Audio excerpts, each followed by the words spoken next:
how the summit feels itself, how people engage. Whether it's flexible formats for discussion or a wide range of food options, we hope you'll notice the effort we have put into creating this environment that's open, comfortable, and engaging for everyone. Before we begin, just a few housekeeping notes. For the in-person audience, please take your seats 10 minutes before the beginning of each session. During Q&A segments, we ask that you raise your hands and a member of our team will bring a mic to you. Please keep your mobile phones, tablets and laptops on silent mode to avoid any disruptions. We encourage you to use social media platforms to drive the conversation forward. Please use the hashtag Global Tech Summit and follow us at Carnegie India on X, LinkedIn, YouTube, and Facebook. If you need any assistance or have any questions, our staff wearing summit badges are always available to help. With that, I'm delighted to officially open GTS 2025. Let's begin with an opening video. Video, please. This event has been an outcome of a productive partnership between the Ministry of External Affairs and Carnegie India. It is aimed at addressing an issue that is increasingly central to international relations, the role and impact of technology. In 2016, the year that we were founded, Dr. S. Jaishankar, the current External Affairs Minister, had this idea where he said, look, we require some kind of a policy bridge that connects technologists, diplomats, venture capitalists, academics and experts all under one roof.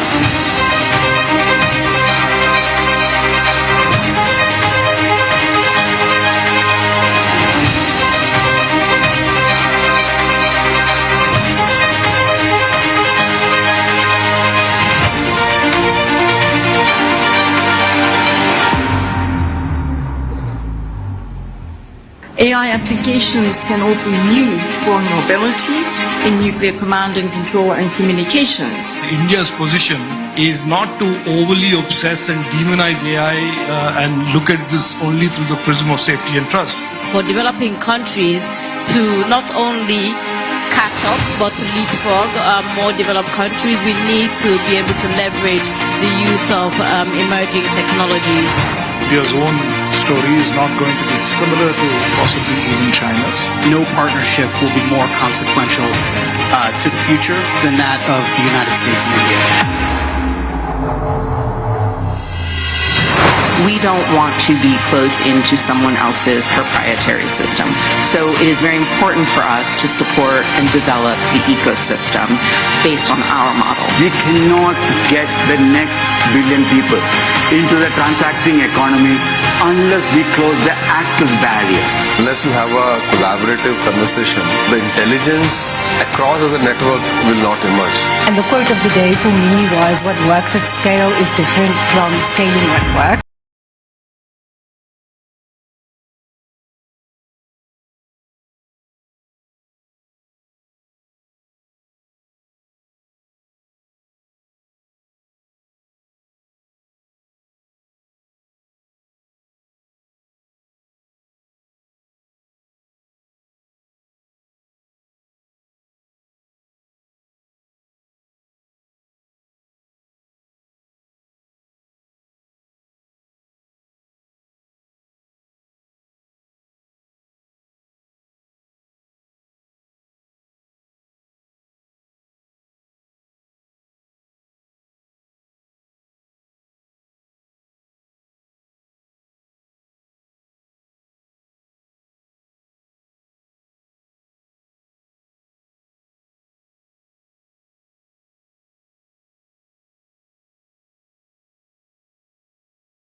Dr. S. Jaishankar, Honorable Minister of External Affairs, Your Excellencies, GTS speakers, and distinguished delegates, good morning and welcome to the GTS 2025.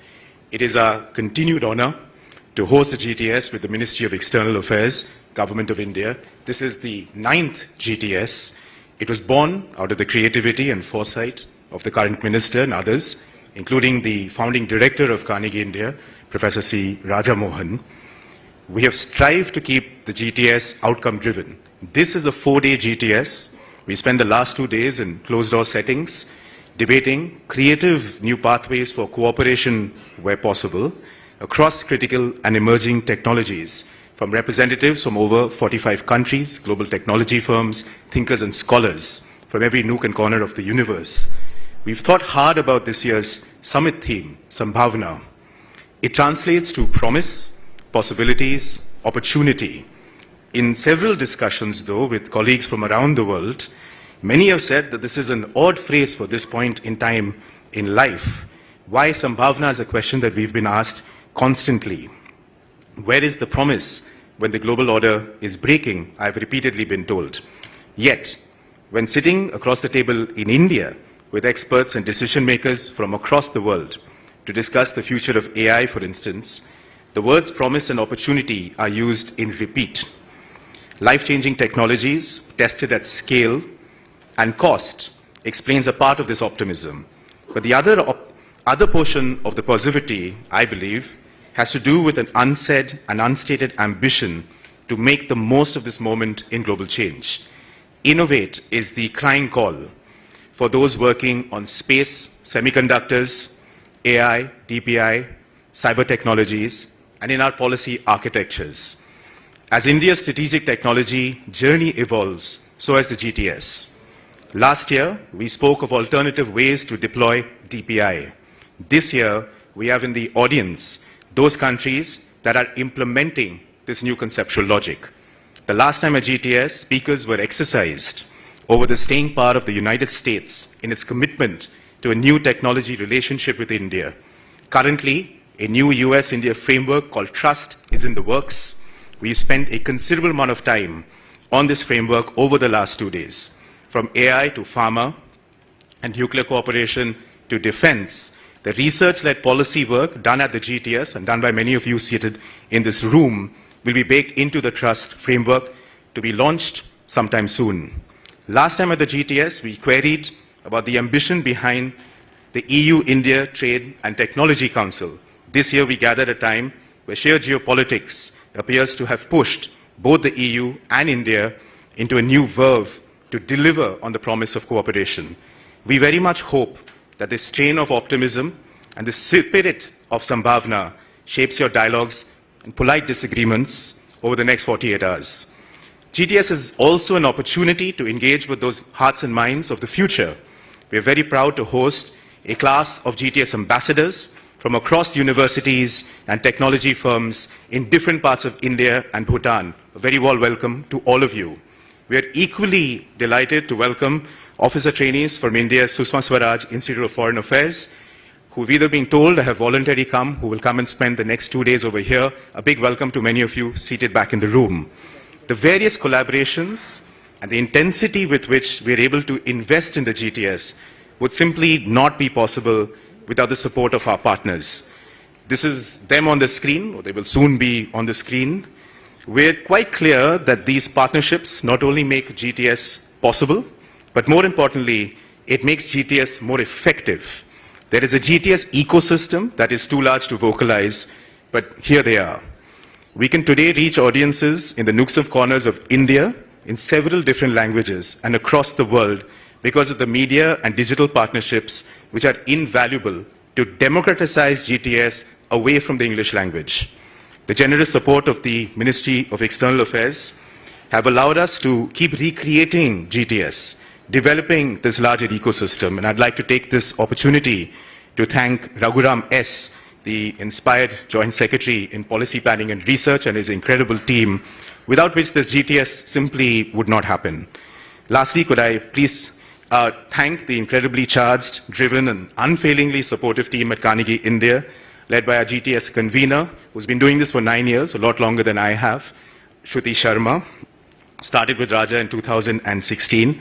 And just give a big welcome to many of you who join us not only in this room, but also virtually from 150 countries from around the world. With that, could I have the honor of welcoming on stage Dr. S. Jaishankar, the Honorable External Affairs Minister, to say a few words, followed by a conversation. Sir.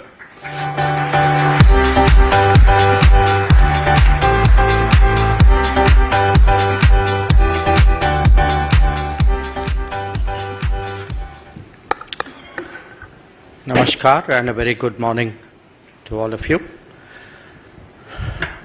We have gathered here today to discuss the other T word. And I may want you to reflect on the connection between the first T and the second T.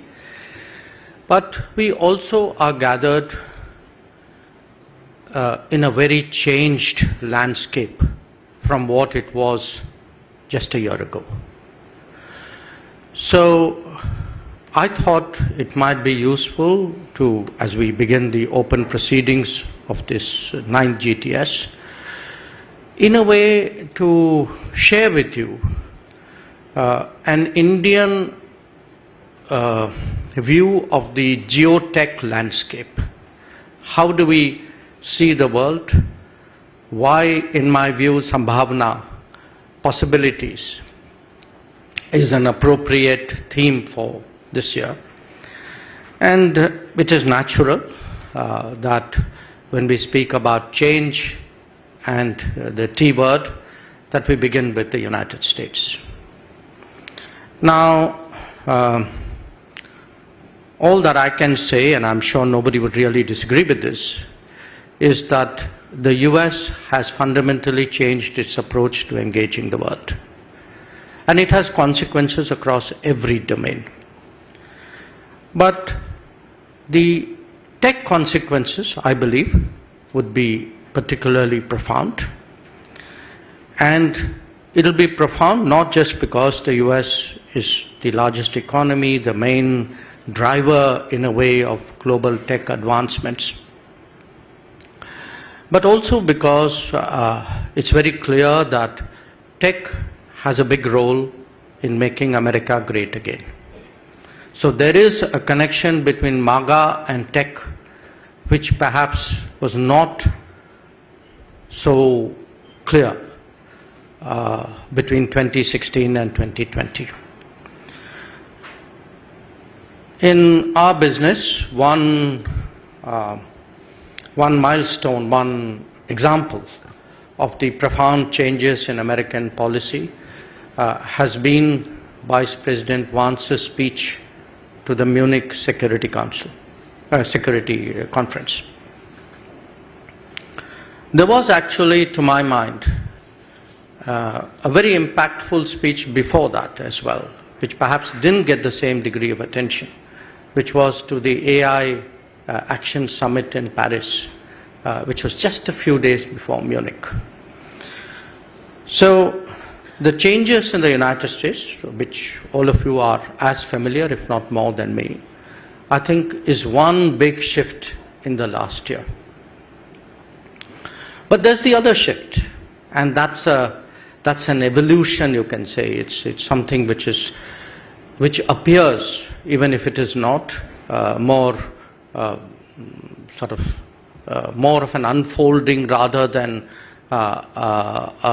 dramatic events, and that is the advancement of China. So that has happened in respect, of course, on trade. What we saw in many ways as the trade story has also been the tech story. And it's had its dramatic moments. DeepSeek was one. But I would argue that the changes impelled by China are as consequential as the shifts in the American position. In fact, one is to some extent influenced by the other. If one were to turn our attention to Europe, I think again here the change in the last year has been very sharp. 5 years ago, I think Europe probably had the best geopolitical situation. It had worked out the ideal triangulation between the United States, Russia, and China. Today, every side of that triangle is under stress. So from, and perhaps there's a lesson in it, sometimes very intricate hedging. From the best of all worlds, you can end up as the most difficult of all worlds.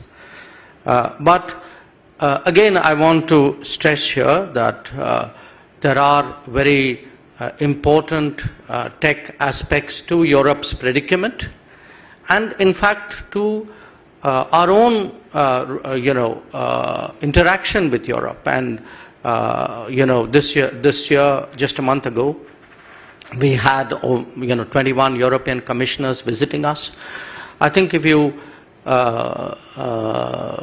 correlate the sort of intensity today of India-EU relations, there is, I think, clearly sort of factoring in both of their predicament as well as of the way India looks at possibilities which have opened up after that. A word about East Asia as well. I think in many ways, Japan particularly, South Korea to some extent, have also sought through the tech world means of a geopolitical comeback. And the salience of Taiwan, of course, doesn't need to be even mentioned. Now, in all of this, where is India? And you had an opportunity in this visit. I hope your conversations in the last 2 days have enhanced it, and the coming 2 days even more so, to acquaint yourself and to debate and discuss what is happening in our part of the world. Some of it is better known, DPI, for example. Some of it is in the making. I mean, the priority now given after many decades to semiconductors is an example. I think the space advancements are very interesting, not just for what they have achieved, but the manner in which the space industry and the space ecosystem itself is changing. I would say that to some degree for drones as well. The startup culture is deepening. The number of GCCs in this country is growing. And of course, when it comes to the AI era, I think where India is concerned, it's not just the scale of the data which would be generated, but in many ways the diversity of the data which would make it somewhat unique. So that's the way I would say geographically the landscape looks.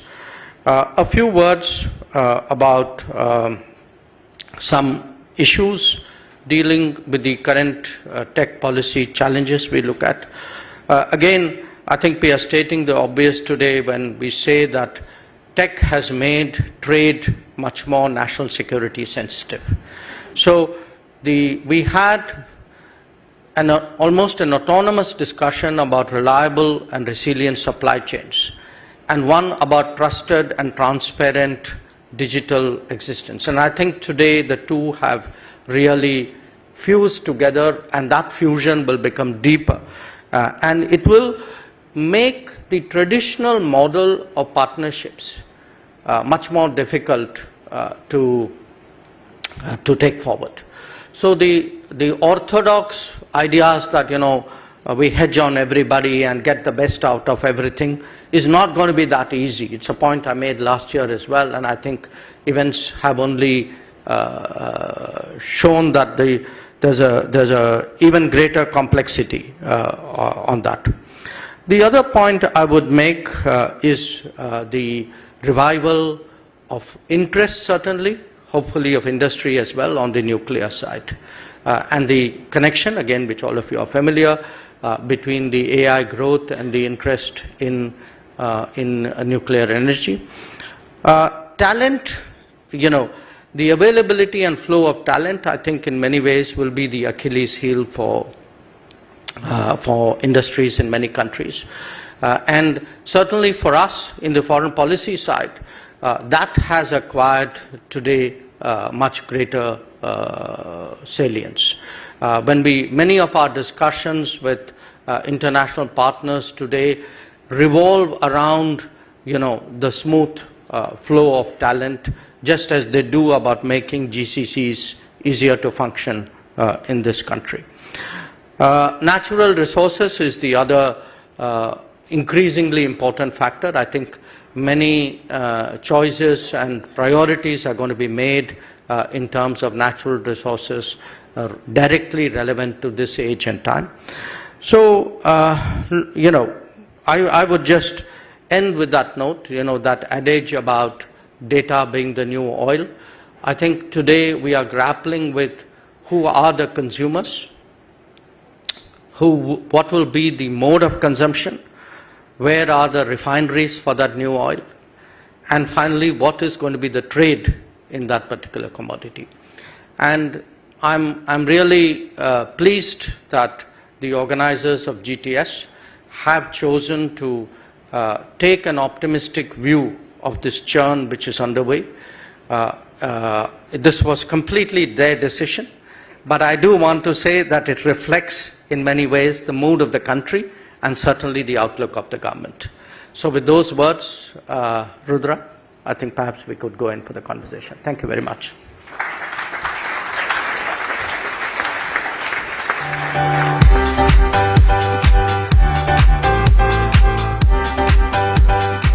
So thank you so much for setting the context and beyond. Perhaps I could just start with the two T's. In this world of two T's, in between the T's and beyond the T's, and given the theme of the summit, what do you see as the opportunity for India? You've often argued that in times of disruption, there is opportunity. So where's the opportunity for India today? In which T? In either, let's start with tech. We'll come to the other one. I think there are opportunities conceptually of different kinds. One, that we are actually seeing leapfrogging possibilities. I mean, if we are going to follow a path which was linear and extrapolative in a way, I think that has its own limitations with which we would have always struggled, because we would have come at it perhaps not with the required efficiency to get the benefits of it. So when you have now new pathways, some of which are still not invented, I think there are great possibilities here in terms of growth of new sectors, of really creating value, and also the other part of it is bringing our strengths to bear, because at the end of the day, if a world is much more talent-centric and much more data-centric, I think that clearly is something which holds sambhavna for India. Now, again, it's not a given, because often when we get into these discussions, it's like, that's a slam dunk. That's surely going to happen. Nothing in life is surely going to happen. I mean, these are options. We will have to still have the right policies. In many ways, make up for deficiencies of the past, and try to really address it. In terms of the other T, to my view, to my mind, what it has done is it has focused our own minds on the need for actually correcting what I would call a certain skewed nature of our openness to the global economy. Many of us have argued for a long time that our more complementary partners are actually in the West. I mean, these are areas, these are economies where real growth is possible. These are much more open, they are market economies, there's a certain contractual underpinning to everything you do. These are truly, not entirely, but much more competitive certainly than the economies to the east of us.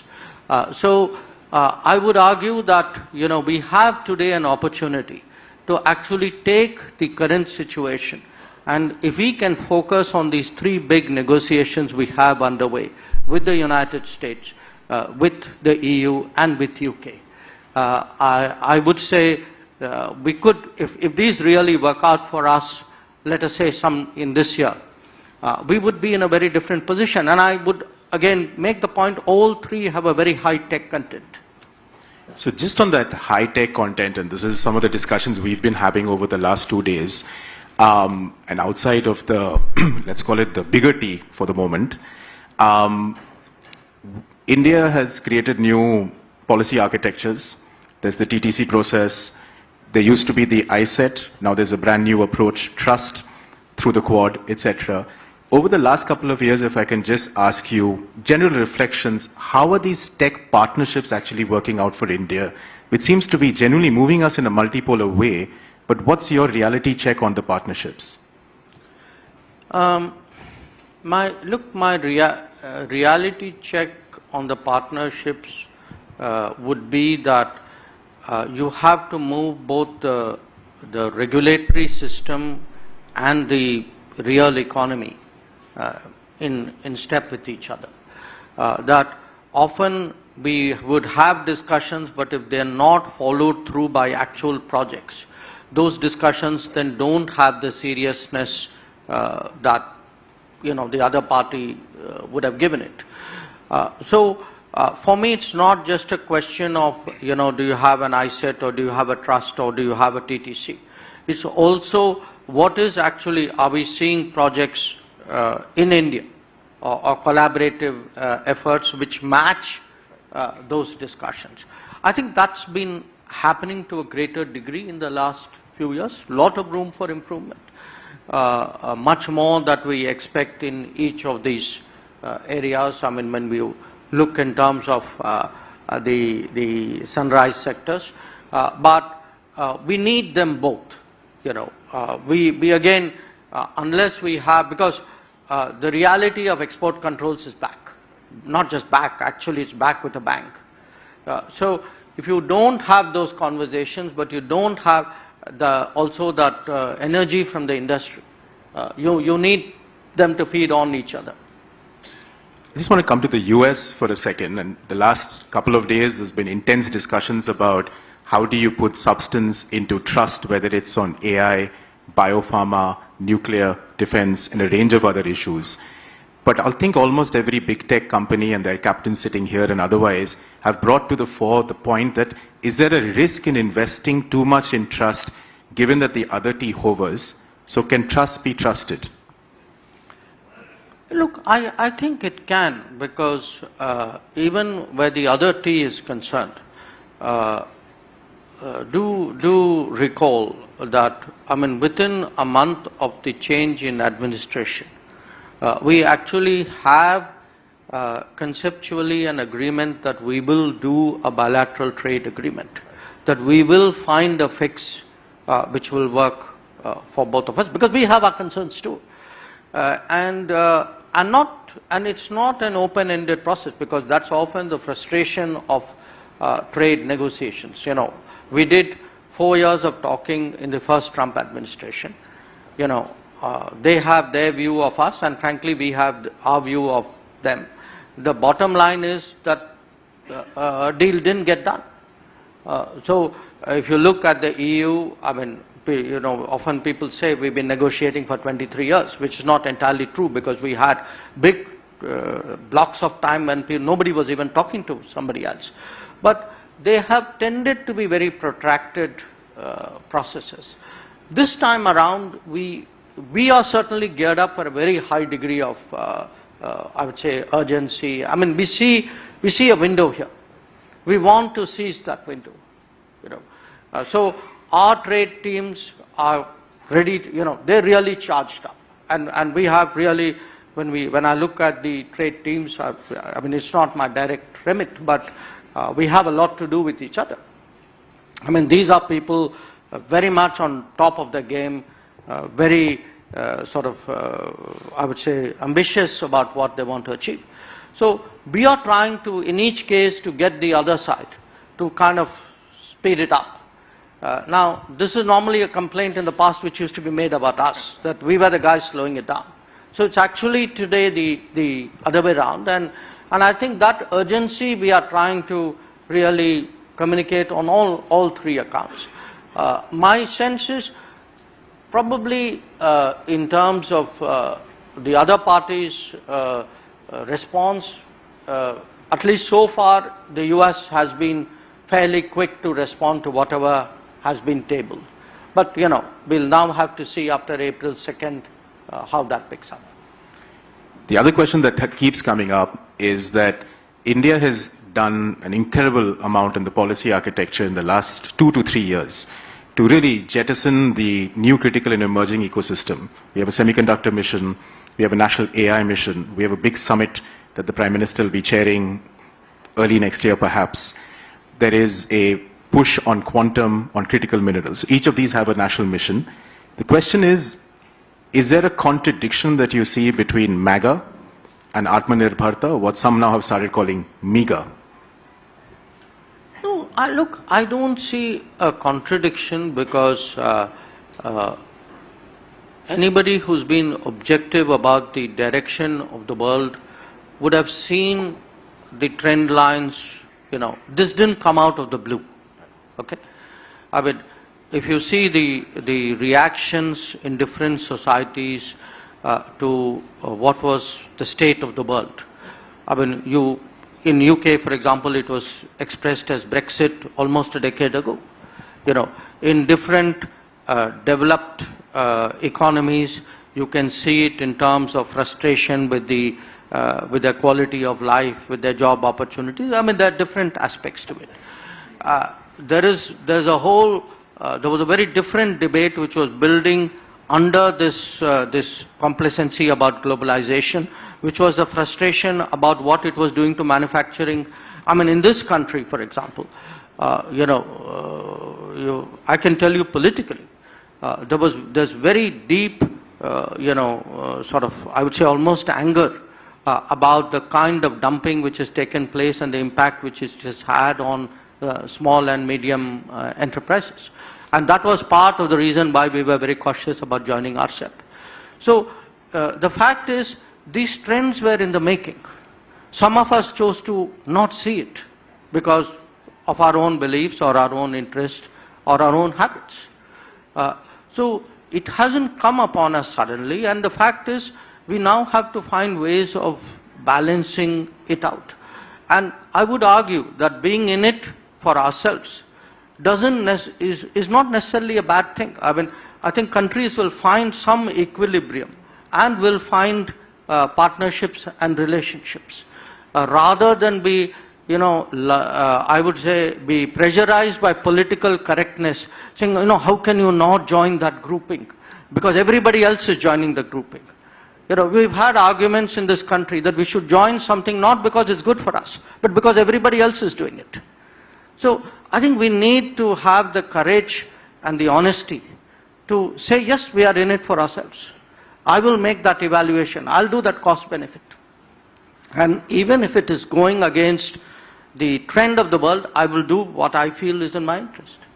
And I think we are, when you take that kind of approach to global negotiations, it's possible to find meeting points. So I don't see that as necessarily a negative. As we move to the AI summit, and I believe now the summit is going to be called the Impact Summit, which seems opportune. You mentioned the need for AI data centers, and then comes the question of energy. India, the government has now set out a very clear target, 100 gigawatts by Viksit Bharat, 2047. For that to happen, we possibly require a constitutional amendment and changes to other rules and regulations. Not constitutional amendment. You need amendment of the law. Amendment of the law, correct. Do you see that happening anytime soon? Well, I think it's the declared position of the government that we need to relook at the liability law because clearly the current law has not instilled confidence in the international nuclear industry for nuclear projects to take place in this country. I mean, that's a fact of life. We've tried various options in the hope that somehow we could bridge that gap. And I think we've come to the conclusion that maybe now the liability law needs to be amended in a way in which, because at the end of the day, you know, what's the good of having a great initiative if it doesn't actually deliver results on the ground?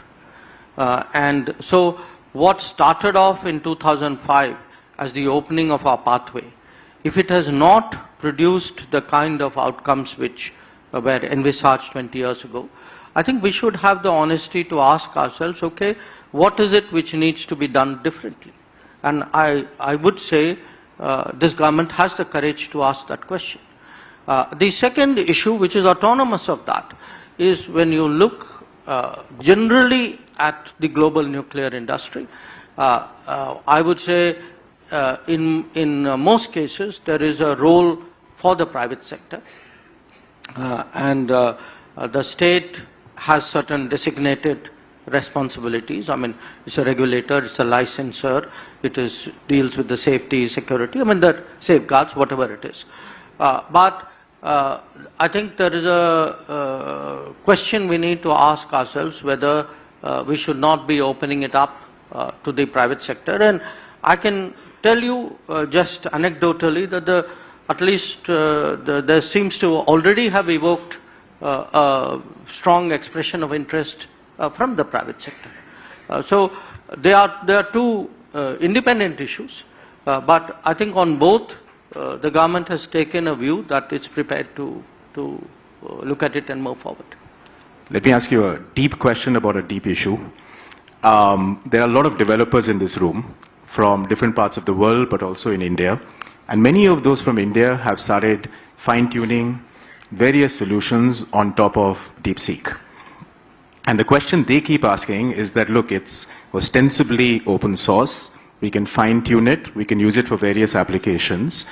But obviously there is a concern that if the government of India takes a different view on one of our neighbors, it might put us in a bit of jeopardy. India banned TikTok back in 2020. Is there a likelihood of that happening anytime in the future? I will be deeply evasive about answering that question. Thank you, The Minister. honest answer is, I don't think at this time there is any determination in this regard. Thank you, Minister. What we did to kind of break this conversation in different ways, we wrote to about 30-40 people from around the world, key technologists, key thinkers on technology. We filtered some of those questions down. I'm going to take three very quickly. The first question from Russell Waruba, who heads digital policy in Papua New Guinea. Russell? Good morning, Honorable Minister Dr. Jaishankar. Thank you very much for your support to Papua New Guinea and the Pacific. Sir, my question to you is, we've heard a lot about the Quad and the Pacific. Could you tell us how the Quad could help island states like mine? Thank you, sir. If I can take can I take three? Would that be okay, sir? Sure. The second, Rosa Balfour, Director of Carnegie Europe. Thank you very much, Rudra. I'm based in Brussels. I'm usually based in Brussels now in the front row here. And I'd like to ask you, what does Europe misunderstand about India? Sorry, what does Europe misunderstand about India? And the third question is by Thorsten Benner, who's the co-founder of GPPI based in Berlin. Thorsten? Yep. Thank you, Rudra. Dr. Jaishankar, faced with Chairman Xi and President Trump, Europe confronts the dual challenge of de-risking, and I'm just curious what Europeans could learn from the Indian experience of managing dependencies. So, these were the easy ones. These were the easy ones, sir.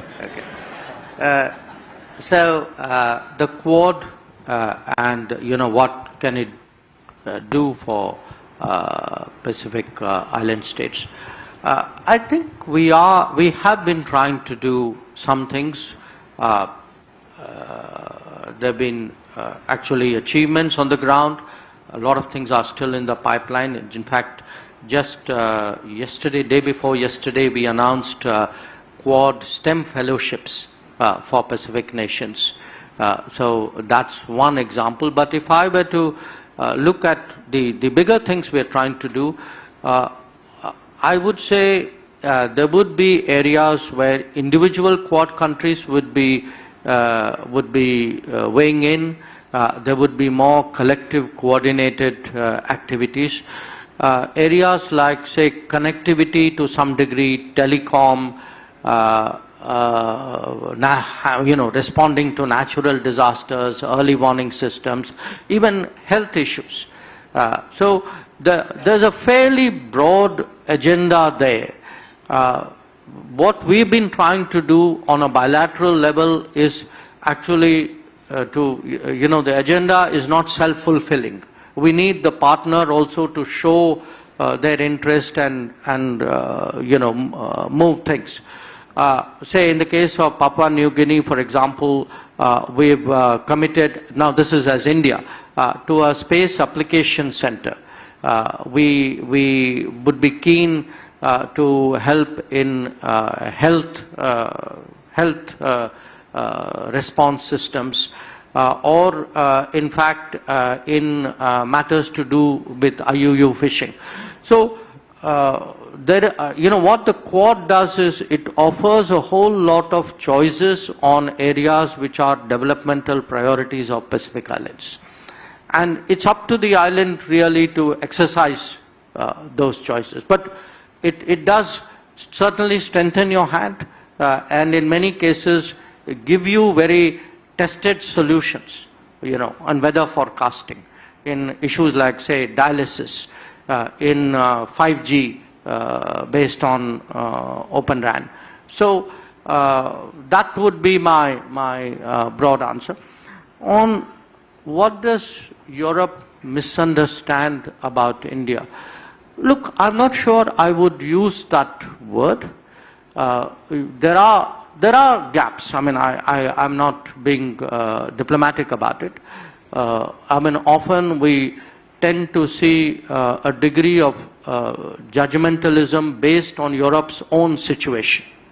So to the extent Europe has had the good fortune of having a certain strategic comfort for multiple decades.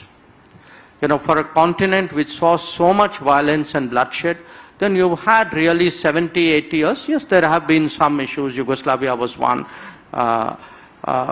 What's happening right now in Ukraine is another. But by and large, Europe has enjoyed a period of peace, prosperity, stability, security, and complacency, which came out of it. So now Europe is compelled by global developments to perhaps conceptualize its own interests more sharply and then see how it can secure that optimally. So some of our debates is a region which is very secure finds it very hard to understand another which is going through very difficult challenges. So whether it is on an issue like terrorism, whether it is even on matters like, territorial, I would say, integrity and sanctity of borders. We have not always had the kind of understanding and support that we expected out of Europe. So I think today the strategic reawakening of Europe has created the basis for much more serious conversations on many more subjects, especially matters relating to security and strategy. Also the economics and I would say the demographics are bringing us together. That when I look, for example, at a country like Germany, when Chancellor Schulz was here in October, a lot of our conversations with him and his team actually revolved around skilled mobility of skilled talent to support German industry and German tech. So there are strong convergences. I think those convergences will grow with the passage of time. And certainly when we speak of a multipolar world, for us it's very important that Europe is a pole and thinks of itself as a pole. So for that reason, I'm actually somewhat optimistic of the turn of events. On the US and China, look, our experiences are very different. Some of it flows from what I said about Europe, that we've actually seen both extremes. For the first few decades after independence, very sharp contestation between US and China and getting caught in the middle of it. And then even worse, deep collaboration between US and China and being at the wrong end of it. So, neither situation for us. So it's kind of like a Goldilocks problem, So you want ideally a kind of an optimal situation, but they're not going to oblige the rest of the world. I think we are clearly heading for a period of sharp competition and contestation. And different countries need to plan for it. That planning is going to be much harder. It's going to be much harder because in the past we could insulate sectors, saying, this doesn't matter, this is only trade. It's not political, it's not defense, it's not sensitive. I think what is our definition of what is sensitive has expanded. Nothing is only trade anymore. No investments are as purely, nothing is purely business anymore. Everything is also personal. So that world makes it much more complicated really to navigate this, but navigate it we must.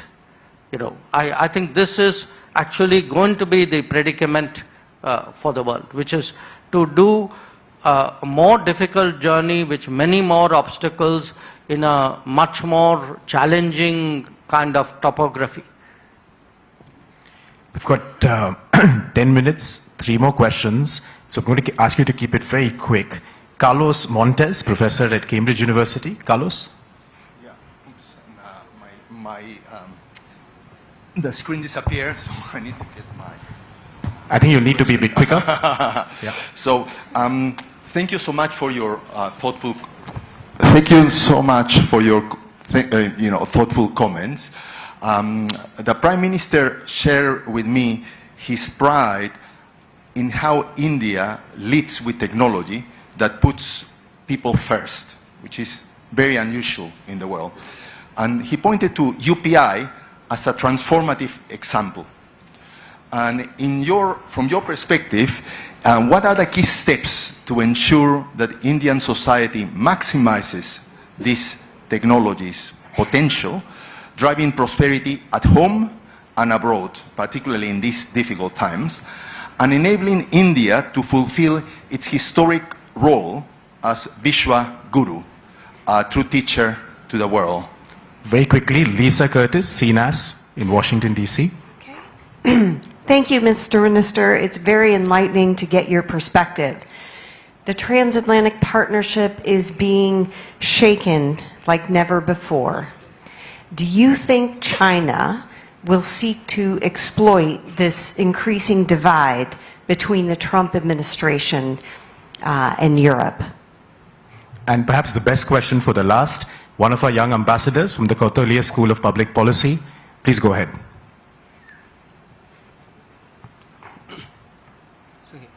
Just go ahead.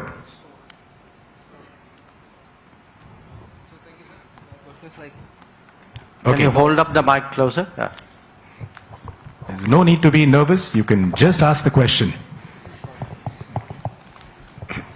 Sir, I want to ask about with emerging technologies now a key determinant of global power. How India will navigate the delicate balance between strategic tech alliances and maintenance of technological sovereignty. Do you also see a role for Indian academia in this process? Okay, so So you got a question on DPI, Transatlantic Alliance, China, and India. Yeah. Okay. Look, on the, I mean, you referred to the UPI, but that's one example, a very important, successful one, but still one example. I would actually make the point that in the last decade, there has been at a societal level an enormous embrace of digital technology in this country. Now, we in fact assume it's happened all over the world. And as a frequent traveler, I have to say that is not exactly the case. You know, when you go around the world, I'm very surprised how much more conservative many other countries and societies and people are about the application of technologies to of digital technology, particularly to their daily lives. And, cashless transactions are one very good example. Okay, if you look at our just raw numbers, the numbers are huge. And, okay, the transactions may be small, but to me the important point is if you have a large number of small transactions, that means it is actually seeped all the way down. So, and when we look today, not just at, say, business or even the social side, I look even at governance. A lot of what we have been able to do, we would not be able to do if it wasn't built on a digital backbone. If we are today, let us say, we have a health system which covers about half our population today, it would be inconceivable. We wouldn't know who the beneficiaries, who the eligible people would be. If we have, we built 40 million houses, which means at 5 a house, about 200 million people have got houses. We wouldn't know who are the 40 million people who deserve that house, who were eligible for that house. So what it has done is, it has created, and there are a lot of other services. You could say your passport has got easier, your income tax filing has got easier, your driving license has got easier. But pretty much every walk of life, when I see the ease and, the confidence and the agility and the, creativity with which people today are applying this to the daily problems, to the governance, to policy issues, to their transactions, I think it's actually something we should be very proud of. Now, how can it impact the world? To some extent through examples. Because one of the advantages of putting some of this in a global south construct is other nations. There are a lot of nations who believe that if it works in India, it will work for them. They believe that the conditions are similar and therefore these are replicable or transposable experiences. They may not believe it of the same technology or the same experience if it was happening in some other region at a very different level of development. So, there is I would say, an exemplar impact as well. But here again, it doesn't happen by itself. That it needs leadership, it needs policies, it needs constant exhortation, motivation, marketing, call it what you will. It has to be very activist for it to reach that level of penetration and that degree of acceptance. And that, to my mind, going back to your first question, that actually readies the society for a different growth possibility ahead. It's not just a question of having a different pathway. The mindset and the capability and the instincts of people have to be differently prepared for a different pathway to be exploited. And that, to my mind, is the churning and change in India, which makes this today a possibility. On the transatlantic and would China exploit it? Look, it is a competitive world. It is a multipolar world. Every gap, every opportunity will be used by every player. No player is going to constrain themselves out of respect for, the fine feelings of somebody else. So if something shows up, I think as a general principle, after all, it doesn't have to be China. I mean, tomorrow if two other countries have gaps between them, whether it is Europe or United States would exploit it equally cheerfully. So, I mean, we have to get real about this world and move out of both the political correctness that, different people should have different standards of behavior and operations in the international polity, as well as a realization that the thinking of countries about their interests have changed. In some ways it had, it was there inside of us, we just didn't say it. In some cases it has genuinely changed. So it's, and I'm not, again, I don't want to give you a kind of a vision of an anarchic Hobbesian world. I think there will be equilibriums. What we are probably going to see, instead of a overarching world order, which is very convenient for anybody in the political science international relations business, we are actually going to see regional aggregates, regional balances. So there will be a US-Europe balance. There will be a China-US balance. There will be a China-Europe balance. There will be an India balance. So it's these multiple balances which would be more autonomous of each other, whose aggregate and interplay would actually determine what the global order is likely to be. And the last issue on the, the strategic interests and the tech sovereignty. There is a, it's a, there is an interplay there because, I mean, again, if you need to have that tech capability which has aspects of sovereignty built into it, which will make us a player. We cannot, a country of this scale and this size and this history and that ambition, we have to think of ourselves as a player and design our policies accordingly. And to do that, we need to get the alliances and the understandings right in different domains, certainly in the tech domain.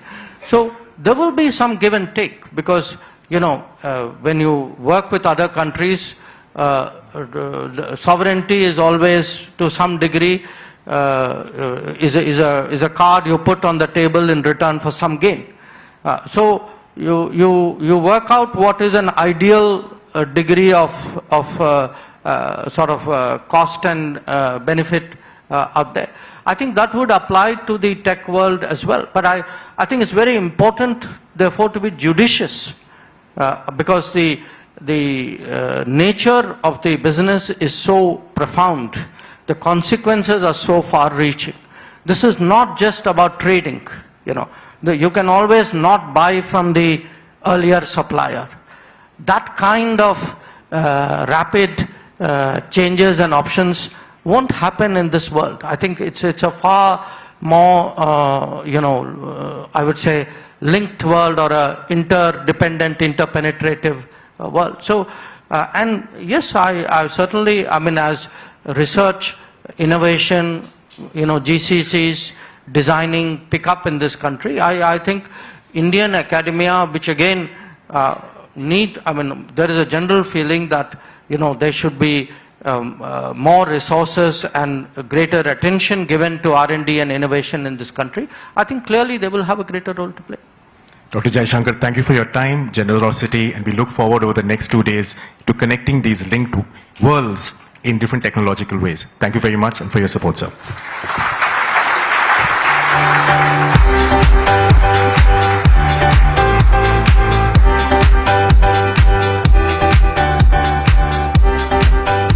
Thank you, Honourable Minister, for a powerful opening conversation that provides the context and sets the stage for our next session. Our first panel of the day, Can Politics Meet Opportunity? The Future of Technology Partnerships. Please welcome Samir Saran, Observer Research Foundation, Nivruti Rai, Managing Director and CEO, Invest India, Ashley Tellis, Tata Chair for Strategic Affairs and Senior Fellow, Carnegie Endowment for International Peace, and Thorsten Benner, Co-founder and Director, Global Public Policy Institute. This session will be moderated by Lindsay Ford, Senior Fellow, ORF America. Can I have the video, please?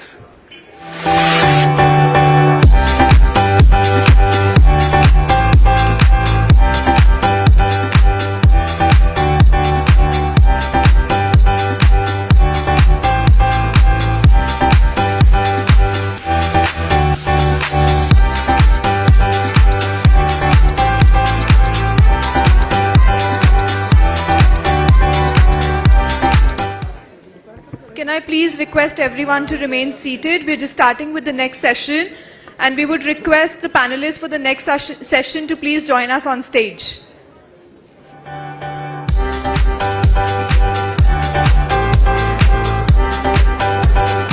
Thorsten, Samir, Nivruti.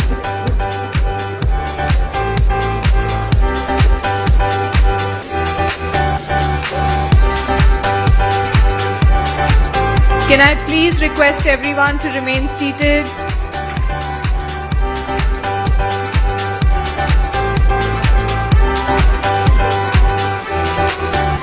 Can I please request the panelists for the next session to be on stage?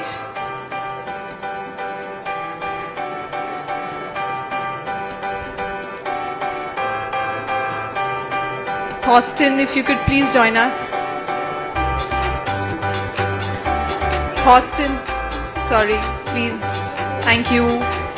And request everyone to please be seated.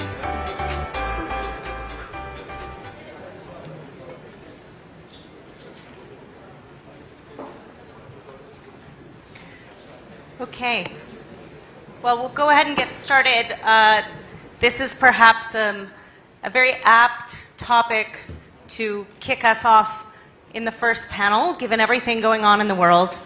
Can politics meet opportunity when it comes to technology partnerships? And we have a fantastic panel of experts here to talk with us on this topic today.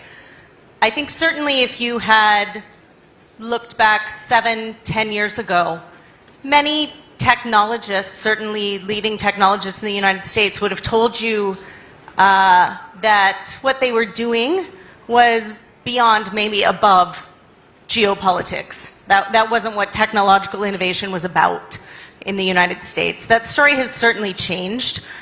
We have seen that consistently, I think, across 2 administrations now in the United States. So whether that started with the conversation about Huawei in the first Trump administration, up through new developments in the Biden administration, the CHIPS Act, conversation about AI diffusion, technology has become far more central to the way that governments are thinking about exercising their national power at a moment of contestation. And yet at the same time, I think that geopolitical contestation has also created some interesting opportunities and developments when it comes to technological innovation. Certainly in the European theater, there is no doubt that the tragedy of the war that is going on in Ukraine right now has nonetheless created tremendous advancements and new ways of thinking about defense technology that will have an impact across the European theater, but more broadly and globally as well. The fact that countries are now thinking about technology alliances and partnerships, whether that is, as we heard here, ISET trust between the United States and India, more broadly, biopharmaceutical alliances and partnerships, that has much more become a way that governments are doing business. But what does that mean? At a moment, of course, when we see global tariffs going up and ongoing trade war between the United States and China, are we at a moment in which technological innovation comes back on shore to national governments? And does that undo what I think has been a trend toward both friendshoring, but also when it comes to technology, multilateralism in the last few years. So we're going to turn to our experts here to ask some of these questions. And Ashley, I'm going to start with you because obviously what is going on with the United States is the question that is on everyone's mind. And certainly I think what that means for U.S. technology partnerships. The U.S.-India tech partnership was central, I think, to the relationship over the last 4 years. What should we expect in terms of how this administration thinks about technology partnerships? And will you see where maybe the story of the last 4 years was folks like Micron, folks like Apple investing here in India, that what this administration will be looking for is folks like Tata, folks like Mahindra investing in the United States? Thanks, Lindsay. Thanks, Lindsay. I'm going to try and take a crack at that question, though I must confess that if I knew the answer to that, I could retire right away because I'd be the world's greatest stock picker. It's very hard to try and divine with precision what this administration will do. But I think there are two trends that are sort of competing for attention. One is a strong streak of techno-nationalism that exists in this administration that wants to preserve and protect US technological dominance and wants to bring back a variety of capabilities that it believes have been lost to the rest of the world back to the United States. On the other hand, I think there is also a recognition that there will be limits to how successfully and how completely this process can actually be brought to fruition. So there are two tendencies which are at odds with one another. How this will play out, I think, will really be determined by the mix of personalities within the policy-making space and the prominence of certain personalities vis-a-vis others. And the jury is still out on that one. But what does this mean specifically for India? I'm actually quite optimistic about our ability to sustain the technological partnership with India for two reasons. First, simply the logic of the market. India happens to have an enormously talented pool of manpower that corporate America simply cannot do without. And many of the things that we've seen happen in the last 10 years, the rise of global capability centers, the collaborations that have occurred between US business and Indian business, have really not been triggered so much by state action. They've been responses to the incentives provided by the marketplace. I don't see India's manpower advantages disappearing. I don't see the United States able to sharply increase the size of its manpower pool within the next 5 to 10 years, which takes us naturally to a partnership with India that will be sustaining. Second, the United States increasingly is thinking of geopolitical competition, and China is, of course, front and center in this competition. And even though our policies towards India and the rest of the world may be quite ragged in terms of how we respond to the China competition, India figures very prominently as a partner of the United States in that vision. And so I think at least on the US-India relationship, it is actually possible to be more optimistic than maybe the understanding the broader trends in US technology policy itself. Great, thanks very much. Thorsten, I'm going to turn to you, where perhaps the current feeling in Europe is a little different than it seems here in Delhi. And just want to ask you your perspective, both as the transatlantic alliance is perhaps in a bit of a rougher moment. Do you see more potential for collaboration on the technology front between Europe and India? And how do you think our European friends will approach technology partnerships with this administration? Fantastic. Thank you very much. I'm really honored to be here. Thank you, Lindsay, and thank you, Rudra and Shruti. This is a fantastic forum, and I'm glad to be part of it. And I think this we can learn from the spirit in a sense, because Dr. Jaishankar talked about our predicament as Europeans, and I think we need to turn our predicament into sambhavna, because we have no other choice, and get into action and rethinking things, and rethinking collaboration and diversifying what we started to talk about. And of course, India is one obvious focus on this. And I think the thinking on this has started. Look at the coalition treaty in my country that has just been concluded, that talks about deepening the strategic partnership with India, and who would have thought a while ago that it talks about specifically deepening defense cooperation and clean energy and overall energy partnerships. So I think that's important. Last year we had a focus on India strategy paper.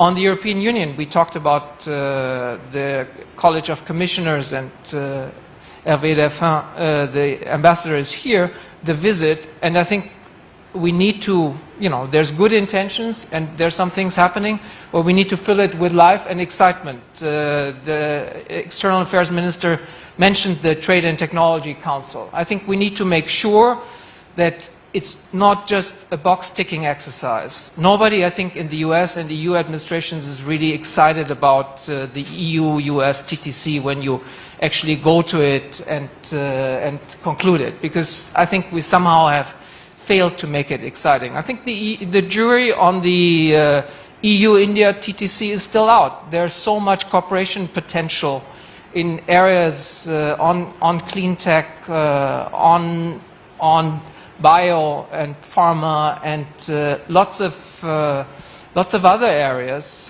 Defense, we already talked about, and I think the proof will be to, first of all, do real mutual learning on how we deal with our dependencies on China and China's technology lead, and de-risking our supply chains, because I do think that's a predicament India and the European Union does share, and then do concrete initiatives. ISET, or which is called Trust now, did this defense tech accelerator. Why don't we, we need to do similar things on the EU-India front, and I think then it can be, and I think then maybe the Foreign Affairs, the External Affairs Minister will be even more excited about the prospect of the TTC. And I think you talked about the spirit. I think we will only be successful. Over breakfast we talked about the Indian 1991 moment spirit. I think we need that in Europe for sure right now, because our business model, at least as Germany, I can say, in this competition of systems with Xi's authoritarian state capitalism and Trump's MAGA tech oligarchy capitalism, our traditional business model is broke. It doesn't work anymore. We need to totally rethink and reform also domestically. I do think that spirit we need in Europe. J.D. Vance wasn't even half wrong in his Paris speech on our attitude toward artificial intelligence, for example, in terms of slightly pivoting in that field. And I think you can even have that 1991 spirit reincarnated here in India, because things do take work, as the Foreign Affairs Minister said, on rethinking nuclear regulation to actually enable a nuclear renaissance here in this country. And that's, I think, only one area, because we need to change both in order to conclude this trade agreement that we both want to conclude, but that we won't conclude if we don't do domestic reforms that actually sometimes also hurt. Thanks so much, Thorsten. Neuffer, I want to come to you next. Get some perspective from the private sector. One of the things that came out in Prime Minister Modi's recent visit to the United States was an agreement for the United States and India to work together on an artificial intelligence roadmap. I think something that both sides are quite excited about, but nonetheless a lot of issues that will have to be worked through to make that real. So can you give me a little bit of perspective? What are some of, I think, the big questions or perhaps answers that the private sector will be looking for out of that roadmap to make AI collaboration between the US and India easier? And then as you look forward to trust, or this next generation of technology partnership between the US and India, There's certainly been momentum, but what are some of the key reforms, regulatory issues that need to be addressed here in Delhi, but also in the United States to make some of that vision more real? Thank you very much. And, like all the guests here, I'm very honored to be here. Thanks, Rudra and Carnegie. Firstly, what is interesting is I work in a public-private organization. And having spent my 30 years of life in private sector, I now am part of the government and I understand the challenges and opportunities in a very different way. So I can say that outside, I have many of my friends smiling at me. From outside, it was very easy to, oh, government is slow. Oh, they don't do this. Oh, I could have done this fast. When you come inside the government and you look at the cost of the alpha beta errors, it's huge. It's your country, it's humanity that's at stake, not my company. So I have a very different appreciation and understanding. And I can tell you, a deep-seek moment can happen in any industry. What is a deep-seek moment? We have recently started using words which identify with companies. You Google. So I'm saying there's going to be deep-seeking many industries. And for that, I feel the only way things can happen is collaboration. And oftentimes our Prime Minister says, Abhi samay hai, sahi samay hai. Time is now and time is right. And I like to explain it in a different way. Time is right now because convergence of technology is happening. We are working on 1 nanometer compute, which is 1 by 10,000 of a hair. So compute has become cheap. Power is very important, and power we are looking at renewable and generating more power, etc. So I really feel on top, the third vector that gets added is the geopolitics, and tariff is part of it. So I feel convergence of technology should happen, partnership should happen, and that's what AI is going to enable. 20% of the world data is in India. Our Prime Minister says there's no way India can be out of the picture when AI is being discussed. So I can start with a little bit of context and then I'll tell you what answer. So there was a time, long time back in India when I was growing up, there were 3 important things, which was roti, kapda, makan, which is food, house and clothes to wear. And now we believe the 3 critical requirements for any country, company is technology, power and infrastructure. Technology like AI is going to make a difference, and they have many components, subcomponents, raw materials that will be required. So we will have to partner on all of those. The second thing is power. India is very hot on building half of its power from renewable. Today, we are looking at 40%. By 2030, we will have 350 gigawatts of solar, 500 gigawatts of renewable.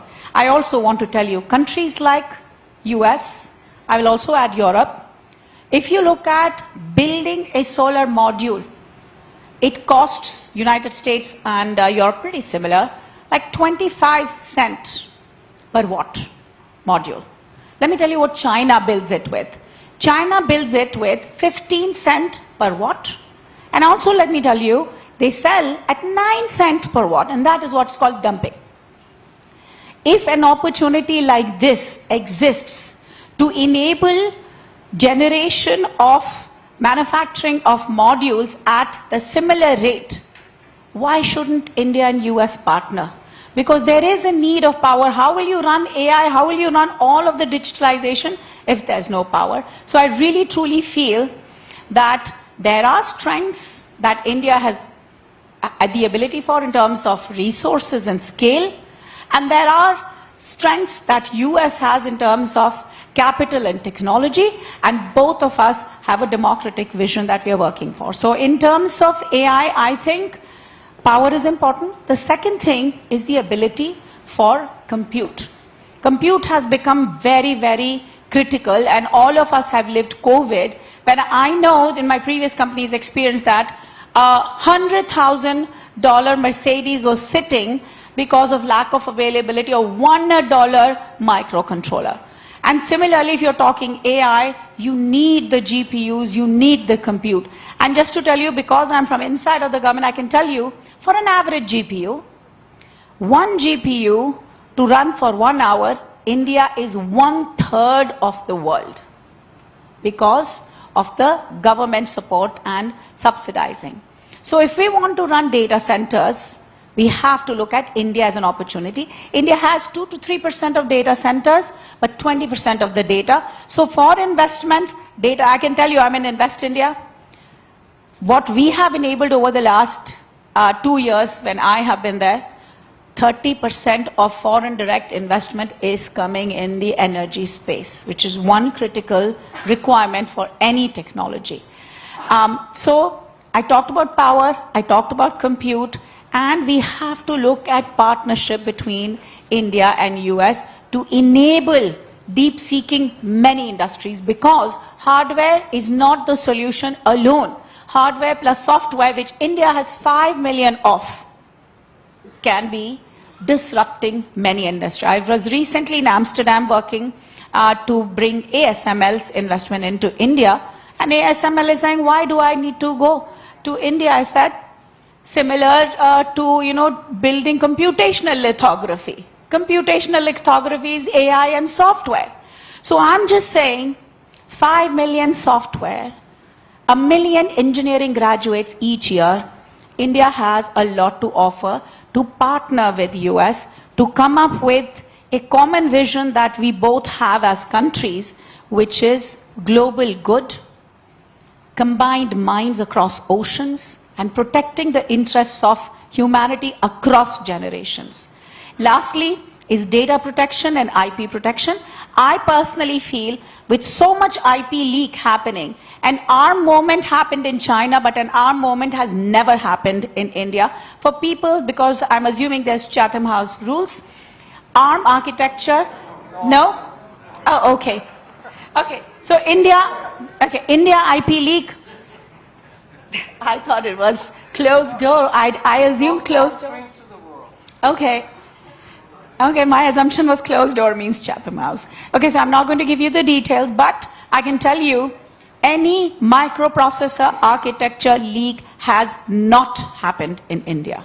So IP sharing infrastructure can enable a lot of innovation between India and US and data sharing. So Rudra and I have often talked about building a trusted corridor between India and US, literally a tunnel of trust-based corridor where data, IP, information is shared, again, leveraging AI. And that, I think, is what our government is looking forward to discuss and enable. AI transforming many sectors and deep-seeking many industries.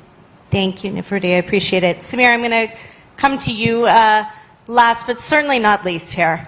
As someone who has been watching the US-India partnership for many years, certainly I think when you look at the joint statement that came out of the Prime Minister's visit, quite frankly, more continuity than change when you read that statement, which might be surprising to some in a moment in which it seems like, the world is on fire and things are changing faster than we can keep track of. So I just want to push you a little bit and say that joint statement made it perhaps seem like much will be the same here. But what should we actually expect may change and need to change as the United States thinks about the partnership with India? And how do you think India is going to approach its technology partnership with the United States differently at a moment in which it's certainly perhaps not the same government in how it thinks about international partnerships than it did a few months ago? No, I think, Lindsay, you're right. And first of all, let me congratulate Rudra for putting this together. Wonderful, Rudra, for actually building this global platform out of India at a time when these platforms are needed to actually, serve partnerships and opportunities that abound. So thank you to Carnegie and you and the MEA for investing in this conversation. And thank you for not making it Chattermouse, because under Chattermouse rules, no one shares secrets. They always do it when the camera is on, otherwise there's no fun. So if you want the innards of discussions to come out, turn on the camera. I always say that, spectacles are what people like today in policy and politics. It's really a different world. So 2 quick points. I think on the India-US, you're right. I am stunned by the consensus on India in the United States, because we don't have that even in India, about India. So US has more confidence and congruence in its appreciation, assessment and engagement with India than we have with ourselves. So well done to the US. But it's not going to be the same. It is certainly not going to be the same. I think there's going to be very clear departures from the past.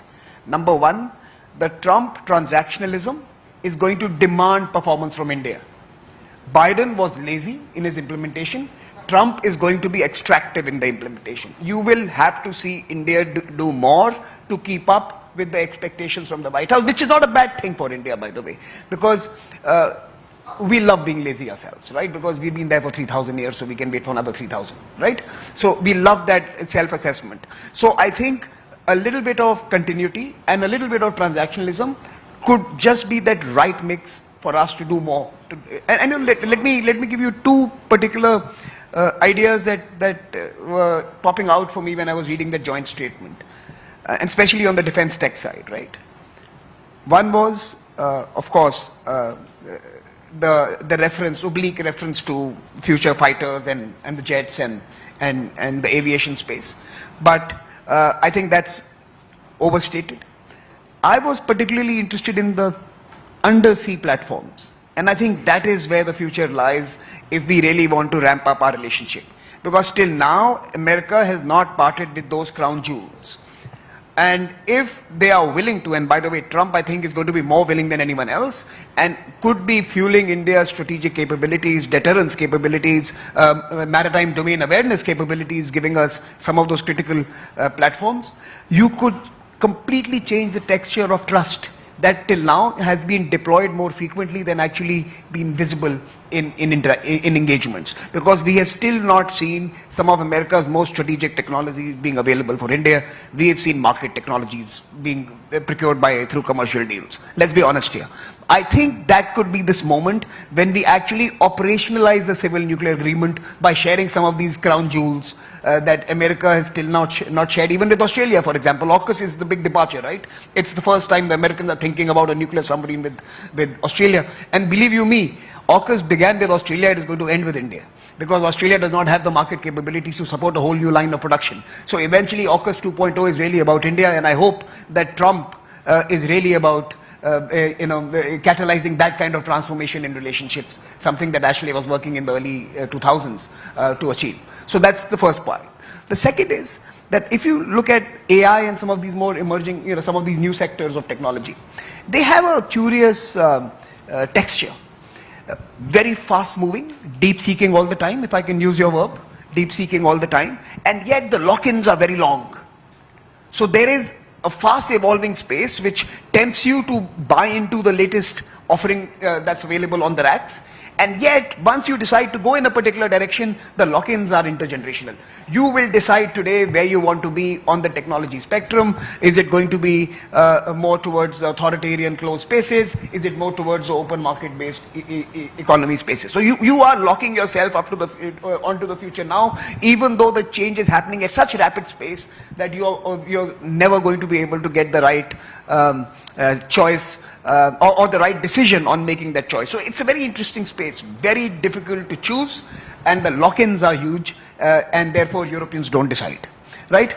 So in many ways the Europeans, and you mentioned Huawei in your opening context-setting remarks. Let me just tell you, we've been talking about Huawei forever. They are in 170 countries, including all of Europe, and they serve 3 billion people. So we can keep talking about politics and geopolitics and opportunities and markets, but market has taken a call that Huawei works.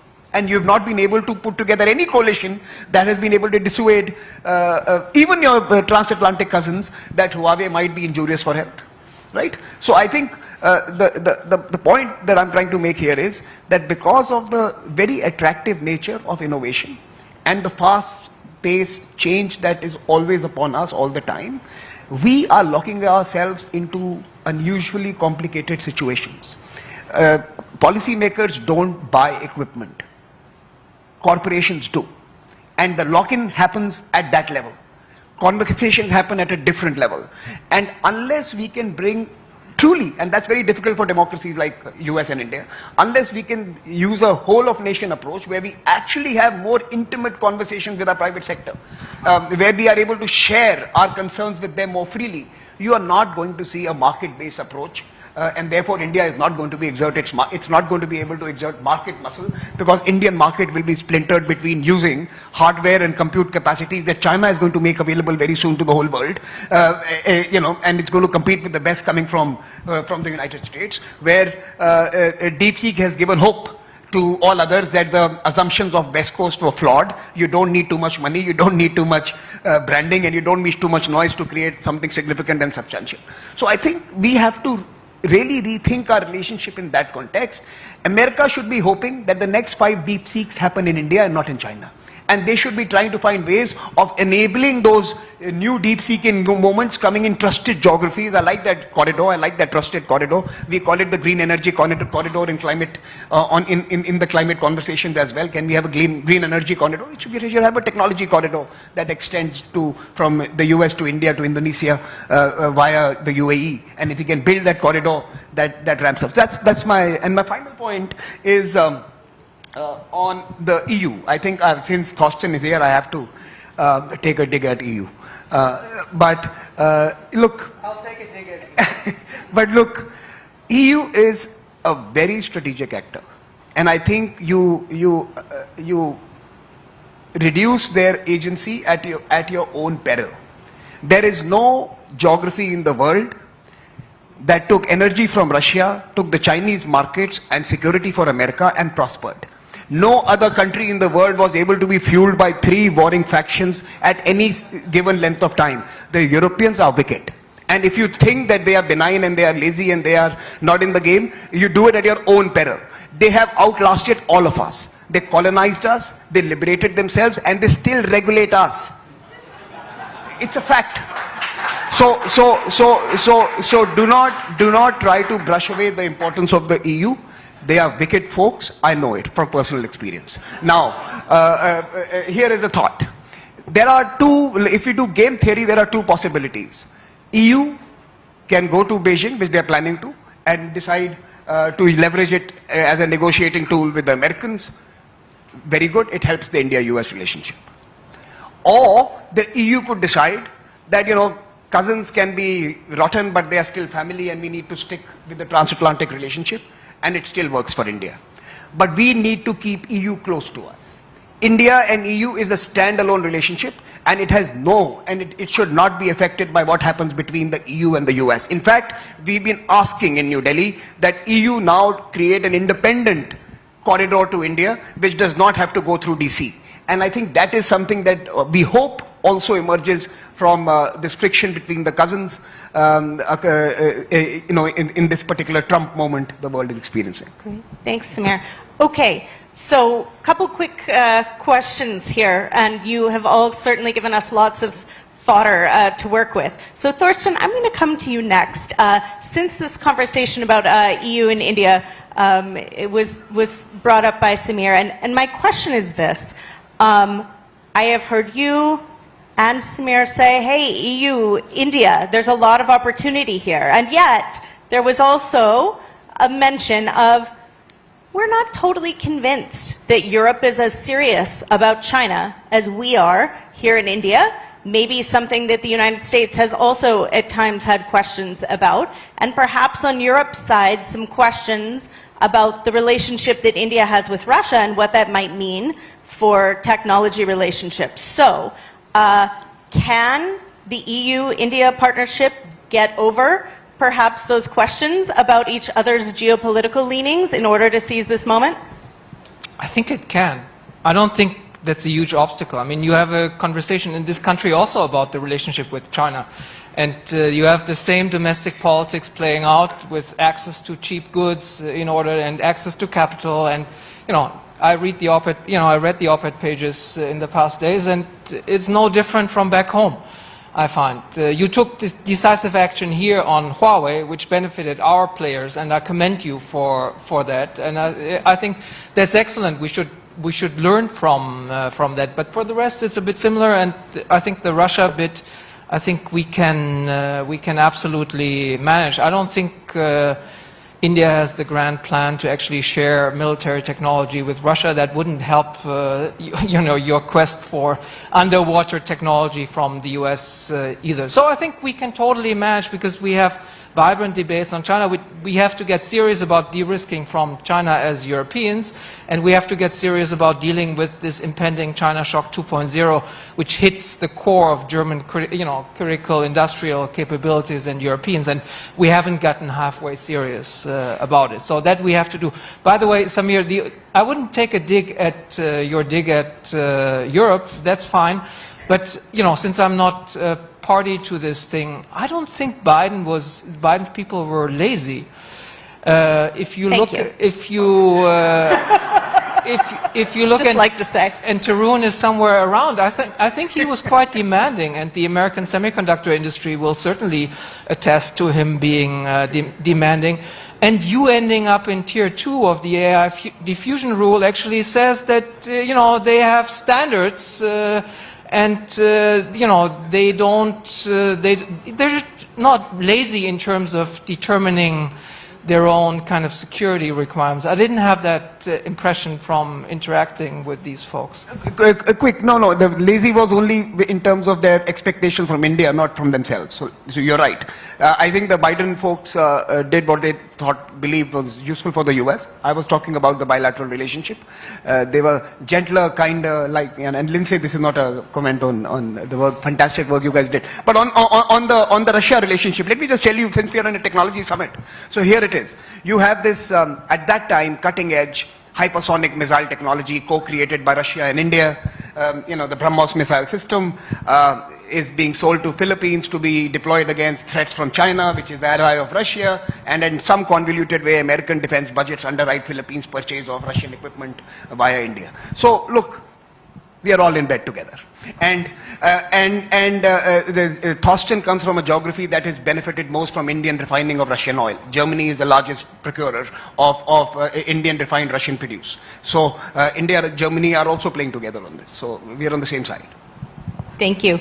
Ashley Nivrude, I want to come to you in the last few minutes we have here with questions. Ashley, we heard Samir talk about in the joint statement, there was a mention of potential 5th-gen technology from the United States coming here to India, something that I think probably a lot of people were caught by surprise by, something people wouldn't have anticipated being possible. Undersea cooperation. These are some of the most closely held technologies by the United States. So let me ask you this.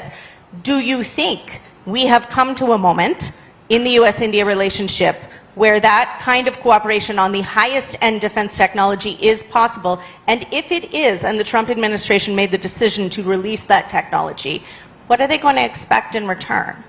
Nivruti, question for you is this. As we talk about things that are necessary to continue to move technology partnerships further along, one that is clear has to do with the human capital. The United States has benefited tremendously from Indian human capital and ingenuity. Do you have concerns that given where we are seeing the immigration conversation go in the United States, you may see Indian entrepreneurs, Indian students pulling back from a willingness to study or work in the United States and perhaps go to other places instead? So Ashley, let me come to you first. So thanks, Lindsay. Let me say two things. I think the bias in the Trump administration is to sell, sell, and sell. And given that bias, it is very likely that there will be much greater technology acquisition opportunities for India and for the rest of the world. Now, what it does to a certain conception of global order is an entirely different question.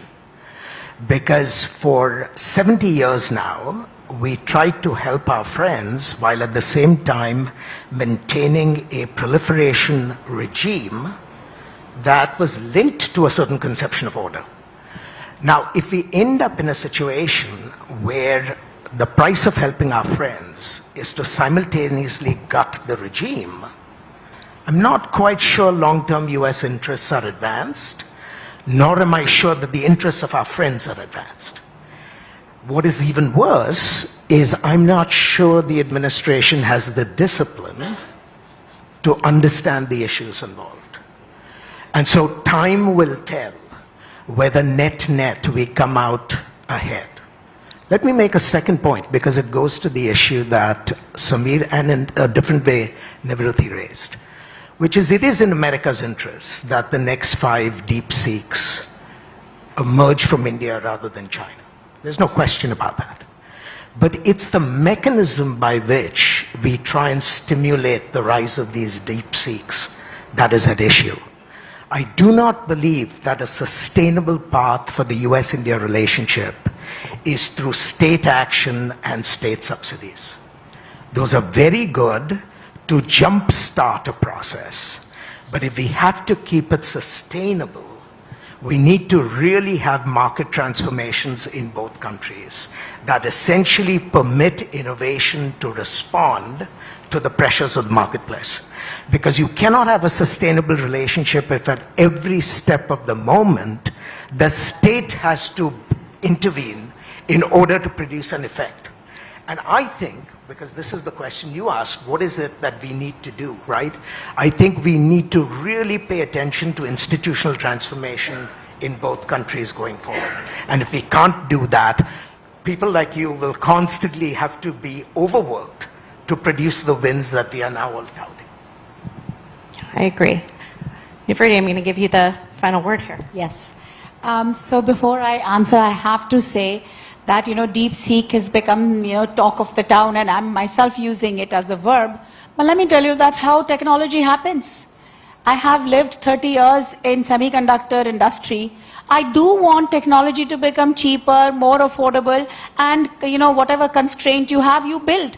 I'll tell you from a chip perspective, if I was told to do all of the routing in, a certain size, I do it.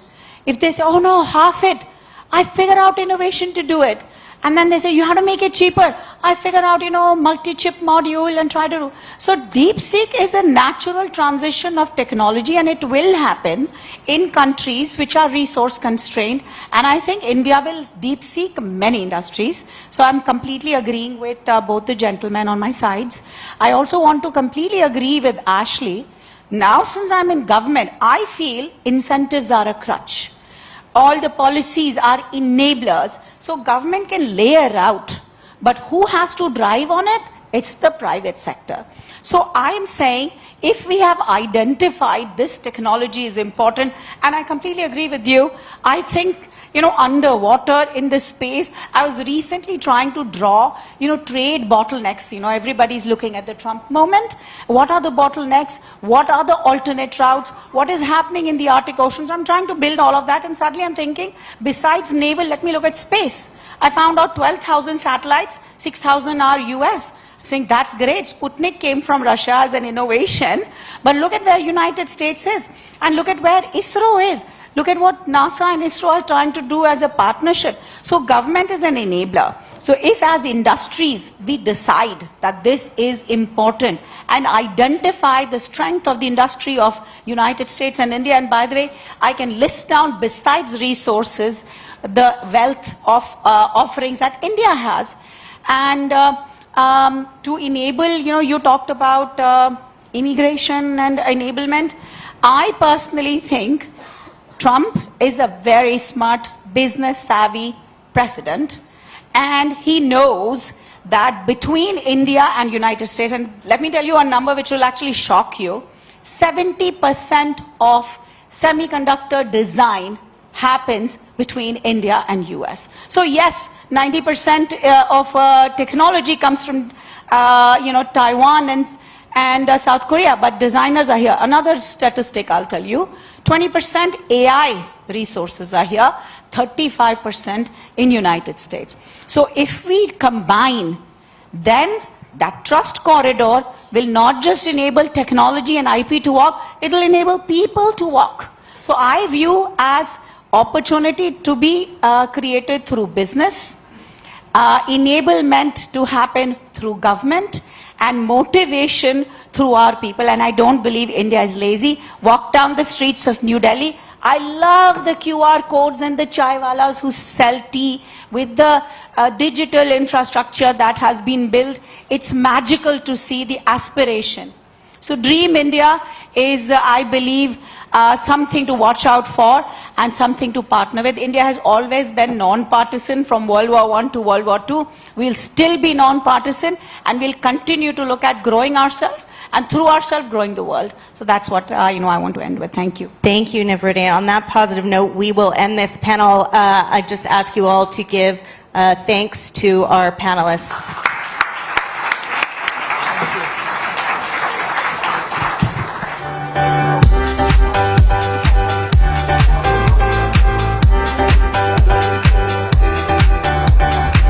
Thank you all for a thought-provoking discussion on the future of technology partnerships.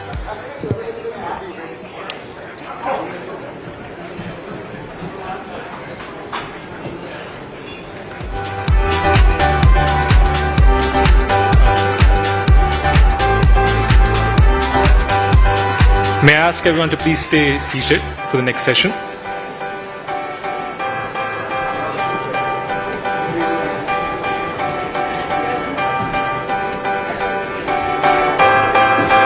We now have the pleasure of having Mr. Nandan Nilekani, Chairman and Co-founder, Infosys, and Founding Chairman, UIDAI Aadhaar, for a keynote address titled AI, a Reality Check.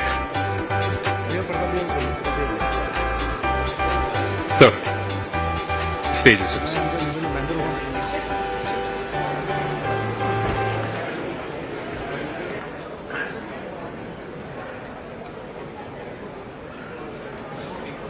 Yeah. Maybe I'll wait for people to settle down. Yeah, so I thought today I'll briefly do a reality check on AI, because I think, the hype levels are unprecedented, and, hype and technology have always gone together. When the cloud came out, they said this was the greatest thing since sliced bread. 5 years back, when the crypto bros told us that they'll solve world peace and world hunger with crypto, and that, I don't know where that went. And now, of course, AI is going to change everything for everybody. So I think the hype cycle is reached unprecedented levels. But the reality is that we are facing challenges to build AI at scale and make it work for everyone. And I think the many public information on how products are getting delayed. It's taking much more time. It's much more complicated. Internal politics plays a part. So all the things that we know about institutions, individuals, egos, also applies to the world of AI. And therefore, to actually make this stuff work at scale and useful to everyone is turning out to be far more difficult than we thought. Now, there are the usual issues. How do you make the user experience seamless? What are the infrastructure we need? How do you govern these things? How do you manage the complexity? These are things that we have dealt with in every field, and we are dealing with them at AI at scale. Now, one of the key differences between previous tech revolutions or advances has been, for the first time, we intend to place trust in non-human intelligence for decision making. Now, we didn't do that earlier, because earlier technology was deterministic, predictable. Now we are essentially expecting the machine to make decisions. And that's a huge leap of confidence, a huge leap of faith in the ability of technology to take us forward. We also know that we are far more forgiving of human error, but much less forgiving of machine error. To give an example, few 100,000 people die on the roads due to car accidents, and we take that as a given. But if one person is killed by an autonomous car, the provider of that has to go back to the drawing board for 2 years. In other words, because the bar we have of expectations of machines is at a different level than of human beings, this becomes actually very difficult when you try to adopt at scale. So adopting AI at scale is hard work and will continue to be so. Now it's even harder in the enterprise. In the consumer world, you can adopt AI at scale because somebody can launch a chat bot which everybody uses, and once in a while, if the chat bot hallucinates or makes a mistake, you're willing to live with it. You're willing to live with the fact that the consumer chat bot has occasional mistakes. After all you're doing is editing your article, getting a menu planning or whatever. But enterprises have to make sure that they don't give wrong answers, because enterprises are putting their brand behind an offering. And if they provide AI at scale, and that AI at scale even has 1 or 2% error in the way it gives answers, then that affects the brand itself. And that's one of the reasons why it's taking so long, because we don't have the guardrails to ensure that we have absolutely no machine error in these kind of things. At the same time, the expectations are huge. Every board today is saying, I want this done by tomorrow morning. They're calling up the CIO is calling up the vendors. You have all that stuff going on. And we really need to have, so it's an unrealistic expectation. So in general, enterprise AI is much harder and will take a long time. But the most difficult actually is implementing AI in the public sector, because public sector has structural constraints, it has ministries, it has departments, everybody is territorial, so data is not shared. And if data is the lifeblood of AI, we have to find a way to bring all AI together, irrespective of which part of the government it comes from. So actually, public sector is the most difficult. And also because public trust is so important, ethical concerns are so important. You don't want to have bias. And the bureaucrat signing off on the AI wants a clear commitment there'll be no blowback on him or her because the AI does something wrong. So it's really even more difficult in the public sector. So essentially my point is that there's a lot to be done if you really want to make all this AI stuff work. And all transitions we know are painful. But this is not a new animal. This has happened before in every industry. Every industry when it comes, it goes through these kind of challenges, whether it's automobiles, PCs, internet, cloud. So all of them go through the difference this time are a couple of things. One is the hype is at a different level. So everybody is talking about it. Second, everybody thinks that he'll get some, talking about AI, or delivering AI, or all that is going to give some pixie dust or something. So everybody is talking about AI. So the whole thing is much more hyperventilating, but fundamentally the challenges of implementation are the same like anywhere else. And we have to make sure habits change.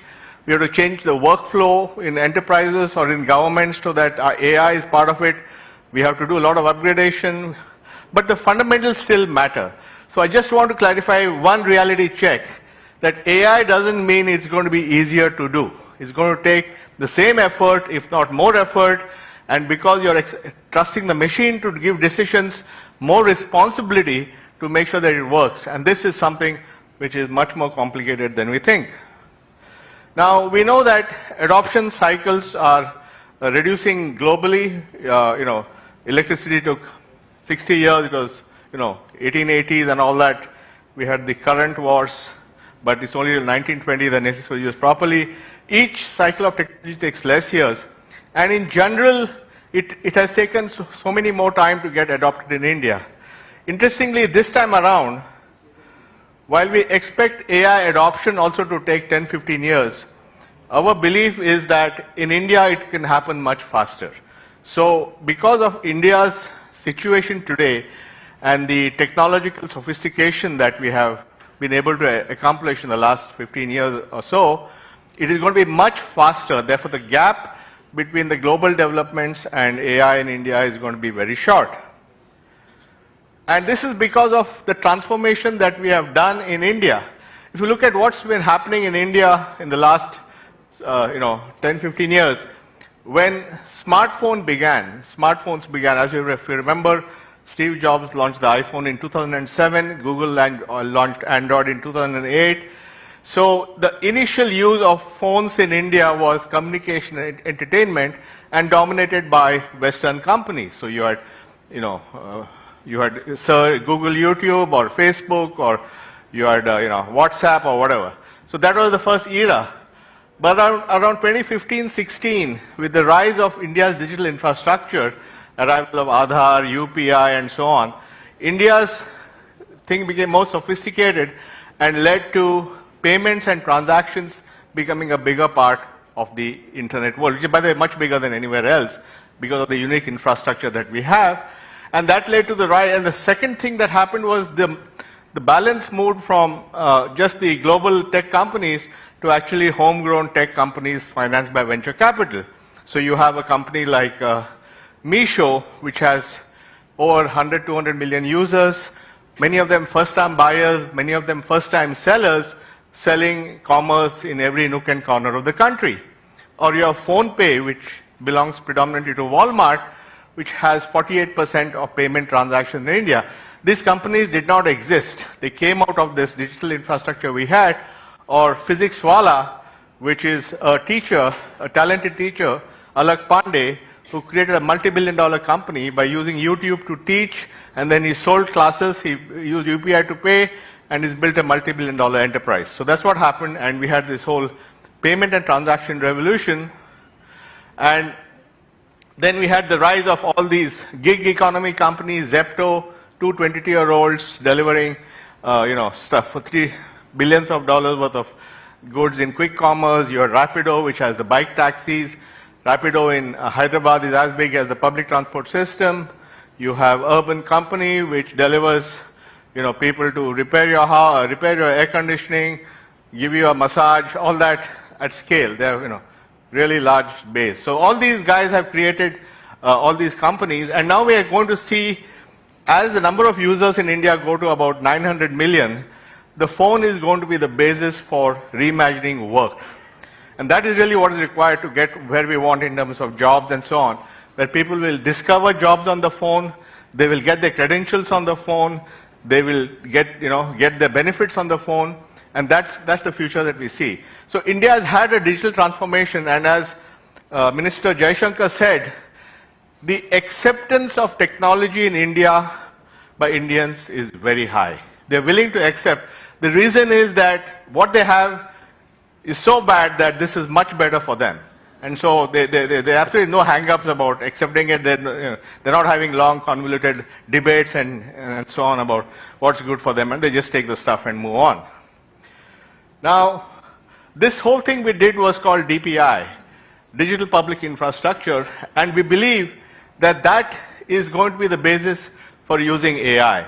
So when we look at implementing AI at scale in India, it's built on an existing foundation of digital transformation that has happened for a decade.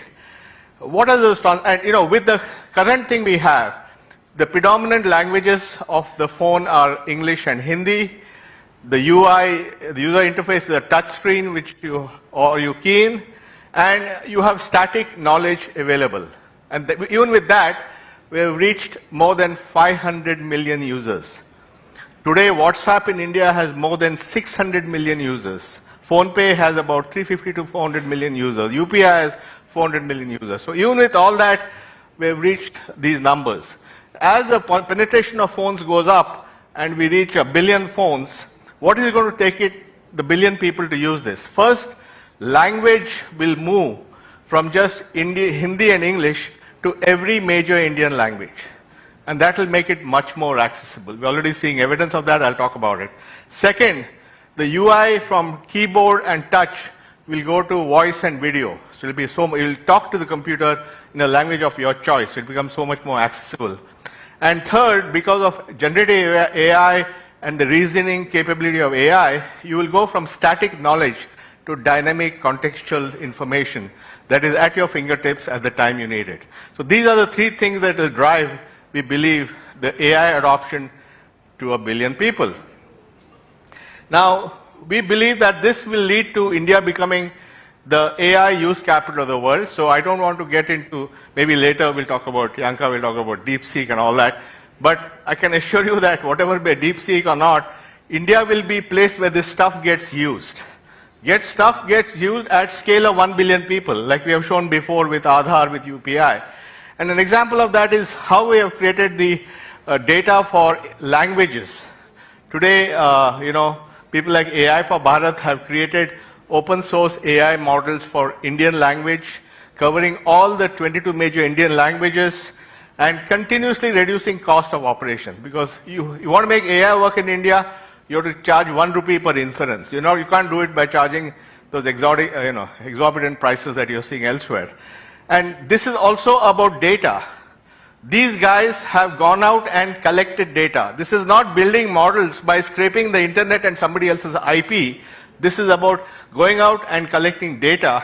They have collected 18,000 hours of spoken Indian language across the length and breadth of the country in all its variations and nuances, using a whole army of people going around collecting data. So AI is about data, and data has to be the right data for your context. And these are the kind of infrastructure which are creating low-cost, population-scale AI. An example is in learning, where this is being applied for education now in 4 or 5 states, 6,000 labs, and it's about learning to read and write. We all know the challenge in India. We had the USER report for many years showing there's no improvement in education. But now we think with these AI tools we can actually make learning better. And this is again a key difference in the way we think about AI in this country, which is how do we use AI to make lives better? It is not how do we use AI to make things so convenient that you lose your skills. It's not about dumbing down people. It's about actually using this to improve the capacity, capability, and potential of human beings, and therefore, how do we use AI to make lives better? And that's a continuous theme in all the AI work in India. Another one which is coming up now in multiple states is the Open Agri Network, which allows farmers to get access to information in the language of their choice and all kinds of information, weather cycles, crop cycles, etc.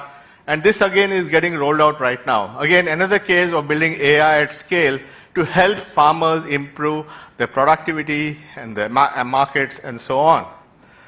And so what you're seeing is sort of a AI and DPI. So AI makes DPI better. For example, in the Aadhaar system, they use AI for liveness testing. When you do Aadhaar authentication with a face, they make sure they're not using a photograph, there's a real human being there. All that is done with AI. When we do transliteration in AI, in the data of AI, they use transliteration, they use generative AI to reduce the errors. In UPI, which does 18 billion payments a month, they're using AI to have voice payments. So you can see that the digital infrastructure we have is getting loaded with more AI and making DPI better. And a great example of that is what the government has built as a DPI, which is Bhashini. I don't know, is Amitabh here? I don't know.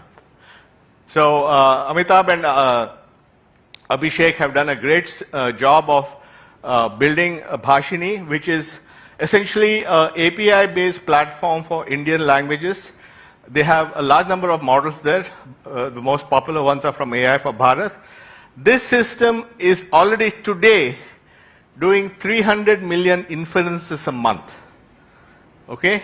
It is doing it in 36 languages and 22 languages in voice. And the way it provides a standard protocol for Indian language translation, in which are then used by multiple applications. So My Aadhaar is the application, the chatbot for Aadhaar resolution. PM Kisan E-Mitra is a chatbot for farmers to know whether they got the money. The similar one is there for Narega payments. So all these are actually today being used by ordinary people in a language of their choice to get a service that they want. And this will only get better because as the data from these interactions improves the models, as the models become better in terms of reasoning and so on, this will only become better for people. So this is the cycle. So when you develop these kind of public systems, it's not about delivering a solution, it's delivering an infrastructure which keeps improving. And so that's how the AI in India is improving. So I think my point is that It's not a slam dunk. It's not that some magic will happen tomorrow morning and we'll all be, coasting along, getting our UBI payments or whatever. It's about focusing on individual transactions, individual narrow use cases, making them work at scale. We'll be doing that. It's about creating an evolvable iterative model of improvement. So you improve data, AI models with data from collection, synthetic data, as well as AI from the usage, so that you keep improving things. And it is about making sure it's safe, secure, unbiased, responsible, and there are a whole set of techniques to do that. And obviously, we have to make this at 1 rupee per inference. Otherwise, this is not going to fly. So we think that AI is not easy. It's not some Kool-Aid. It's about doing it properly. But India will be uniquely placed because of its history, and it will combine DPI and AI to create a whole new way of doing things. Thank you very much.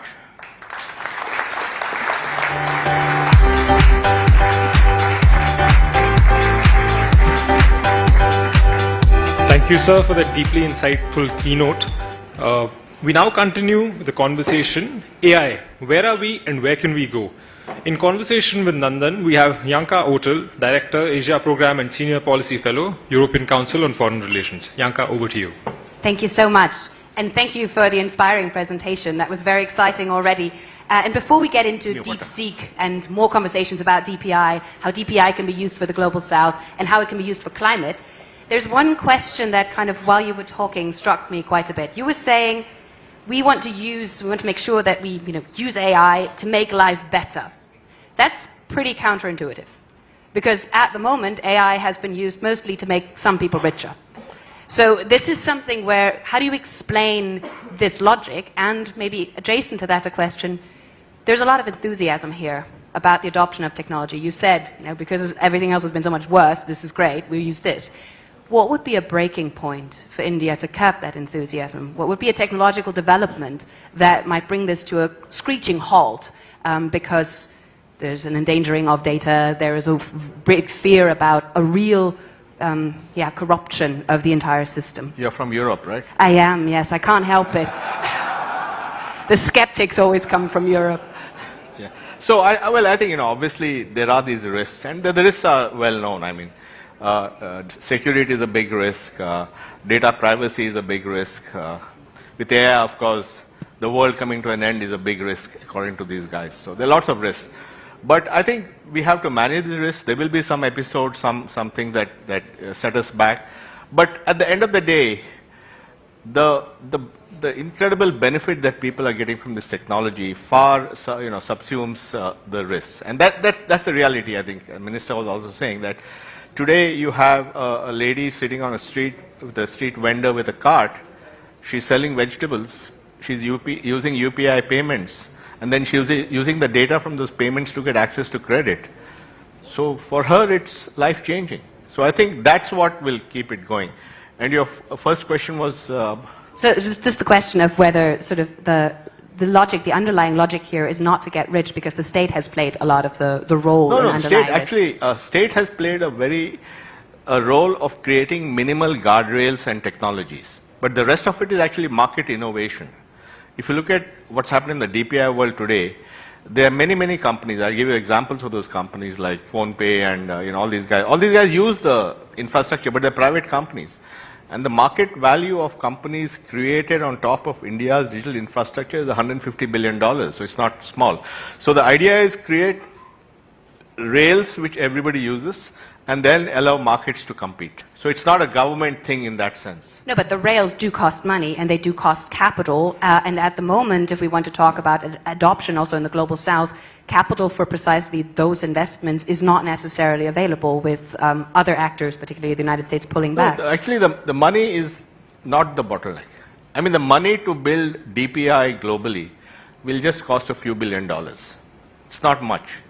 You want to fix global $1 billion. You want to fix global climate, you need $5 trillion. So compared to all that, if you want to create digital infrastructure for the globe, it will cost $10 billion. It's not much at all. And there's no hardware needed before? No, you need hardware. You have to buy the hardware, but you have to buy it, or you can use the cloud or whatever.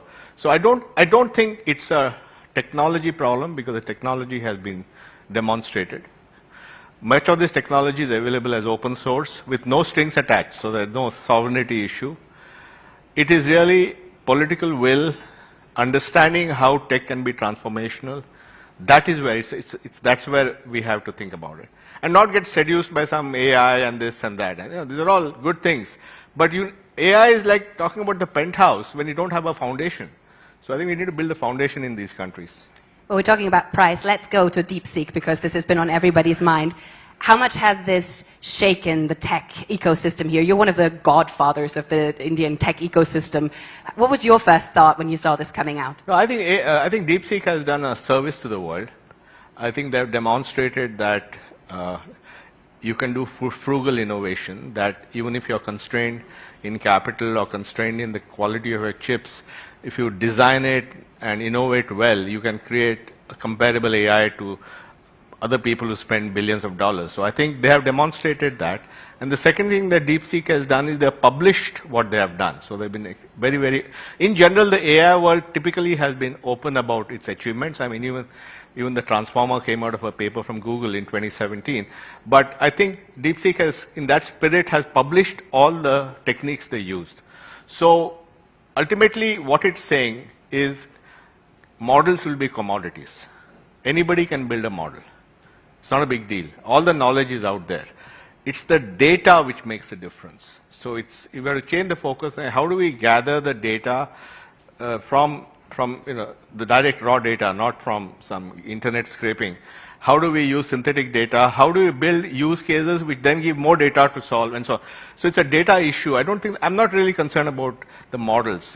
Anybody can build models.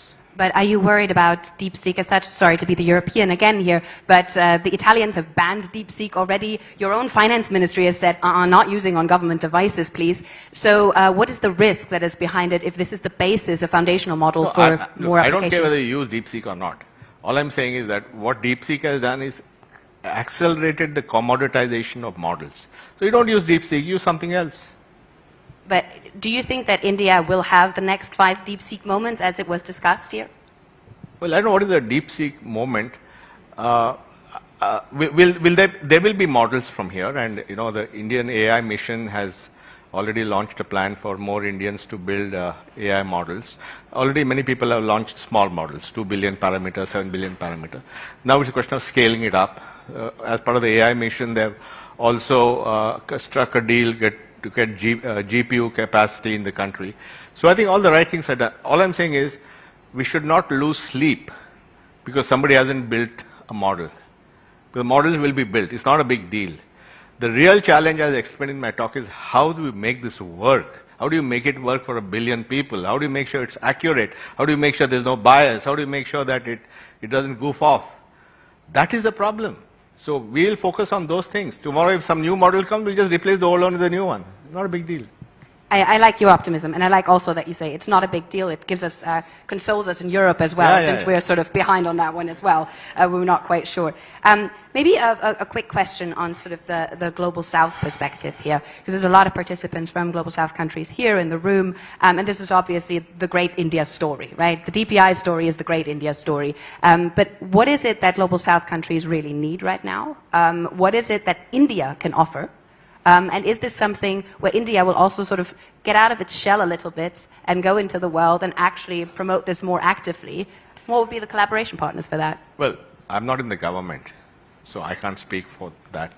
But I think there is a lot to learn from the Indian example. First is, how do you use tech in an inclusive way?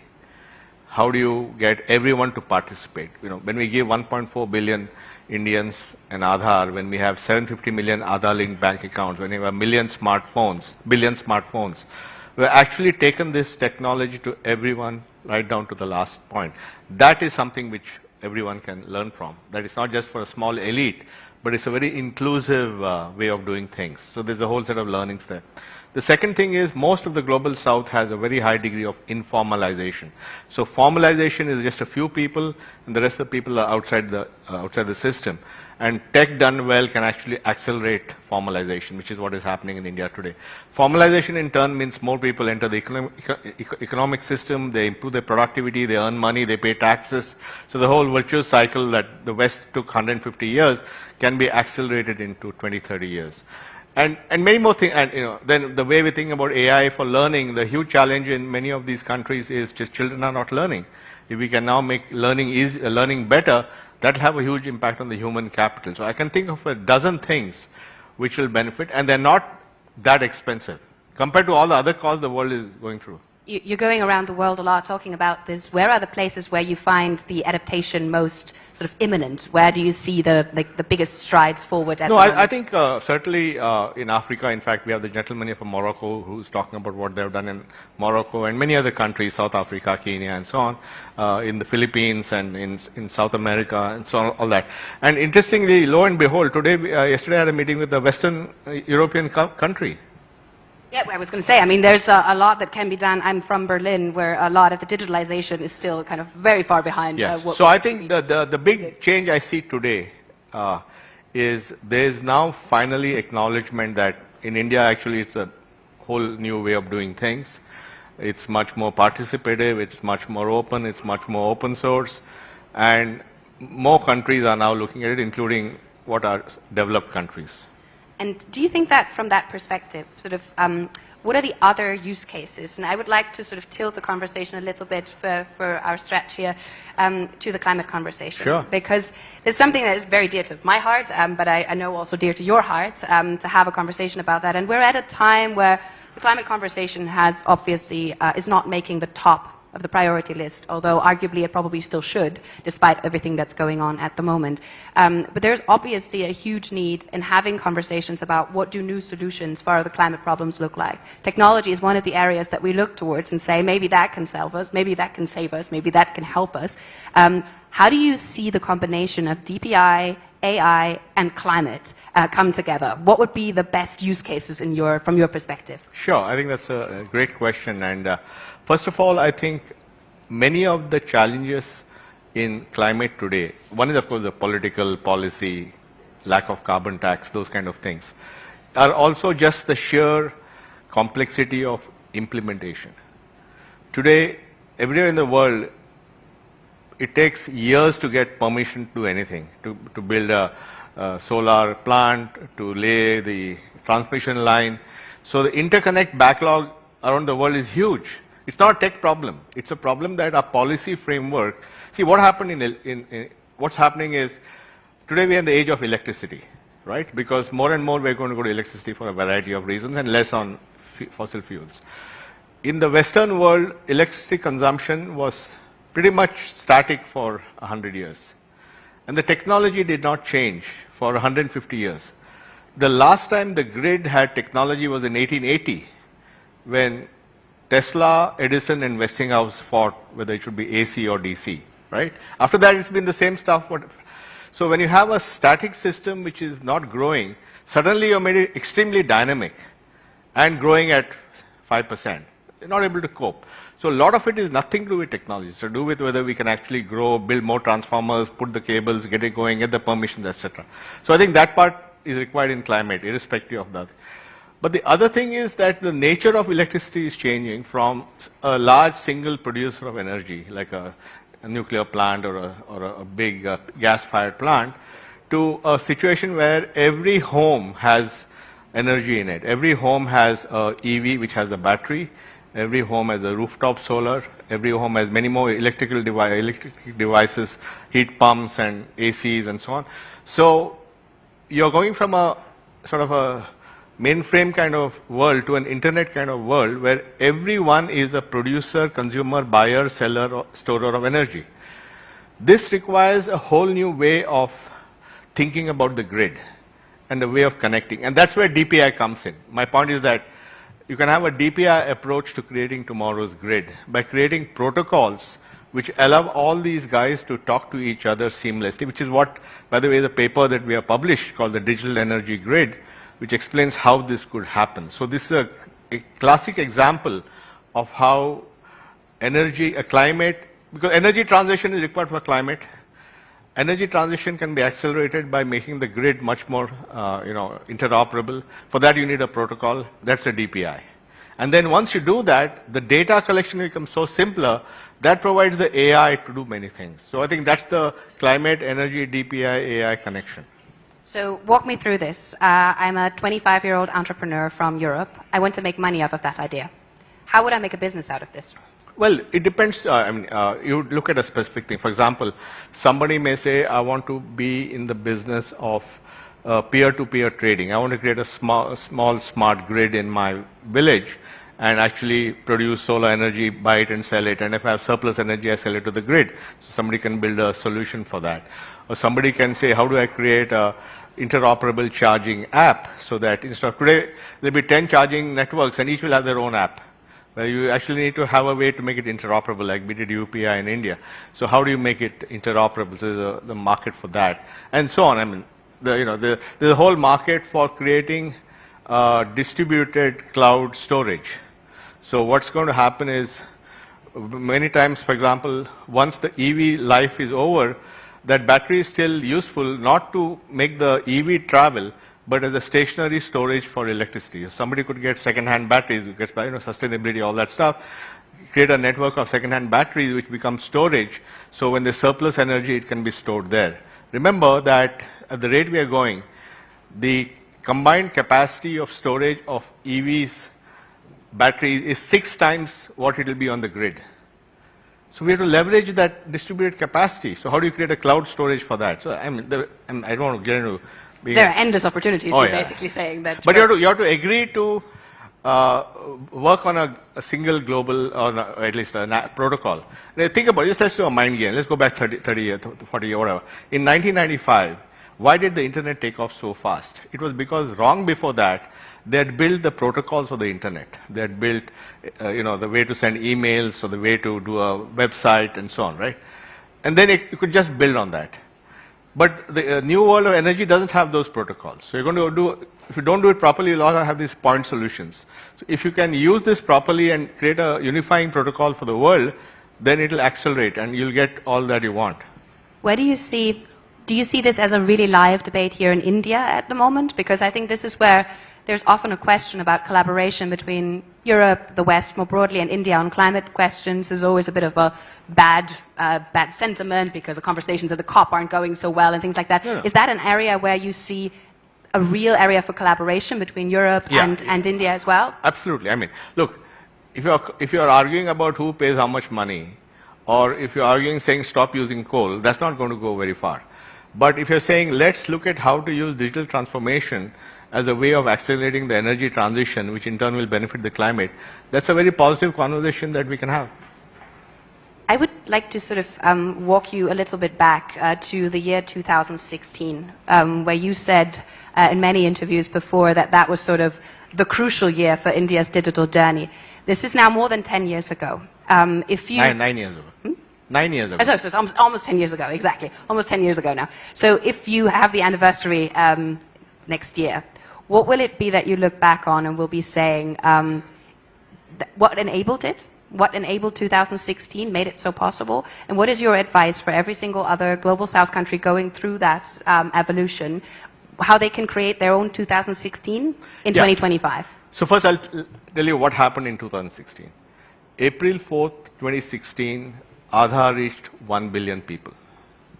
April 11, 2016, UPI was launched. September 2nd, 2016, the architecture for account aggregator was launched by the RBI, which is the basis of democratizing data. September 5th, 2016, Reliance Jio was launched, which changed the mobile business. November 8, 2016 was the withdrawal of currency notes, also known as demonetization. And December 30th, 2016, the PM launched the BHIM app. So in the space of 9 months, this thing happened. But for this to happen, things had to have happened before. It's not that one morning we got up and all this happened. It was all developing over the previous few years. So I think the message is that you have to have the patience to build the basic foundational blocks to take this forward. It may take years. But if you do it well, then events will happen, events will conspire to take all these blocks and get them to scale up. So I think there's hope for everyone. And this time we can do it much faster because we know what we have to do. That time we didn't know what we were doing. Now we know what we're doing, so we can do it faster. You have also said that India will have 1 million startups in just 10 years. Yes, that's right, yeah. So where do you see, what's the area in which you will have most startups? In everything. There's no one area. All startups will be solving some problem or the other. The important thing, there'll be 1 million of them. Like to give you again, in 2015, we had about a few thousand startups. Today, we have 150,000 startups. So assuming a 20% CAGR, we're looking at 1 million startups by 2035. And it's a virtuous cycle. Startups beget more startups. It's like nuclear fission or whatever. So let's see what happens. There's a startup. Bunch of very smart guys. They create a successful company. They go IPO. All those guys have stock options. They all make millions. They all become startup guys. Suddenly one startup begets 100 more startups. So that cycle, that virtuous cycle is now in full play, which is why I think there'll be 1 million. Now which problems they will solve is for them, but they will solve problems in climate, in energy, in fintech, in space. I mean, India's space story is actually a fabulous success story. I mean, 10 years back, India was essentially a public sector success space story. ISRO was doing everything. But this government, Mr. Jaishankar and his colleagues, Prime Minister Modi came out with a space policy, which allowed private sector to do space. That has now led to hundreds of space startups. And today we have startups like Skyroot in Hyderabad, which is building a 3D rocket for launching. They're going to be launching, every 2-3 months they're going to be launching. So there'll be one of the few places outside the US where there'll be launches. There's a company like Pixel, which is launching hyperspectral satellites, which there are 3 of them flying now, beaming data down.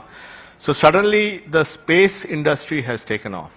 And these guys are benefiting from the infrastructure of ISRO. So they use the rocket launching in Kerala, where they have the launching pad for ISRO.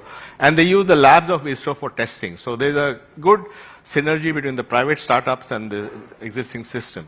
So who would have thought? I mean, I never thought 10 years back that space would be a big thing, but now there are 200 startups. So I don't know where it's going to come from. Where does the capital come from? Do you think mainly from India, or do you think from the outside?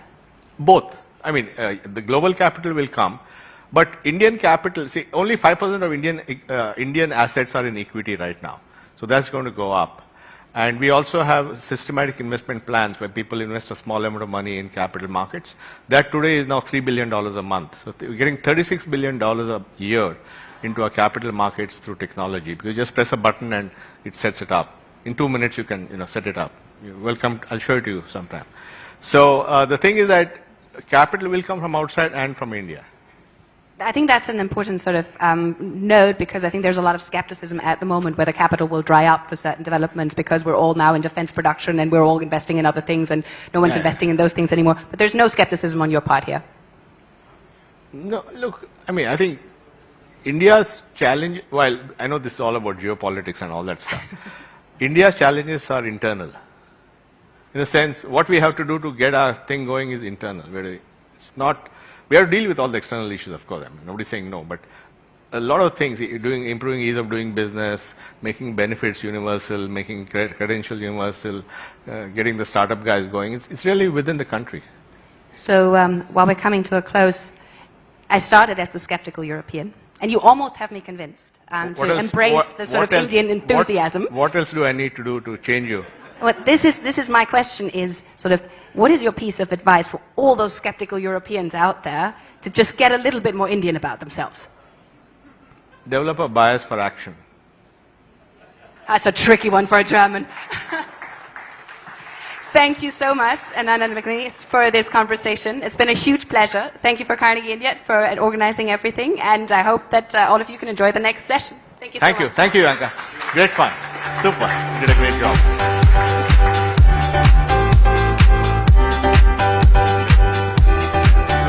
Thank you, sir. Thank you, Yanka, for an engaging and forward-looking conversation on AI's present and future in India. Could I ask the room to please settle down?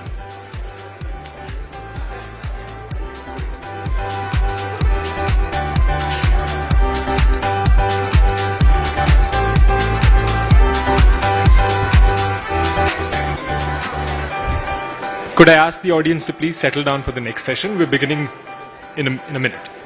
In a couple of minutes.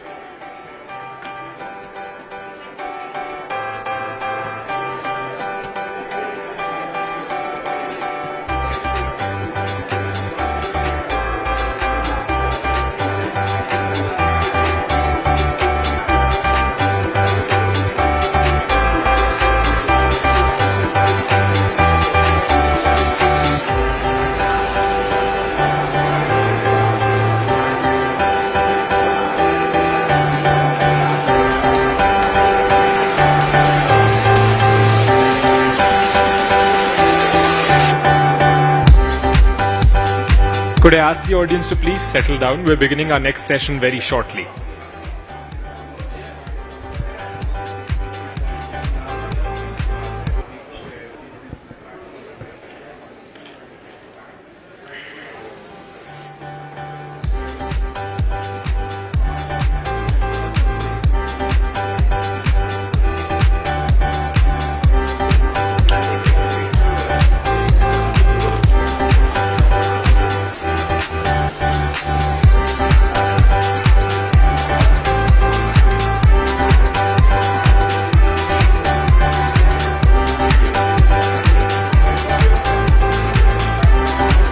Could the audience please settle down? We're beginning with the next session.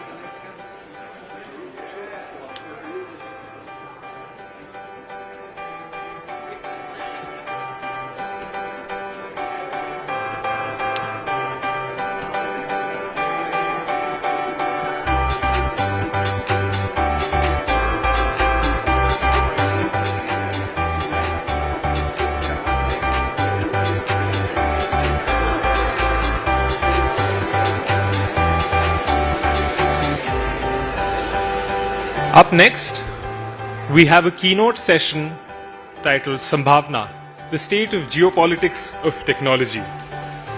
For this, I have the honor of welcoming Mr. Sunil Kant Munjal, Chairman, Hero Enterprise.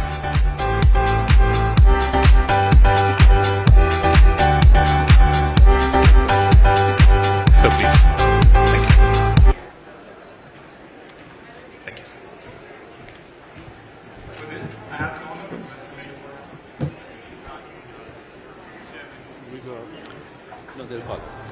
Good morning.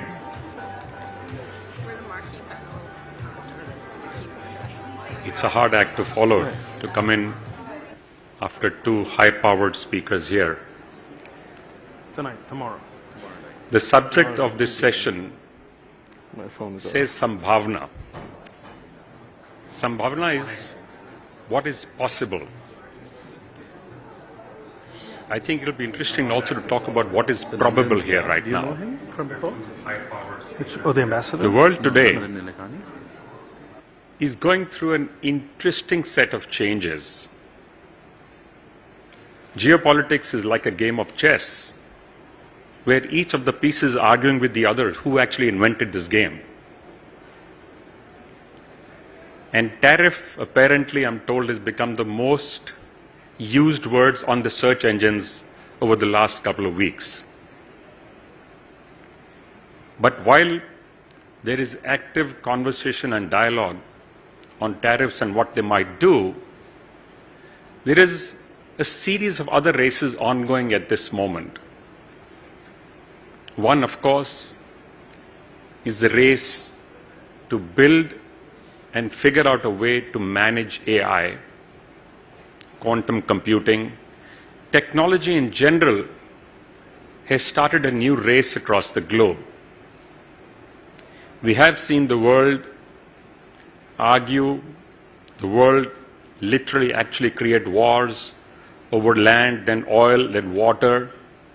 And now that all of that seems to be happening at the same time, while the tech seems to have overtaken most everything else.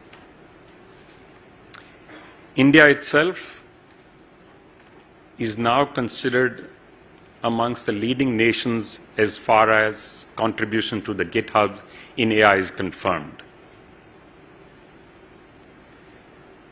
We have, however, spent much less than many other countries if you see since 2013, India has spent shy of $12 billion, US has spent well over 450 million, China has spent over 100 billion in the very same time. We also have some way to catch up on the research front. But the contribution India is making now is actually growing rapidly. And we've done this a few times in the recent past, which tells us there is a possibility to leapfrog. We did this when the telecom revolution happened in India. From a nation which had only a few 100,000 telephone connections to one which provided first the most expensive and then the lowest priced wireless telephony in the world. Today, we have over 1 billion phone connections, with close to 1 billion of them being smart devices. We have over 1 billion people with digital identities. Most of them also have digital bank accounts. So we're sitting actually at the cusp of a possibility to leverage these along with the new leap in technology that we are likely to take. It positions India not just amongst the big economies, but certainly amongst those who wants to and will be sitting on the top table. India's growth, however, unlike many others, is not seen as a threat, and nor does India want to be in a position where it puts down others. India's attempt is to create an image and a position for itself where it plays an active role and part in the global value chain, whether it is manufacturing or services or in the new technology world. We see ourselves as an increasing provider, not just of services, but also of talent and of intelligence. At this moment, India has a large number of its citizens living and working overseas, many of them in the world of technology. Many of the top tech firms, and this is no secret for all of you, have CEOs which went from India. A large part of the workforce also has been provided by India. India now wants to play the role of being an active player in geopolitics. India wants also to tap into its historical strength of its culture, of its cultural ability to use India's wisdom, India's culture, India's arts, alongside the move that we are making in technology and STEM. We have demonstrated this in many ways. In fact, Nandan, who was here just a minute ago, was a key player in creating the infrastructure which allowed us to do a lot of this. India's UPI, the payment interface system, the India Stack, which is one of the most unique systems in the world, which allows multiple layers of services to ride in full security in an open system. I think it's also important for us to note that the question now on technology and AI is also going to be about how it actually gets governed. What kind of guardrails get set out? I was in California a little while ago, and in most of the conversations we had, the two things that came up was cybersecurity and where AI will take us.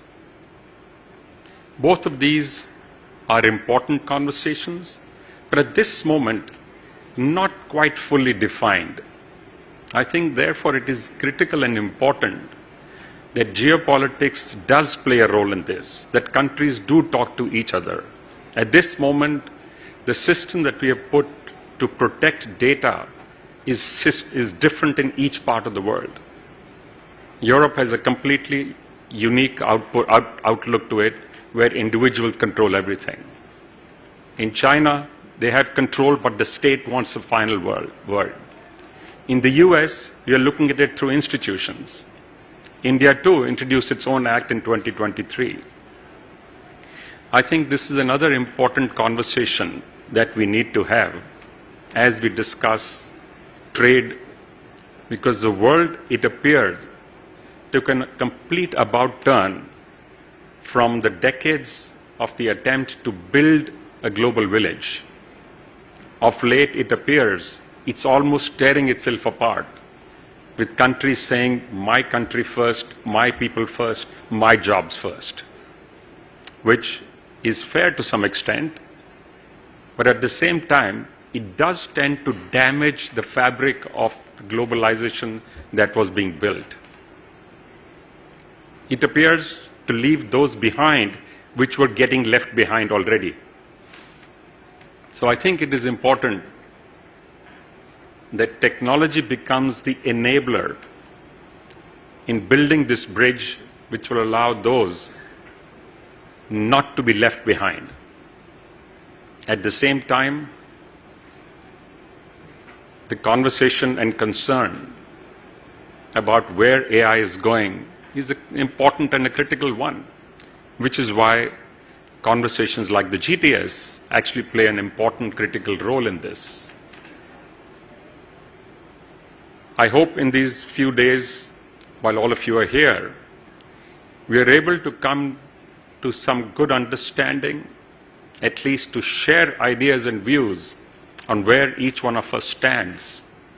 Because at this moment, it also appears we were not quite listening. I think that's important too. As we build the new globe for ourselves and our future generations, while trade conversations will happen, I think it's more important that the very art of conversation is brought back into global dialogue. As a nation, India has played a reasonably neutral role of late. On the one hand, we have been able to buy oil from Russia while the war is going on. At the same time, we are actually having an active conversation with Ukraine as well. And this has been India's stand, that we would like to find solutions through conversations and dialogue. And the time of wars is long past.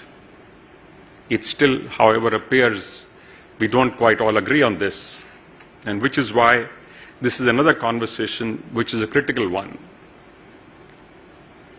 For us to talk about possibilities, they are immense at this moment because of the way we have connected through technologies. The boundaries, the political boundaries that we have built for ourselves are somewhat imaginary once you start looking at technology.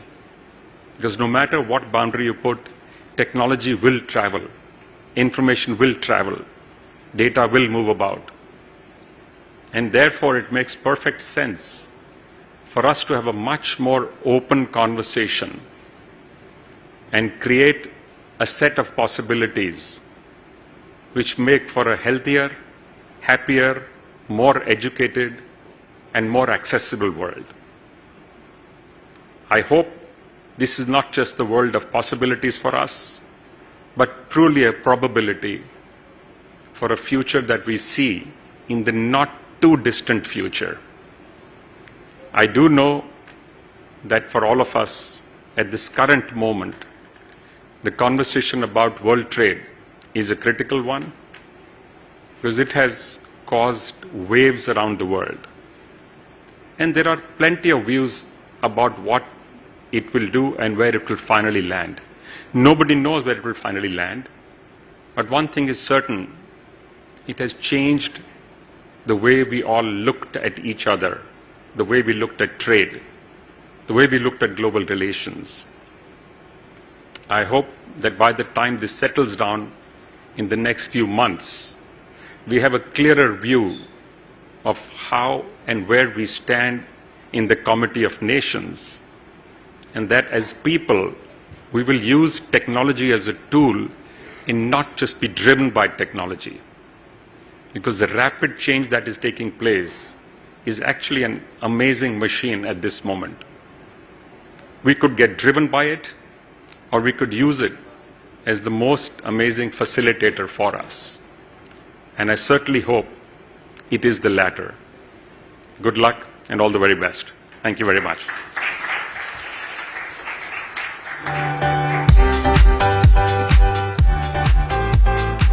Thank you, sir, for those insightful remarks on the state of geopolitics of tech, which sets the stage for our next session, the panel discussion on Sambhavna, the state of geopolitics of technology.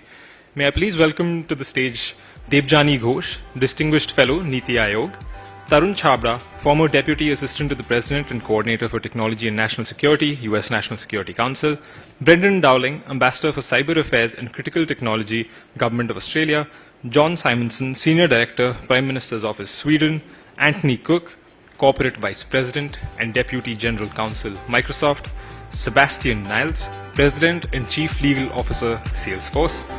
Moderating this panel is Srinath Raghavan, Non-Resident Senior Fellow, Carnegie, India. Can I have video, please? Video, please.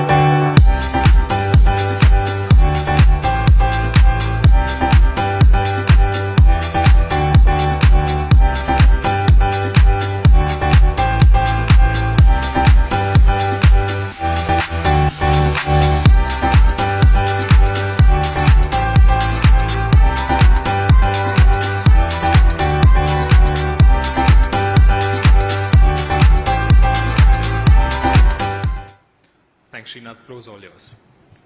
Thanks, Sahib, and good afternoon. Welcome to this conversation that we're going to have on geopolitics of technology.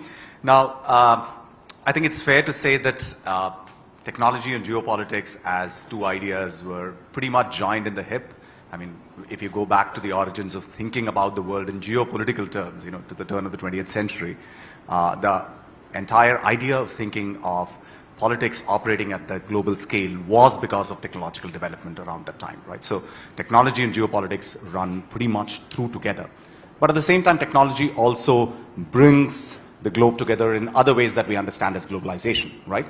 So on the one hand, technology sort of connects, it flattens out the globe, as we say, but it also creates differentials in terms of power, capability, which then drives competition. So technology is central both to globalization and to geopolitics, to competition and to cooperation. And I think it's also fair to say that competition and cooperation are not kind of mutually exclusive categories here. If you want to compete with someone, you have to cooperate with others. So those are the kinds of broad themes that we really want to explore. Over the last 8 to 10 years, you know, the geopolitics of technology has become a lot more competitive, partly because of the advent and upsurge of new technologies. You know, we've already spoken this morning about things like AI, semiconductors, quantum computing, cybersecurity, and so on. We also know that there are very distinct regulatory sort of systems and environments coming into place in different geographies to help develop and manage the state of affairs. We've spoken about the sort of role of the state and society and what the balance between these things is in terms of thinking. So for this particular session, you know, what we really want to sort of focus on are questions around how countries in the current geopolitical sort of situation are balancing out technological competition with other policies, particularly around trade, which are essential to build resilience, particularly in supply chains and so on. This is not just a story of the states. We also want to understand how multinational corporations are navigating geopolitical tensions and a fragmented regulatory scheme. In a nutshell, I think what we want to understand really are what are the opportunities as much as vulnerabilities for critical tech in such a time of geopolitical flux. You know, Sambhavna, which is the title of both this panel but also of this edition of the GTS, is about possibilities. But etymologically in Sanskrit, Sambhavna also means coming together, particularly in terms of a meeting of minds. So what we're hoping really is to pick some of the wonderful minds we have around this panel to try and develop some perspective on what really are the opportunities in this landscape. So thank you so much for joining us here today. Tarun, if I may, can I begin with you to give us a sense of one of the sort of main axes of the geopolitics of technology has been the US-China competition. You were very sort of, centrally located in the Biden administration, had a ringside view of many of these developments, shaped many of the policies and so on. I just want to get a sense from you on when you look a little backwards, how do you see what was accomplished in that time? And going forward, where do you think the trend lines are pointing in this landscape of geopolitics of technology? Thank you very much, Srinath. So I think there are a few trends that are likely to be enduring that characterize not just US-China competition in technology, but really the broader global dynamic that implicates all of us. The first I would note has to do with cybersecurity. So I think we tried to make public as much as possible some of the growing risks that we saw coming from China in cyberspace, particularly when it came to threats to our critical infrastructure and those of our friends around the world. And I think, we've talked a lot about generally classes of infrastructure that we have thought about, if you think about your water and electricity and so on. But an area that we focused on that has not been, I think, focused on enough is the broader world of the Internet of Things, which could become a broader vector for cybersecurity risks. So if you think about, connected vehicles, whether they're electric or not, or you think about cloud services, or you think about industrial robotics, if this world of IoT is getting daily software updates from untrusted vendors, that really introduced profound risks for all of us. And I think we have begun to get our heads around that, but we really need to come together and work on not just standards, because standards alone don't solve a problem with a trusted vendor, but really figure out ways in which we open up our markets to one another and create a trusted zone. Because those vulnerabilities are not going away, and to date it's really only the United States that's taken action in a number of these areas, and we really need to, I think, expand the sphere of friends and partners who are doing the same. I think the second area is just kind of the broader technology and trade dynamic. And Dr. Jaishankar this morning, said it's very difficult to say, oh, this is non-sensitive trade and this is sensitive trade now. And I think what he was talking about was, in one dimension, this world of IoT, and that could extend, quite far into things that are in our daily lives. But he's also talking about the question, I think, of overcapacity, and that gets to not just questions about how many vehicles are coming in and so on, but it goes to the core of our national competitiveness as nations, right? To what degree can we sustain critical industries of the future with overcapacity coming online? And this is an issue that's been of concern not just for the United States, but many developing countries as well that also have ambitions to play in high technology and be advanced manufacturers as well. And then finally, I think the AI competition is very fierce. It's going to continue to be. It's going to pervade every aspect of national security, economic competitiveness, our manufacturing base, and so on, especially as more and more capable models come online. I think that means more focus on the hardware underlying, the silicon underlying frontier artificial intelligence, the power, as was referred to earlier today as well, and then whether we can come to any sort of understandings about ways in which advanced AI, advanced agents, right, could pose risks to all of us. Is it possible to come to some understanding of those risks and try to work on them together? Thanks, Tarun. I'm sure we'll pick up some of those points when we get around next. Jon, if I could turn to you next. The European Union and Europe more broadly and the United States have had quite distinctive paths towards regulating technology, thinking about how do you want to sort of promote innovation and use and so on. But the current geopolitical context, I think, has particularly been, the transatlantic relationships have been a major focal point of many of the changes that seem to be unfolding pretty rapidly, even as we meet here. So I'm just wondering from your perspective, how does this kind of geopolitical flux impinge upon Europe's approach towards thinking about technology, not just in the European context, but more globally as well? Thank you so much, and thank you for organizing this. I think I would talk about a couple of things. The regulation and the approach that the EU uses in comparison to the US and why we have a certain approach, and also the need for speed. I'm relating to that, okay, how if technology develops so fast, okay, how does governance need to develop to certify that we accomplish the benefits that we strive for, but also to handling the risks. But my background, I was an entrepreneur for 15 years, and then 10 years ago I shifted into government.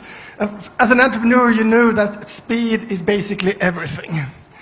But in an EU context, both the businesses and the citizens, they don't tolerate too much of mistakes. So if things are not, in healthcare, for example, with data sharing or with integrity issues, our citizens are not so tolerant. In the US, you solve things with the judicial way, but we don't. We have a contract between the citizen and the government to protect us and do good things for us. So then that then leads to that we need to regulate in a bit more advanced, so we can really ensure that the developments of AI or drones or automatic vehicles or machines in the forest or in the farming are run in a way and handled in a way that the citizens approve of. And as a consequence, then we end up with a lot of regulation. But then the trick is, and I think EU is actually on this pretty well, that you have to look at regulation as a dynamic matter. And when EU defines new regulation, many times they write into this regulation that they should be revised, for example, within a couple of years. So if you look at regulation as a cyclical process, you can curb a bit of the difficulties with over-regulation. So that's, I think, very, very important. And I think actually EU is better than many nations in Europe to handle that type of thinking. And another dimension is that it's so easy to regulate with very hard instruments, laws and regulations, but you have to look at the complete threshold of regulations, from soft regulations, industry, common understanding of problems, maybe industry agreements, up to standardization, and then to tough regulation. And you have to play on the whole ladder of regulation. And I think Europe could be much better to use the whole stack of different types of ways of regulating and normating different areas. So that's one thing then. But now when I talk to entrepreneurs and also companies and also the public sector healthcare providers, they actually see that they want to use tech in a very, very rapid manner. But it's actually the challenges, for example, with GDPR that really makes it difficult. So somehow the public sector has to facilitate a more rapid technology development. And how do we do that then? If you look up now, ramping up the EU defense production, for example, the companies are ready there, they have the finances, they have the customers, but to build all these new things requires a lot of permitting. And that's actually quite complex in Europe. To build a new power grid line or a new regiment or whatever is extremely complex. So a lot of these challenges with new technology or automatic drones for farming or in the forest industry falls back on the regulators and the governments to facilitate this more rapid development. So it actually goes to the politicians and the civil servant to enable a safe and rapid deployment of new technology. And that's the European approach, and that's what we're striving for. It will not be an easy path, but that's the approach we have to deploy. Devjani, if I could bring you into the conversation now. We just heard from Nandan Nilekani a little while ago about, how he sees the development of AI in the context of India. But I'm just wondering from your vantage point, what really is the AI opportunity for India in this kind of a landscape, which is clearly both unpredictable, fragmented, but also perhaps throws up various kinds of opportunities? Thanks, Sriram. I think if you ask all five of us to summarize what we think is the current situation, the global situation in AI, I think you'll get five very different answers. And I think we're at that stage where there's very little, frankly, understanding and agreement in terms of what is really happening and where this is going to go. The things that we do know is the pace of evolution is something we have never experienced before, the pace at which things are changing. What we do know is that the rules of competition are completely being rewritten. And they're pretty much being rewritten, you know, every time China comes up with a new model or someone comes up with something else, we all go back to the playbook to say, oh my God, how did this happen? You know, what changed? So I still believe we're in very early days. And the competition and how this will play out and the rules especially are going to change pretty drastically over the next maybe few years. So I think this is the perfect time, rather than, of course you have to worry about today and what's happening today, but this is the perfect time to get into the art of possibility thinking and figure out where do you want to be tomorrow and how do you shape that future. And that's my day job at NITI Aayog, which is the Frontier Tech Hub. That's what we do. And as we look at the AI opportunities, the lens I'm applying to it is, what should this mean for us in the next 10 years? Where should India be in the next 10 years in order to not just count, but shape the trajectory of AI, both from an innovation perspective as well as from an application perspective. And we've been thinking through this for the last few months, many months, and there are three things that I think is a must-do for India to fully leverage the AI opportunity. First, we have to pick very strategic sectors and think of it from a supply chain perspective. Where do we want to disrupt? Where do we want to get more control? And we have to figure out how do we disrupt the rules of competition through R&D, R&D, and R&D. Really have to double down on R&D. And if I have to pick three areas that India should prioritize in under this, the first one would be what I call life tech. This is AI, biology, sensors sort of coming together. And I think this is going to completely revolutionize the way we think of healthcare, the way we think of agriculture, environment, etc. This is going to be I think it's going to be a way bigger opportunity than what we even know of AI by now.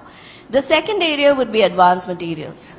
You know, all the news coming out of China pretty much daily and how they're disrupting, changing the lane as they call it in semicon, etc., etc. This is going to be critical for us, especially India's dependence on manufacturing sector and the need to grow that sector. Semicon. Catching up is going to be a very difficult strategy. But disruption, I think, is going to be the way to go forward in areas like semicon. And the way to disrupt is, I think one of the ways to disrupt is going to be metamaterials, to figure out what's next, right? And India has to invest in this. And the third area I would invest in is quantum computing and communications. I think this is going to be absolutely critical in terms of how it defines security, national security, and also compute. So that's my first block, which is strategy, prioritizing some three supply chains and then figuring out true, really world-class R&D disruption. How do we change the rules of competition? The second one for me is make renewable energy a strategic and competitive advantage for India. We have to be the source code for the most affordable and clean energy in the world. And how do we get there? And what do we have to do today? What do we have to invest in to ensure that we get there in the next 10 years? China is ahead of us, so again, we have to think of a disruptive strategy. But if there is one thing that will challenge the efficiency of controls, export controls, I think who has the energy and who controls the energy supply chain is going to be one of the key things that will challenge that. And I think we are on a good ground to think of a leapfrog strategy in this one. So this is another big opportunity for me. And the third one is we have to bring back human accountability and human focus in the game of AI.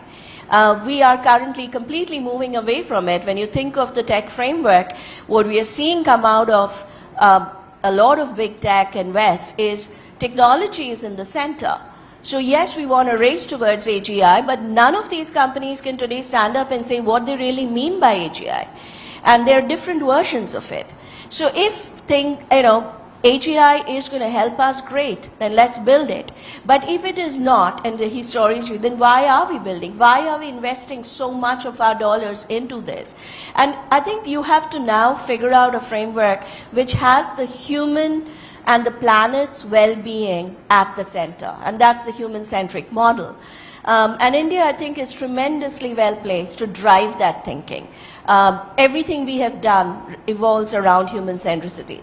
So these are the three things I think India should prioritize and really focus on, not just to disrupt, but also to lead and shape the trajectory, the narrative, the standards that's going to define this. Great, thanks. Brendan, if you could bring in an Australia sort of perspective to this discussion. You've been very closely involved in thinking about issues at the nexus of security and technology, particularly in terms of creating resilience across domains and so on. So I'm just wondering, again, I mean, does the current sort of geopolitical moment call for new ways of thinking about what that relationship amounted to? Are there continuities from what you've done in the past that you would like to sort of, press forward, taking others? What can other partners of Australia do in this domain?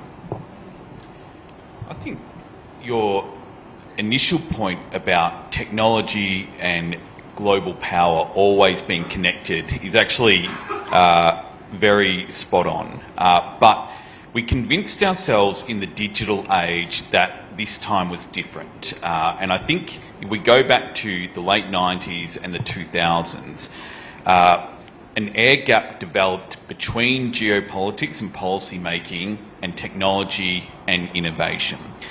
And I think in the technology industry, this idea gained a lot of currency that this was a new phase of human technology, this was a new phase of human interactions, and the old world ways of geopolitics and power didn't apply, and that the digital world was somehow inoculated from those new ways. And some of those, we'll recall some of those statements made by tech evangelists at the time have really not stood up well to scrutiny 25 years later.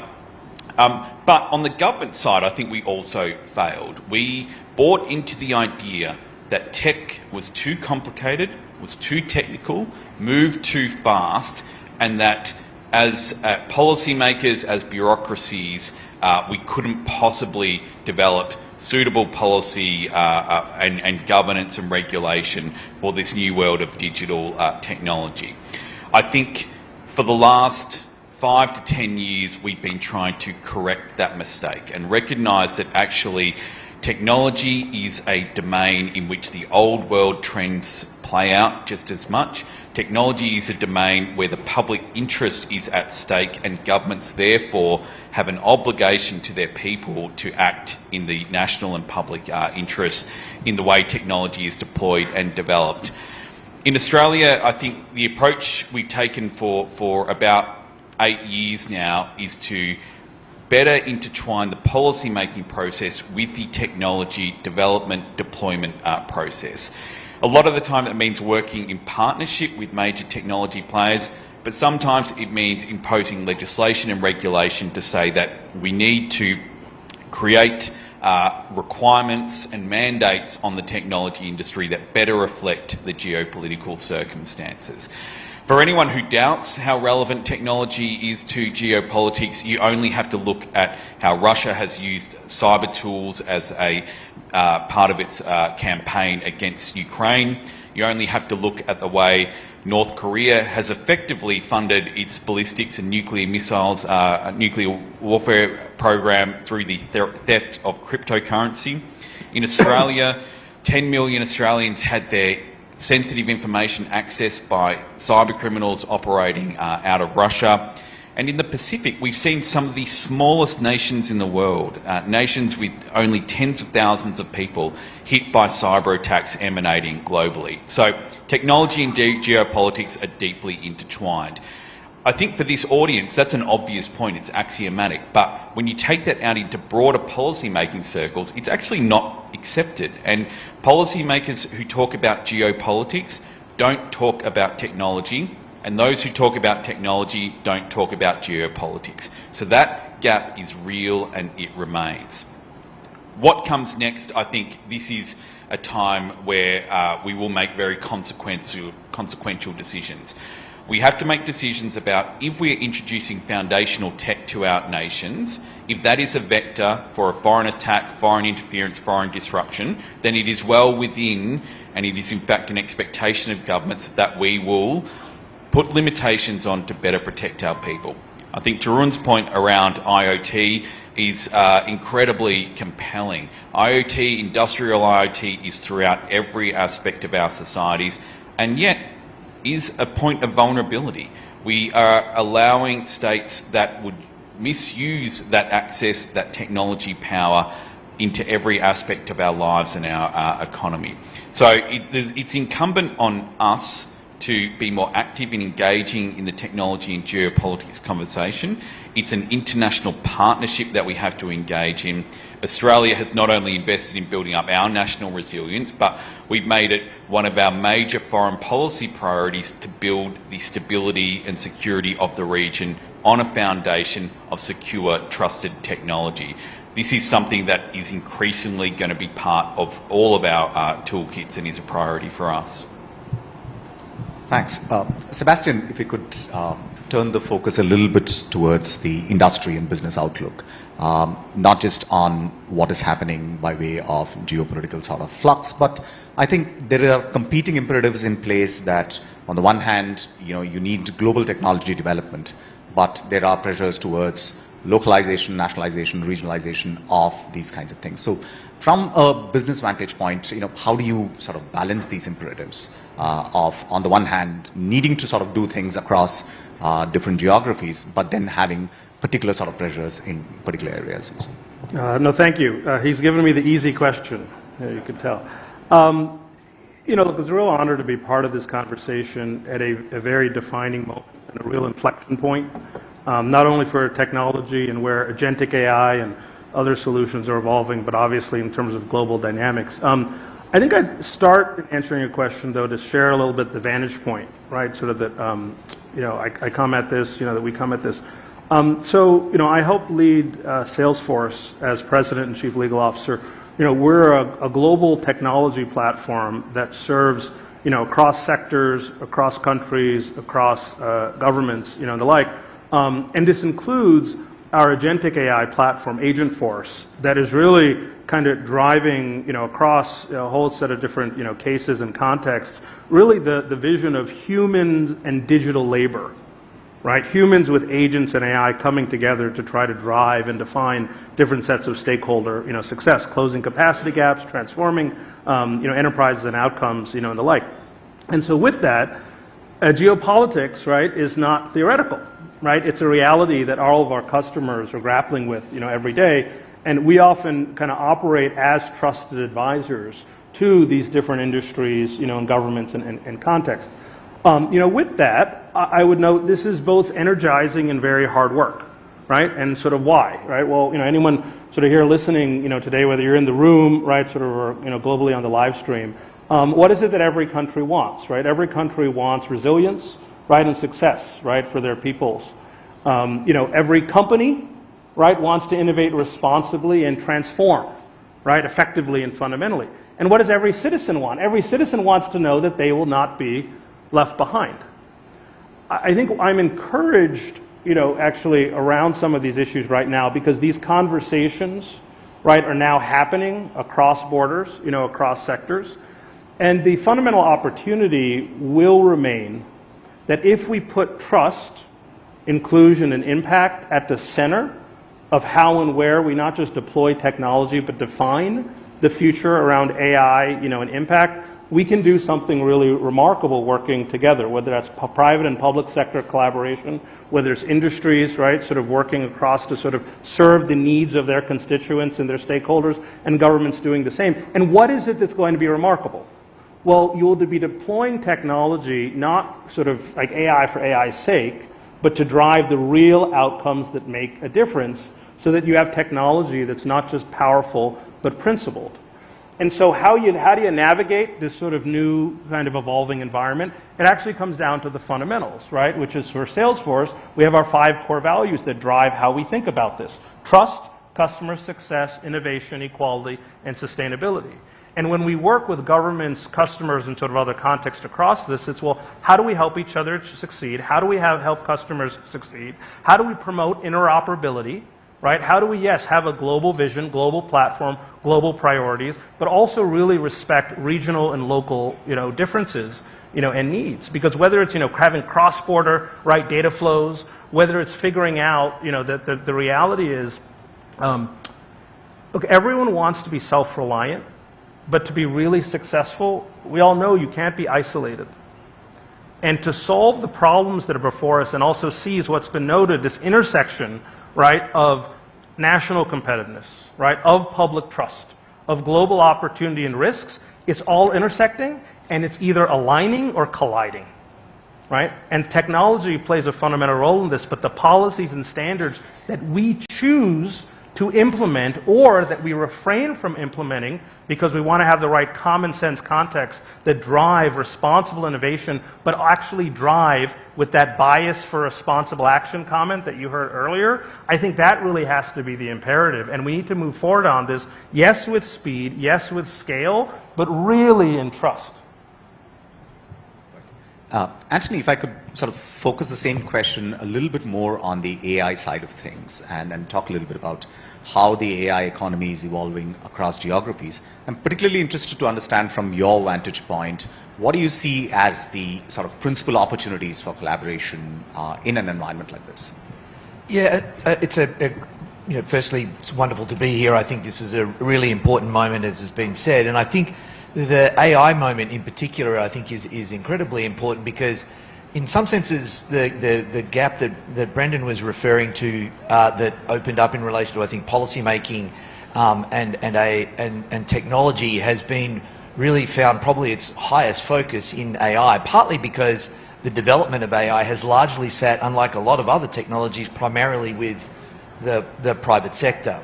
And as a consequence, the sort of some of the ethos that I think pervaded some technology companies in the the earlier 2000s related to, we should self-regulate, has, come into this focus where actually governments recognize that if the technology is, one, going to be innovated in the most ways that meet some of the requirements that we've heard across the panel about doing so in ways that will respect security interests. They will respect domestic, interests from whether they're like in the European Union that are sort of starting from a values-based protection perspective.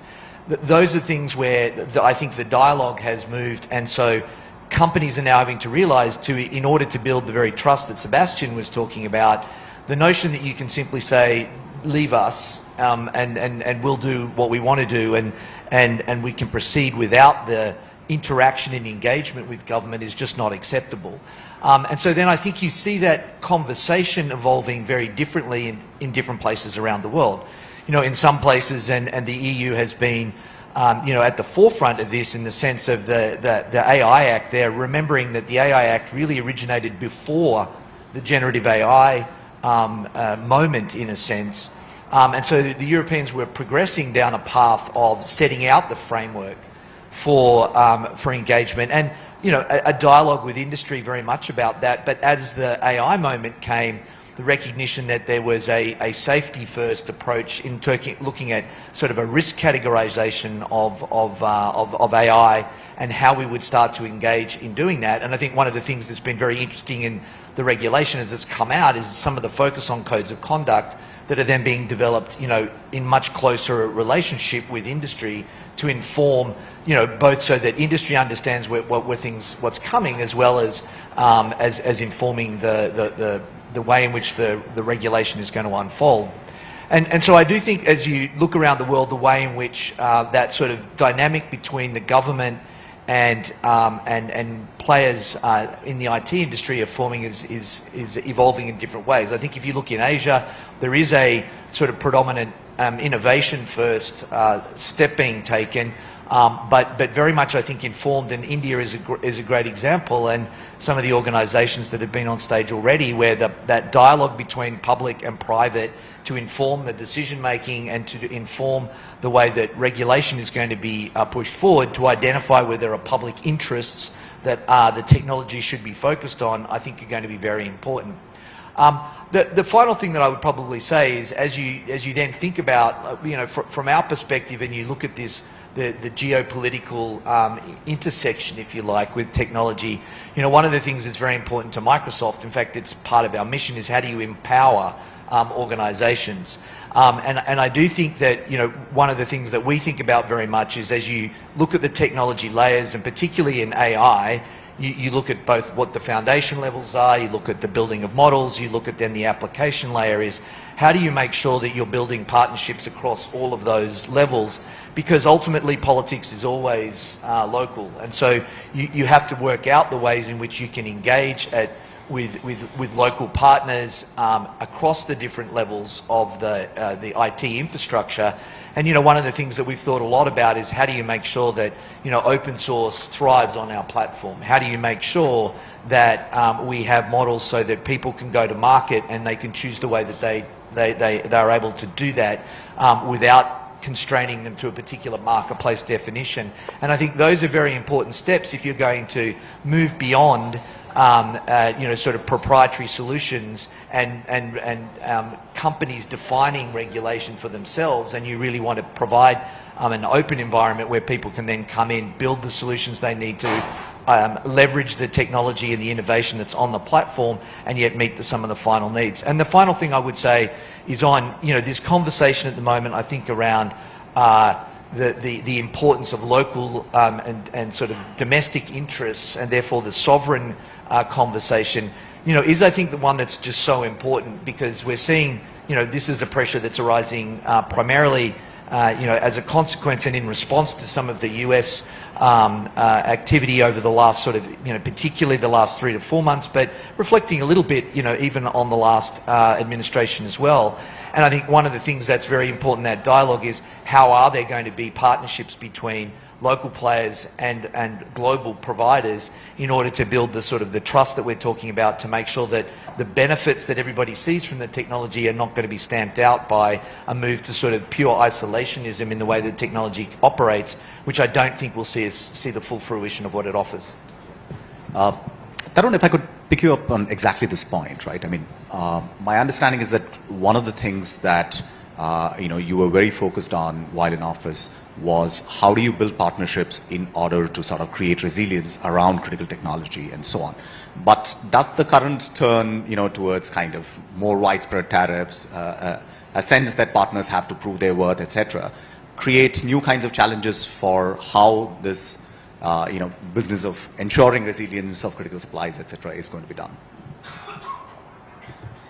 So you're right about our approach. Our approach was to deepen partnerships with countries like India, with Japan and Korea, the European Union, Vietnam, and other partners. And part of that is a recognition that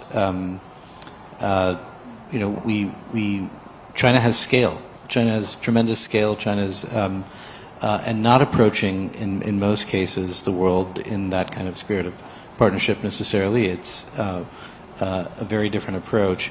And we saw a tremendous opportunity to capitalize on both leader-level interest in technology as a strategic issue, but also just the public imagination, right, and interest in technology improving the lives of all citizens. And so that was a major focus in the administration. Now, going forward, I still remain optimistic in the spirit of this gathering that where things could go is over the next few months you end up with negotiations happening, taking advantage of the approach that I think Dr. Jaishankar laid out today, which is an opportunity to reset the trade relationship between the United States and India, and then at the end of it, we can continue to deepen some of these partnerships, as the administration has laid out the intention of doing with trust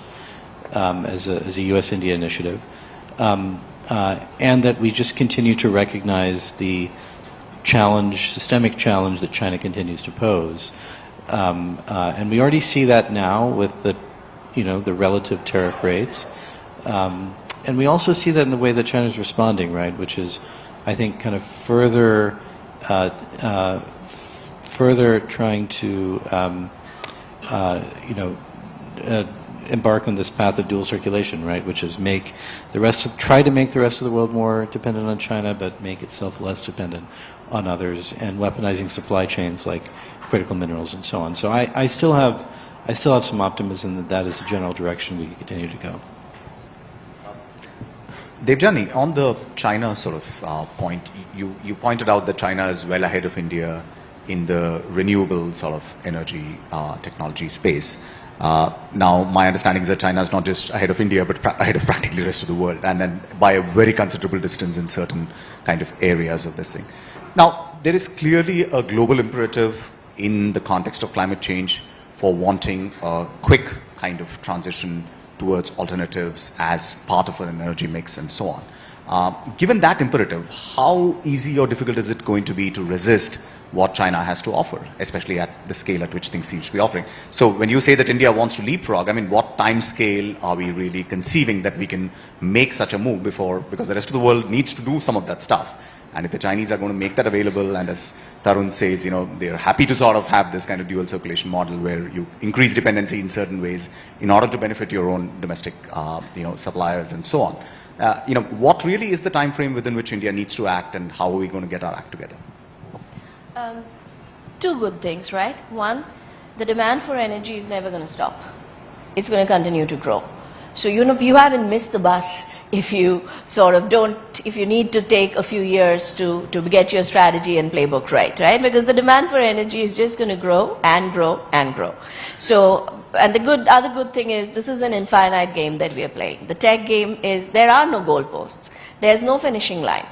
So for me, it's not so important in terms of where you are in the race right now. What is much more important is what are you doing to get ahead, right? At least the work that we are doing to futurecast India and where it needs to be, we're taking a 10-year horizon, because the kind of foundational changes that is required to do a lot of things is not going to happen in a year or 2 years. There are three ways to look at it. There's enough incremental changes you can make on what exists today, the current ways, the current strengths, to get some advantage. And then comes the breakthroughs, right? And in breakthroughs, there's, we are categorizing it in what are the breakthroughs we must get in the next 5 years? What are the breakthroughs you must get in the next 10 years? So I think that's how you have to really look at this game. I think fundamentally, Shriram, it ultimately comes down to what will it take us and how long will it take us to make India a world-class research and development hub. Ultimately, no matter how you cut it, no matter which layers you peel, it'll come back to R&D, and I think that was the deep-seek realization for the world, right? It wasn't about, I don't believe the amount that was called out, but still, I think what was clear is this is not about deep pockets, this is not about legacy, this is about pure R&D and R&D brilliance. I mean, Google came out with distillation techniques, but DeepSeek showed us what it can do, right? So this was really about the brilliance of R&D. And I think that's what we have to build in India. And whether it takes us 2 years, 3 years, 5 years, so be it. But we have to build it really well, because once you have that foundation, then the opportunities are pretty much endless. And again, as I said, the timing is not that important. Everything we have today is just going to grow, and it's going to grow more complex. Yeah. Yeah, and my impression is that the government is already trying to catalyze investment in R&D through various kinds of schemes. I mean, they put a huge outlay, unprecedented, right? That's what I said, break down the framework, right? There's one which is what do we have today and how do we put it to work in the most efficient way. And that's where ministries like, departments like DST, etc. are doing a fabulous job, ANRF, coming out with these initiatives. That's what will strengthen the base today. But I think it's also important to figure out what are the breakthroughs that are needed, which may take a little bit more time, but we have time and we have to figure out what are those, right? But if I may, I just want to add to the point about partnerships on AI, and you talked about, and Tarun, you talked about. You know, one of the big things that came out of US just before the administration change was the AI Diffusion Act, right? And I don't know if you'll call it about partnerships, but even if it is pretty much breaking down partners by trust, right? In terms of who you trust and how much, and therefore. And I think these are things which we have to do immediately. Like, we are the only Quad country in Tier 2. Why? And I think the administration change opens the door to go back and renegotiate some of these to figure out what is needed to create a win-win situation, right?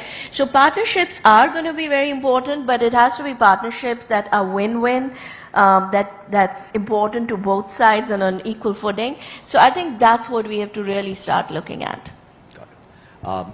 You know, before we open up to questions from the floor, I just wanted to pick up, you know, perhaps Jan and Brendan, you could come in on this, on sort of, you know, frontier technology for military applications. I mean, Jan, you spoke about startups in the context of Europe, catalyzed obviously by the Ukraine war, but there has been a tremendous growth.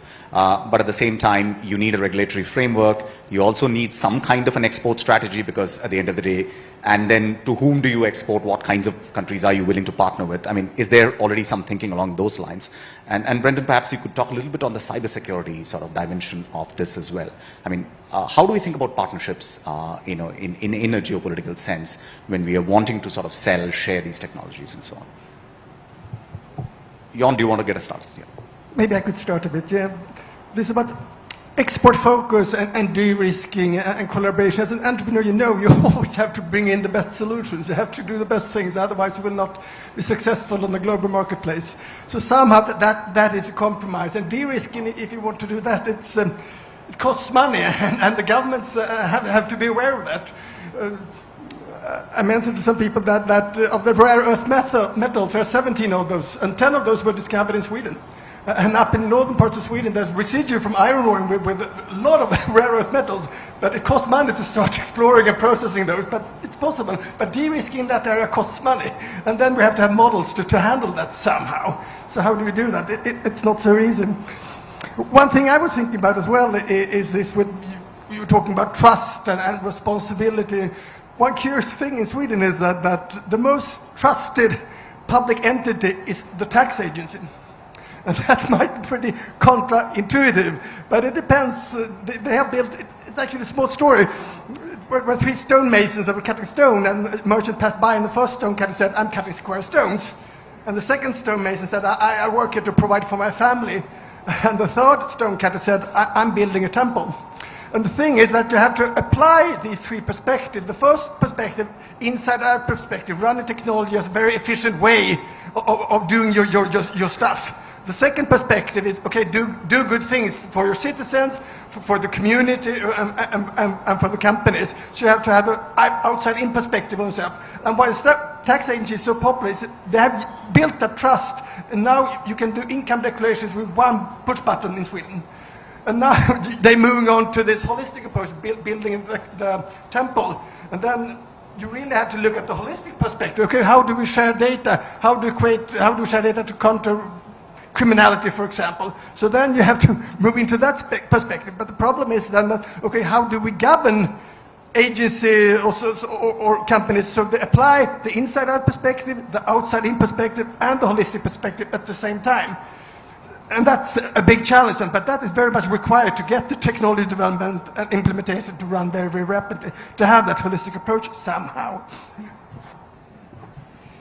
Thank you. Look, I think the era of ubiquitous digital technologies, the cyber era that we live in, is materially different for our national security. The front line of defence against cyber attacks, whether it's nation state, whether it's non-state actors in Australia, who's at that front line? It's Microsoft. You know, we saw with the CrowdStrike technical outage. I apologise for bringing that up. I hope I don't trigger you, Anthony. 1% of Microsoft devices affected globally, and that shut down huge amounts of functioning. If Microsoft was to fail at its mission of protecting and continuing our economic activity, our infrastructure functioning, that would lead to Australian society stopping to function like that. So our old ideas of how we approach national security, government-to-government conversations are no longer adequate in a situation where the private sector is actually at the front line of our national security. So we need to get much more deeper, much more intimate in our relationships with the private sector. We need to open up from a government perspective about the type of information that enables private sector companies, infrastructure operators to do their job at protecting their systems. And we also need the private sector to be open with government about the type of threats that they're seeing and what they're doing to protect it. I also think the digital age has changed the notion of international partnerships. We need to work with a much broader range of partners. Part of what I've been doing in India this week is looking at how we can really enhance our strategic technology work with India. India is a major technology power. It produces technology on which the Indo-Pacific region depends. We need a strong partnership with India so that we have that technology being built in a secure and safe manner. We also recognise India as a regional power, so sharing information about the cyber threats that we're both facing is crucial. And we need, as a global community, a broader global community, not just the EU, not just the Five Eyes, to stand up and say what is acceptable in cyberspace, that attacks on civilian critical infrastructure are not acceptable, and that we stand up as a global community to say there are rules, international law applies in cyberspace, and we need to hold those rules firm. So for me, the partnerships, the private sector approach needs to be substantially different to previous eras. If I may quickly just on this point, look, so I think if we're sort of speaking frankly and taking a global view, countries around the world still have varying views on what is the role of the private sector. What is the role of business? What's the role of capitalism? We can kind of go on and on around it. I think though fundamentally going forward, business needs to increasingly just embrace that business needs to find a way at scale to earn the trust of, right, all these different countries, right, all these different sort of citizenries, and really figure out how to do that, partnering with the right, set of governments, and demonstrate that the purpose of business is to solve problems, right? Problems of people, problems of planet, problems of other businesses, problems of countries. And that has to be part of the solution so that you have, right, trust first, enterprise grade, enterprise ready, systems that are both going to deliver the security, right, and safety that's needed, but also fundamentally drive the innovation that is fundamental to solving all of the problems that have existed for a very, very long time. These things have to come together if you want to close all these different set of digital divides. And the digital divides of the future will not just be about access, but as was noted, it's going to be about trust. Okay, I think we can take a couple of questions from the floor. I think we had a question right here in the front. Sorry, can you get the mic here? Okay, to that gentleman, and then here. Thank you. We'll take two questions at a time, and then. Yeah, question to Devjani about making India an R&D hub. When I did my PhD around 5 years back, you can correct me if I'm wrong, most of the PhDs with Indian universities are on esoteric subjects, public policy, history, international relations. We don't have an MTech in metallurgy, semiconductor design. How is it the update on this? How is it going to change? So maybe we will have our own engine which can drive a fighter aircraft. We don't have one. which can drive a ship, we don't have one, which can drive a battlefield tank, we don't have one. So what is the update on this, please? As Professor of History and International Relations, I'm very interested to see what you have to say. Sorry, can we just get the mic here, please? We have one more question, and then the lady in front, please. Yeah. Yeah. And then we can maybe take one more question and then answer all three. Yeah. My name is Heli Dirma-Klar, and I am a cyber expert from Estonia. So one of the topics that was not really discussed at this panel is the resource called talent.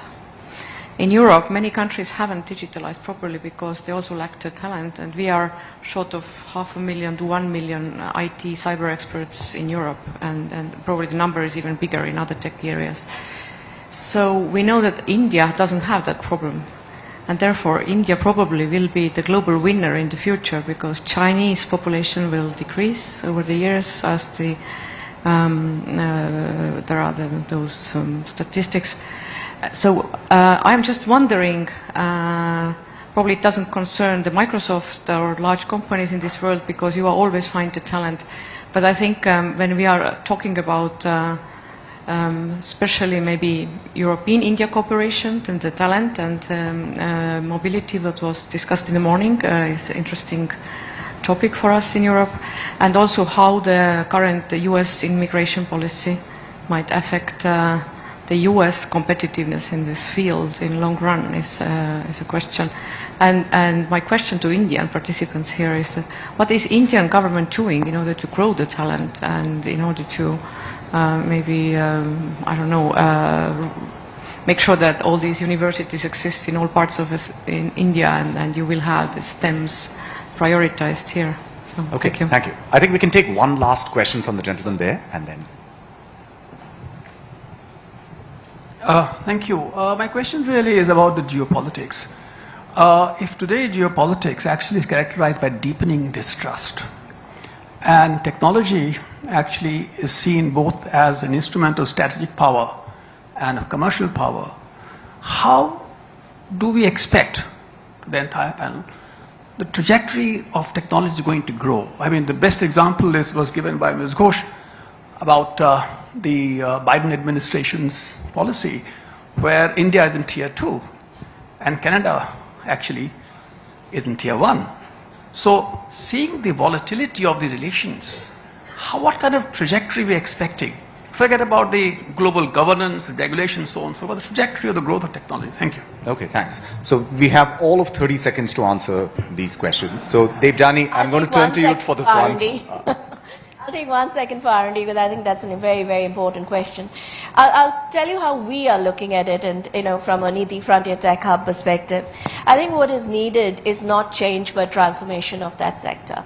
And when I mean, you know this better than me, when you're thinking of transformation, you have to start with the future vision. You can't transform something seeing what is today and what are the shortcomings. That's the gap analysis you anyway have to do. So the approach we are taking is, and I don't know if you've seen the paper we just released on the learnings from China, because whatever we say, there are some fantastic learnings from China that we need to look at. Accountability and execution, flawless execution are two. But one of the things we are trying to do is figure out what should be India's 10-year R&D vision. What is the goal we want to set for ourselves? And then what are the reforms that are required to make that happen? So that's the approach we are taking. Wish us luck. May the force be with us. We'll see how that goes. But it has to be forward-looking. Can I just one quick point I wanted to add, because I think the R&D approach that's been taken in India is super thoughtful, and I think it's creating this acceleration. I think though that one of the other things to not lose sight of in that is when you have a technology like a general purpose technology like AI, the economic benefit is going to come in how it can be diffused across the whole of society. And so really remembering that, yes, the R&D to build it here is important, but perhaps where all the economic value is going to come is in how is it distributed, which comes to the talent point and the education point, and it also becomes to where India has a great strength in how is an application level built on top of the platform in order to actually relieve or recognize the economic benefit. Yeah, sure. Tarun, do you want to take the last question, which is about the broad sort of thing, and perhaps talk a little bit about India and the tiering of technology partnerships and so on? Yeah. So just on talent, I think we actually took as many actions as we could take within the limits of our authority to expand access to high skilled talent, actually, and but further action is required by the Congress, and I think the new administration will have to determine whether, and you saw some of these debates kind of appear during the transition about high skilled talent coming to the United States. I think the process on leading to the diffusion rule took a few years off of my life, but I won't share, my personal views on it now as a private citizen I won't get into, but I think a lot of you could probably guess what they are, about what direction we should go with respect to China and with India. But I will say, I think the most important thing is to understand what the motivation was, which was really to prevent the offshoring of critical training infrastructure to countries that really have unlimited money and energy, and could really foment just the rapid offshoring of across U.S. companies if unchecked. And then second, to address the China problem, both remote access to compute and trafficking in chips. And beyond that, I think we were very keen to make sure that what we put forth would not actually stifle partnerships with key countries as a practical matter. Great. Thank you so much. Thanks for being such a wonderful panel. I think it was a fascinating discussion. Saib, back to you.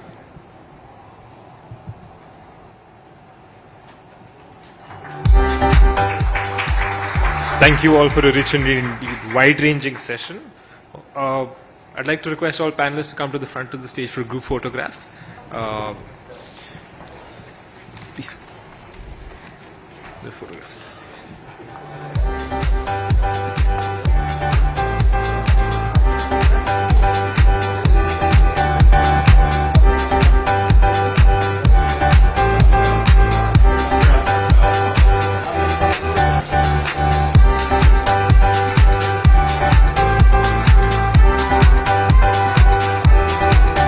Thank you. We now break for lunch. Lunch is served in the courtyard and in the Green Cafe.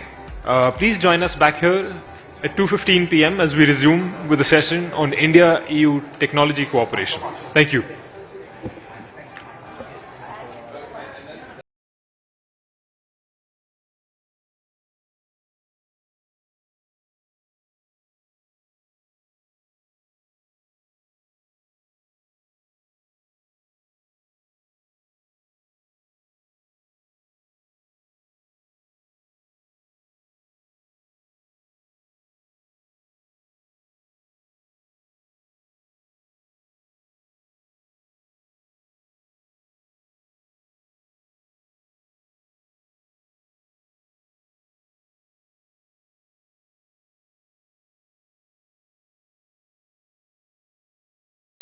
We've also thought carefully about how the summit feels itself, how people engage, whether it's flexible formats for discussion or a wide range of food options. We hope you'll notice the effort we have put into creating this environment that's open, comfortable, and engaging for everyone.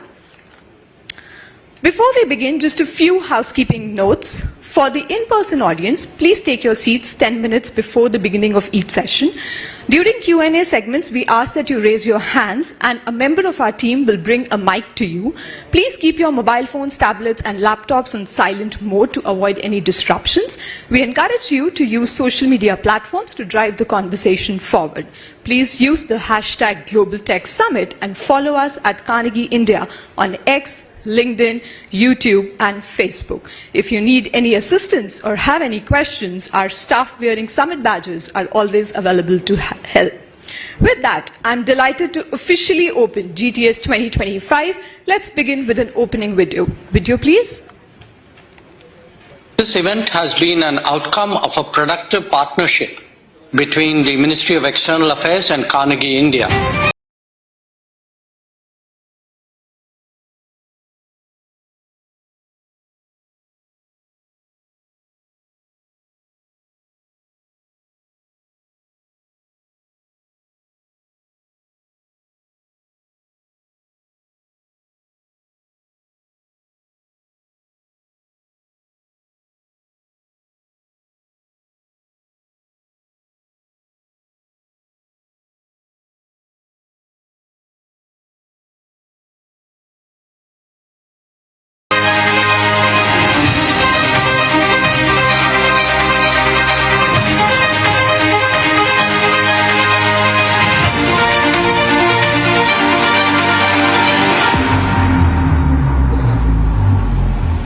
AI applications can open new vulnerabilities in nuclear command and control and communications. Time is right now because convergence of technology is happening. We are working on 1 nanometer compute, which is 1 by 10,000 of a hair. So compute has become cheap. Power is very important, and power we are looking at renewable and generating more power, etc. So I really feel on top, the third vector that gets added is the geopolitics, and tariff is part of it. So I feel convergence of technology should happen, partnership should happen, and that's what AI is going to enable. 20% of the world data is in India.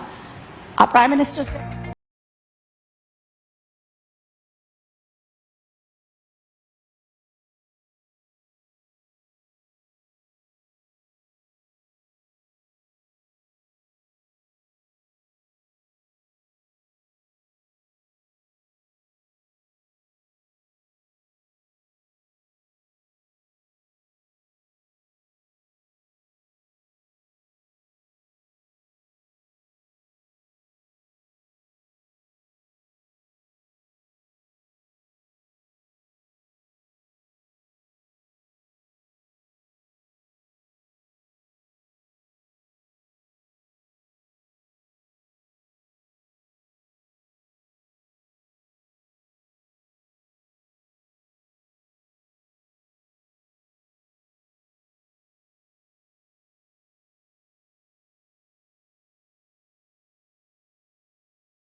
भाई तुम भी बैठ जाओ, chair पे बैठ जाओ एक आधे।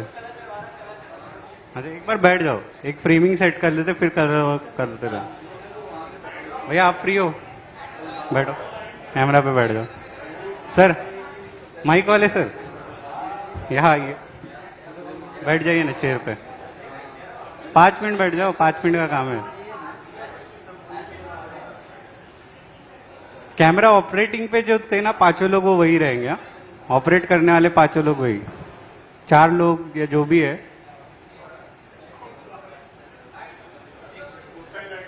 विमल लाइट ऑन करो, पैनल के लिए लाइट ऑन करो और पोडियम के लिए। एक आप बैठ जाओ ना उस चेयर पे, फ्रेमिंग सेट करनी है वो कैमरा की। हिमांशु लाइव डाल दो स्क्रीन पे। हाँ नहीं तीनों पे डाल दो आप। एक जन यहाँ पे पोडियम पे आके खड़ा रहो। पहले मुझे पोडियम फ्रेम देखना है।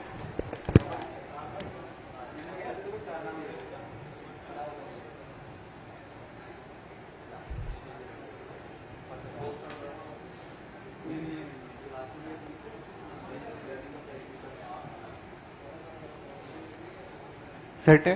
पोडियम के लिए हमेशा यही फ्रेम रहेगा, याद रखना। क्या लाइव निकल जाएगा ना, अपना सेंटर नहीं डालने वाले अपन अभी। लाइव साइड्स में डालेंगे, साइड्स में डालेंगे, सिर्फ साइड्स में, नो सेंटर। हिमांशु सिर्फ सेंटर के लिए ना एक काम करके रखो, लाइव को थोड़ा ऊपर खींच लो, पोजीशन वाइज ऊपर ले लो। हिमांशु सेंटर वाला जो लाइव है ना पोजीशन वाइज ऊपर ले लो। क्या? हाँ वो ठीक है, पोजीशन वाइज ऊपर लो ना।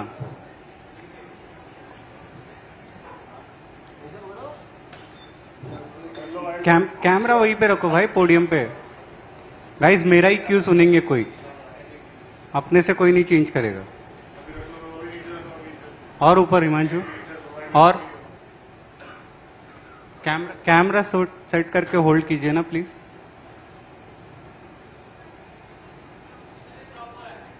हाँ अभी थोड़ा ऊपर खींच लो इसको, बस नीचे नीचे। हाँ अभी राइट की तरफ इसको लेना, बंदा सेंटर होना चाहिए। कैमरामैन नहीं करेंगे, आप करेंगे। कैमरा की यही फ्रेम है फाइनल। हाँ ये फाइनल फ्रेम है, हमेशा यही फ्रेम चाहिए मेरे को, याद रखना। पोडियम के लिए यही फ्रेम।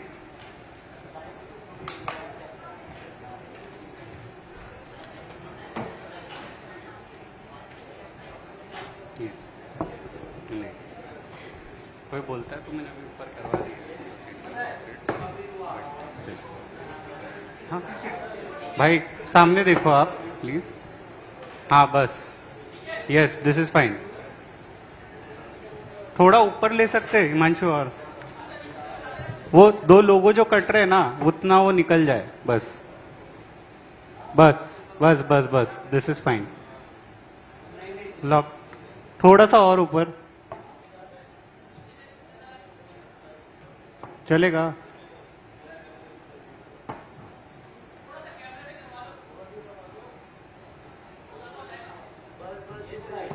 बस बस बस डन। गाइस ये फ्रेम याद रखना प्लीज। मैं वापस अभी जब लाइव चेक करूंगा कोई भी लाइव स्ट्रीमिंग पे बगैर podium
whom I have been interacting in the TTC framework and many other things.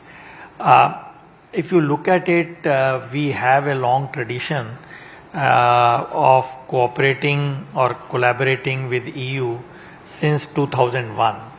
And of course in 2004 we had a science and technology framework. And that has been going on. So if you look at our trade with EU is also no small, it's almost 140 billion euro if I'm not wrong. And it is perhaps one of the largest. So we have economic interdependence, we have shared values in our governance, and we have common interests. And science and technology and innovation, they really form the core of any country's economy. So it's very natural that India and Europe should do this on a much more accelerated pace and on a bigger scale. So the TTC, which we will talk about, has come. It is a framework which has come about 2 years back after our Honorable Prime Minister met the President of EU. So under that, few things are happening, but there is a scope to do much more. Great. We will come to the scope and the ambition of the TTC, but same question to you, Mr. Srivastav. So for a long time in Delhi, we saw a very strong partnership with the member states, but with the EU, it really needed a driving force, and it feels like trade and tech cooperation has given it this new life and it's sort of new drive pumped in the relationship, as we saw with the EU Commission President's visit to Delhi, a historic visit with the almost the entire College of Commissioners. So from your perspective, again, like, why is the EU an important partner, and do you see the shift with the focus on trade and tech? Has it accelerated the EU-India relationship? Yeah, thank you, Garima. Good afternoon, sir. Good afternoon, everyone. Let me first of all thank Carnegie for having me here in this very important session. And I must say that this Global Technology Summit is very timely, and in the present context when we see this tech, including AI, cyber, big data, quantum computing, nanotechnologies, these are the big drivers of growth for future. I would start with giving a little broader context of India-EU relations. As we know, we have a strategic partnership for over 2 decades now. Our cooperation is ever expanding and deepening. You can take trade, investment, defense, security, or technology sectors, from strategic technologies, digital, green technologies, connectivity to mobility. Just to give, as sir has said, last year EU was our largest trading partner in goods. And even in the realm of mobility and education, there is a very strong cooperation. Indians are among the largest recipients of Erasmus scholarships and even EU blue cards. So having said this, I would now come to some of the, I don't want to bore you with the figures, but I will say this relationship has grown significantly in recent years. If we see, there has been a regular engagement at the highest political level.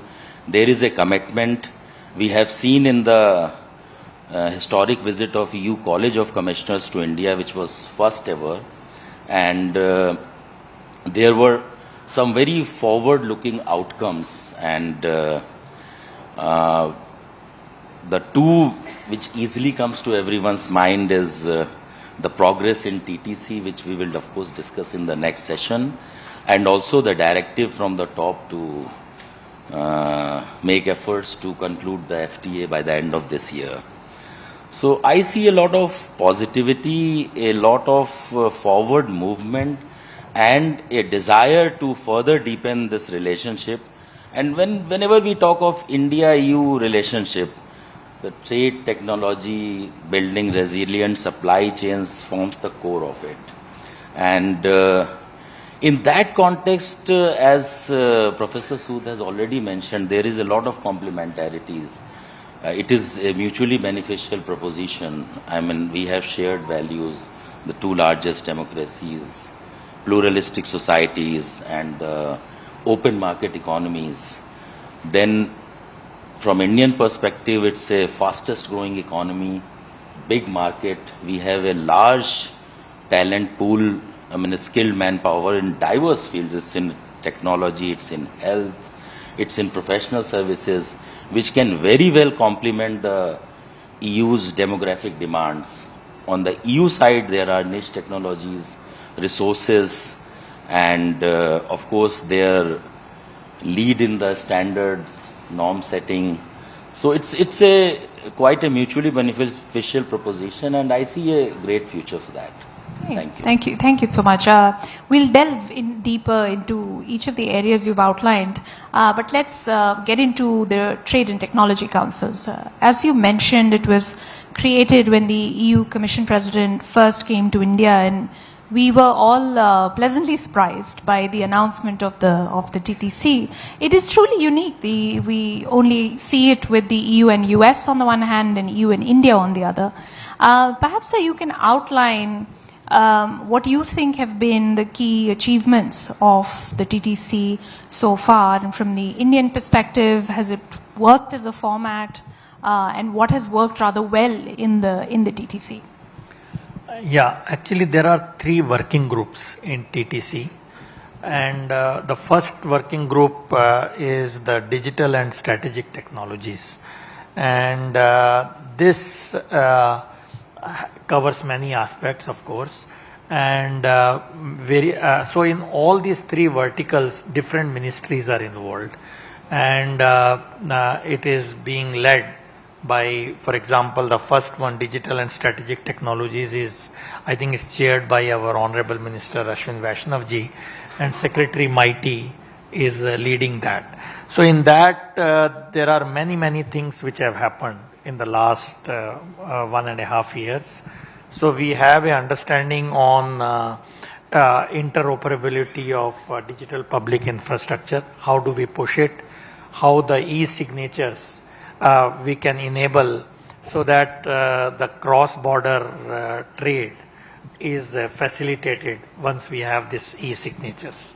Then we have MOU which is in the making on 6G. So we have the Bharat 6G Alliance and the corresponding EU one, and on that again we have a MOU in the making, or it might have already happened. This is what is being discussed very recently.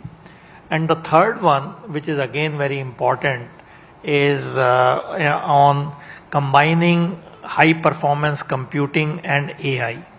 And there is a very specific program which have been launched, which is called Gyana, not banana, sorry, Gyana. It's not Banana Republic, Gnana.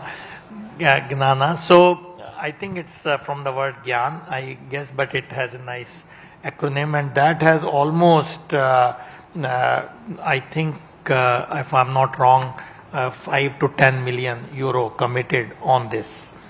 So these 3, so what I'm trying to say is these are specific programs which have been rolled out, and few things are in the making. So it's really action oriented as much as possible, and really see on the ground how we can do it. And the second vertical, second working group 2, is the green and clean energy, which I chair as a PSA, and it has again 3 sub-verticals in that. So the first one is the waste to green hydrogen, and the second one is marine plastic litter, and the third one is the battery recycling. On this, we have moved quite ahead on all the 3 of them. There is an interesting message here which we wanted to share in the battery recycling. So the idea is, how do you really connect the players on the ground in this? So what was recently done, 6 startups from India and 6 startups from Europe, they were brought together. 4 were selected from each side to visit each other. We called it a matchmaking event, and it really promoted the best practices in startups and also the possible cooperation and collaboration in the startups. So this was really, it was rolled out, and it had a tremendous response from the startups. I met all of them when they were in India, and this is something which is a lesson for other cooperations, how to really do it involving the real stakeholders. And the second thing which we did, which is again significant in this, there will be a coordinated call for proposals. So the Horizon Europe is on the one side, and on our side we have 3 ministries involved, and we have already committed $10 million each, 10 million euros, sorry, in each of these 3 programs, which means 30 million from Europe, 30 million from India. So it's really hard cash on the table, and there will be joint call for proposals. And this is again something to tell you how we can do on a practical level. So it's not only the policies and so on, but it's really going to the researchers and innovators on both sides to cooperate. So that has already been finalized, and for 2 of them, the call for proposal will be done this July. So, and the third one, battery recycling, will happen next year. And we also have Ideathon in marine plastic litter. Again, a tremendous response. We want to see how, again, marine plastic litter, which is quite a big nuisance, how we can handle it and use technology. So, another important thing happened very recently, EV charging standards. How the European standards can be looked at so that there is a ease of interoperability. So that event already happened just before the college visit. So on the third one, which is trade, investment and value chains, supply value chain, many value chains have been looked at. What is the process in energy value chain? What is the process? What are the processes in pharma? What are the processes in other technologies? How can it be strengthened? So again, here many things have happened, and in summary, all the 3 working groups in TTC have made substantial progress in the last 1.5 years. Thank you. Great. Thank you for the comprehensive overview. So standard stakeholders, supply chains here throughout all the 3 verticals. Mr. Srivastava, from the political perspective, what do you see as the key achievements of the TTC? Is it creating new habits of cooperation? Are we clearly we are having a much more intense dialogue from across the EU Commission. So what are the achievements from your perspective? Yeah, I would add, sir has given a very broad, detailed perspective of the exact levels and areas of cooperation. As you know, TTC was formed. It's a key strategic, political, and economic initiative, which is led at this level. The 3 ministers from our side, external affairs ministers, commerce and industry, and minister for IT, and 3 commissioners from the EU side. So idea was, when this was founded, to look at the synergy between the key sectors, which we, as Professor Sood has said, the 3 working groups, focused groups, which is the digital, green technology and trade, investment and resilient value chains, and to progress on it in a collaborative manner, because that's what strategic partnership is all about. So if we see at the progress, We have made good progress. The foundation has been laid. And I would like to add here one more thing, that when the College of Commissioners visited, TTC meeting took place, the second ministerial, but also every commissioner met their Indian counterpart ministers.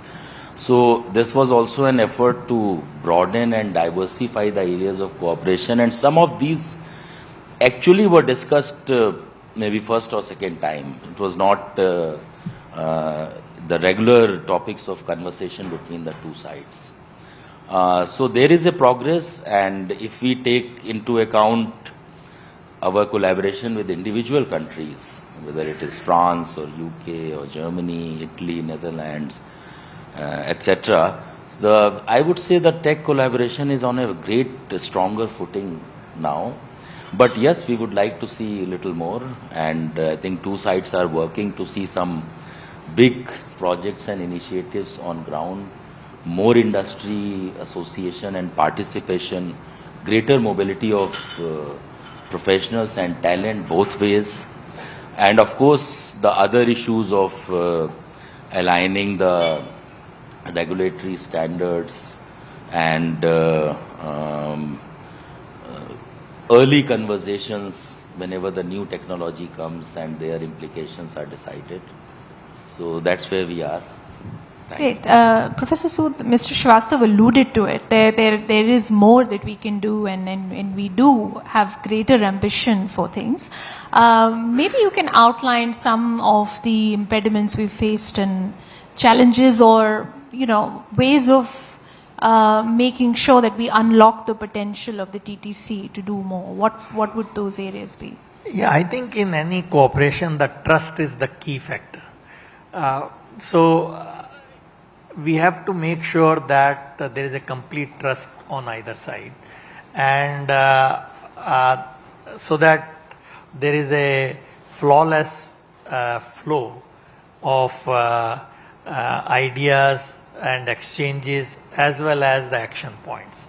So trust has to be built up, and when there are regulatory frameworks from one side or the other, one has to also understand the other side viewpoint.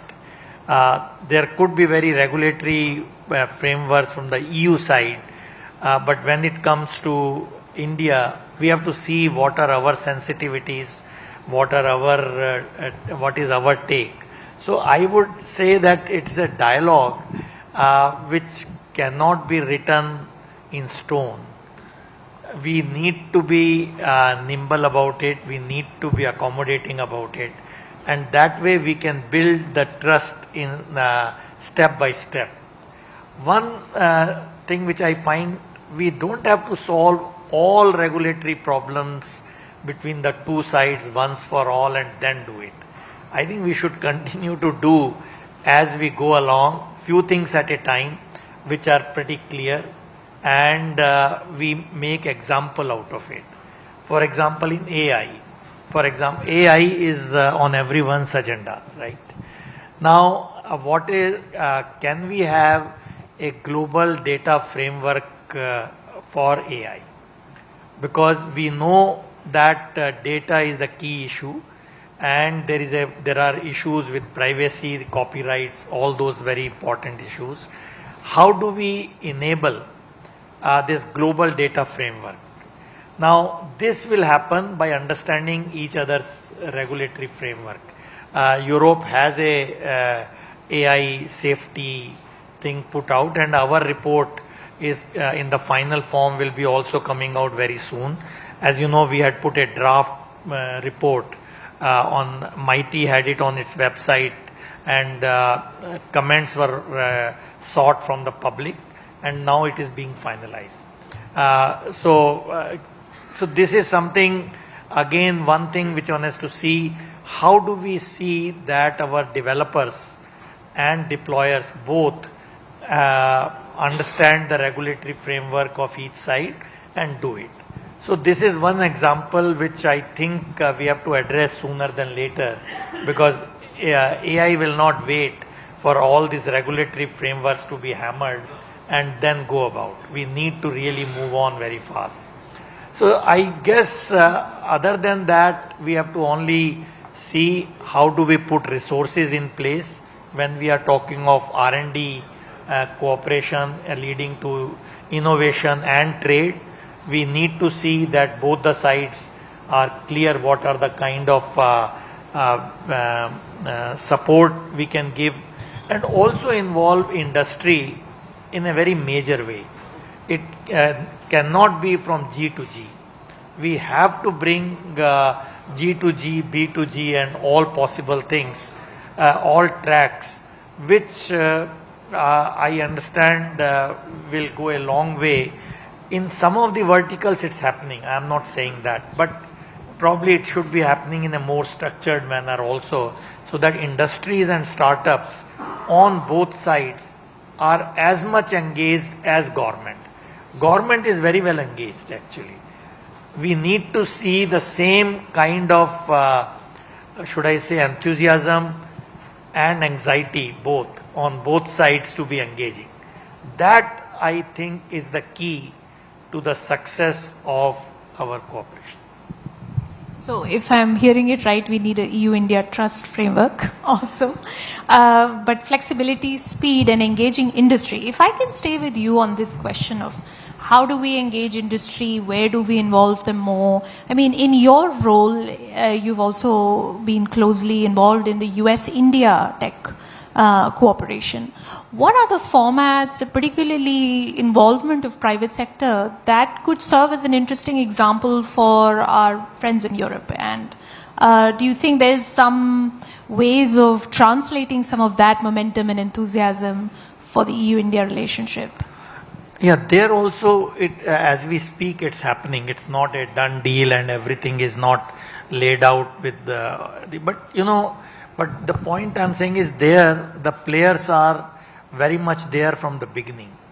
For example, in quantum, if we talk, because there is a quantum consortium on both sides which would like to cooperate. Now, as you know that in quantum technologies, private sector in US is a big player, much more bigger than the academic sector. Of course, India, it's not that much. We are more, the effort is more on government side, and the industry is now coming up with startups and so on.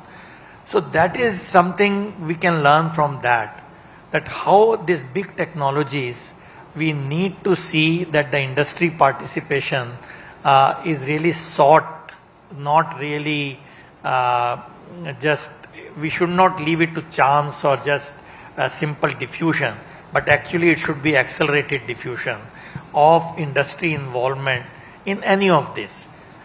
A small step has been taken in the clean and green energy, because we brought startups, 4 from either side, to visit and really form the kind of links.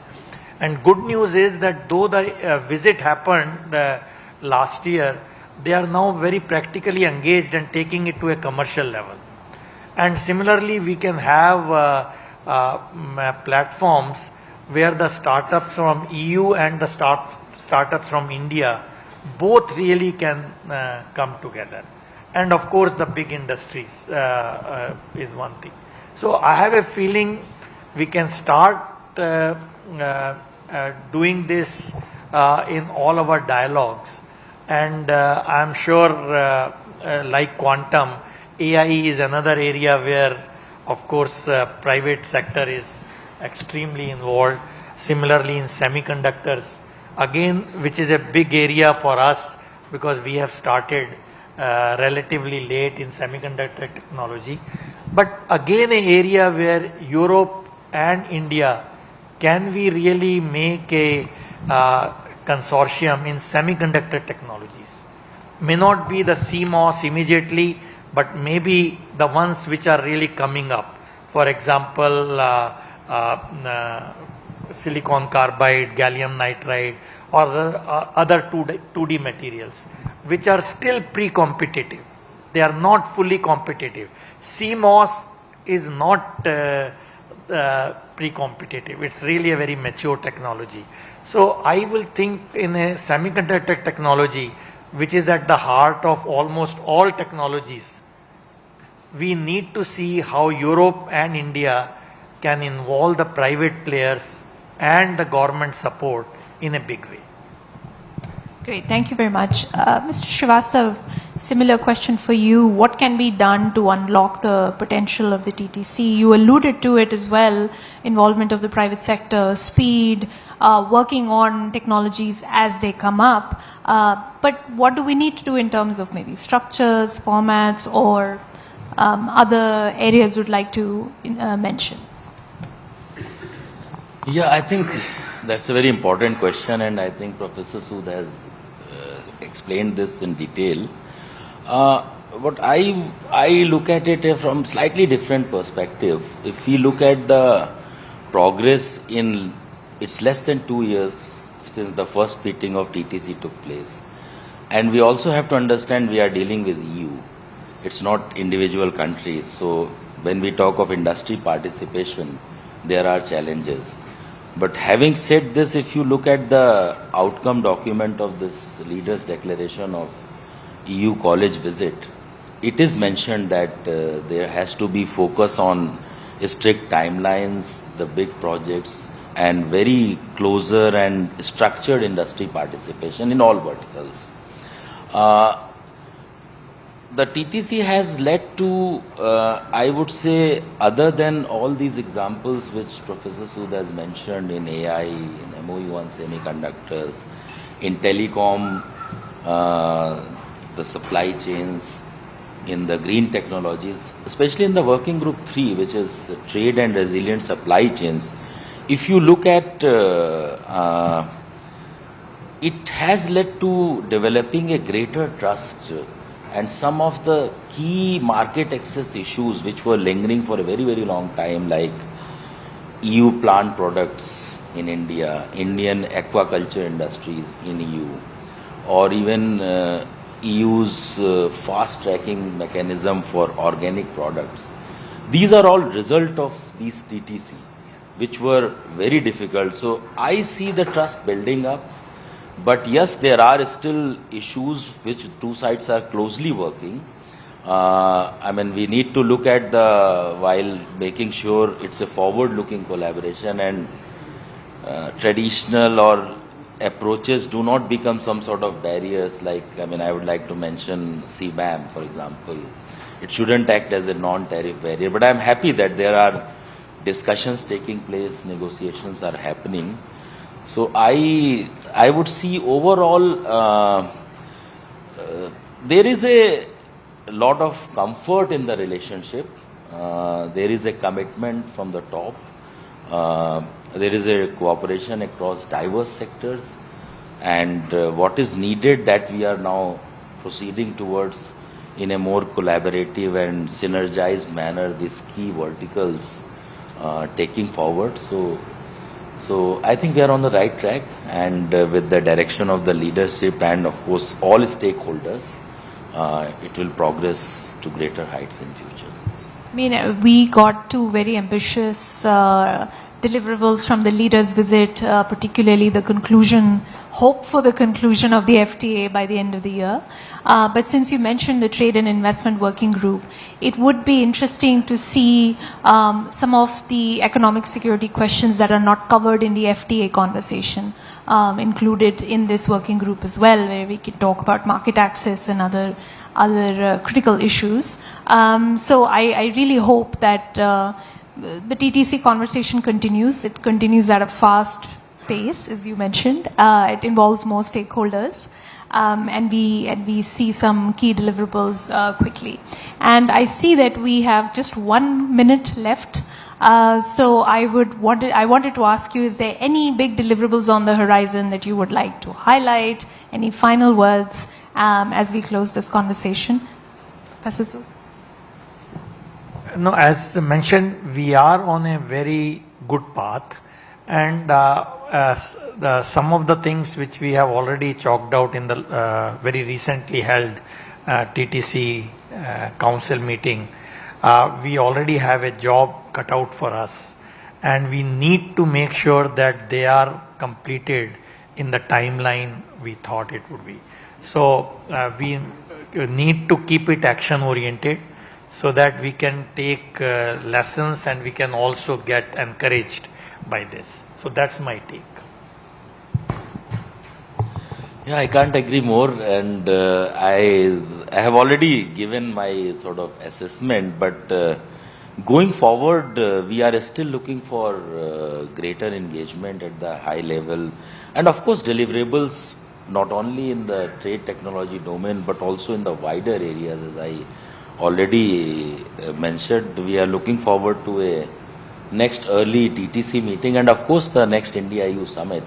And I'm sure we will have a lot of deliverables, the concrete action points for the benefit of our two countries and peoples.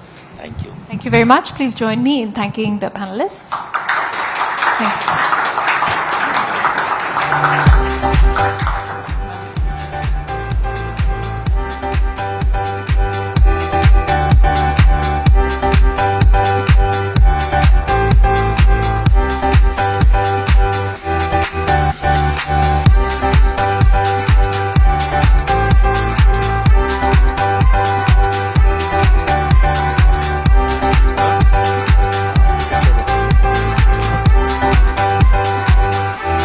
Thank you, speakers, for a deeply insightful conversation on the tech bridges between India and the EU.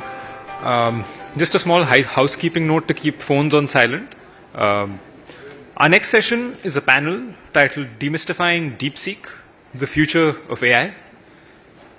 For this session, I have the pleasure of welcoming to the stage Piyush Goyal, Machine Learning Engineer, Vadvani AI, Amit Singhi, Director, IBM Research India and Chief Technology Officer, IBM India and South Asia, Shiko Gitao, Chief Executive Officer, Kala, Lieutenant General Raj Shukla, Member, Union Public Service Commission, and Dr. Arvind Gupta, Director, Vivekananda International Foundation. The session will be moderated by Vrinda Kapoor, CEO, Third Eye Tech. Please, stage.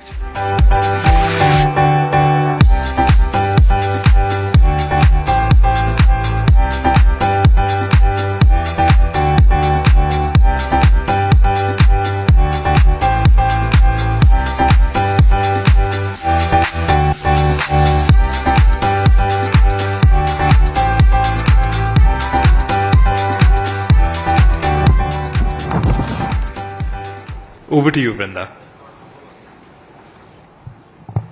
Good afternoon. Thank you so much, Carnegie, for this wonderful forum every year. Really appreciate all of the effort that goes into getting it set up. And thank you, everybody, for taking the time to hear all of us speak on this very interesting and I think very timely topic. So just as a quick introduction, I think our panelists, most of them require no introduction, and I'll let each person give a short brief on their backgrounds. But to start and frame the theme of this conversation, I think this year has been a very interesting inflection point when it comes to AI. Two things: the annual AI Action Summit in Paris, where we saw this more open call from regulators. We've seen the US have a certain stance about AI. We're also seeing that a lot of large conglomerates are the ones creating the rule book for how AI proliferation is going to happen. And then we saw the rest of the world band together to say that we need to democratize access to technology, because the implications of AI for the more marginalized parts of our community are immense. Right? We've seen that in India when it comes to technology, the adoption of technology like we've seen in DPI. Right? So how do we ensure that technology and its benefits are made available to the most marginalized sections of our societies to uplift them? The second inflection point, I think, came at Davos when DeepSeek was formally announced. And it took the entire world by storm. I think it wiped out $2 trillion of market cap of listed companies overnight. So with those two framing conversations, I'd like to take a moment to introduce my panel. So we've got with us the ex-National Security Advisor of, the ex-Deputy National Security Advisor of India. We've got one of our phenomenal and foremost military leaders.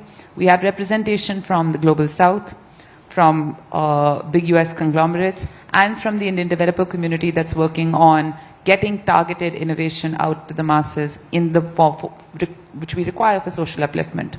So with that, I'd like to start with Mihir. If you could take a minute to just introduce yourself, but then also to give a little bit of context and framing for the way you'd like to see the next 45 minutes of the discussion play out. Sure. Thank you, Carnegie, firstly, for having me here. And yeah, my name is Mihir. I am from Vadhvani AI. We build AI solutions for people who have been traditionally underserved by these great technologies out there. Anything from building solutions for farmers, for healthcare, all these different domains. For the past 2 years, I've been surrounded with these LLM models, all these big names that you see, and trying to use them to build solutions and get them in the hands of users, including all these provisions and regulations around how to get them behave as you expect them to behave. Yeah. So about DeepSeek, as a developer, we have seen so much frustration, honestly, in the sense that sometimes you're not allowed to use these models. Sometimes you want to use these models, but there are GPU problems, the compute issues, infrastructure not being available. Along with that, what I've seen is these new kinds of models have started bringing up questions that even developers didn't think about. For example, originally you would think the models might mess up, or maybe they may not give the right output or the right answer you are looking for because their training data was bad. But now you are also kind of looking at whether these models themselves have been trained with an agenda, let's say. We don't know whether that's true or not, but that kind of brings up that question, and it forces you to think about how to account for that while also innovating at the top. So that is what I would like this discussion to also kind of touch upon.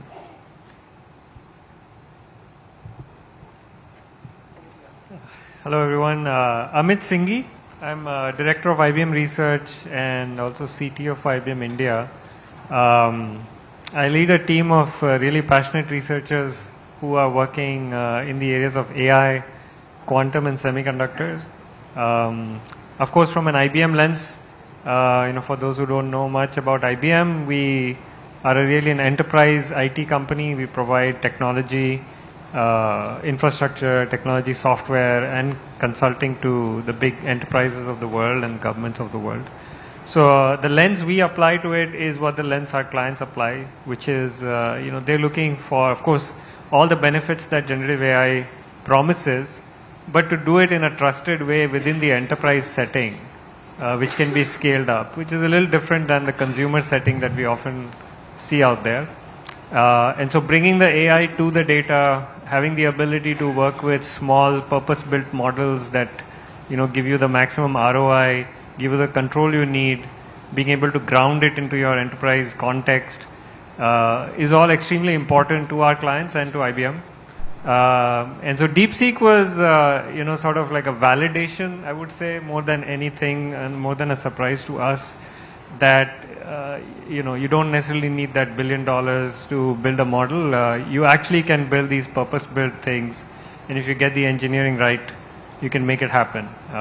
So looking forward to the conversation more. Thank you very much. Does it work? It works? Can you hear me? Oh, yeah, now it works. Okay, good afternoon. My name is Dr. Shiko Kitao. I'm the CEO of Kala. Kala is a digital innovation lab. We are headquartered in Nairobi and in DC. And we are ecosystem enabler for Africa's digital future. Our goal is to catalyze Africa's digital future. We do this in a number of ways. We do research, we build, we have a proper research, an AI research lab where we have researchers building and thinking what's next. We are working very closely in the policy space. Last week, we had the Global AI Summit on Africa, which was extremely successful. I'm really excited about that. We got to launch the AI Council for Africa, the AI Governance Toolkit for Africa, and a Talent Index for Africa. Just items to show where Africa is, to benchmark where Africa is. So I'm really excited about the work that we do.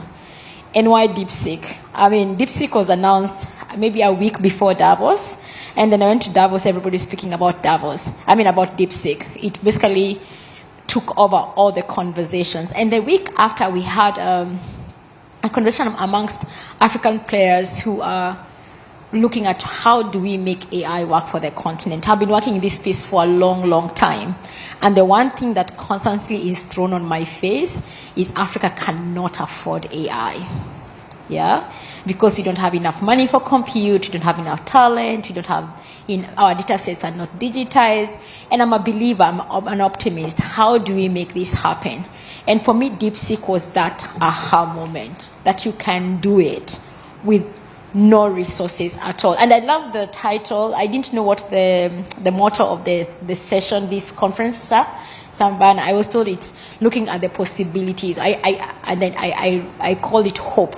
And that's what DeepSeek actually gave to Africa. It allowed us to have hope that we can do it. And after that, the conversation around AI in Africa totally changed, totally honest. Like even the engineers in my team have been reading these papers and trying to see how can we build foundational models.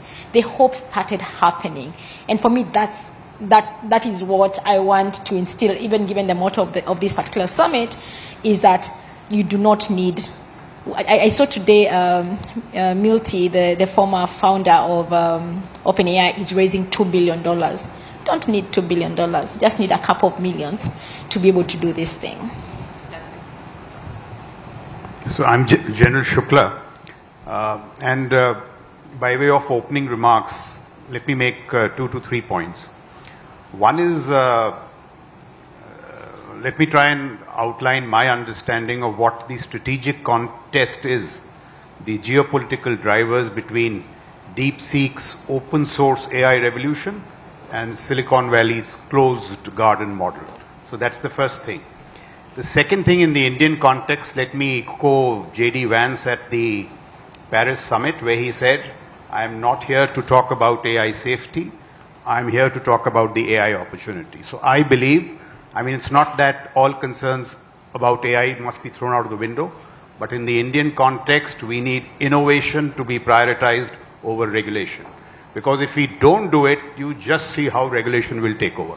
So I'm personally, I really push for innovation to build the most powerful AI systems, Indian design, possibly with Indian manufactured chips. I know it's a tall order in Indic languages, but that's the point I would like to make. Exploit the opportunity full hog. And the third point really is that the challenge is not merely AI innovation, but it is also AI diffusion. How this technology proliferates, democratizes, and induction is in speed and in scale, not as an esoteric technology, but as a utilitarian tool of everyday use. So the first point about the geopolitical contest, let me say this, that now that DeepSeek open source AI models seem to be becoming as powerful as the proprietary American models, the challenge is this, that will the American models have the ability to monetize the technology as an exclusive product, or will it collapse? That is the first challenge. And this DeepSeek is remarkable for more than one reason. Firstly, the CEO of DeepSeek, he takes sustainable funding from its parent company, the Chinese hedge fund. So without any profitability pressures, he works on it for a while. Now it could be even state funding, knowing the Chinese, but he was allowed to work on this without any profitability pressures, allowing DeepSeek to focus on fundamental research. And of late, if you've seen, Alibaba, Baidu, Tencent have been flooding the market with powerful AI models in business and commerce. So you have research being complemented by business and commerce. So to me, it appears there is deep strategy behind it. Jack Ma comes back from the oblivion riding on AI. His QN is challenging DeepSeek. So this complementarity is amazing. The QWB32B model of Jack Ma rivals DeepSeek's R1 reasoning models. So what is actually happening, that in my view, this model is extremely startup friendly. And we know what the Americans do. Rudra was saying, that the PLA is into it. Oh, PLA is into chips, into ship building, into DeepSeek. Out of the 211 authors of DeepSeek, 30 are from the PLA. That shouldn't surprise us any longer. But see, what is it doing and what are the Chinese doing? This is what we have to see with our startups. They not only give the startups the first orders, they hold their hand till commercial viability, if necessary, hold their hands to destroy adversary competition. So for them, it is strategic. So that's one point, and it seems to be working well, because you now have startups and researchers who are building upon these sophisticated AI technologies without massive capital expenditure. So it seems to be a very smart model. It's accelerated China's AI capabilities, and what they are doing now. Every week you see the number of models that are being churned out by DeepSeek. It's not only, it's now in the reasoning series and so on and so forth. So speed and scale flood the market, shift the balance before the American monopolies take over. So to me it appears there's, deep thinking about this. This DeepSeek's V3 model, it runs on these 20 tokens per second on a Mac laptop, $10,000. Which means it is attempting a major departure from data center requirements. So to me, it appears very sophisticated. The stealth launch strategy disrupts AI market expectations. And in the long term, Jake Sullivan said small yard, high fence, which means niche technologies will be kept with a few. The Chinese are saying small yard, big world. And how are they doing it? They are giving you this low cost AI and with capabilities distributed more widely. So the strategy is accelerate AI adoption at home, share the technology more freely with the global south, and therefore wield greater influence over how AI reshapes the world. Now, whether it works or not, the Americans may, the Americans are no pushovers. It's going to be a huge contest and a big challenge. But I marvel at the deep thinking behind DeepSeek. It's just that it didn't suddenly come up. It's this research, business, commerce. And just one last point, what is truly remarkable about this, somebody said it's 1/20th of the cost. The R1 model, when you compare it with OpenAI models, O1, it is 5% of cost. And not only on rationed, old-fashioned GPUs, but the talent piece is what should worry us, because that drives algorithmic innovation. And as I said, of the 211 authors, 60% haven't stepped out of China. So the bright and the best and the bright, best and the brightest are at home. They have not American university returnees. And it was Vrinda who forwarded one paper to me. It's not only here, look at the Fantastic Four, they call them. So the CEO of DeepSeek, CEO of Unitary Robotics, CEO of ByteDance, CEO of DJI, all have been educated in China. Now for us, the challenge is what? I don't know how we'll work on 10,000 GPUs, because Elon Musk's Colossus is 1 million GPUs. And he talks of 1 million GPUs so either you push the money, and if it is the talent, I wonder if Anirudh Suri is here. He's written a wonderful paper in Carnegie where he says one of the missing pieces is talent. So we have to either get behind talent or behind the money. That really is the big challenge. If I may make just one last point, about this diffusion. So the true winner of the AI race will be, of course, the ones who innovate well, but also those who diffuse it well, which means the country where government, businesses and ordinary people use AI at scale every day. What I think the Niti Aayog calls AI for all. But AI for all needs to be infused with AI competitiveness. And it's in AI competitiveness that we lack. And just look at the last point, or just 2 quick points. Look at the brute force of finance. So Amazon, Alphabet, Microsoft and Meta this year, $300 billion. Alibaba, Baidu, ByteDance, Tencent, $50 billion. So with all what the Chinese do, it may be $100 billion. But they are working on talent and their innovation. Indian AI mission, $1.3 billion. I'm not demeaning it, but we have to step up the game. Otherwise, how is it going to happen? And the last point, action. Pete Hegseth, 3 months back, takes over and says, no more talk. So picks up 2 commands. Euro command, IPACOM. AI enablement of fleets and formations. So LLMs have been given to Microsoft. None of this L1 Jhagada and all that which goes on in our case. AI agents and Dural. And definite combat objectives. Enhance lethality, mission readiness, in terms of precision strike, OODA loop, and shrinking target engagement cycles. So look at what the world is doing. It's no longer talking, it's action. And here is so in sum, I would say this is once again a great opportunity. We are not very much there. It's a great challenge, but we have to really step up our game in light. We can adopt either model, DeepSeek or the other model, but get cracking. So innovation over regulation, please, because I know my country very well. Thank you, sir. With that, over to you. Thank you, Vrinda. Thank you for inviting me to this very important summit. Now, I must admit that till a few days ago, I had no knowledge about what DeepSeek means. Though I like the word DeepSeek because it's a very Vedantic concept that you seek within and deep. And I think that's what India should be doing. It may not have a DeepSeek model, but this is an opportunity to seek deep and see where we are.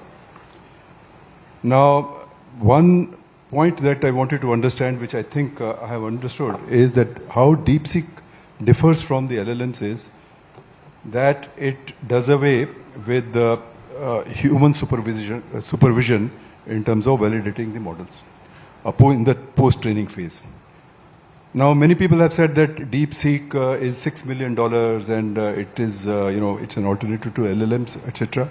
I think that's wrong. LLMs are still needed. If you don't have an LLM, then how are you going to train it for reasoning, for analytical purposes, etc.? So I think this thing about that LLMs are not necessary or have become less important is probably wrong. And also I think this 6 million, that very little investment was required, etc., that is also wrong, because that was probably the last bit of the development of DeepSeek, because before that they had developed what is it called, V3 or something, which is an LLM which required a huge computing power and which they had developed. It's only the last bit that computers were used for supervising and fine-tuning. That is where I think they made some saving. So let's not get away from the fact that big money will not be required. Having said that, of course, now it's open source, as it was said earlier, that the small developers, etc., can use it. But then some problems were pointed out, whether there'll be bias, whether that's accurate or no, and DeepSeek is still developing. It's okay in some code writing or in some mathematical things, but I think it will complement the LLMs and it will not replace them. So you'll require both. So let's not kid ourselves that less money will be required. Huge amount of money will be required, and billions of dollars, as was pointed out. The Americans are putting billions of dollars, and so are the Chinese. And the race in AI is only starting. It is not ending. In fact, probably Americans have an edge in this whole game because they still have the computing power which the Chinese are still lacking. And it is also mentioned, and I think there is some truth in that the Chinese DeepSeek was built on chips, degraded chips, what is called H800, which is a degraded version of H100, which were made specially and smuggled into China and exported to China in 23 or so to circumvent those export controls, and they used those. They were still powerful, they were slightly degraded because the settings, etc., were a little different. So the chips will be required. And there was about 6 billion worth of chips that were imported or smuggled or whatever into China during the 22-23, circumventing the export controls. So it's a traditional thing. As we saw in the nuclear arms race, proliferation was happening, and NVIDIA is going to get into trouble because of this. But the point is that the Americans still have an edge because they have the computing power. You are not getting away from computing.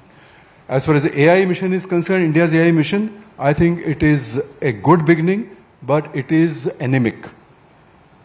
10,000 crores, 11,000 crores starting a few years ago has not happened. We cannot get away from the fact that we need not one but several LLM models, and that DeepSeek kind of models are startups, etc., looking at solutions and applications, but at the same time computing power.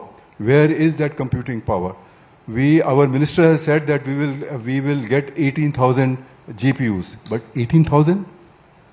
Excuse me, 18,000 is not enough.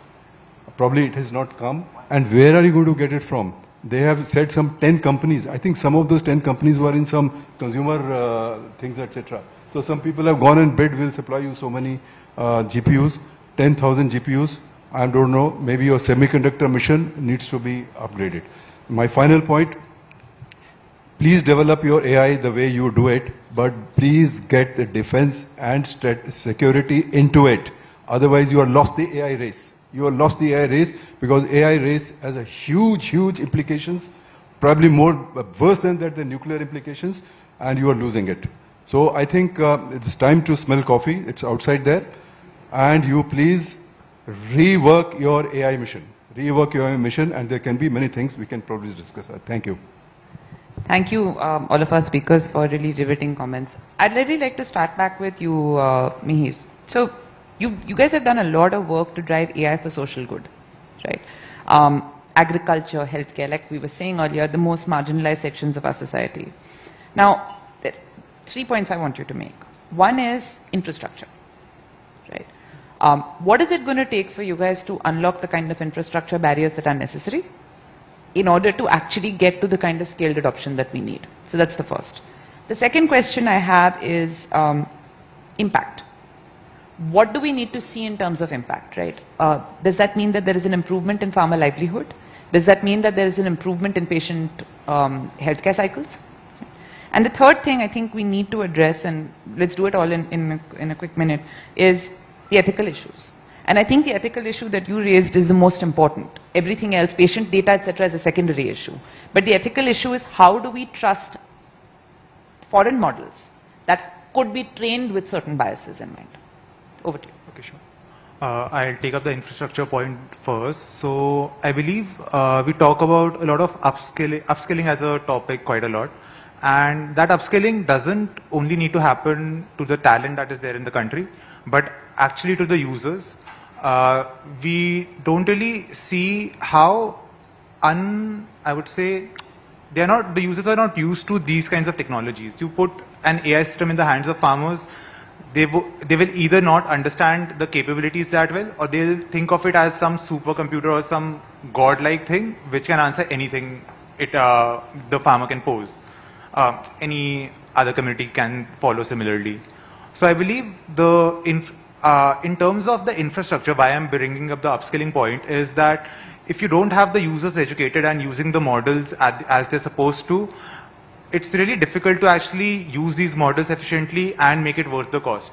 So even if I take the smallest of compute and put the smallest of the models out there, I won't really make that much value out of it when compared to, let's say, an OpenAI or a Gemini call which charges me per use. So if I make a single question to that model, I'm just being charged a fraction of cents. So I believe the infrastructure point really needs to look into the part of bringing up use cases and then educating the users to get those use cases become viable. What was the second question? Sorry, I missed. So the second, I think the more important question is trust, right? The ethical issue on biases, inbuilt biases into models. Right. Okay. I think one of the most important roles that now engineers would play, AI engineers, software engineers, everything, is to understand that they are not just developing code, they are not just building something for the objective of following the issue, but also being cognizant of the fact that these biases can exist, and then ensuring that these steps get the time that it requires. As developers, you kind of just get something to be done and you do it and you think it's over with. So you want to just quickly get things out there, you're done with the job and that's about it. But at this point, I feel that is what every developer out there needs to focus on, is you're using models which are going to be relied upon by the users. So it's kind of your job has kind of upgraded to account for these regulations, because in the end, there is no evaluation in these models which are so specific to your use case. So it's up to the developers to actually do something about it. Amit, that takes me to my second question, which is to you. I think you made some very interesting comments in your introduction on DeepSeek being sort of Hail Mary, where you could see efficiency along with performance, right? What importance do these kinds of models play in ensuring a more accessible and transparent AI future? Yeah, that's a great question. It's all interlinked. You know, we're talking a lot about DeepSeek. In the world of AI, actually, Mihir might agree, it's kind of old news now, because after that, a lot of more things have happened, you know, like, so we should take hope from what DeepSeek did, because they did this service of showing if you're rigorous about your engineering, if you are resourceful, you can do something that others haven't done. But then lots more people are continuing to do that. And so that's where the power of open and transparency comes in, because you know, if we over-regulate, what will happen is we will constrain people from being open. But in this highly evolving field where 2 months and 3 months is old news, we need to be able to share a lot more. We need to be able to share our engineering practices. We need to be able to share the data that went in, right? So that's one thing that a lot of model developers don't do. Even if they put their model weights in the open, it won't be easy to go figure out what data actually went into the model. And we need to be able to share how we evaluated the model, what worked, what didn't work. Because only then will there be trust and transparency, and only then will we be able to move and develop AI both with the speed that's needed for benefiting our nation, but also with the understanding of how to use it without making things go wrong. So I think it's closely interconnected. We really believe that, you know, fostering an environment, especially in a country like India, where we have such a huge demand for AI, the potential is probably higher than any other country in the world. I think Nandan was making that case earlier too. But the challenges are also very unique because of the diversity and the data scarcity. You know, we don't have just a few dialects of Chinese to deal with. We have thousands of dialects, right, if you look beyond the 22 languages. And it's just not dialects because of the social and economic strata. You know, the same words being spoken in a hall versus out on the street, everything sounds different. And addressing that diversity challenge cannot be done just in a siloed approach. So I think an open approach and an ecosystem that encourages data providers, people who are collecting data, to be able to share it, encourages model developers to share their engineering and model best practices, creates, you know, qualification framework. One of the big needs we have in the country is, if you look at all these benchmarks that are used, you know, why did everyone get surprised by DeepSpeak? Because it was doing really well on reasoning and math. You know, not many people might recognize that it actually started doing worse on language, because in trying to make reasoning really good, they actually lost some of those horizontal skills, which we showed later how to recover it from our work. But all of that is not relevant when you're going to the farmer. Like, what benchmarks will tell you that this voice bot that I'm going to do surveys, say Bangalore police wants to do a survey in Bangalore, how will they know that this is going to work in the field? None of those benchmarks, reasoning and math benchmarks, are going to do it. So they don't even know if I'm going to use DeepSeek and fine tune it, is it even going to work? So I think the model is important, and compute and money, all that is important, I agree. But a much more holistic maturity about what it takes to build AI that's useful is even more important, because only then the money and the compute will be used effectively. Today, if you actually go and talk to a lot of the infrastructure providers who have actually procured GPUs in the hope of, you know, most of those are underutilized. So we are not there to the 18,000 GPUs, we are at few thousand. Even those are not even being used. So I think we need to develop this broader understanding of how to make AI useful. That, again, back to your point, Vrinda, is going to come when we have an ecosystem that actually incentivizes open and collaborative development. So. No, Amit, I think that's fantastic. And you're absolutely right. We need to take and I keep going back to the DPI example, because it took a whole of country approach, and that's what really lifted it up from just being technology to being technology that's benefiting people.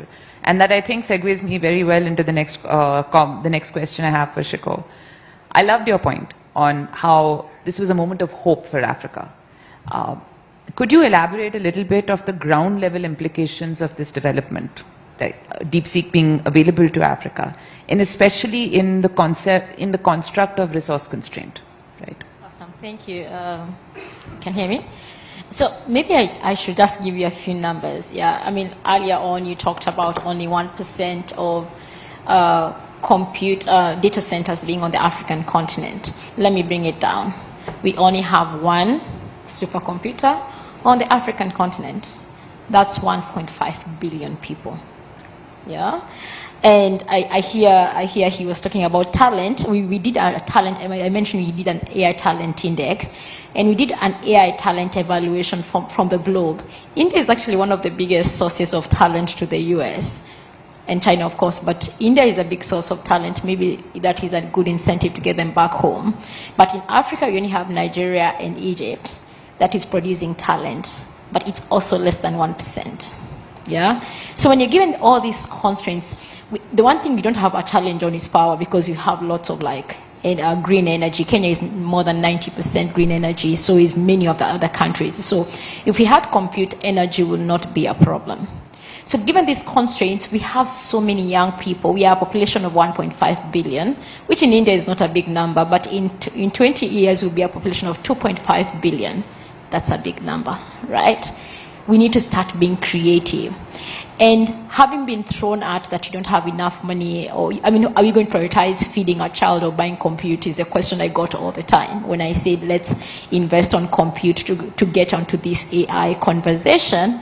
What DeepSeek said is just we need to just double down on our talent. Our talent will hack the AI race. And that for me was the opening, the eye opener, as he said, is that if you have people trained to think the right way, they will look at the problem given their constraints. And for me, and when I look at the things that some of our developers are doing, they're doing exactly that. There's a lot of edge computing that is happening right now. We have a distributed computing for AI startups that are happening right now. So we have an experiment at work where we have 10 universities and startups, all of them combining their idle compute to create computing capability for people who are running models. That only comes, an innovation that comes from the constraints that we have. But what DeepSeek gave us is if I can go and hustle NVIDIA to give me a couple of GPUs, I can be able to cluster it in a way that people are able to use it and run it and be able to make a difference. But I want to double down on something that he said. So one of the biggest arguments is, in this AI race, should we be running for the most powerful model? And DeepSeek told us no, yeah? Because they're churning out one every 3 days.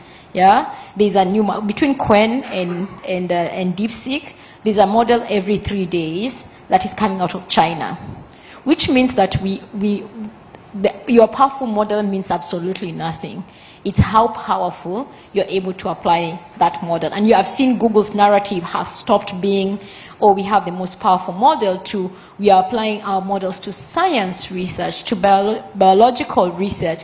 And you can start, the conversation is now changing. And that's why I love the theme of the Indian AI Summit to be AI Impact Summit, because now we are putting people to task in terms of okay, you have a model. What does it have to do with the price of coffee in Ghana? Can it change it? And that is what I love about what DeepSeek did to us. It disrupted our conversations and our focus to be on the right path towards humanity, as the minister said, to having a human-centered AI, not model-centered AI. Thank you.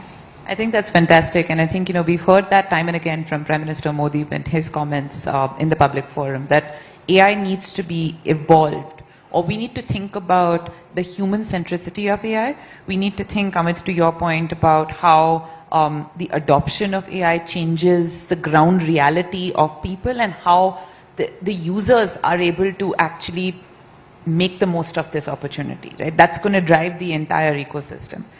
So, General Shukla, that gets me back to a point. I think what China has done over the last decade, and I think we need to go way back to look at this, maybe 2 decades. Every series of big companies or large, let's call them national champions, that comes out of China, comes out in waves. And it's an ecosystem that's fostered together, right? So you saw this with Huawei, Hikvision, and Omnivision, Right? You're seeing this now with Cambridge Technologies, DeepSeek and others. But what's happening is that there is a huge amount, there's almost like a state-guided framework which is working in advance to create companies up to a certain level of, let's call it a national champion, and then unleashing them at strategically significant points in global competition. What do we need to do in India to create that kind of a vision apparatus? I think what we need to do is just to get common sense back. No, and I'm making a very serious point because unconsciously we go on creating these, whole procedures and all that other stuff. So I'm making this principal point, say at least in the national security space, MOD, you cannot innovate unless you deregulate. That's the first point. So I'll tell you what. After this controversy started, after Mr. Goyal's statement, I forget which, but there was one startup, I saw a tweet in a very niche technology. He said that, when I'm talking of this technologies which is not available in the world, I'm told go to GEM. And on GEM, you have to give the first certificate that this technology is not available anywhere. Now that process itself takes 6 months. So it is this kind of stuff, and the major issue is this, that we have to realize that the DPP and the processes that we created were created for, a monopsony market. One buyer, one seller, no choices, that kind of stuff. So HAL, no competition. A very cozy stuff, but 6 decades down the line, you will not be able to make the engine. You need competition. So it is this. And this will certainly not work in what are called technology commercial markets. So today, say, some good examples of, say, Ukraine. You fire a drone on Friday, and they have learnt it the hard way, and you find it's missing the target. You want the rocket motor to be redesigned. You do it over the weekend, metaphorically, and with additive printing, you print it Monday, it's back in theater. So innovation, is giving you technological outcomes which are just pipping these procurement cycles. So first and foremost, you need this whole cultural change. Then the second is, I think somebody was mentioning that you have to just first get on with it. You will discover the advantages of it. For example, why do, we all know that World War II was won on the back of steel and aluminium. Today's conflicts will be won on the back of chips and GPUs. But why are the services not saying that we need 60,000 GPUs? I mean, a service chief says, I need so many gun platforms. He doesn't talk of GPUs. He doesn't talk of chips because it is not in our mindset. But were we to see what is happening? So one more example. When Ukraine began, an artillery shoot was taking 30 to 40 minutes. Then as they got AI going, they have now 2 AI engineers per battalion. Today an artillery shoot with these, what they call localized AI killing machines, are taking 5 minutes. The Indian military hasn't seen this happen. So it is not making these calls. So, so we need these cultural changes. One last point. For years we've been talking of revenue capital. Why should the budget not be AI, quantum? The whole mindset has to change. If we do all these kind of things, we will find the necessary talent and all to do it. And this last point, we have to see, in these high-end technologies, there is, every startup is not talented. There are few startups who are. Now they have matured in your IDEX system. Please identify them, handhold them like the Chinese have done, make your old models, take them to commercial viability. यहाँ एक बेचारा startup जिस पहली बार वो succeed हो जाता है उसको हम बोलते नहीं आपको रिपीट ऑर्डर नहीं देंगे. It is all this is so silly. So you have to hold them and to destroy adversary competition. And let me make one last point. I'm writing a book on civil-military fusion. If there is one reason why China has beaten all democracies, including India, it's civil-military fusion. And 70 years we've wasted in civilian control of the military. So we have so many silos today that is very difficult to get them together.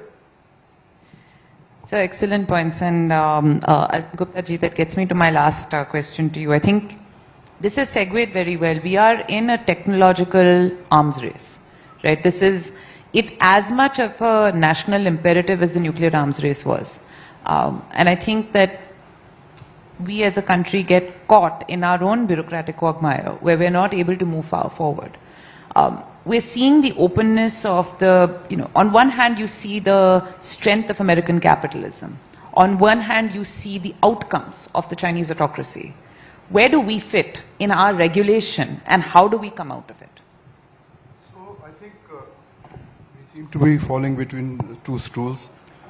Neither are we able to bring in private capital, which is what is happening in America, nor are we able to get the government to invest so much and also get the private sector.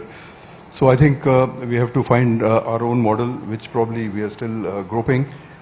So it's a wake-up call. If it's a wake-up call for Trump, this DeepSeek, and which is already an old news, he says, then it is more so for India. I just want to take one point which you mentioned right in the beginning about this AI summit and so on. More of it is like, show, frankly. Today, you must ask yourself a question that the regulations that you are making for AI, are you a taker or a shaper? So you can keep shouting that, look, let us share data, let's share LLMs, etc. It's not going to happen unless you have your own capabilities. And I remind you of what happened during the COVID time.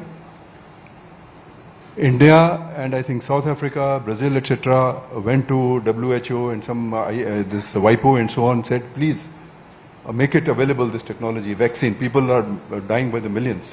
It didn't happen. So do you think that by shouting hoarse that let us all share with the billions of dollars at stake, with AI race deepening, anybody is going to share? Yes, there will be some crumbs here and there. There will be some free model available, and the biggies will make some money out of it. But that is how they are going to control. So in India, you will see a lot of applications coming in. So Zomato, which is delivering in 10 minutes, probably will start doing it in 10 seconds. I don't know why, but they will do it in 10 seconds. But that is a kind of application that we are going for. Whereas where we should be really putting, and agriculture was mentioned, health was mentioned, strategy, and your defense and security was mentioned. For that, what should we do? That is where I think we should just redo our AI mission, our semiconductors mission, and our quantum technology mission. A lot of money is there. Let them bring it all together. Let there be a top council which is looking into this new world which is fragmenting, where the habit of collaboration is disappearing, and where today what you do can tomorrow be upset. So you should be ready for those eventualities. Thank you. I think we're all out of time. But thank you everyone, every one of my panelists. I think this was a very not enough time for this conversation, but a very insightful and meaningful discussion in any case. I look forward to speaking with each of you more and learning more about what you do. Thank you for your time today. Thank you to our audience.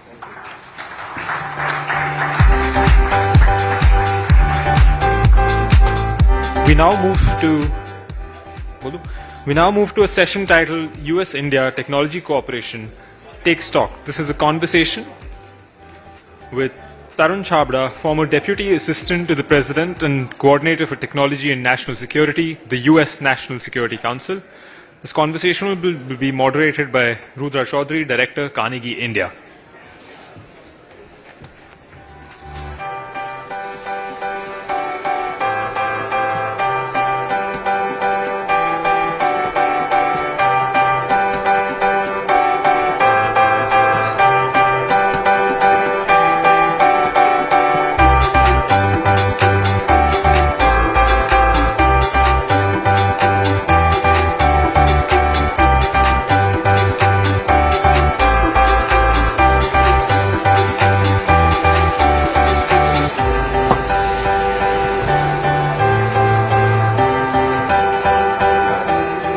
All right. Maybe we'll just give it a minute for people to settle down.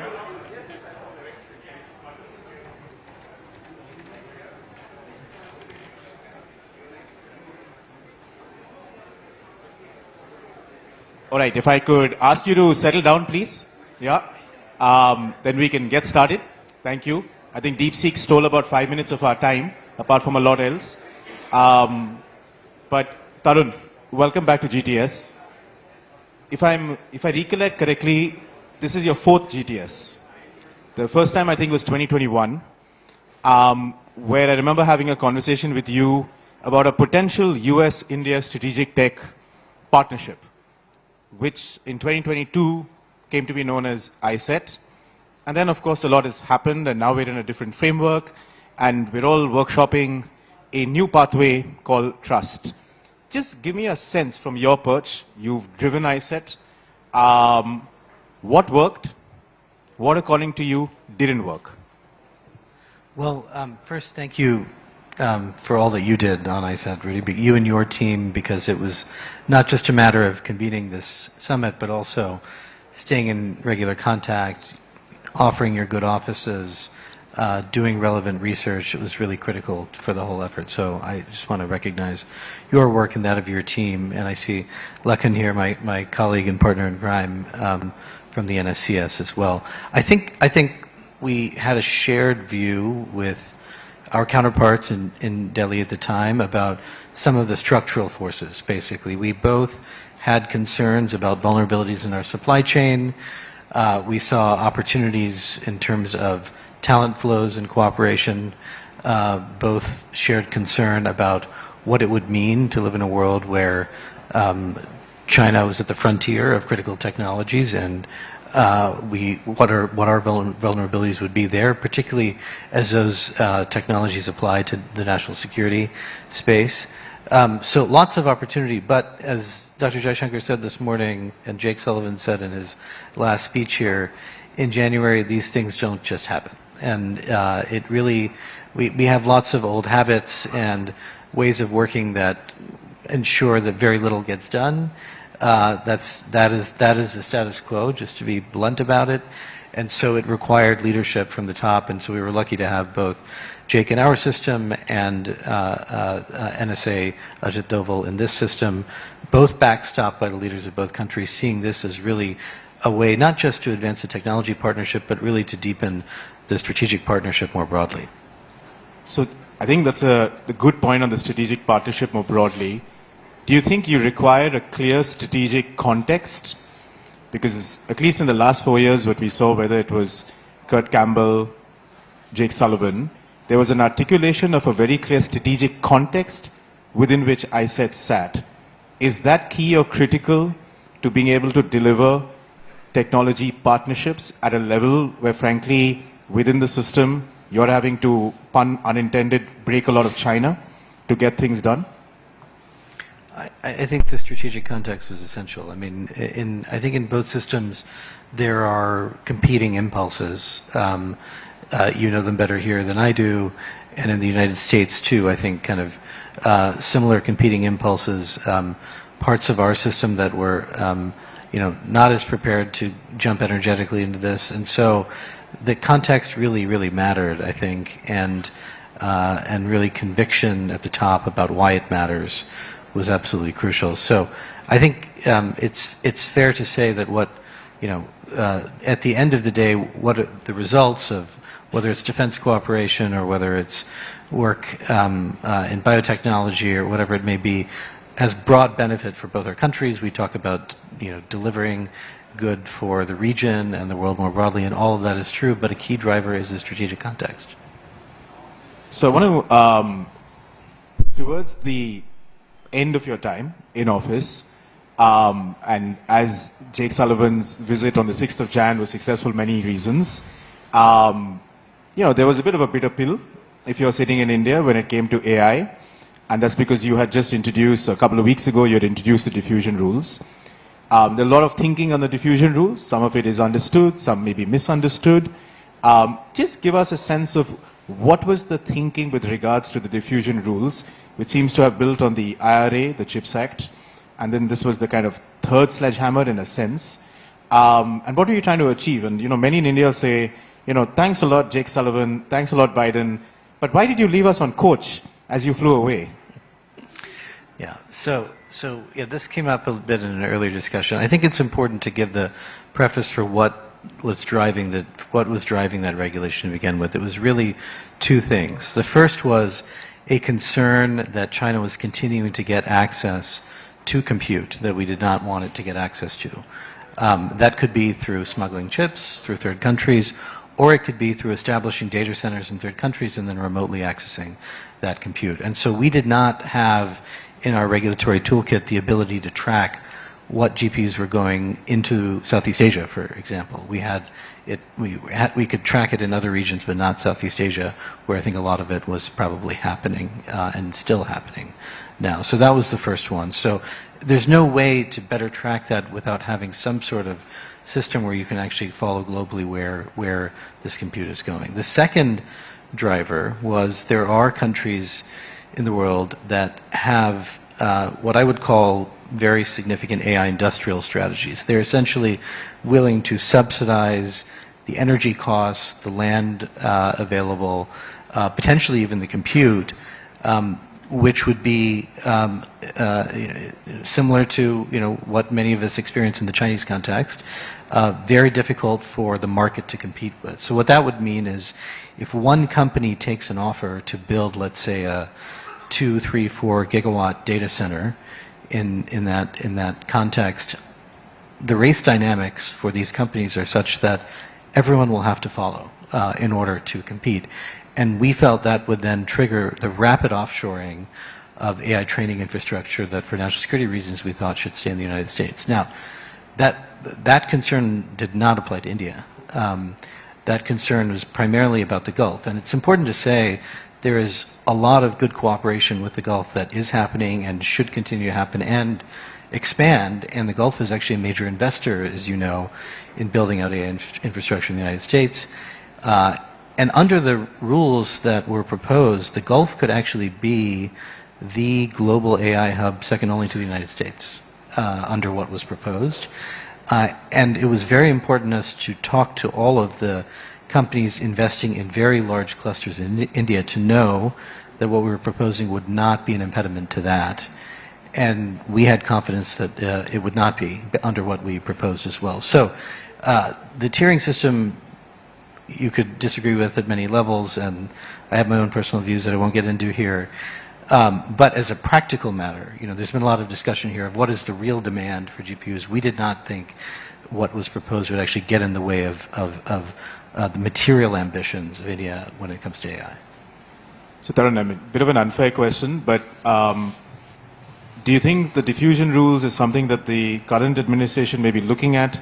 In the maybe many conversations I'm sure you've had with people in and around the administration, there's some conversation about, we were told a couple of weeks ago in Washington that they're rewiring the diffusion rules.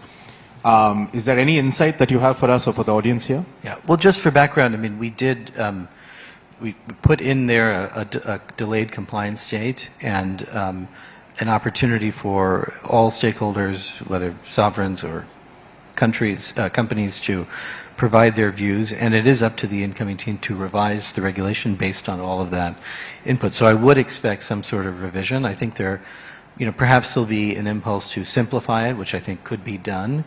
I think my view would be, is it still addressing these two big concerns, which I think are probably concerns that would be shared? Offshoring, particularly in the context of the concerns about reindustrialization that the administration expressed, to me that should be resonant, and ensuring China doesn't have illicit access to this compute, I would think also would be as well.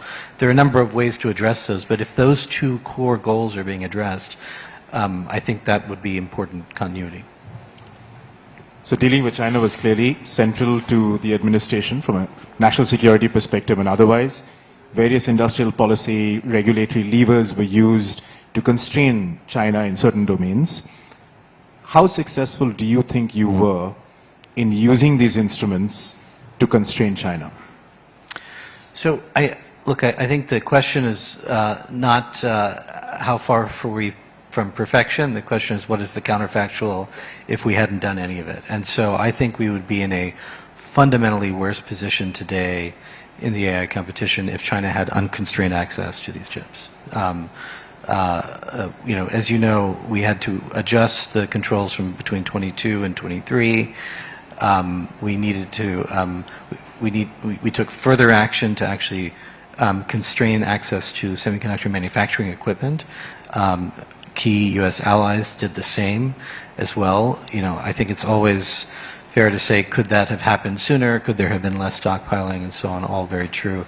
But I think absent that action, China as a competitor in frontier AI would be in a very, very different place. And you, as you know, and I think this might have been mentioned in the previous discussion, the founder of DeepSeek says he has only one problem, which is access to hardware. So since you brought up DeepSeek, and I was listening to the earlier panel, and there seems to be some kind of a sanguine general view in India on DeepSeek, including from former army commanders, if I may say. And I think, so the point you seem to have made is that if the PLA can build ships, what's the problem if they build models? We don't operate those ships, we operate the models. So just to be clear and to have a serious kind of a discussion, the Italian government, the Australian government has banned DeepSeek on government devices. There is, of course, a need for DeepSeek in certain parts of the world where you don't have choice. I think Shiko made a really good point about what DeepSeek has done for different parts of Africa, and you can't argue with her on that. It's open source. You can use it, you can fine-tune it, and you have some data issues, but what do you care when you don't have anything else?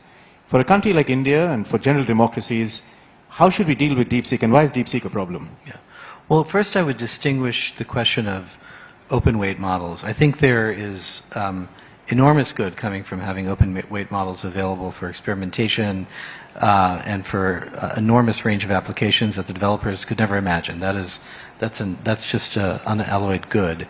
And I think there will probably be a stage at which we begin to worry more about what some of the risks could be, whether those are cyber risks, whether those are bio-related risks. But at the moment, there's enormous good from the proliferation of some of these open weight models. But it doesn't have to be DeepSeek, so let's separate the DeepSeek question. Both, of course, Meta has Llama, they just released their most recent model, and some of the closed weight companies are also releasing open weight versions of some of their models, distilled models.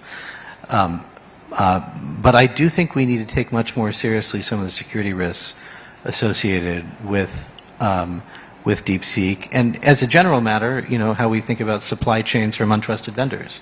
I think there's been a lot of good research about sleeper agents, about other risks for using some of these models, and that's independent of using the API. Using the API, you can read the terms of service and what the data security risks are, but even if you're just kind of taking the weights, there are risks that we need to be taking, I think, much more seriously, and especially in the context of having banned TikTok, right, and some of the risks there, I would think you'd want to apply similar analysis here, especially when you might be using it in a much broader range of applications, industrial applications, and so on.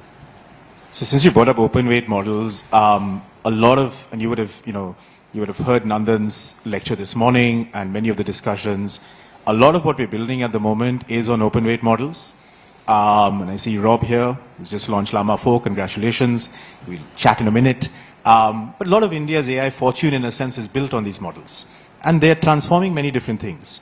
Education, health, we're already seeing impact cases. But the one thing that scares people generally is when we start talking about export controls or controls in general, when it comes to these models themselves. Towards the end of the Biden administration, there was a sense that there is some possibility, and technically I don't know how it's possible, but there was a sense that there would be kind of guardrails or gating of open weight models, which kind of sent the chills down the spines of many in India, and I think pushed kind of Indian government in one direction, which is to say is that, hey, we were thinking of sovereign AI anyway, now we need to do it. We need an alternative. And then our developer community said is that, listen, if there are going to be controls on these models, then we should kind of embrace things like DeepSeek. So any general reflections on that? Yeah, the administration only put out one kind of official kind of statement and analysis on this. That was the National Telecommunications Agency that put out, and the Commerce Department that did look at this question and recommended that there should not be at this stage controls on open source. That was really the official statement from the administration at the time. I think there were rumors and so on and so forth, but that was the official position. of the administration. I think there are questions which I'm not well placed to answer, really about just the economic model long term, right, for open weight models, and will it remain sustainable over time as pre-training scaling continues to really significant expense over time. But for the time being, again, the view of the administration was that there shouldn't be controls at this stage. I do think that there will be a common interest for those countries that have safety institutes to kind of look at core national security risks emerging from all models, and not just open weight models. And again, those could be cyber risks, those could be bio risks in particular, but that's something that we ought to be doing together. I want to move to trust. The joint statement had some really substantive paragraphs in there. It was a long joint statement following the Prime Minister's visit in February. And the last 2 days, as you know, we've spent a lot of time on trust, on biopharma, AI, nuclear, defense, and a range of kind of other issues.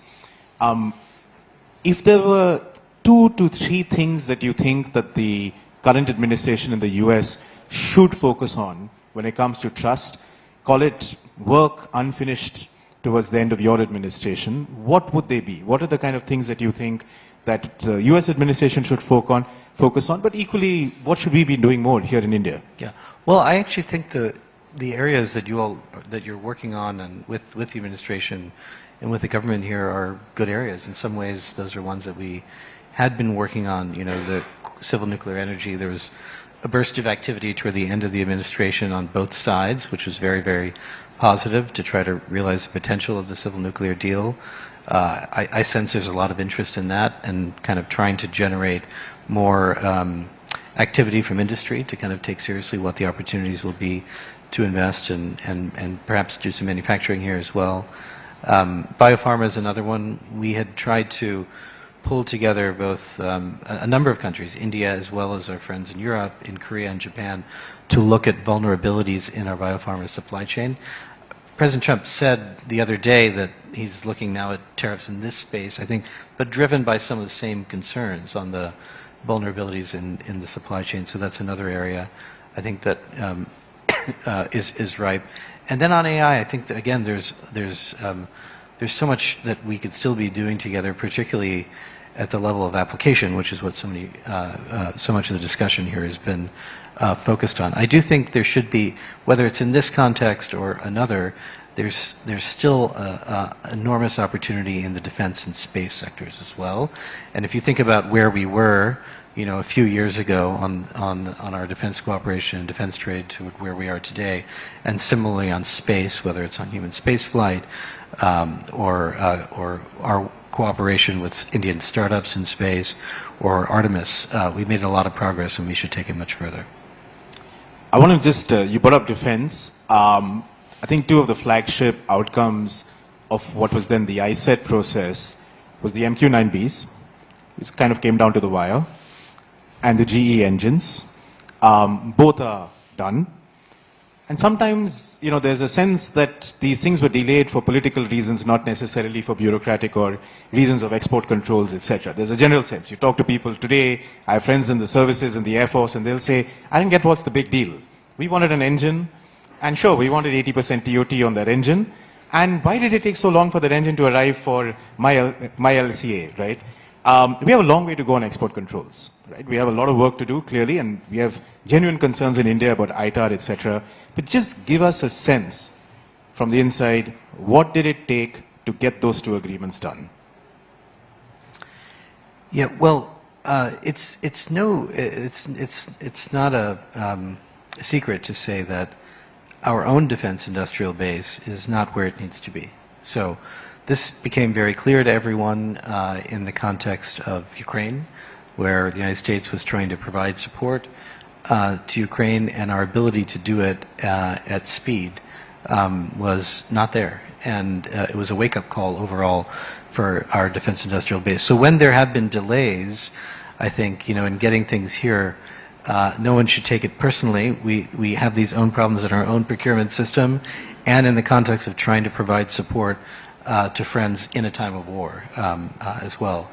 So it required really leadership from the top to work directly with the companies to underscore that these things are a priority for the relationship and to try to encourage some of these firms to think about working in India on a longer term basis. It was surprising to me the degree to which, and not just in the defense space, but in the semiconductor space and other companies, in other contexts as well, the question of, will the government support this kind of work in India as a long-term matter, right?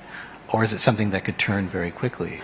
Obviously, firms want that kind of clarity, but that conversation took some time to unspool, and I hope that our confidence in the fact that these structural forces will keep that cooperation going turns out to be right. Yeah, and I think a lot of the effort now will be to take that motivation and that ambition and kind of put all of that energy into the new framework on trust, which we'll talk about in just a second. Time's up, but Tarun, you've done phenomenal things, if I may say so, over the last 4 years. Just giving, what was the one oh wow moment when it came to India? There must have been one, right? I think during the state visit, when the Prime Minister visited, and we had President Biden around the table with the leaders of Indian business and technology, leaders of U.S. technology firms together, and sending the message that our fate is entwined, that really, I think, captured the imagination, I think, of folks in our system, and more generally, I think, sent exactly the message that we ought to continue transmitting. Tarun Chhabra, thank you so much. Our fates are intertwined, which sets us up very nicely to segue into the next discussion. Are our interests intertwined as we product trust going forward? Appreciate your time here and look forward to seeing you next year. Thank you.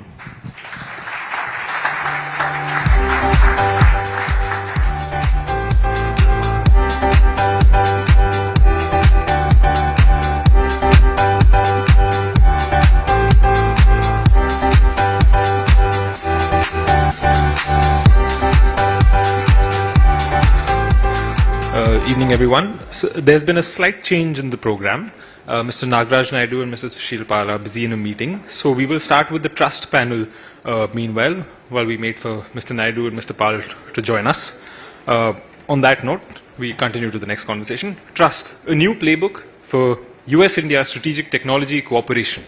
I have the honor of welcoming on stage Ashley Tellis, Tata Chair for Strategic Affairs and Senior Fellow, Carnegie Endowment for International Peace, Siddharth Mittal, CEO and Managing Director, Biocon, Rob Sherman, Vice President, Policy and Deputy Chief Privacy Officer, Meta, John Neuffer, President and CEO, Semiconductor Industry Association, Indrani Bagchi, CEO, Ananta Center, and moderating this session is Rudra Chaudhary, Director, Carnegie India. Video, please.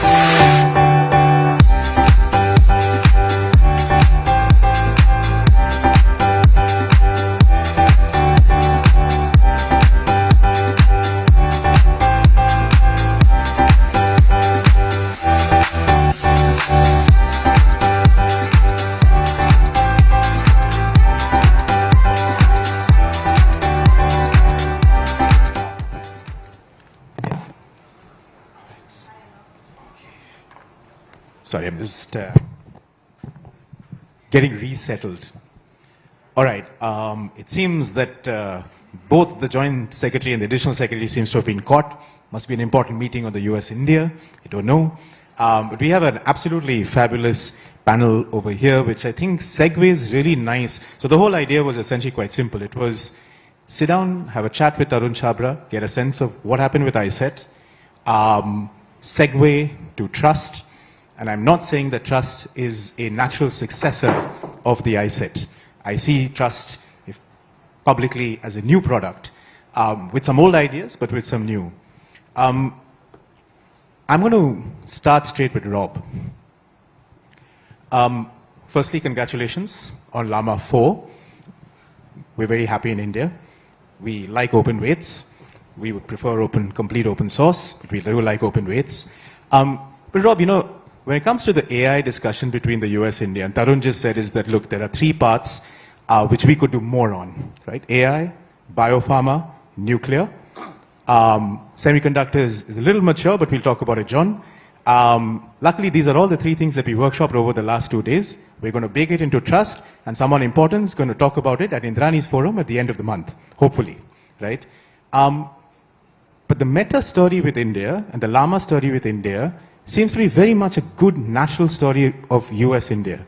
Just give us a sense of what you think should happen from an AI infrastructure perspective to cement that even further.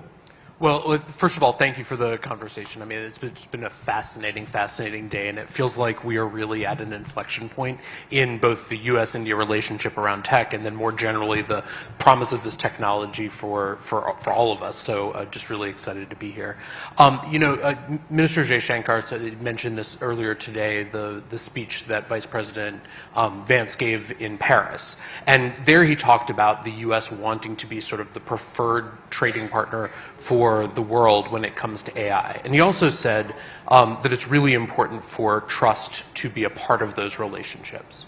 And so I think it's fitting that the framework that PM Modi and the President of the United States agreed to is called trust, and really focuses on what does it look like to have this kind of collaboration. And I think that, when I think about sort of what are the building blocks that are necessary for something like that to exist and for it to be good for the United States and good for India, I think there are a couple of pieces, some of which exist already and some of which we need to build. So the first is, of course, and this is, this piece is kind of long-standing between the US and India, is a robust developer ecosystem and a robust technical collaboration. So you mentioned Llama 4. We just released the newest version and most advanced Llama models ever this past weekend. And what we've seen is this sort of trend of building foundation models, open sourcing them so that people can build on top of them. And we already have, for example, we have a developer here in India that's taken Llama 3 and built an agriculture-specific model. So, for example,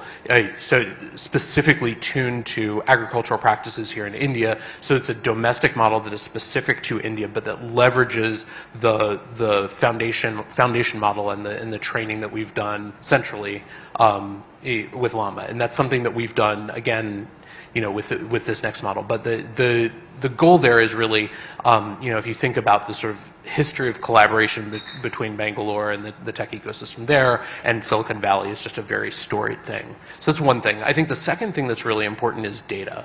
And we talk a lot about inclusion and the importance of data in building models. And something that MIAT has been really focused on for quite some time, as you know, is building curated data sets, making sure that if you're building an AI model and you want it to serve a country like India, it needs to be trained on data from India. It needs to understand Indian language, Indian concepts. And so part of that is creating data sets that can be used, and that's something the government of India has invested pretty heavily in. There's also other work to be done around privacy and copyright and those sorts of things. But the final one, and I think the one that's specifically called out in the trust framework that was announced coming out of the PM's visit to DC, is around infrastructure. And I think it's hard to deny that, especially when you're talking about the most advanced models in the world, that infrastructure and both compute and then also connectivity is really critical. And so I think that's something that we'll hear a lot more about as time goes on. But something that we've actually just recently announced is a project, Waterworth, which is basically the most advanced, probably the most advanced or one of the most advanced infrastructure projects ever anticipated. And it'll be a subsea cable that will connect the U.S. and India, and then hopefully be to a huge advantage to both governments and people in both places in terms of giving them access to the technology and the connectivity that is necessary to be a first-class participant in this AI revolution. So I think those are the three big pieces that I hope will be a part of the discussion, but I think particularly making sure that we're investing in infrastructure that connects the two markets is going to be really critical. Thanks, Rob. I'm going to come back to you on a question on controls, and I want to come back to you on the question of what does it take for the AI infrastructure piece to really succeed? Because it seems like an interesting model, which is the general trend in the current Trump White House is inward investments into the US. But on AI, it's interesting. The key issue seems to be big investments from the US into India for data centers. And the question is about deregulation in India and factor markets to make that more possible. So I'm going to come back to you on both those points. But John, it segues quite nicely to semiconductors. I think I said this yesterday in the closed door, but I'll say it again. I remember listening to you It was January of 2023. The National Security Advisor was sitting next to then Jake Sullivan. They launched ISET in the chambers. Semiconductors were a big piece of the ISET piece. And you were very enthusiastic about what ISET could do for semiconductors. Are you still enthusiastic of what ISET did for semiconductors? 100%. I'd just like to say thanks for being here, and I learn something new every time I come to India. I just learned the word prepone, which is anyway. It is great to be here. India has done a lot right when it comes to our sector. 20% of our workforce is here. You have a for design of our chips. You have a great ecosystem for that. I think we're in a very special moment right now. We have this trust initiative in front of us, but we also have a bilateral trade agreement in front of us.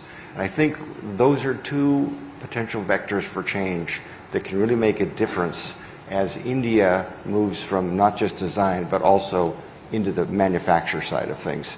India has made some great progress so far. 2 years ago, there was really nothing in play. Now there's 6 important projects in play for manufacturing, including the assembly test packaging facility being built by Micron out in Gujarat. So I think there's been some great progress made so far.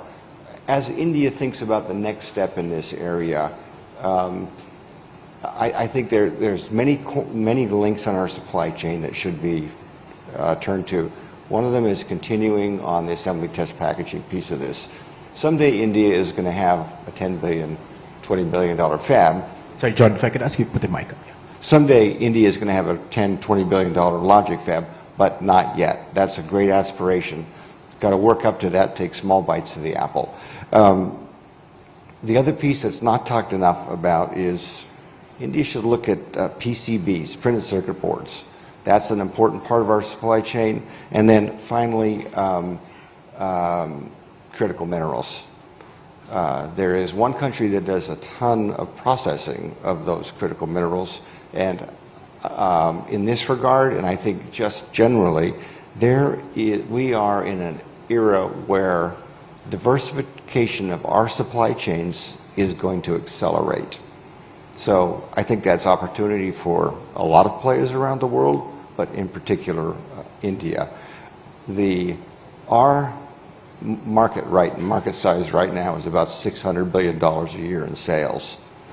Because of AI, automotive, many other sectors demanding our chips, we're probably going to be a $1 trillion sector by 2030. So the pie is getting bigger overall, and if India plays its cards right, its piece of pie will become even bigger. Oh, thanks, John. And I'm going to come back to the question of fab, onshore, friendshore, contradictions, opportunities for India. So that's the other one coming to you in a bit. But Siddharth, if I could come to you, you're the CEO of a very large biopharma firm. In fact, I think your chairperson, Kiran Mazumdar-Shaw, set this up back in the day in 2016 with External Affairs Minister and others. When we were in the White House in February, what I found was intriguing. The one thing that they were laser focused on was bio and pharma, right? I mean, there are a whole bunch of other issues. But the general consensus was, we need to get this right. We need to cooperate. And of course, from an American perspective, it was, we need investments inside of America. Let's leave that apart aside for a second. I don't want to put you on the spot. What more needs to be done from your perspective to, let's say, just grow a good ecosystem between the two countries when it comes to biopharma? Well, thanks, Rudra, for having me here. I think it's a great pleasure to be representing the industry in a tech summit, because the whole fact that biopharmaceutical is part of this and it's a part of the trust initiative, I think is very encouraging. I think you rightly said that when in Feb biopharmaceutical found its way into trust framework, I think the reason is national security. I think we talk about defense, we talk about technology, but at the end of it, what saves lives of people on a grassroots level is medicine, right? And India and US has had a partnership since 4 decades, actually, on this side, because when the Hatch-Waxman Act was introduced in the US in mid-80s, India has been supplying drugs to the US, generic drugs. And if you look at the power of the generic industry, which is 90% of the volumes of drugs in the US, is generic, which represents only 10% of the value. Now, there is a huge opportunity. Today, I mean, 40% or 50% of the volume of the drugs consumed by patients in the US comes from India.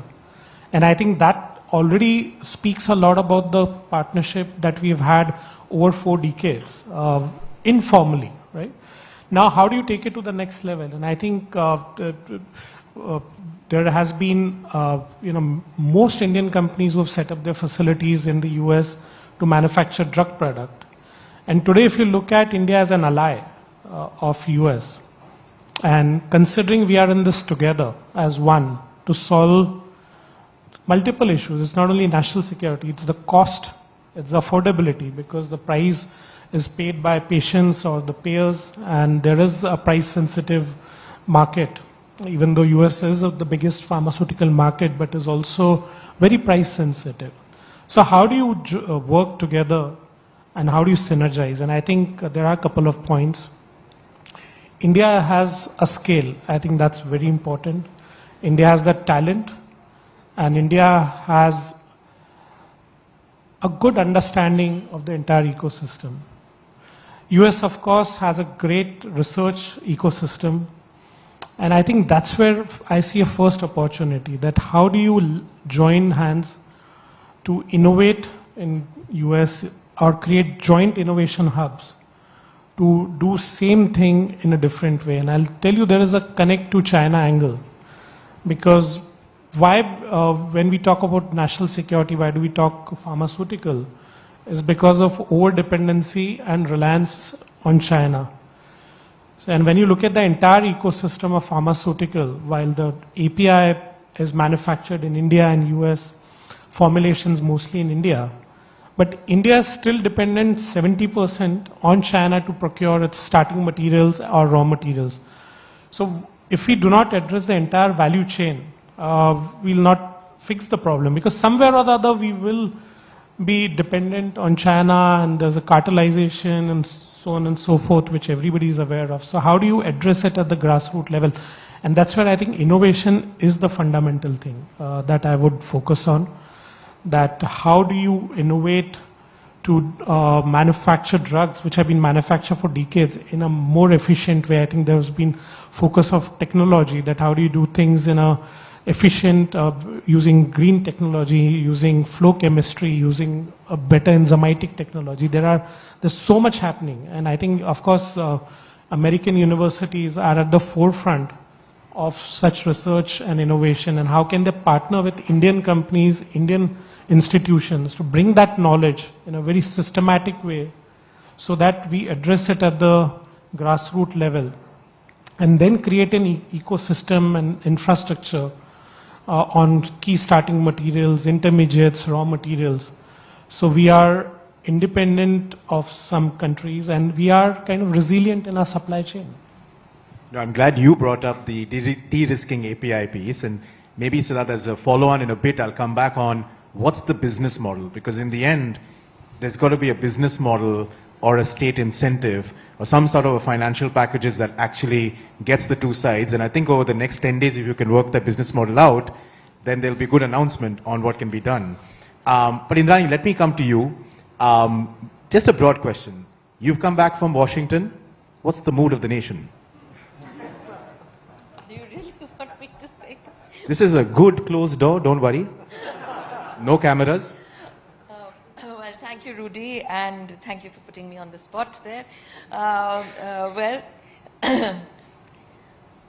I think they're still finding their feet is the most optimistic assessment of what I saw in Washington.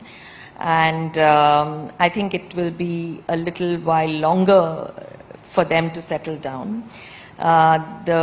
The current policy of flooding the zone with disruptive policies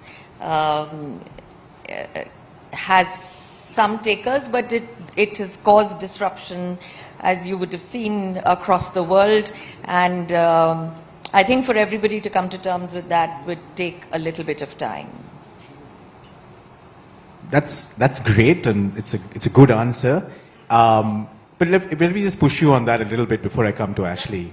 The general sense that we have, and you've more recently spent time in DC, general ambition for India is still high, notwithstanding 90 days and all of that, and I'll come to all of that, very important. General ambition seems to be high, and the tech ambition, generally the sense we get is high. Is that right? Absolutely. So the general ambition, I think, from the US end, and frankly from the Indian end as well, remains very high. And it's not like India didn't expect the tariffs to come down. I think among many countries, Indians even had a sense of the band where the tariffs that would be imposed on India. I think India played well by preempting the entire tariff rollout with a bilateral trade agreement, by starting the negotiations for a BTA.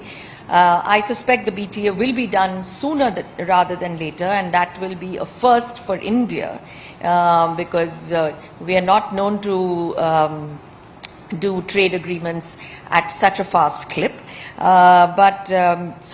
So I think there are those that are at work. What we have to get over is not trust as in the acronym, but what we have to get over is serial disruption. And if we can achieve a space where both sides understand that a win is necessary for both sides, and it is not a might is right kind of an agreement, then we will be at a desired space much faster. So that's a long way of giving a very short answer. So the main aim is let's design that win-win as soon as possible, and we can. Yeah. Well, I think the idea is that we are. The US is coming from a place where they believe that they have been victimized, they have been hurt by the rest of the world. We come from a place where we believe if we open up hard enough and fast enough, then everybody will come and swamp us and we will be left nowhere. So I think both have to come to a middle position. Okay, and excuse my informality, but just for the organizers, that was Mr. Pal, he's on his way. You may just want to connect with him. Sorry. Okay, great. Ashley, certainly not the last. I saved the best for the last, if the rest don't mind. This morning, the External Affairs Minister talked about the 2 Ts. And we talked about it so much that I got a little confused on which T we were talking about at some point. There's one T that landed yesterday. We'll keep that T out. 2 Ts are important. I wonder in general, in the bureaucratic landscape in India, do we fully appreciate that 1 T is as sharp as it is, notwithstanding the 90-day pause? And just take kind of trust at a larger context is how important is it going to be to get that T sorted the best that it can for this smaller T to actually happen? Hi sir, good to see you. So thanks for having me. It's great to be back. Let me say a couple of things to that. I have been really surprised at how energized the Indian government has been to address the tariff T long before the tariffs were actually levied. I think there was great perspicacity in judging that tariffs were going to come down the line, that India was going to be among the most prominent victims of tariffs. And in a quite striking departure from India's normal modus operandi of, waiting for the world to hit it and then sort of adjusting, India moved preemptively, in fact, before the president was even inaugurated, in order to signal a willingness to address America's trade grievances. What we have seen since those early conversations has now been backed up with an extraordinary level of detail that has been conveyed to our trade negotiators. For me, the big risks are not in the Indian response.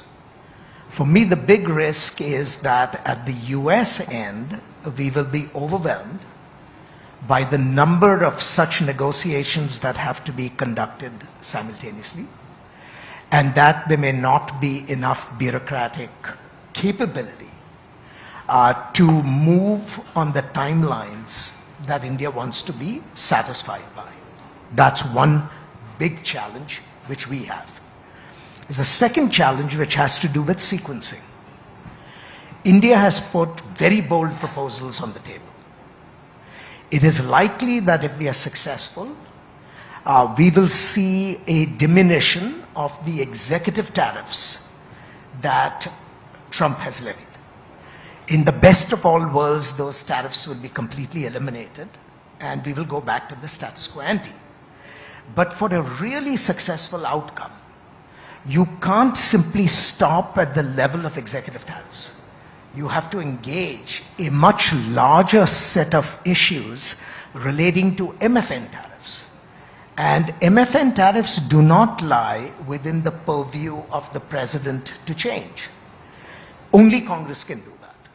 And the mood in Congress is so dramatically anti-trade at this point, is so suspicious of providing tariff relief, that India may end up front-loading a lot of the sacrifices and then ending up in a situation where the US cannot deliver bigger fundamental changes on the MFN tariff side, which will come simply out of necessity down the line.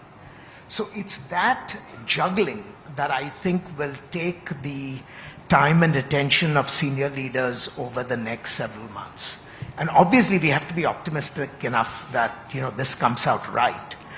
My hope is that even as we do this, because there is really seriousness of intent, both in Ministry of Commerce and in USTR, my hope is that that will not disrupt the things that are underway in the other T. And if we can sustain that through, the National Security Advisor's visit, the Vice President's visit, and so on and so forth, then we may be able to squeeze, make lemonade with the lemons that we have. So fingers crossed, fingers crossed. There's another lemon, it's called nuclear. So I just want to come to that for a second. If I understood you, Ashley, the general sense seems to be, the sense we had is that there's a sequential logic between US and India at the moment. You need to do a couple of things in order for that ambition that Indrani detected to really unleash itself on a whole bunch of other things, defense, AI infrastructure, bio, so on and so forth. What you're saying now is that perhaps because of the way the tariffs negotiations are going, there's a little bit more space. But on the sequential logic, nuclear's right up there, right? What needs to happen on the nuclear side, keeping timelines in mind, and keeping our legislative timeline in mind over the next couple of months, so that we can actually get the other stuff that Siddharth and Rob and John and all are talking about going. And I'll come to you in a second, so I'm allowing you to just get your breath.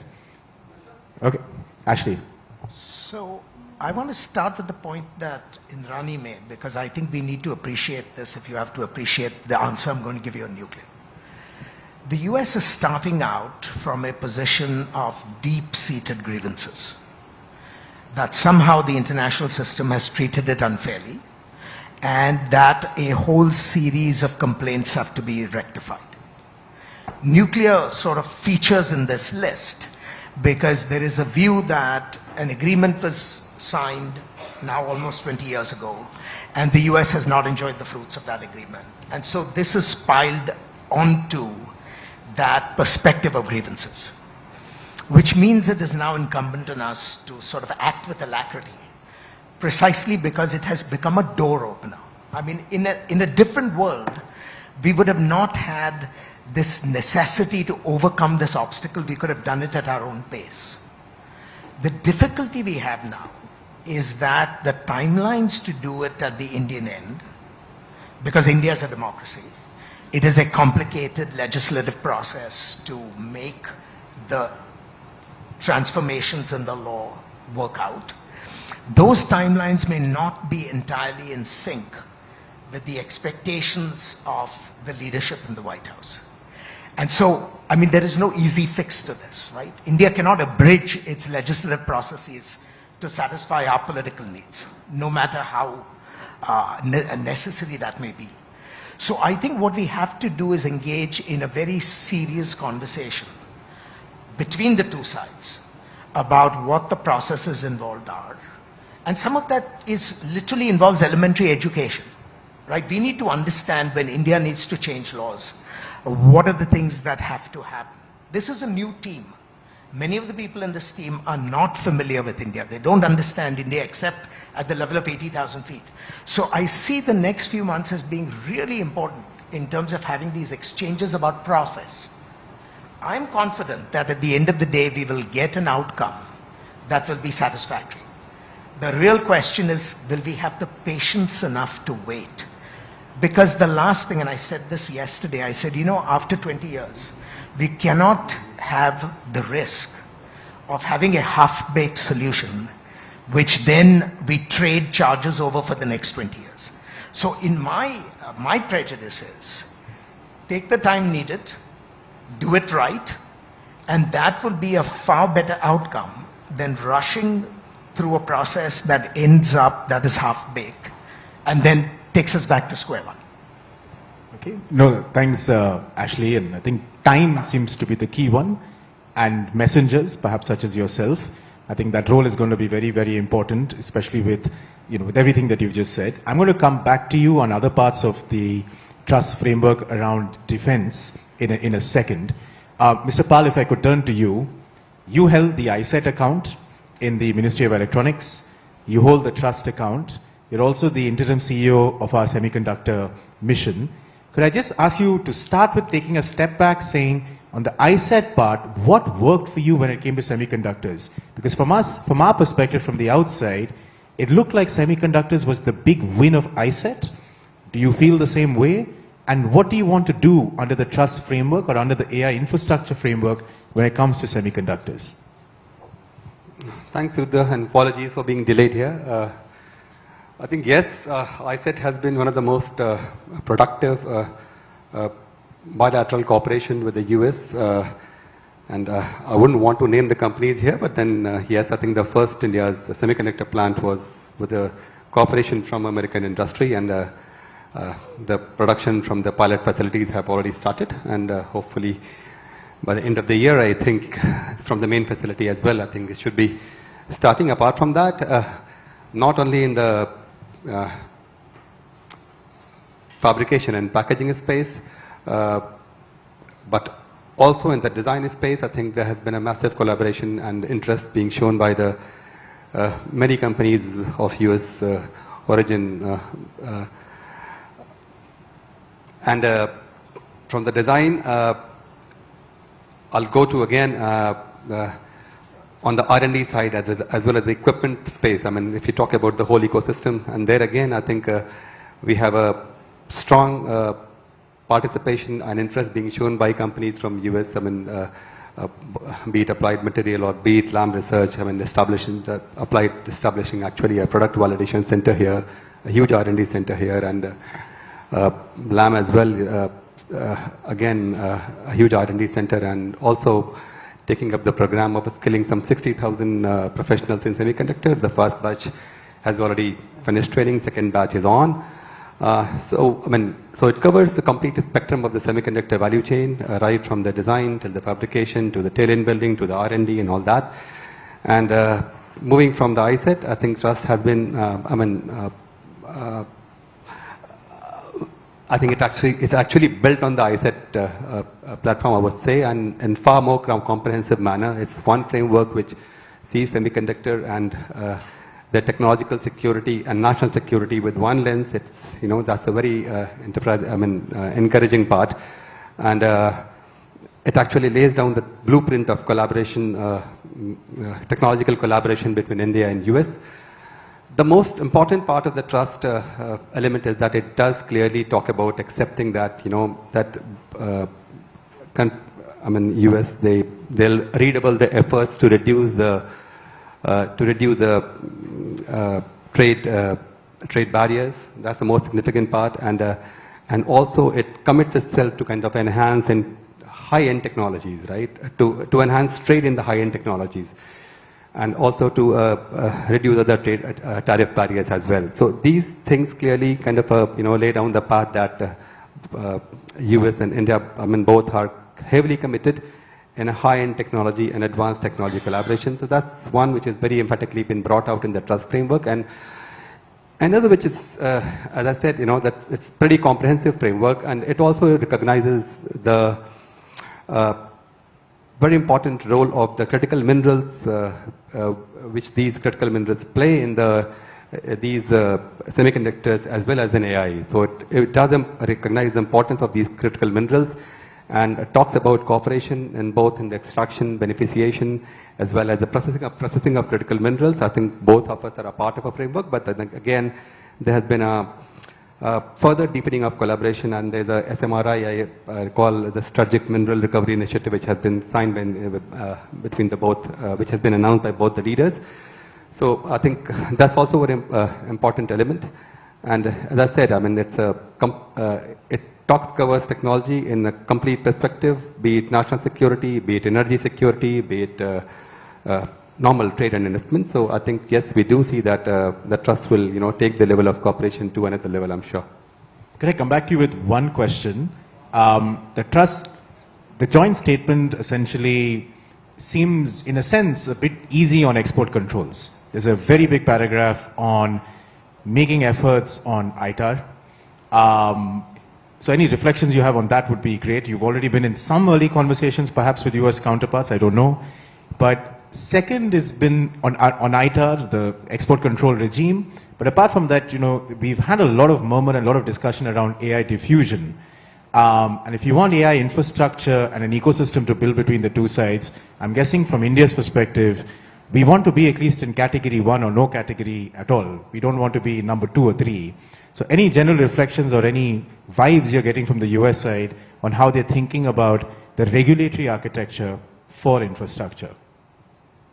I'll just skip the answer to the ITAR part, let that be handled between the government to government rather than we talking in the forums like this. But yes, AI diffusion framework, I think we got this, we got this mindset of, getting classified into tier 1, tier 2, tier 3, when, either be it regarding to the trade export control obligations or in a similar fashion into the, tier 1, tier 2, 3 in the AI diffusion framework. But then I would rather say look at the intent of the leaders rather than looking at the categories, because, it requires some process on the part of the US, I think some approval of the Senate and all, as Ashley was pointing out, right? There is a governance process on both sides and it takes time, right? So it will depend upon the legislative approvals on the US side. I would not go into that, but then the extent of technological collaboration which has been extended by the US during the ISET regime, I think it does cross the boundaries of the categories you fall into in terms of the trade export control regime, right? So, and yes, I think in AI diffusion, it does seem like a limitation in terms of the number of GPUs which, to which you might have access to in the next 4 or 5 years. But then if you look at the trust leaders' announcements in the trust, one of the announcement is the accelerated AI infrastructure partnership, right? So if you still want to, you can't be committing itself to, accelerated partnership for creating AI infra if you want to limit yourself to the 50,000 or 40,000 GPUs, right? And then the kind of a work plan which we are engaging with the US side, I think it does talk about, because, or even the framework itself, it talks about reducing the barriers to the financing, reducing the barriers to the building the data infrastructure or data centers, and, it talks about industry participation and committing, increasing the investment of the industry in creation of a data centers, cooperation in the large language model, access to compute. You cannot have all these, right? If you're still looking at whatever ceiling there is in everybody's mind, depending upon the kind of a GPU with regard to the processing power. So I'm pretty positive. I think I don't see that as a roadblock. I'm sure with the intent shown by the leaders, I think it won't be a challenge. I mean, I'm positive. No, thanks, Mr. Pal. And now we're going to have to be intellectually agile and move on different dimensions of trust. And I'm keeping an eye on the clock. Rob, open models, export controls, are you worried? I'm not. I think it's an important area to focus on, and I think there's still open discussion about it. But I think everybody benefits from having open models. India benefits, the U.S. benefits, et cetera. Just to unpack that a little bit more, you asked earlier, it seems a little different, the approach the administration is taking to AI innovation, and maybe unpack that and then come back to the, how I think about that in the context of the export control question specifically. So shortly after he came into office, President Trump issued an executive order that established as the administration's policy that the U.S. will lead the world in AI innovation. And this past week after we launched Llama 4, David Sachs, who's the White House AI czar, his reaction to Llama 4's launch was that the U.S. leading in open source is a really important part of this overall strategy for the U.S. to be the leader in the world when it comes to these things. Why do I think he said that? Well, if we look at the history of computing, open source technologies that are openly available for people to build on top of, typically become the platform of choice for the rest of the world. So you look at Linux, you look at Android, you look at encryption, a lot of the foundational technologies that the internet is based on, those exist and were broadly adopted because they were open sourced. And so the reason why I think that the administration is enthusiastic about this, and Tarun alluded to this earlier, and I think this, the Biden administration had similar views on this, is the same reason that Meta is so invested in it, which is our theory is if we open source world-leading technology, let the world build a community, an ecosystem of developers who will build on top of it, we will make more progress, we will get farther faster by working together than if we were to just build something unilaterally in Menlo Park. And so if that's true, then what we want to do is we want to achieve those wins together quickly and create the incentives for the world community to work with us on that. And so I think that if you look at sort of what that means for export controls. Obviously, if you are export controlling putting aside, I think, others can talk about the chips and the diffusion, which I think we've spent a bunch of time on. But when it comes to export controlling the model, it just sort of fundamentally disrupts the basic economics of that strategy if you do it. And so I just think it's, it's hard to see that as a thing that makes sense for the U.S. government. I don't want to overstate it, though. There are certainly people in Washington who are concerned about exporting models for national security purposes and things like that. And so I imagine it will be a discussion. But I think, fundamentally, if you believe what I just said, which is that open source, the models that are open source, the leading models that are open sourced will become a platform on which the world builds. And if the U.S. says, hey, we're going to export control that and just not participate in that space, then, we were talking earlier about DeepSeek, China will just take that space, and it's very obvious that they're positioned to do that if we don't. And so I think that's not in the U.S. interest to allow that to happen. Very quickly, India will host the AI Impact Summit, first quarter of next year. US articulation is AI for dominance. Indian articulation is AI for impact. The two could be mutually inclusive. Is there a trust play, and maybe this is just a thought to keep in mind, is there a trust play when it comes to the Impact Summit, is to use a platform of collective agency with 100 countries around the world, every big company, to build out trust? I think so. I think, the history of the summits, and, they started in the UK, and I think have become more focused on action and impact and sort of building together as time has gone on. I think there's a real opportunity, and I think, the Indian government is still in the early stages of planning this, but I think there's a real opportunity to actually build things together ahead of the summit so that we can build trust by showing that collaboratively developing, and I alluded earlier to some of the projects that we're already doing here in India, some that we're collaborating with some that are just Indian developers that are using our technology. And that's true for lots of things, not just Meta. But I think, my hope is that coming together in February will be an opportunity to see how the policies that were adopted at the White House earlier this year have led to an ecosystem where people can build really incredible things together and the countries can coexist and have mutually beneficial relationship. Siddharth, we left off on the API conversation. Both sides, at least the political establishment, seems to be clear that let's find some way to de-risk APIs. That's a big impetus, especially from the US side. Is there a potential business model to do this? So, it has to be explored. Yesterday we had a very productive discussion at the closed door session. Across the board, probably no, because two things you have to keep in mind. I think the two of the biggest challenges that we are grappling with are one, that the pricing. I mean, the US government or what US government can secure or can commit on is a very small fraction of the overall pharmaceutical market in the US. Maybe it's 20% of the market. So 80% is still driven by a different trade where US government does not really have a play, and the pricing environment, the policies, the FTC rules are really not coming handy because it's left to the players to decide, and everybody's like, with so many suppliers, the pricing is really under pressure. So that's one. So unless there's a stable pricing framework and a commitment from the government to do like long-term offtake agreements and underwrite supplies at an agreed price, it's not going to be easy. The second aspect is the cost, and I think is linked back to the first aspect. I think we all know that manufacturing for all segments moved to China for a reason, which was a cost arbitrage over decades. And now you're trying to reverse it. So there's a price to pay. And in our industry, I'll just give an example that if a drug or API is made at X price in China, it's 1.25 to 1.3x in India. And the analysis we have done is if we have to do the same thing in the US, it's going to be 2x. So who's going to pay the price to bring back manufacturing in the US?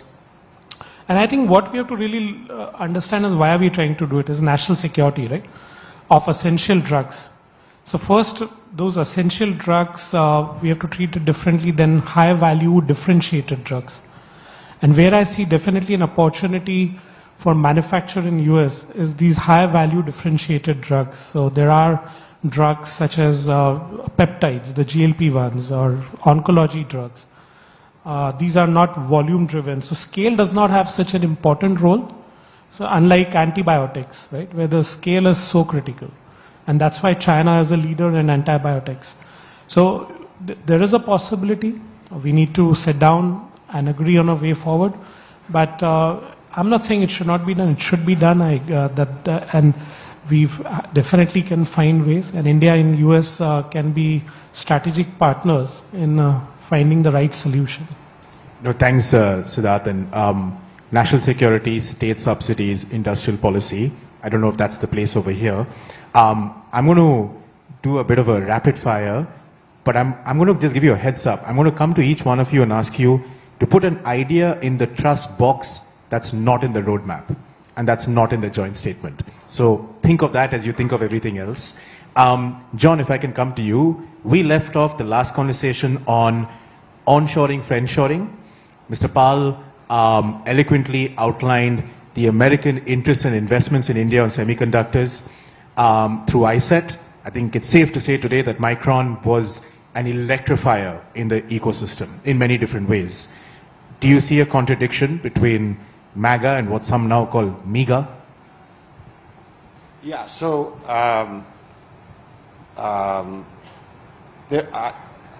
I don't see a contradiction. I think that it's important for us. Sorry, John, just the mic. I thought you were going to ask me about tariffs, so I'm so glad you didn't. As we think about our bilateral future and our cooperation within trust and within the BTA, we shouldn't over-index on the tariff piece of it. There's no doubt about it, that's really important, but more emphasis needs to be given on the non-tariff barriers. And that's been talked about in Washington quite a bit. There's customs problems, there's siting regulations that need to be streamlined. And if we don't get that right, we're not going to be able to fulfill the promise of what's embedded in the trust agreement. The AI piece of it is just a kind of a bold new territory for us to run into. And a lot of the problems we're facing with building out AI here in India are the same problems we face with building out more manufacturing semiconductors in India. I think we should keep that in mind, and I think we should keep a laser focus on the NTBs. Since you brought up tariffs, Indrani, I'm going to ask you the same question I asked Ashley. How much of trust is going to be shaped by the extent to which we make movement on tariffs, whatever that movement might be, sweeteners, early harvest, lots of negotiation, lots of talk time, difficulties on both sides. Are the two connected, or do you see the two, will we manage to move the two parallelly? The second being the nuclear piece? Second being all the other tech stuff that we've been talking about, including nuclear, which I'm guessing is a huge sweetener. If nuclear happened, great. So since you put it, will we do the CLND? And two, tariffs and trust, can the two move together, or is there a sequential logic to this? So CLNDA will be amended. It's not such a difficult amendment. A far more difficult amendment is the amendment of the Atomic Energy Act. And as far as I know, both task forces are at work right now. Tariffs and the other pieces should not work together in tandem. In the case of movement on tariffs should not affect, say, defense or ITAR or, export controls or the other stuff. What will affect it is the intangible, and that is trust comes out of an understanding that the interests of the two countries are convergent. If we are agreeable on that particular principle, we will be able to work on the tariff front as well as on the nuclear front. Ashley, if I can come to you, defense, not typically in the trust paragraph, but same ecosystem. Under ISET, some big wins, MQ-9B, engines, lots of work on export controls, 80% TOT, some hair-raising moments towards the end because of Congress and other issues. What do you genuinely see today as new avenues for general partnership between the US and India when it comes to defense, and why was there a line on F-35s? If I knew why there was a line on F-35s, I would have told you. But I thought you wrote it. I wouldn't take that seriously. In the best case, you read that as an ambition that the US has, a signaling device to India to say, nothing is going to be off the table. We're going to work with you on even the best equipment that the US has, right? But broadly speaking on defense, I think the transformations that have been underway over the last 20 years are going to continue. I do not see them stopping. What I am concerned about is the pace. I think the pace is going to be much slower than both sides would like. And increasingly that is driven by the fact that at the Indian end, the focus is on technology not connected to operations, at least not connected to cooperative or joint operations. So the moment you focus on technology outside of operations, then the US treats it as a discrete piece on the table, and then you get into all kinds of bureaucratic conniptions about whether we should permit it or not. But if you think of a piece of technology in the context of things that the United States and India are operationally going to do together, then the incentive structure at the US end changes dramatically. And so my view is, obviously there are some things India will want to do apart from operations, and we will win some, we'll lose some. But to my mind, the avenue for future acceleration really has to come from a different model. And that model has to be, we have to do things together in ways that matter to the interests of both countries. And this is where I think the Indian Ocean space is really ripe for progress, because for us it's an economy of force theater. We don't have the resources to put into this like we do in the Pacific. The idea of space cooperation is a huge opportunity. And third, I would say the area of defensive cyber. Because as we grow more interconnected in other areas of economic and technological activity, we want to make certain that whatever is lodged in India is not going to be vulnerable. And so the whole question of defensive cyber is really something that we have only tipped our toes into the water on, and represent huge opportunities for us. So military integration, exercises, special forces integration, let's work together maybe even on undersea capabilities, will in fact provide the ambition for a lot of the other stuff which may be disconnected from the ground of wherever that's happening. Okay? Mr. Pal, if I could for a second take you out of the typical trust hat and ask you, is we're just launching, or you're in the process of launching ISM 2.0. 3 years ago, at a forum such as this, in fact exactly like this, a lot of people said there is just no way in which India will get a semiconductor ecosystem. There were more naysayers than yes-sayers when it came to semiconductors. But as you've just outlined, a lot has happened, not just with the US, with other firms. We have alliances between Indian companies, Taiwanese companies, and so on and so forth. What's the next 5 years for the next version of ISM? I mean, do I still have to answer that? What is the missing piece in the trust as a part of the rapid fire? We'll give you that as a pass. Okay. I shouldn't be kind of above my pay grade to making a kind of a policy statements here, because, however, I mean, it is for the industry to kind of read between the statements made by the leaders, right? I think we have made a very phenomenal progress in the ISM 1.0. I think almost all of the incentive or budget provided, roughly $10 billion, is committed for projects ranging from the fabrication to the packaging to the compound semiconductors and I mean maybe micro LEDs as well. I mean, so so it's a pretty vast space and diverse space. Only missing piece is display fab. We already got 5 projects approved. Couple of 4 or 5 might be in pipeline, and we might see the announcement very soon. So that part is fully kind of done, and it's because of the strong interest shown by the company, that's a fully saturated piece. Yes, we are in discussion with the various companies with regard to and with the various stakeholders as to how the policy should shape up, and the intent is actually to look at a broader approach to the not only the fab, packaging and the compound, or in 3 or 4 categories, but but looking at the complete value chain of the semiconductors. And as a result, though we don't have a Silicon 2.0 or a policy wherein the equipments are being covered here, but still you have I think companies which are operating into the R&D and the equipment space, and as well as in the space of as tiny a thing, something like a materials or materials or the solder paste, which are very essential element of the supply chain, which are being used to kind of paste the chip to a substrate. So even and Honorable PM has made an announcement that we intend becoming a $5 billion by 2030-31, and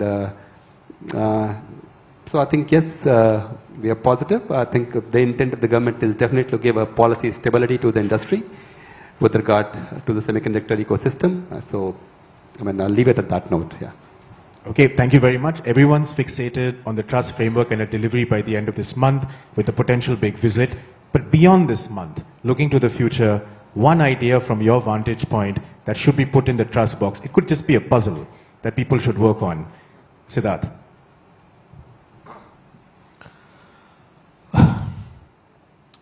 I mean, I really can't think of anything specific. There is a lot which has already been discussed, and I think we just have to come up with ideas. So nothing specific that I can think of. Rob? Well, I talked earlier about the building blocks that I think are important for a robust and successful AI endeavor. And so the first is a collaborative AI ecosystem, a collaborative developer ecosystem. We have that. The second is infrastructure. That's a core part of what's enumerated in the trust framework. And then the third is data. And that's something that both of the governments have done some work on, but I think is really foundational for us to be able to build world-class AI that is going to serve the needs of both countries. And I think that's something that I hope will be discussed more. Okay, great. And Rahul will be picking up on there's a full data conversation tomorrow. Indrani. For us to be able to get that trade agreement as soon as we can. So an action point rather than an idea. Like it just has to happen. It is an action point because it is an action point that will inform every other points of action. And we have the minister this evening who will hopefully be talking to some of these issues. Ashley. I just want to, well, I won't say two things, but I want to endorse what Indrani just said, because this is not a logical problem, it's an empirical problem. If the administration has stated that it's a priority, then we have to deal with it because it becomes a door opener. On the idea of what can we do next, I think one thing that we haven't explored, both from trust, the acronym, and trust, the noun, is the idea of opening our functional warfighting schools to Indian personnel. I mean, we've never done that at all. And we've come to the stage where the Indian Armed Forces operate American equipment.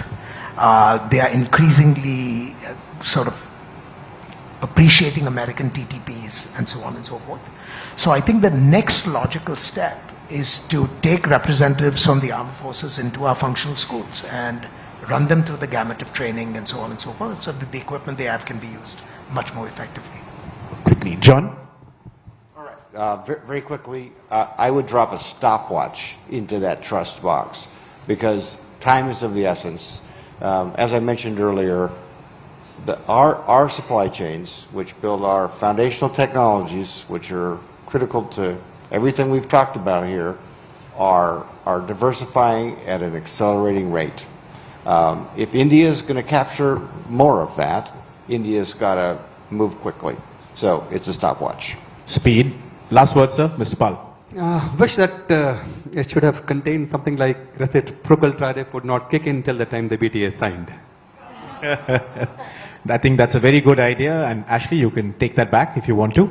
But with that, thank you so very much. Time is up. I'm sorry I forgot about questions, but very enriching, lots of ideas, lots to take forward. Thank you very much.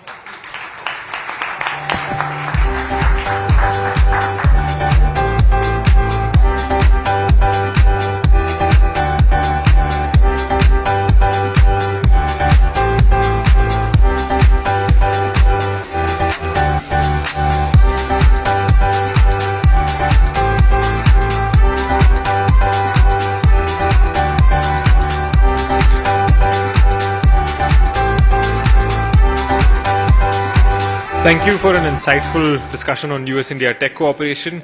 We now break for coffee. It's served outside. Please help yourself, and we'll return in a bit.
for digital and emerging technologies, which is a theme critical to this year's Global Technology Summit.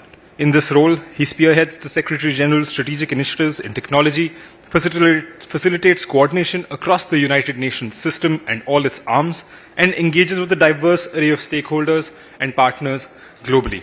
Can we please play the video message? Thank you. Excellencies, distinguished guests, esteemed colleagues. There have been many efforts over the years to establish a global framework for the governance of AI. The recently adopted Global Digital Compact marks an important step forward towards a shared vision. It reflects digital issues, but it's also urgent. This landmark agreement represents the first truly global commitment to digital cooperation. Within it lies a forward-looking vision for the governance of AI, shaped by the recommendations of the UN Secretary General's high-level advisory body on AI. This vision is built on 5 guiding principles to inform our collective path. First, AI must be governed inclusively by and for the benefit of all. Second, it must interest, not just the priorities of a few. Third, it must go hand in hand with data governance, including the promotion of open and shared data commons. Fourth, it should be universal, networked, and grounded in adaptive multi-stakeholder collaboration. And finally, it must be anchored in the UN Charter, international human rights law, and the Sustainable Development Goals. These principles offer more. They offer direction. AI is not just a tool for efficiency or innovation. It is a system-shaping force that influences power, opportunity, and voice. We are seeing growing fragmentation today. Countries are advancing sovereign AI strategies, developing different regulatory approaches, and in some cases competing for control over data and computing infrastructure. While national efforts are important and necessary, if left uncoordinated, they could lead to a divided digital world. A world where systems are not interoperable, values are harder to align, and cooperation becomes more difficult, particularly for developing countries. The Global South may face increasing pressure to navigate between incompatible systems or rely on extrinsically developed technologies that do not reflect local needs, languages, or priorities.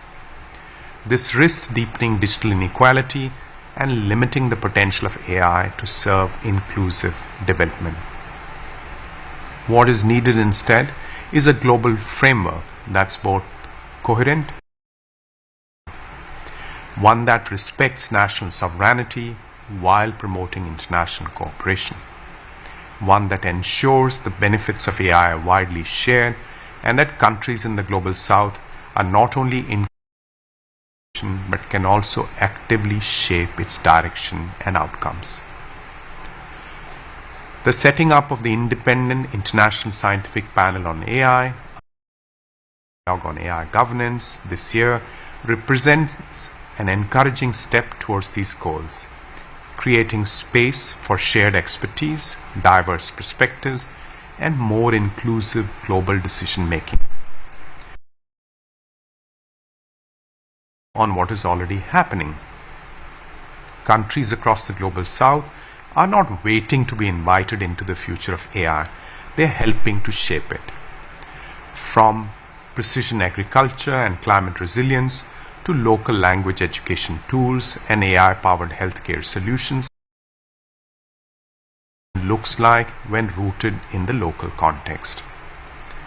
For these efforts to thrive, there must be sustained investment in local capacity, support for regional AI ecosystems, fair access to data and compute, and a clear commitment to equity and sustainability.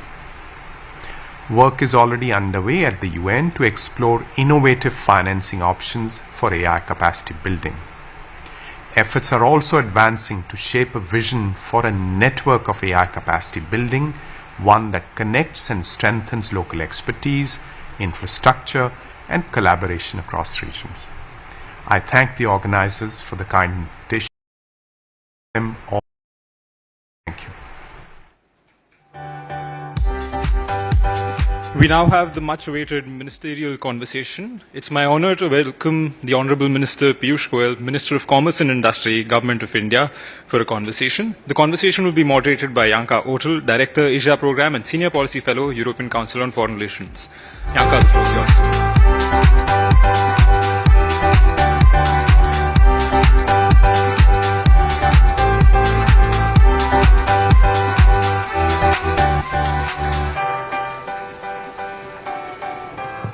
A warm welcome also from my side, Minister Goyal. It's a fantastic opportunity to have you on stage here. Having the opportunity in times like this to talk to the Indian minister responsible for all of these questions is probably a fantastic opportunity that shouldn't be missed. But I know we have only 19 minutes and 47 seconds, and I have a lot of questions for you. So we have to see that we can get through some of them. I would like to start with the tariffs, move on to China, and then talk a little bit about free trade agreements. So maybe let's start with the tariffs right now. There are people that argue that the tariffs are a huge opportunity for India. That this kind of provides you with a situation where your comparative advantage is moving quite high. I have to say, under these circumstances, I probably don't envy you. Because this is almost like, let me use a football reference because I'm European, but it's like a penalty without a goalie. And if you miss, that's a really bad one. So what are the reforms that you are striving for now internally to actually maximize and capitalize on the opportunity that is there, that is the situation is presenting? Thank you, Yanka, and thank you, Carnegie and the Foreign Ministry for giving me an opportunity to meet this august audience. Undoubtedly, it's a great opportunity for India to reset its trading relations, particularly with the US.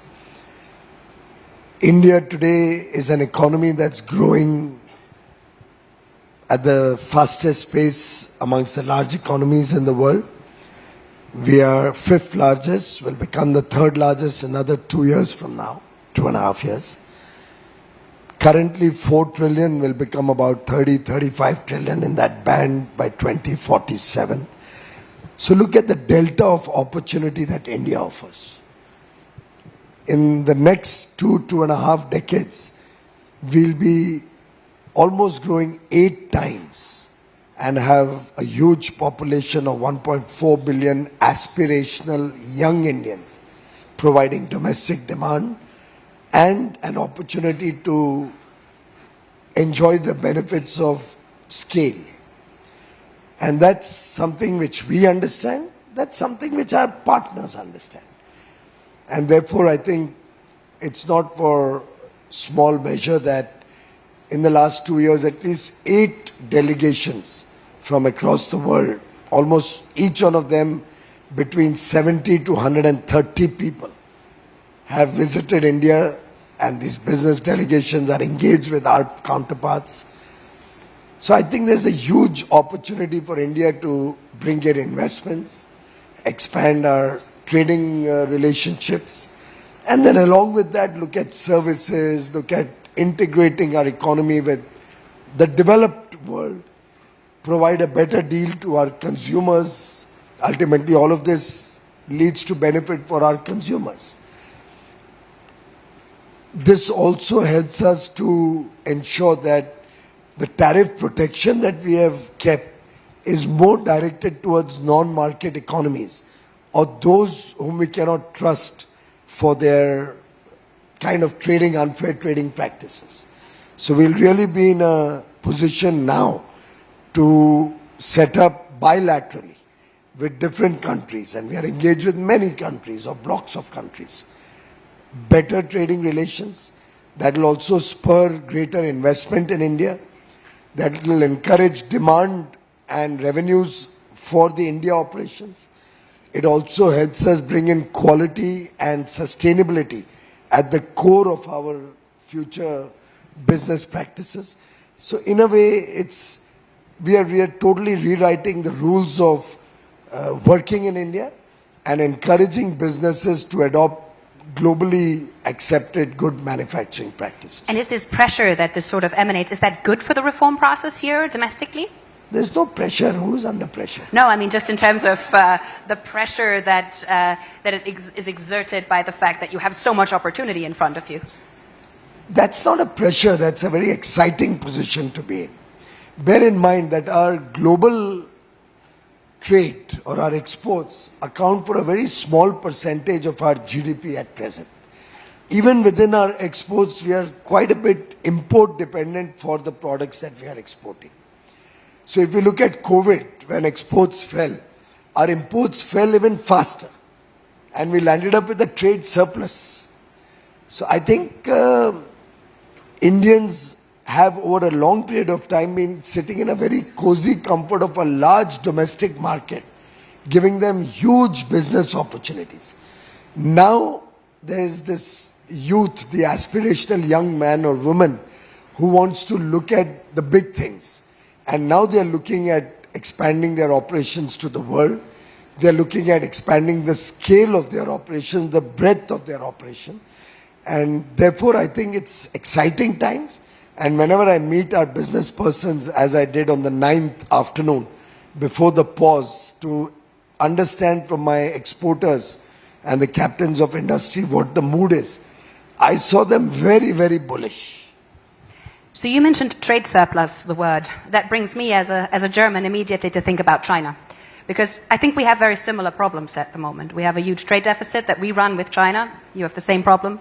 We have a problem of massive overcapacities that are potentially flooding our markets, yours and ours. Yours is slightly better protected than ours at the moment, I would say, but it's going to come. There's a big wave there. And we have the question of FDIs, Chinese FDI in the country, and possibly a slightly split opinion about that in our respective business communities. Some think, oh, this is a huge opportunity, we want to capitalize on that, and some think, oh, this is very dangerous and it's going to lead to deindustrialization and is going to lead to our companies running out of business. What is your take on the current situation, the normalization process that we're seeing? Is India going soft on China, or is India going tougher on China? Where is this heading? India will protect its interests. For us, it is India first. Whatever is in our interest, we will recalibrate our policy accordingly. As of now, there's hardly any foreign direct investment from China in India. And it will stay that way? It was the same 25 years, in the last 25 years, even when it was open. Not too much Chinese investment has come to India, nor are we encouraging any significant investment coming in from China at all. At the moment, that is the policy. Our effort is to integrate our economies with the developed world who believe in fair play, who believe in honest business practices, and where we get an equal opportunity to do business and invest. Everything will be based on reciprocity. Everything will be based on mutual trust and mutual benefit. And therefore, I think I personally don't see any great disturbance, save and except for a short period of time. I think this reset that the world is going through is actually very good for the world. I said it the other day. In my humble view, the genesis of this entire problem goes back to the late 80s and mid 90s, when China was accepted in the World Trade Organization. And MFN benefits were given to China by all countries of the world collectively, with the desire and hope that we could trust them to behave better. Sadly, that never happened, and over the years, country after country and industrial sector after sector has realized how their practices have hurt businesses and economies.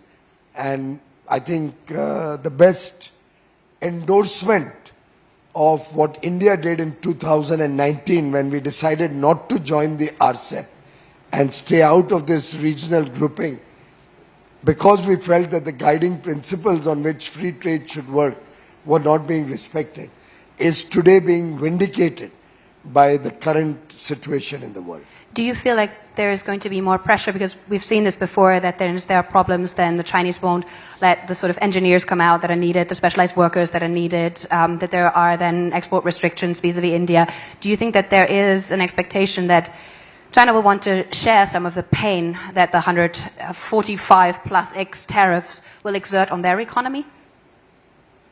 Well, I cannot comment on what they would like to do, but I can only say that India today has a huge talent pool.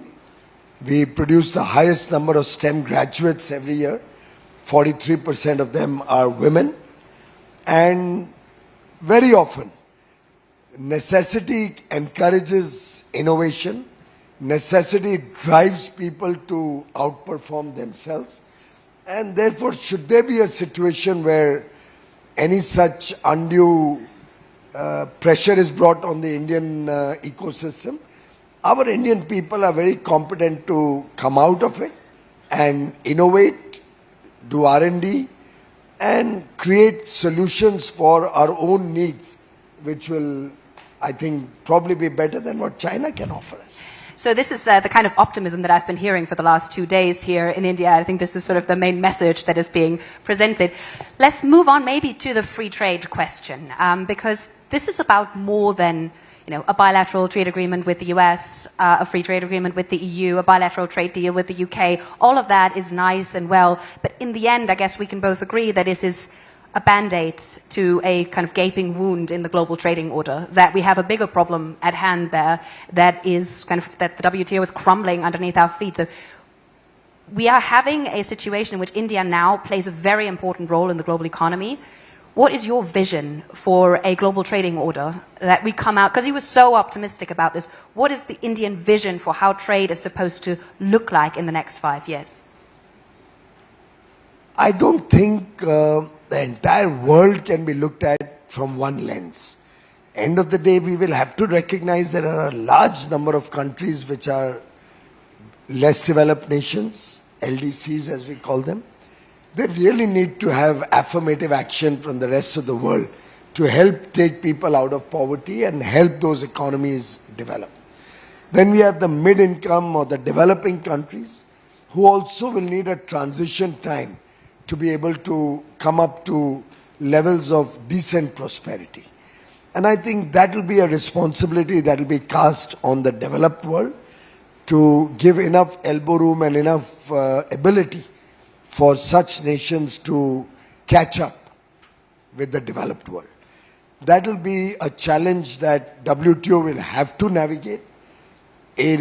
Unless that is recognized, it will be very difficult to come to a consensus agreement on many issues at the WTO. Is there still trust in the WTO here in India? Because in Europe we're talking a lot about sort of the death of the WTO system, that it's no longer working, that it doesn't serve our purposes. Is India ready to defend the WTO? We have always believed in multilateral organizations. We have always supported them, and we believe they have a very important role to play. So India will continue to work within the framework of global rules of business and trade. I think the WTO will have to also reform itself on a few items which also the Trump administration in its first term had flagged off, and a few items on which I also feel that we need to recognize that it needs improvement. For example, just as a case in point, we could look at the fact that the definition of developing countries. Now, if countries with per capita income of $50,000, and if I'm not mistaken, maybe one with $100,000 per capita income, chooses, since there's a self-declaration, to call itself a developing nation, then obviously it is going to cause angst amongst the rest of the world or the developed world. And actually it causes angst even for the developing countries, because those people hurt, those countries hurt our interests. And the developed world then takes a macro view, or the lens of the developed world towards the developing countries gets tainted. So I think it would be only fair that some kind of a benchmark could be set or at least those countries who have now reached pretty good levels of prosperity, take a more realistic view of their own status. And similarly, there are other areas. For example, we've had a lot of disconnect at the WTO on e-commerce transactions, the moratorium on e-commerce. Now, we are not per se against it. Our problem is that we had an ITA-1 agreement earlier, which was not properly defined what comes within the ITA-1. And it kept getting expanded to cover more and more items, causing loss or the lack of ability for countries like India to develop our own ecosystem. So I think e-commerce moratorium needs to be well defined, what it will cover and limited there and what it will not cover. But anything beyond that also will not be covered. Some such realistic definitions are needed. On agriculture, there are certain decisions taken 10 years ago, 12 years ago, not yet implemented. Unless those get implemented, how can we move forward to other areas? So fisheries, we are trying to come to a consensus on fishery without really addressing the real problem of overfishing in the waters. Because who did the overfishing?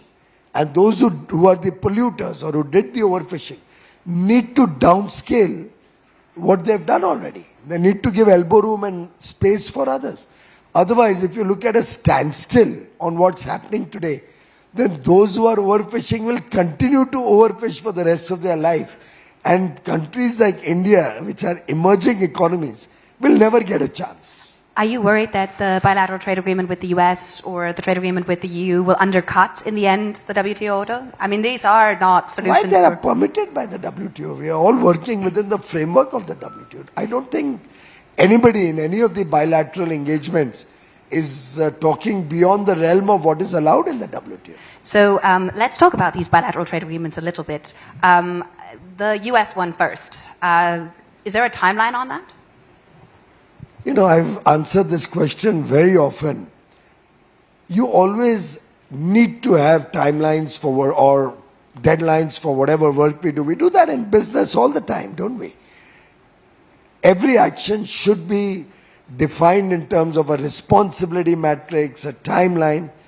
But in the case of free trade agreements, these are indicative timelines. We aspire for those timelines.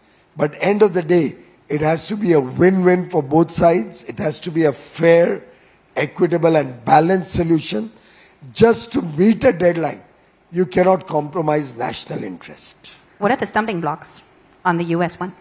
Well, we don't discuss free trade agreement negotiations on a Carnegie Mellon I can try. platform.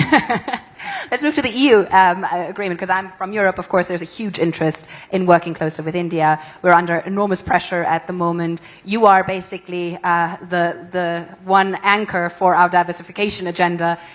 What is your priority? What are your priorities for the negotiations now that are seemingly having a lot of speed behind them now after the visit that has taken place here? Well, I think the good part is there's an excellent team which is negotiating with India. Maroš Šefčovič is an absolutely fantastic person to work with. And if somebody can pull off this free trade agreement, I think he can. And the President of the European Commission has expressed, along with Prime Minister Modi, a desire that we conclude by the end of the year. And we are working to try and make that happen. Having said that, my sense is we'll be able to complete most of the discussions quite amicably.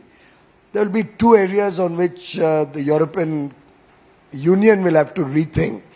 One is these non-trade issues with the seek to superimpose into trade agenda. Unless they get that out of their system, and the European Commission will need to reflect on it, they'll find it very difficult to get a trade agreement with anybody whatsoever. Any self-respecting decent country cannot sign up on commitments which are irrational, beyond the realm of trade, and where the rest of the world has been responsible for the problem in the first place and are sought to be put on our head as if it's our responsibility to resolve. You mean particularly climate regulation? Particularly climate regulation. And secondly, Europe today is in a crisis, in my humble opinion, because of the severity of the non-tariff barriers that Europe has created. I mean, the United States has talked about it. Unless Europe recognizes the path that they're going down, if I can even say downhill with, I see serious difficulty for Europe to be able to do trade with any country, forget India.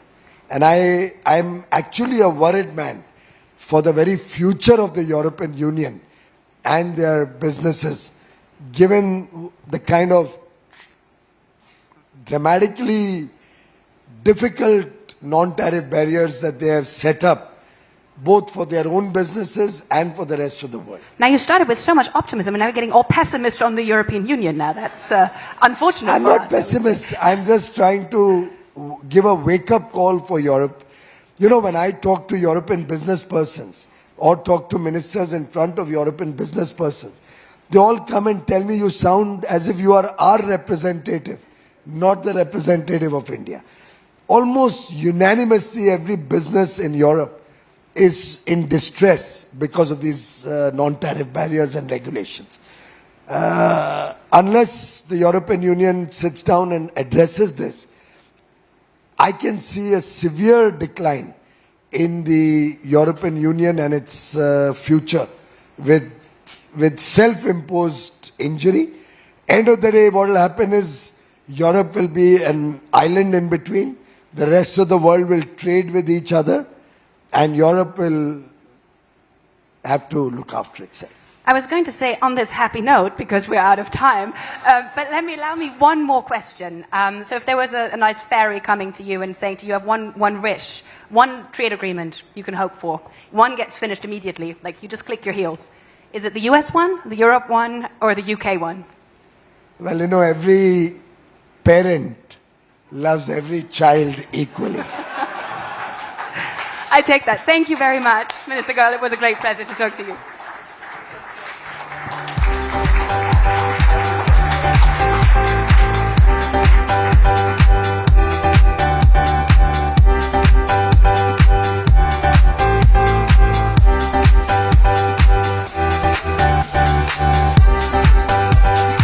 Thank you, Honourable Minister, sir, for sharing your thoughts at a critical moment of geopolitical and geoeconomic churn.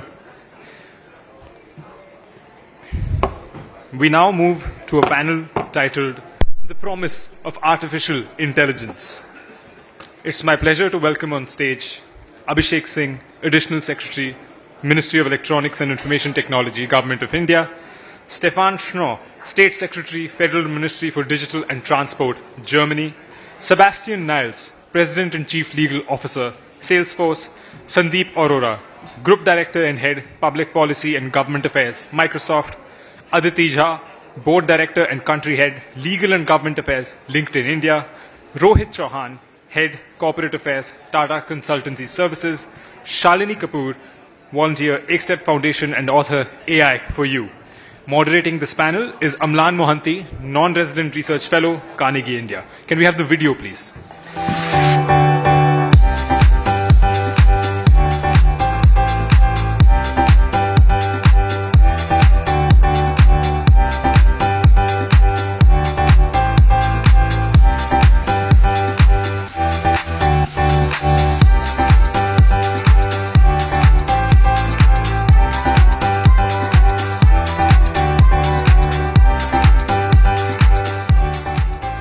Over to you, Amlan.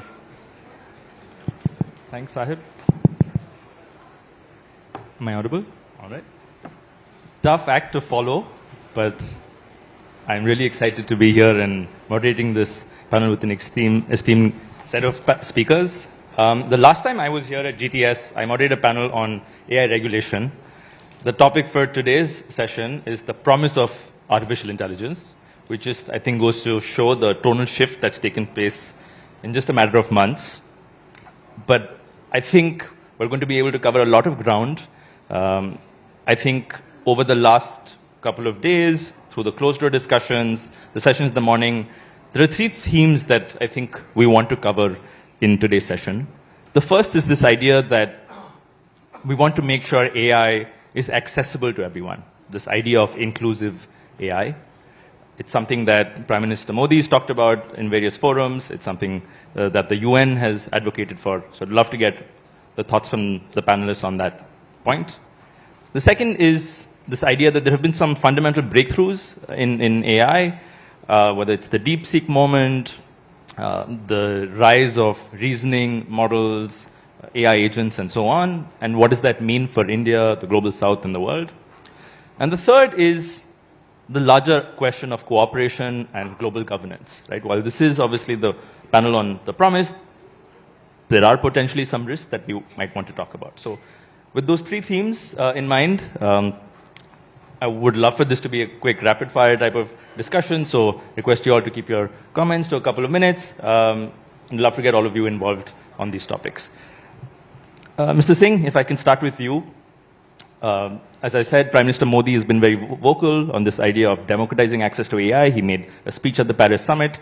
You, as the head of the India AI mission, have really made this central to India's strategy, whether it's democratizing access to compute, whether it's making safety tools widely accessible. How does this all tie in together in this idea of inclusive AI?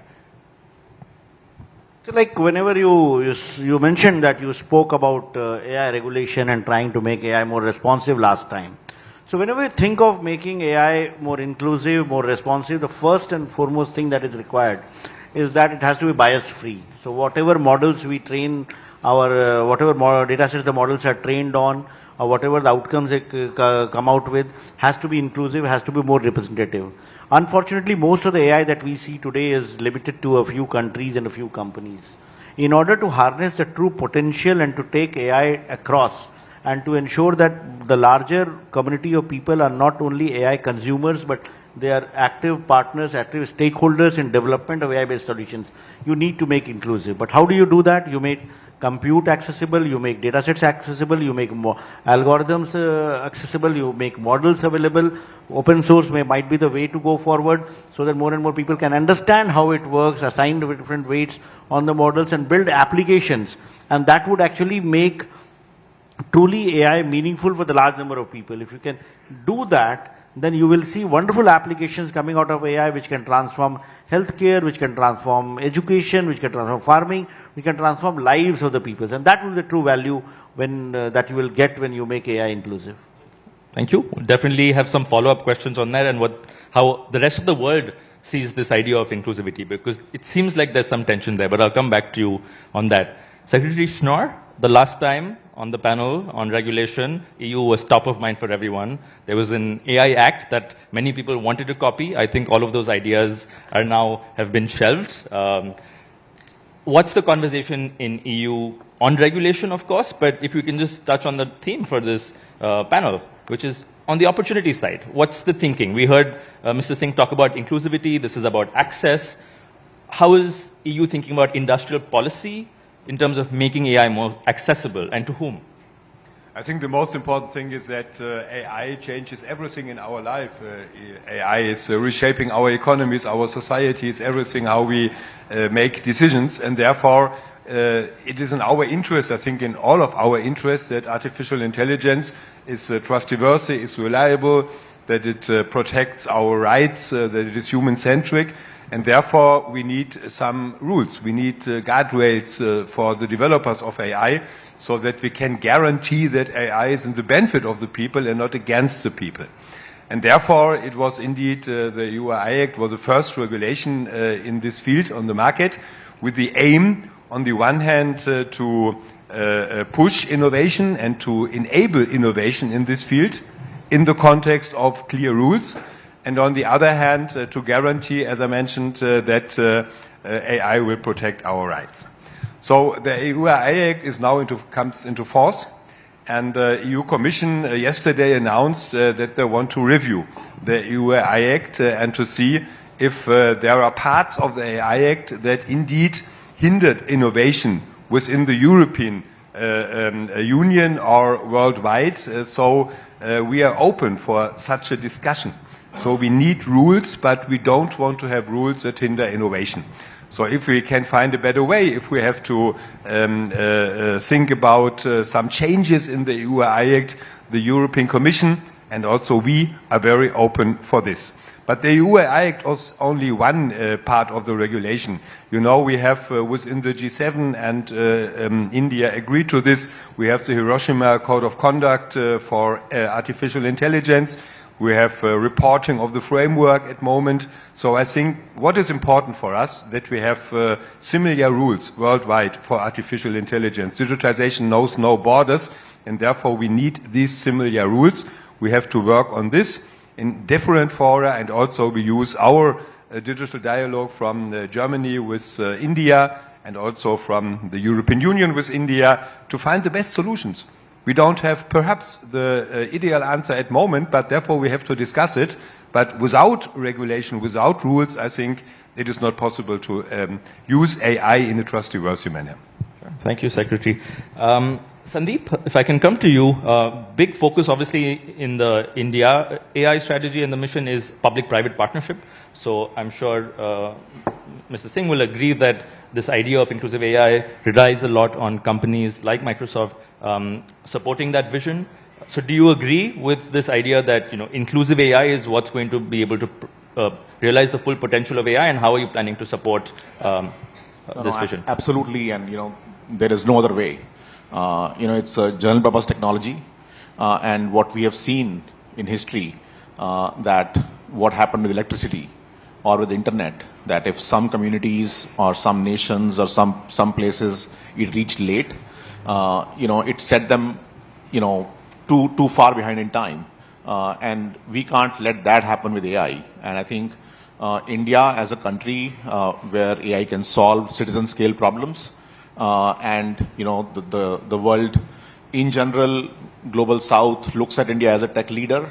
I think inclusivity is the mainstay, absolutely, and I think all the private partnerships, all the companies, all of us together, absolutely committed. And there are examples, right, where India has been doing really, really well, right? I mean, there are examples like Bhashini, eSanjeevani, right? Abhishek sir has been leading wonderful scale. There has been examples like Karya, where AI is being used for not just annotation but employment generation. And then there are examples in Baramati with ADT, Pharma.ai, that where farmers are able to use AI and actually change their income levels by 30-40%, right? And then there are applications where AI is being used for specially able children to enhance their learning. So I think the potential is huge, and the potential will not get done without getting the scale of inclusivity. And I think the scope and the objective which India AI mission has, and the way the compute facility got done with the PPP model, I think that's the model to go. Eventually, all of us, all the companies, government, all of us have to come together and make it happen. Absolutely. Thanks, Sandeep. I started with a very simple, straightforward question. Is inclusive AI something that you would support? I expected that answer. I'm going to now push you, and also Sebastian and Aditi, the three execs here from US companies, because a theme we've seen at this summit is that it seems to be that India and several other parts of the world want to support this idea of inclusive AI, which involves access to AI, global diffusion of AI. But we're seeing, obviously from the US government, some desire to control advanced AI technologies through export control regulations. And also some US tech companies have taken some steps to look at issues of equity from a responsible AI lens very differently. There are some companies, for example, who've taken out the reference to equity from their responsible AI principles very recently. Tough question, but any responses? Sebastian, Aditi, Sandeep? How do we balance these two? Slowly pulling up my microphone here. No, look, I would come at it probably as follows. Look, at Salesforce, whether it's ourselves sort of as a global, trusted tech platform, right, across countries, sectors, communities, or our Agentforce platform, which is our trusted agentic AI, right, platform, bringing together human with digital labor, right, to sort of drive success, is we do see this being a multinational kind of opportunity. It's a global opportunity. We think that to drive ultimate success, maybe the question to be asked is, should AI be a human right? And to really think about it, because now we all understand what are the incredible opportunities, right? What the upside is. I think we also see what the downside is if you have uneven adoption, right? If we see, inequalities and whatnot be exacerbated, whether that's within communities, whether it's within countries, whether it's within regions, right, and the like. And so, as we kind of look at that, one of the risks around will the promise of AI be fulfilled is that you don't have widespread adoption, right, and deployment. And part of that means, right, how do you have all of these different kind of communities and companies and countries, right, sort of that are in need and see this, view the AI technology, particularly agentic layers as such, as being kind of enterprise grade, enterprise ready, right, being deserving of the trust that's necessary, right, to drive adoption. And we think with all of that, you ultimately have to have ecosystems of trust, ecosystems of customer stakeholder success, right, ecosystems of innovation, ecosystems of equality, and ecosystems of sustainability.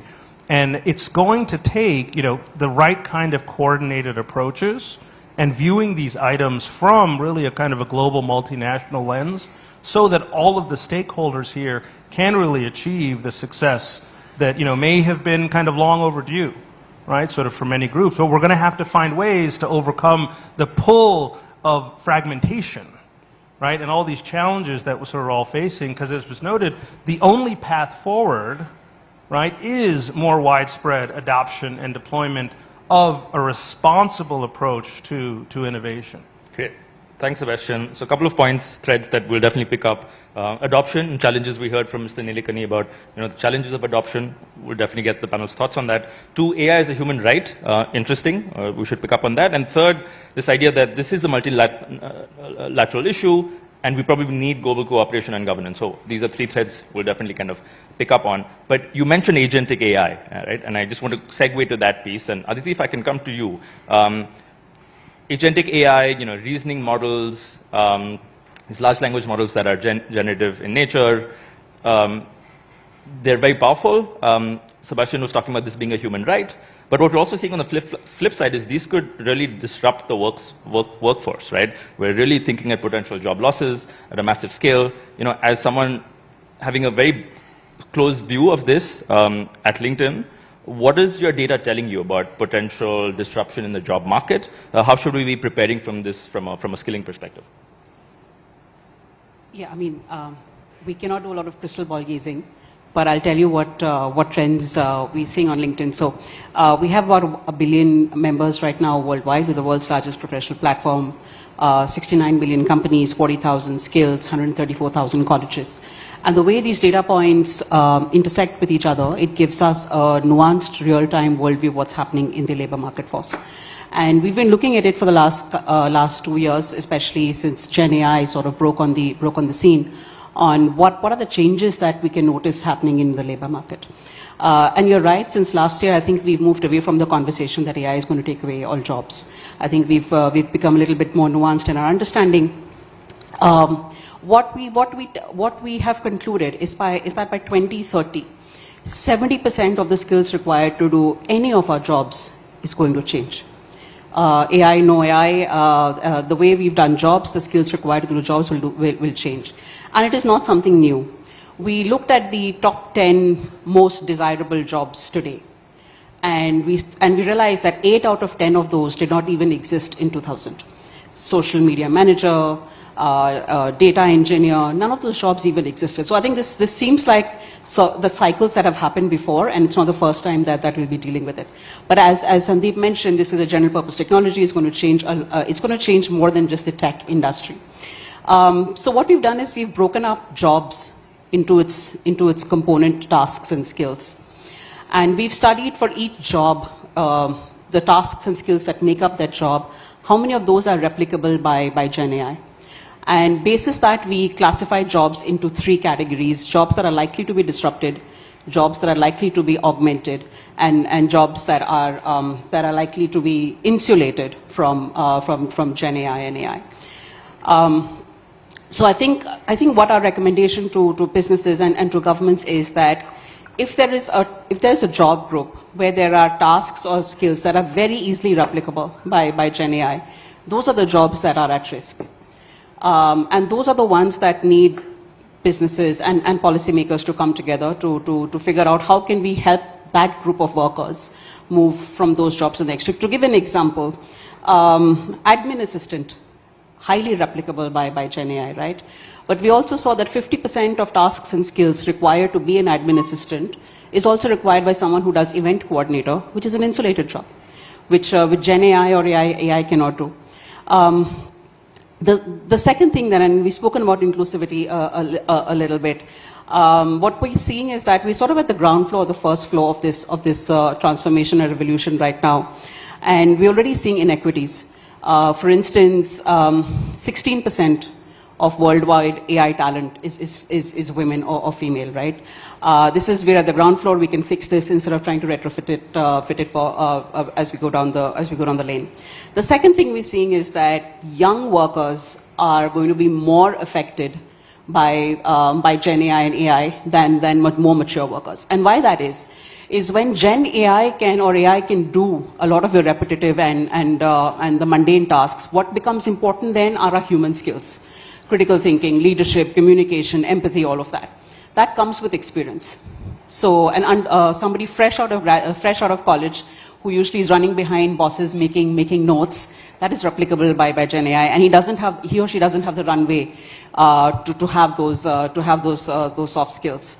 And the last bit, I know you put a mic up, and the last bit that I want to mention here is that this is the first time that we feel that a technology revolution is going to disproportionately affect graduate and the more educated part of the workforce. Typically, it's always been blue collar workers and gray collar workers. So this is something that we've not navigated before. Okay, thanks. Very interesting insights. Rohit, I'm going to come to you. We heard now about the impact on humans, on people. What's the impact going to be on companies, right? You represent a large Indian IT services company. Aditi talked about how AI is going to be able to do a lot of the mundane, routine work. Have you paid some attention to potentially what aspects of the outsourcing IT services industry are likely to be automated or made redundant or taken over in some ways, tasks, not jobs, by AI? And how are you thinking about what the promise of some of these new technologies are, whether it's agents or reasoning models and so on in a company like TCS? Yeah, thank you. So how TCS, we have learning from more than 56 countries globally as a presence and with a client and experience. So automation and implications of Gen AI or agentic AI is there. It's happening and the change is happening. The only breather or only kind of from skilling perspective is reskilling. You have to do reskilling, relearn internally. We are a strength of more than 6 lakh plus employees, which is huge as a ship, one ship. And the effort on reskilling and retraining on AI and foundational understanding has to be with everybody. So that is imperative, which is internally also there. And of course, government is also through various initiatives is playing a part on it. Now coming to the point of promise of AI and how we see this is, so when I put it, in terms of Indianness of AI and think, government, like Abhishek sir is here through, the amazing AI mission, creating those capacities for the India to build on. But also we need to, learn from the DPI success story of India.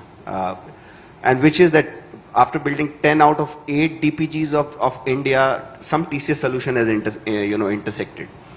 So the learning from those public sector projects is that it has changed the lives of citizens of people.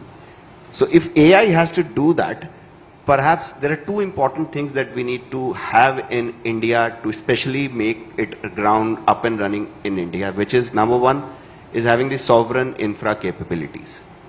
Because it is paramount of importance that Indian IT Act, Indian regulatory complete framework, privacy, everything has a sovereign component. yes, there is a global cooperation on standards and everything we are trying to chart ways, and we will work on it globally, bilaterally, through diplomatic channels. But we need to build those inherent capability at a country.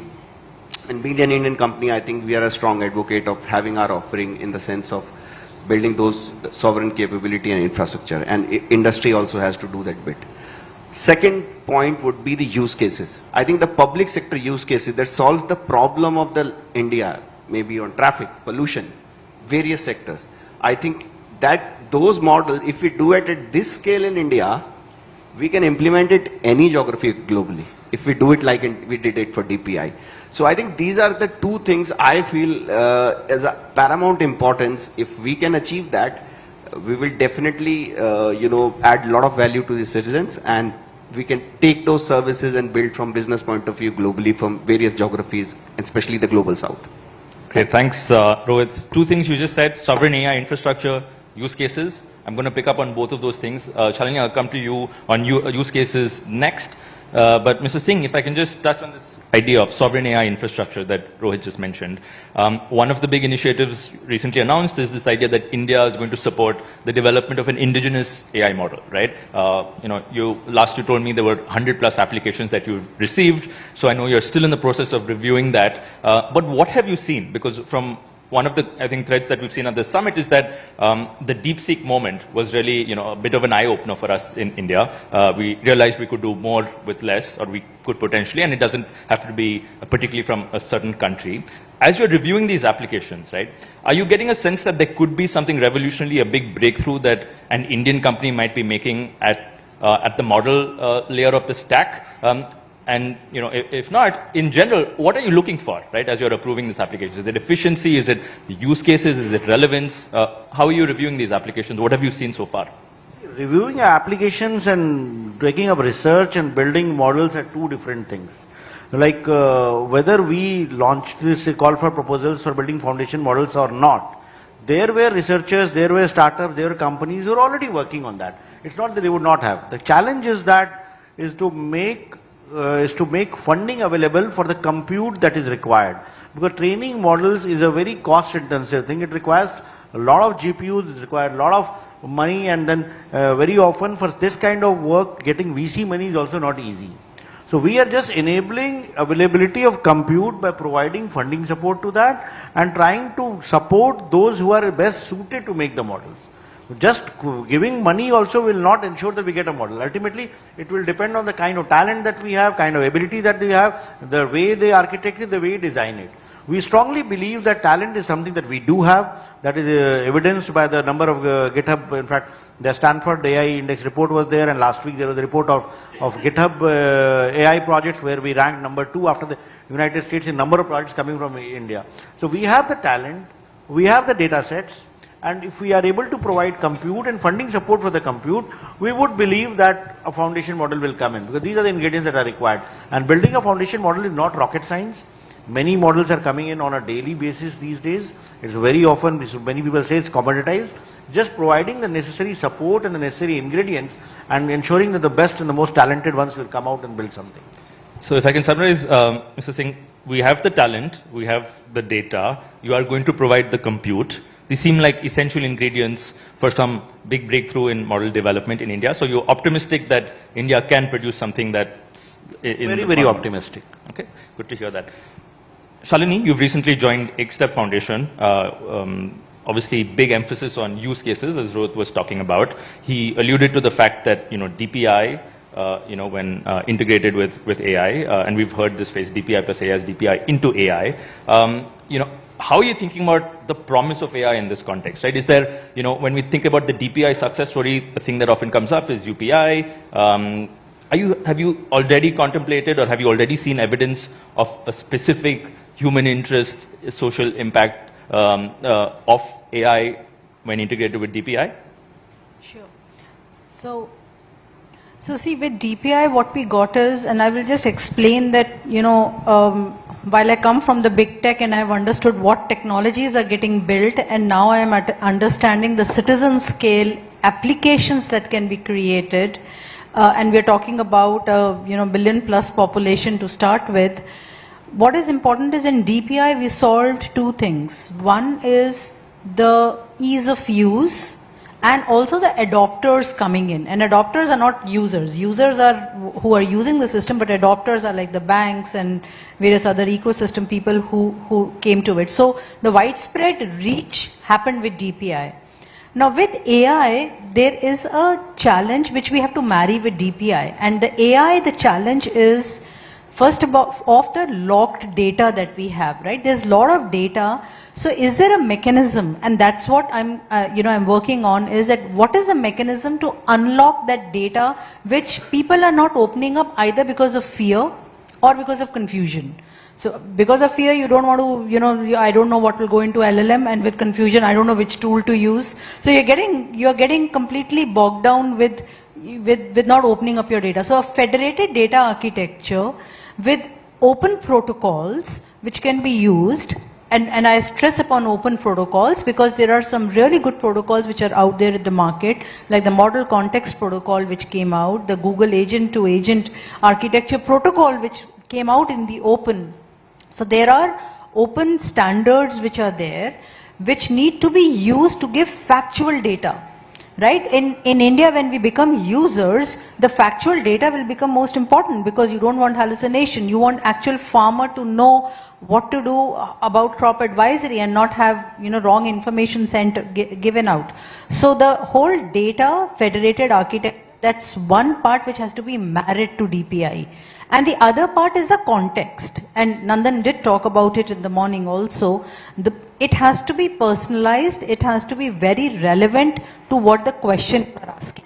Because when you are taking it to scale, when you are taking it to millions of people, then the context of your query, context of the answer that you want has to be absolutely relevant. So there has to be more work. And the work can be done by researchers coming together in this, right? With the time frame which has come down, it's like the Linux moment which we had. Linux came out in the open, and there were several organizations who built on top of the Linux stack. We should actually do that in India, that build on top of the open protocols to solve for our use cases which are in agri, which are in education, which are in health. So that build has to happen only with research combining with the DPI principles and the layers which have been laid down. Thanks, Shalini. Sebastian, I'm going to come to you next. Just trying to tie together a couple of threads here, right? AI needs to be personalized for it to be useful and effective. AI needs to be inclusive, which means it needs to be in the hands of everyone. You mentioned AI agents. Can you paint me a picture of what this looks like? In the future, a couple of years from now, AI agents are going to be personalized to each individual at population scale. If that's the vision, I think what's going to be really important is trust. How are you thinking about this issue? And if I can also ask, this is obviously at an individual level, is this going to, do we have to be thinking about this differently at an enterprise level? Do they have different ways about thinking about deploying agents in the context of trust and safety and security? Look, you've hit the, I think, fundamental and kind of most centering issue, which is trust, right? So how do you deploy, and develop and implement agents, right? Which again, what are these agents, right? Fundamentally, it's going to be a future where you have humans with agents, humans with AI, right? Defining and driving, right? Stakeholder success, right? Whatever the mission may be. Right, of that community, of that team, of that company, of that government, right? What does an agent-first government look like, right? What do agent-first, companies that work where again you have, there's a line that says, the CEOs of today's companies, will this be the last generation of CEOs that are managing only human workforces, right? What will it mean, right, to manage, human with agent workforces, coming together? It's going to also be a world where, if it's the world that we're hopefully defining together and have the future that we wish it to occur, it's going to be one that will have governance guardrails, right, and guidance, around it. and not viewing those types of elements of ethics and responsibility and integrity and privacy and security as blockers to innovation, but actually core, again, to the adoption and deployment that is needed to have, and you asked this question, what does it mean to have an enterprise-grade, enterprise-ready, government, sort of ready, government-quality system that leads to the benefits for constituencies, right? For citizens, for customers, right? Look, what it also is going to have to mean is that we have trust at scale, right? And so you have to have frameworks that are interoperable, right? You're going to have frameworks that are, risk-aligned and risk-minded and roles-based. But it also has to include, I think, a very, again, human-centering piece, which is that the technology must be empowering and elevating. Because some of the themes that we've been talking about today, not just inclusion, but sort of this, the positive aspect of this, is that it must be kind of, even these use cases, generated and informed by, right, actual lived experience, right, of the people, of the communities, look, of the companies. You think of the latest stats, and this applies, unfortunately, pretty consistently across regions, right? Most, they say, small, medium-sized businesses, right, so they fail for various reasons. But what if, right, small and medium-sized businesses, when augmented by this form of agentic AI, right, sort of the humans at these businesses with the right form of trusted, responsible, digital labor, what if these small and medium-sized businesses start to succeed at scale?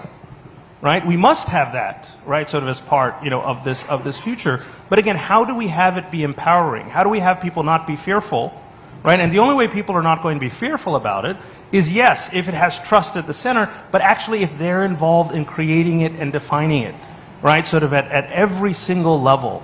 And I think that's what, I think governments, and again, I think the big issue about this, it can't just be a regulatory conversation, right? It has to be this shared responsibility between governments, public sector, private sector, academia, right? Nonprofits. At Salesforce, we called it as Agent Force Accelerator for Impact for nonprofits. Because what do we want? What do we think countries want? What do countries want? They want resilience, they want leadership, right? What is it the companies want? They want to innovate responsibly, but fundamentally transform their organizations. And what do citizens want? Citizens want to know they're not going to be left behind. So again, when you pull all of that together, you have to have the right kind of collaboration to drive impact, right, at scale, with speed, but always in trust. And that's not just the challenge, but that's actually the opportunity and the mandate.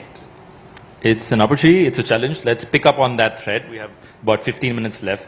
Secretary Schnorr, if I can ask you to answer a couple of questions, because I think some interesting points raised by Sebastian. We need interoperable governance frameworks. The last time, as we were talking about regulation, we saw such a completely fragmented approach around the world, right? There was the US free markets approach, a state-led Chinese approach, a rights-based EU approach. India had a kind of a middle ground. What's the thinking in the EU now with respect to the need for more collaboration and cooperation and harmonization of governance frameworks around the world? And do you think there's an opportunity for Germany and India to collaborate and to kind of touch on again another point Sebastian made, where this is actually about best practices and about shared responsibilities? And is this a conversation that startups in Germany should be having with startups in India?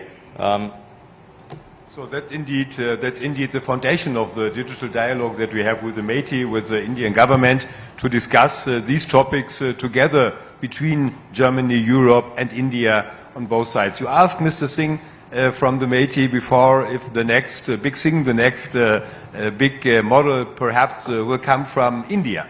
I would be happy if it would come from India. I would be happy if it would come from a democratic state. This is for me important, and in so far, DeepSeek was a very good example that we don't need $100 million, but $5 million are enough to develop such models, and therefore I think also our dialogue can support the relevant experts in our countries, in India, in Germany, to work on such new models and to bring the expertise together so that we will perhaps in the next year everything is possible. Nothing is impossible. That we will have in the next years the next big thing, the next big model also from India or from Europe. Why not? Yeah. So and therefore, as Mr. Singh said, we have to fulfill some requirements. Computing is very important so that they have access to computing. We have an excellent R&D scene in Germany, but we have a gap in bringing the results from the R&D into products, into applications. This is much better and much faster in India, so we can learn from each other. And therefore, we have these digital dialogues, not only with India, also with other countries in the world. And I think these digital dialogues are not only government to government. They integrate all stakeholders, yeah? Business, academia, society, to bring all the people together on one table and to see what can we as governments do to support the experts to bring to go to the next situation. And what you mentioned is indeed extremely important for India and for Germany, the SMEs. SMEs are the backbones of our economies in India and also in Germany. Most people know the bigger companies from Germany, but also the backbone of our economy are SMEs. And therefore, it's our task to support SMEs. We have a lot of competence centers in Germany to support SMEs by implementing of AI. At the moment, about 25% of the SMEs in Germany use AI. 25% is okay, but there is a gap for 75%, so we have to do more in this direction. And I think especially for SMEs, the use and AI applications can revolutionize their business model. They can optimize, we are an industry-led country, they can optimize the production with artificial intelligence, and therefore the supporting of SMEs is a very important topic for both of our countries, and therefore within our digital dialogue we are just working on an exchange of SMEs and associations from India, from Germany in the next weeks, so to bring them together on one table and to see how can we support SMEs in using AI and in building up new AI applications. And thank you, Secretary. I think that pivots nicely to, what I think will be the last thread that we want to kind of address on this panel, an opportunity for collaboration at a global level. We have Mr. Singh, who's going to be leading the work on the India AI Summit, which we now know will happen early next year. I just want to get some thoughts from the room on, what we want to get out of that, right, in terms of outcomes, right, in terms of, consensus building, what are these issues probably that we want to help resolve. So I'll start with you, Rohit, and I'll just go down the line, and I'll come to you, Mr. Singh, at the end once you've heard everyone. Rohit, what are you looking to get out of the summit, and how does a company like TCS help support realize that? Well, to us,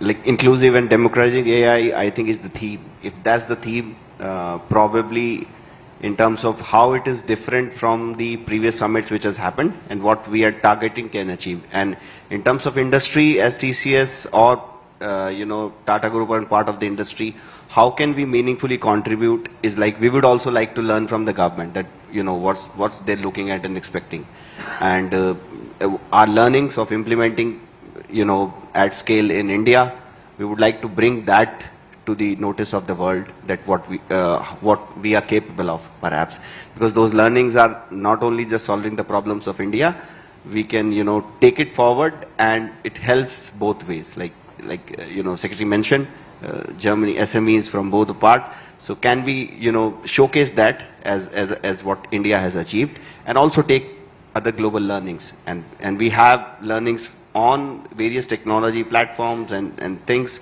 working in different geographies. So we would like to bring that element, definitely. That's what I could think as of now. It's very far, and we would like to understand from the government that what exactly we're trying to achieve. Perhaps we can calibrate upon that going forward. Thank you. So showcase some solutions, but also use that as a forum to learn from global experience. Aditi? I think from LinkedIn's perspective, our vision and mission is to bring economic opportunity to every person in the global workforce. And with the AI transformation, I think what we've heard is that we should do it in a way that we don't leave anyone behind. It is a technology, but there are people at the core of it. So how do we keep the human capital question central to the AI transformation question? I think we spoke about SMBs. SMBs is 90% of businesses, but they're also 50% of the workforce. So how do we ensure that collaboratively with policymakers, business companies such as ourselves, academia, we ensure that there is AI technical skilling, there is AI literacy for people who don't actually, who are not going to actually develop the models, but will have to use it in their professional lives. And how do we keep soft skills such as critical thinking, communication, all of that core to this transformation? Can you just follow up? Is there some consensus that we need to build on any of these issues at a forum like the summit? Or is the understanding clear and across the board? I think we'll have to develop that, but my intervention here is that we keep the human capital conversation as part of the summit as well. So I'm going to skip you. I'm going to come to Sandeep, and then I want you to come in just before Mr. Singh. Sandeep? Yeah, sure.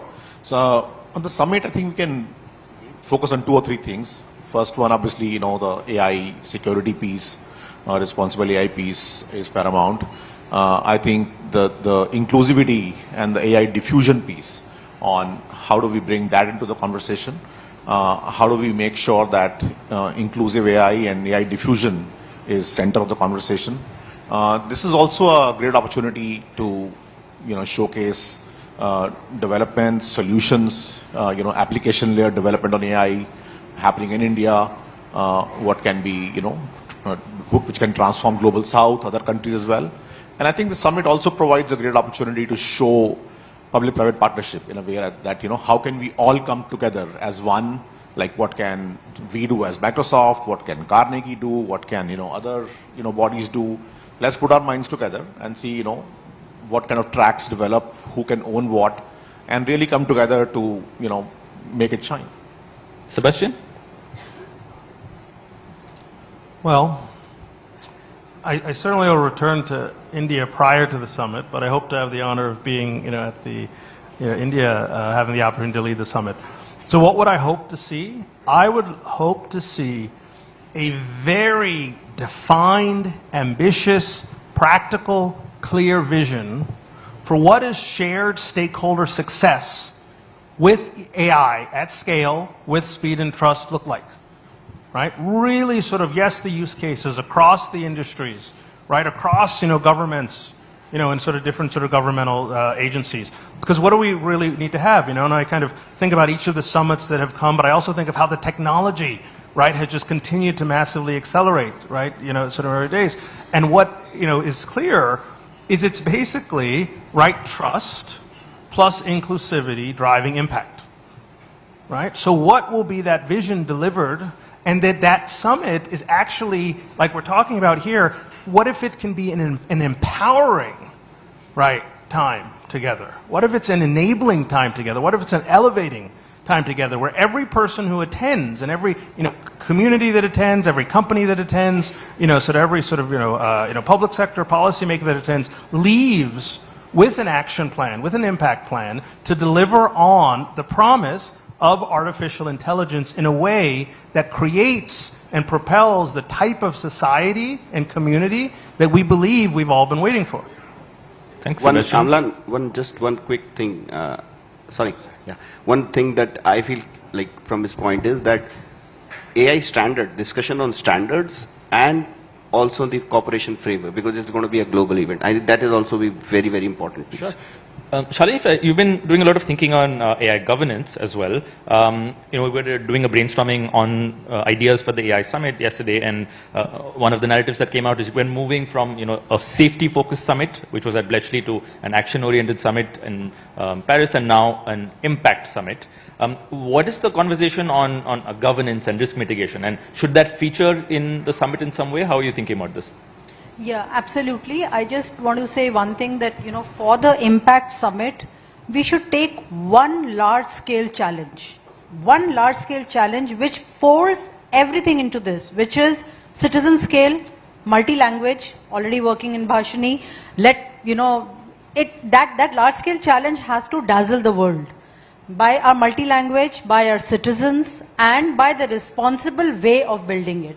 So all the research work, the technology work that we are doing, we have to work backwards. We have 7 months. We have to, or maybe even a little bit more than that. We have to just work backwards, fold everything into one large-scale challenge, which we will announce on that summit, and let everybody fold into that, which is absolutely, changing, and it's like, or I could say a Mangalyaan event rather than a DeepSeek event. It has to be, our own event. Okay, interesting. Secretary Schnort, I'll come to you next.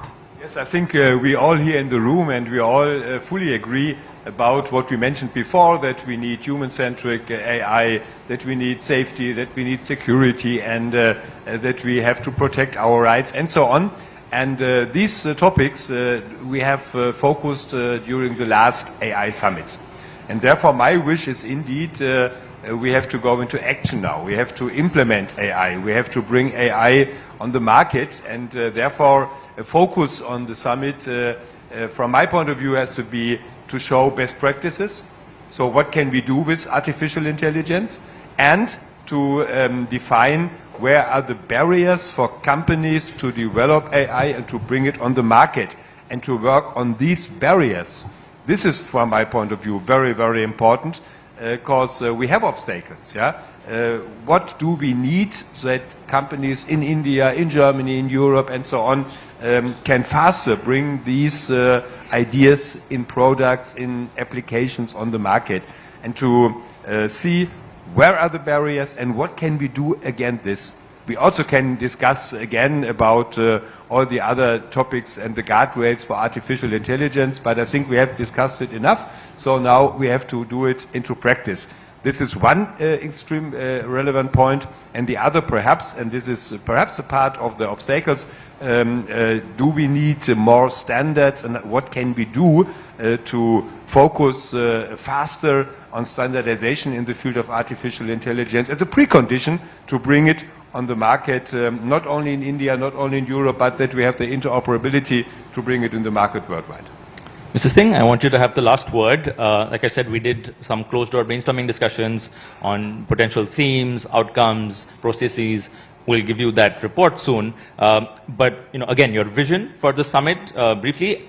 But also, I want to tie it back to this initial idea about inclusivity, right? Which seems to be the theme that's going to be driving India Summit. And this idea that, for a summit, usually what makes a successful summit is a declaration, a ministerial declaration at the end of this.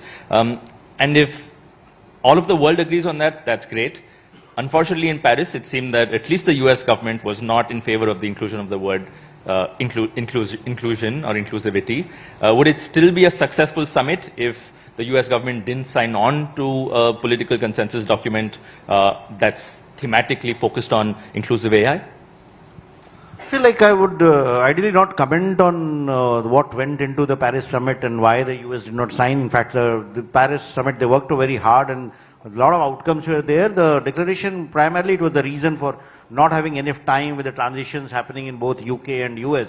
One administration transitioning, and probably they did not have enough time to get the consensus around. Having said that, what we are looking at our summit will be kind of, this is the fourth summit. In the series of summits, it was safety at Bletchley, followed by safety and innovation at Korea, and then action at Paris. And so we are trying to look at it as an impact summit, because it has been like, it will be almost 2 years since the safety issue was highlighted at Bletchley by experts and the scientific panel which looked into what all dangers lie from AI. So while those issues remain, but we also come to realize over the various discussion, negotiations, there is a lot more than just the safety and security aspect.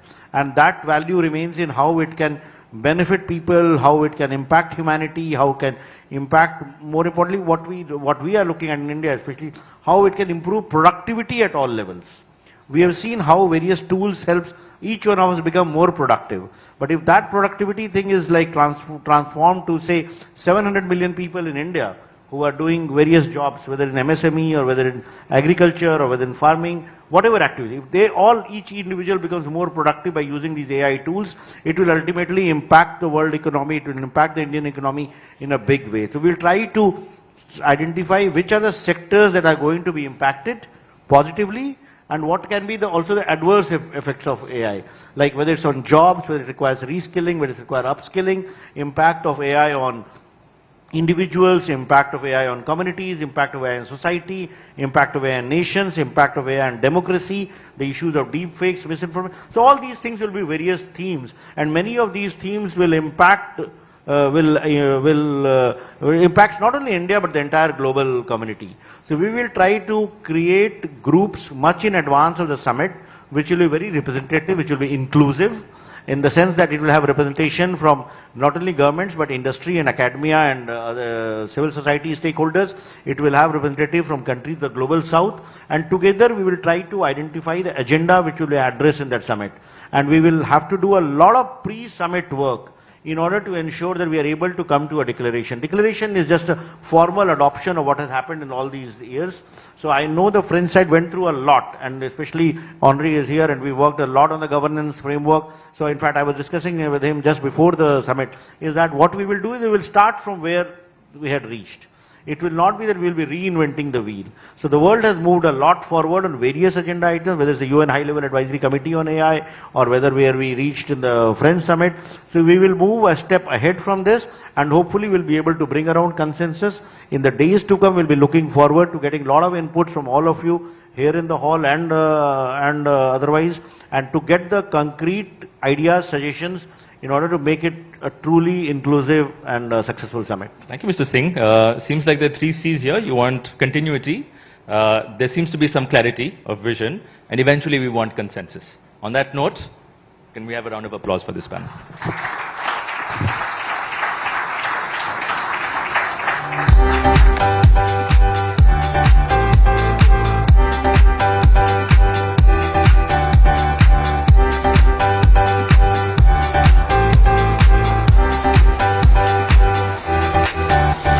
Thank you, dear panelists, for a rich and meaningful discussion on the promise of artificial intelligence. Our next panel is titled AI and Cybersecurity, Opportunities and Risks. It's my honor to welcome to the stage Catherine Priceman, Political Affairs Officer, United Nations Office for Disarmament Affairs, Maria Adebar, Director for Cyber Foreign and Security Policy, Federal Foreign Office, Germany, Ernst Nurman, Ambassador at Large for Cyber Affairs, Ministry of Foreign Affairs, Netherlands, Heli Terma-Klaar, Chair of IT Coalition, UDCG Ramstein and Visiting Distinguished Fellow, German Marshall Fund, General M.U. Nair, National Cybersecurity Coordinator, Government of India, Yatin Katyal, Vice President, Data Scientist, AI Products, MasterCard, Sachin Kakkar, India Site Lead, Privacy, Safety and Security, Google. Moderating this discussion, we have Jyotsna Jayaram, Partner at Trilegal. Can we have the video, please?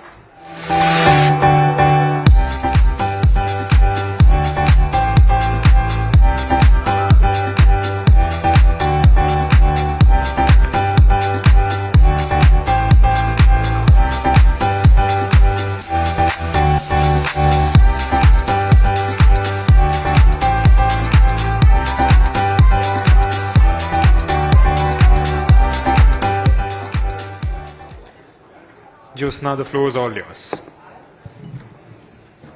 Thank you. Good evening, everyone. We are here for a rather critical and timely conversation on AI and cybersecurity, a space that I think that's no more just about protecting our data and networks, but in fact moving on to far more critical things to think about, such as safeguards for digital trust, democratic institutions, and in fact even having an impact on geopolitical stability. AI has fundamentally and is in fact reshaping the cybersecurity landscape. It's enhancing our ability to detect and respond to cyber threats in a much, much faster manner than we ever have. But equally, it's also expanding the surface for threat and attacks than ever before. And I think some of these new emerging threats that we're seeing are threats that we're only just beginning to understand, right? From deepfake-driven misinformation, autonomous malware, and AI-generated phishing attacks that are almost indistinguishable from human-crafted forms. So what we're going to do in this session is to break it down into 4 themes. First, we look at AI in cyber sovereignty, because governments across the world are shaping their national strategies for cybersecurity. But AI is really shifting the balance. Because what I think is happening is that we are potentially seeing technical barriers being lowered for non-state actors, and equally there is an enablement of cyber terrorism. So how do national interests, especially around data localization, cloud sovereignty, and critical infrastructure, impact our ability to collaborate globally? We'll then move on to the more pressing question of global AI cyber norms, because cyber threats by their very nature are borderless, and therefore it's come to a point that where we have so many voluntary principles floating around, can we actually move towards something that's more enforceable and interoperable? What role can the UN or other multinational platforms actually play in, what role can they play in this part, especially when we have concerns such as open weight models and backdoors in publicly distributed AI systems? We'll then move on to talk about the resilience in the age of AI, because I think beyond detection, what we need to be asking is if our systems are robust enough to defend critical infrastructure when they are really under real-world adversarial pressure. How do we handle the increasing autonomy of something like agentic AI? Because now it's not just detecting the incident, but it's also deciding how to actually independently deal with it. And finally, we'll tackle what we're calling the next generation of AI-driven cyber threats. The growing challenge of attribution in the age of misinformation, spoofed identities, decentralized attack vectors. Who do we really hold responsible, and how do we even trace back the origin? So we're fortunate today to be joined by experts spanning government, global institutions, and industry, each bringing a unique lens to this rather complex and high-stakes dialogue. So I'll get right in, and we'll just move into theme 1, which is AI in cyber sovereignty. To begin, I think what we'd like to look at is what are countries doing about AI threats? And Ernst, I'm going to come to you. If you could talk to us a little bit about what countries are doing to address AI threats, particularly in a more geopolitically divided world. Thank you very much for this not so easy question. But first of all, let me stress also the positive effects of AI, because otherwise you will say a European is sitting in a panel only talking about threats. So really also we believe in the enormous potential AI has. But indeed it comes also with threats, like all new technologies, and especially now also with AI, with a lot of also unknown threats. And the world is divided, like you also said, but we see still cooperation that is possible. A year ago, we agreed actually on the first AI resolution at the UN General Assembly. 120 countries supported that resolution, and it was adopted by general consensus to work on a secure, safe, and trustworthy AI, furthering the development of humanity. And it was explicitly also mentioning that 17 SDGs could be furthered by using AI. And also past year we've seen the Global Digital Compact, the UN Scientific Panel on AI, the Global Dialogue on AI, which is encouraging signs, of course, of collaboration at UN level. At other levels, of course, I should not fail to mention the AI Impact Summit next year, following the earlier summits we had in UK, France, and South Korea. Also an important part where AI will still be more incorporated, it's a difficult platform, is the Open-End Work Group and its successor, where we try to agree on norms. We all know it's not easy to agree on. We are now working on how to implement norms, how to protect our critical infrastructure, for instance, in that sense, how to create capacity and support others in capacity building. Now, within the European Union, it has been mentioned already a number of times, we have the AI Act to ensure trustworthy and safe AI in our European Union. We see, actually, I mean, it's often been criticized, the European Union is regulating too much, but we see already the Brussels effect of the AI Act. We see many countries looking at the AI Act. Well, how can we adopt it? I think even also in India, everyone agrees we need guardrails.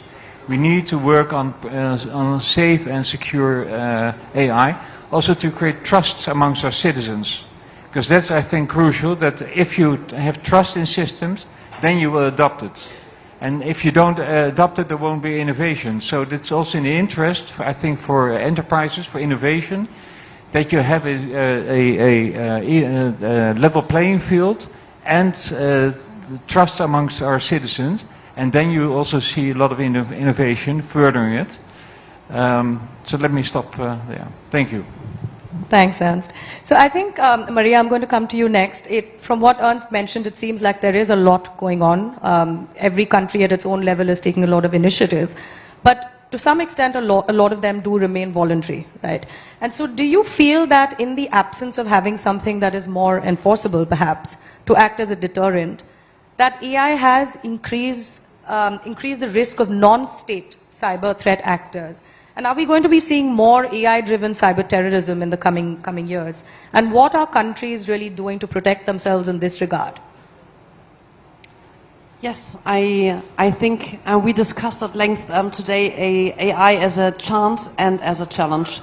And in this regard, I think, yes, it will increase the proliferation also to actors, to malign actors and malicious actors, state actors, state-sponsored actors and non-state actors, and it will increase also the depth and the velocity of attacks against our economies worldwide.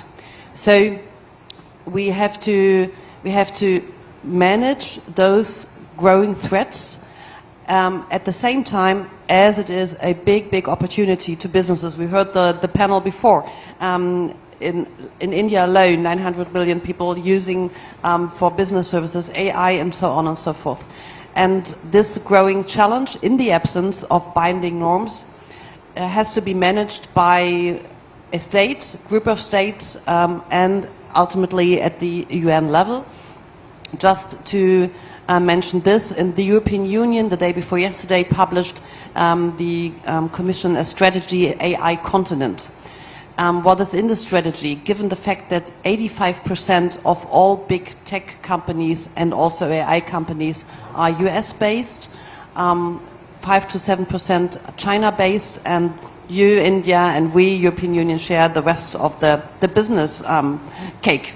And everybody wants to grow this. India wants to grow this, and the European Union as well. I think the European Union will put some money on the table to enhance the foundation of small and medium enterprises, keep businesses running by focusing on special sectors and niches that might grow into bigger chunks of the cake. One niche, for example, is the industry of making other companies AI secure. So we will put an emphasis, and I think it's medium enterprises, on that very sector to help others be more secure and to focus on R&D-driven AI applications. And it's the hunt for the best heads and minds and the brains and the money, and the European Union strategy as such that makes use of the soft power of the Brussels effect of the European Union, already mentioned by Ernst, which we see in particular after the much and from many sides criticized EU AI Act. Thanks, Maria.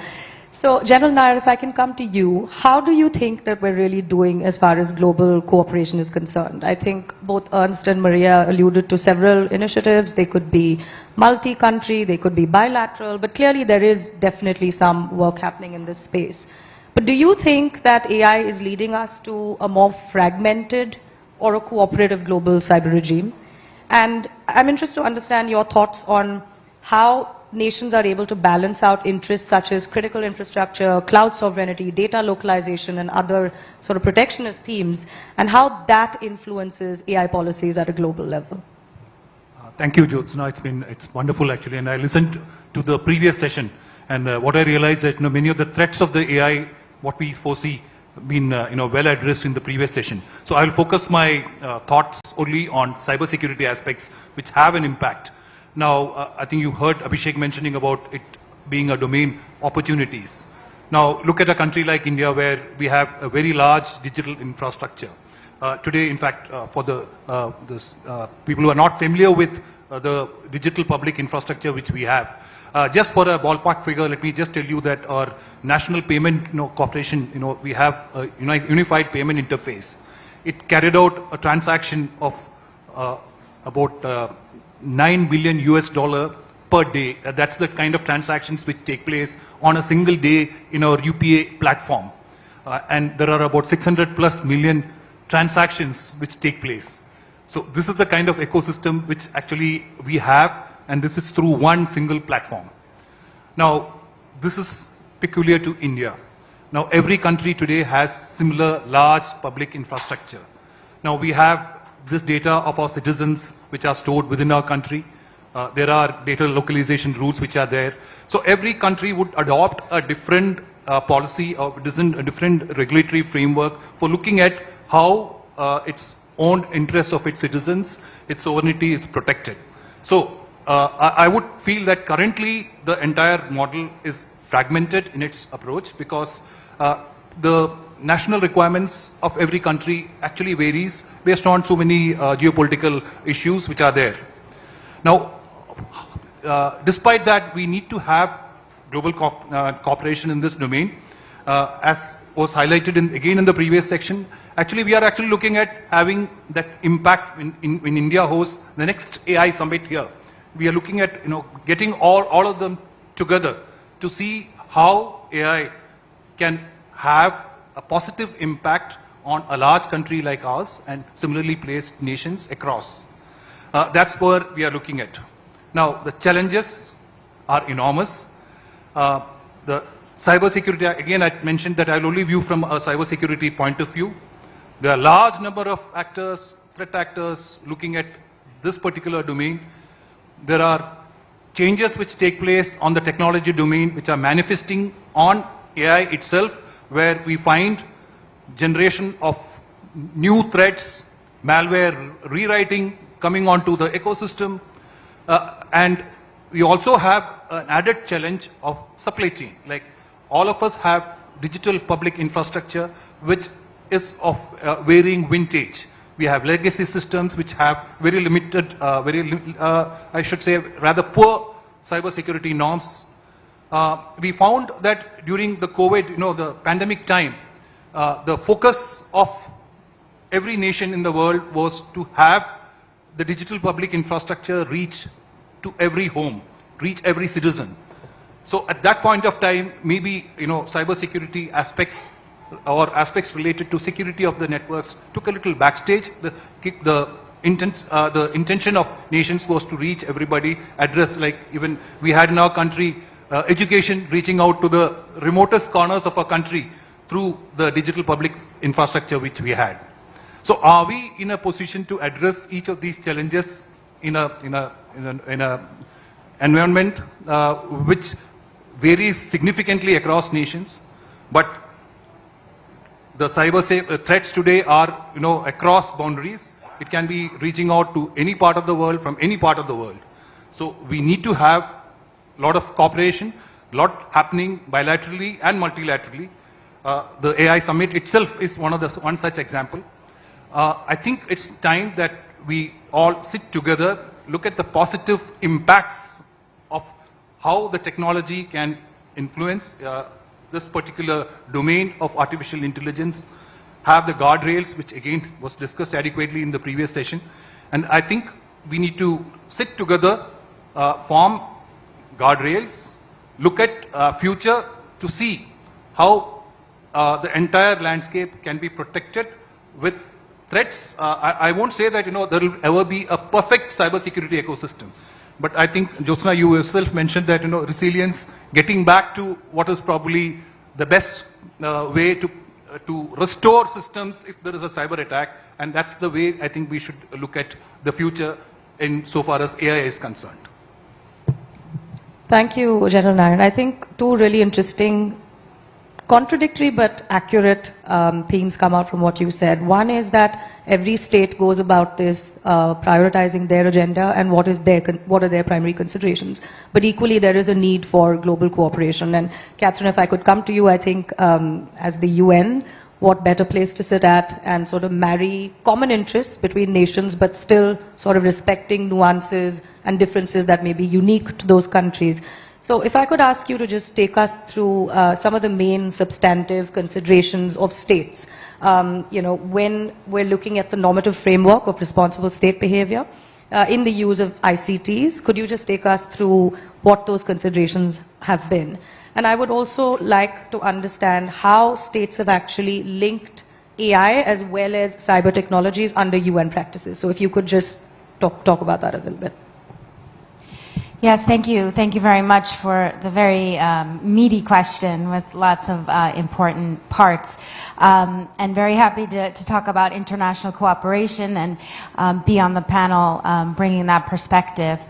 So I think it isn't very important to look at this issue at multiple levels, and I think the panel demonstrates that multidimensional approach from the sort of national, private sector, industry perspective to the overarching national approach to a regional approach, and then of course there's the global multilateral approach.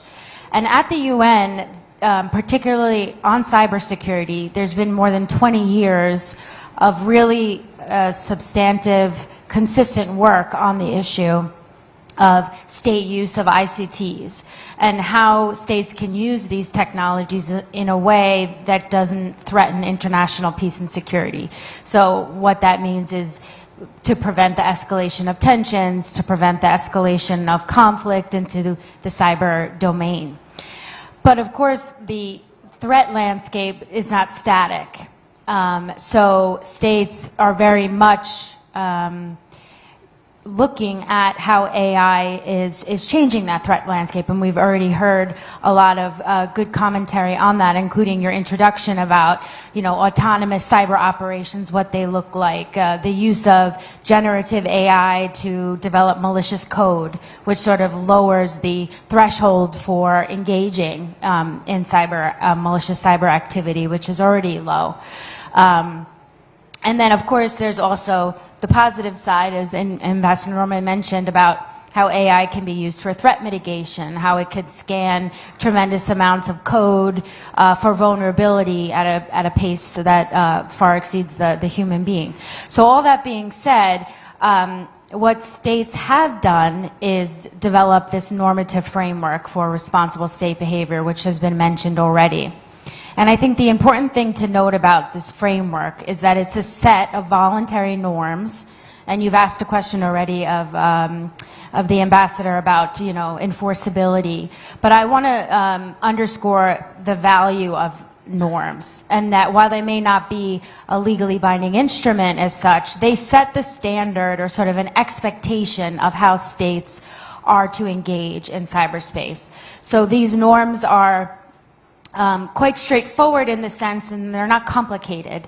They're both positive and negative commitments of states, things like committing to cooperate with each other, committing to stop crime and terrorism through the use of ICTs, to respect privacy and human rights.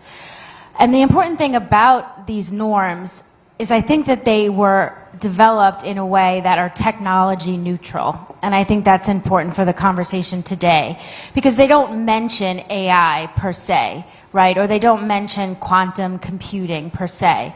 And I mentioned the evolving threat landscape. And I think that these norms are meant to stand the test of time insofar as setting the general rules of the road in the digital domain, so to say. So while that's true, states are still very much engaged in the discussion about how the implementation of the norms is impacted by the AI evolution, as it were. So things like disclosing vulnerabilities, how AI might impact that, the commitment to protecting human rights, how might the use of AI impact that commitment? How might AI impact states' commitment to protect critical infrastructure?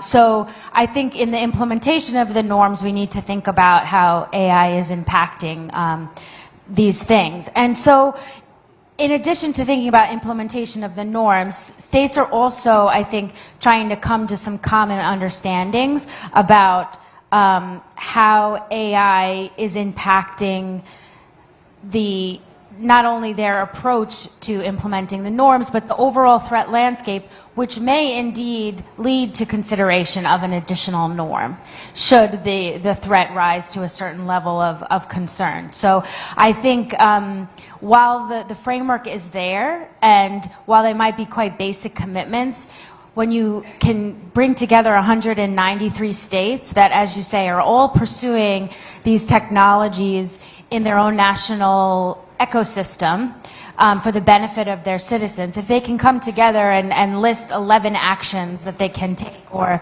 not take, that's a real important baseline. So we want to hold on to that while also bearing in mind, the technological developments such as AI.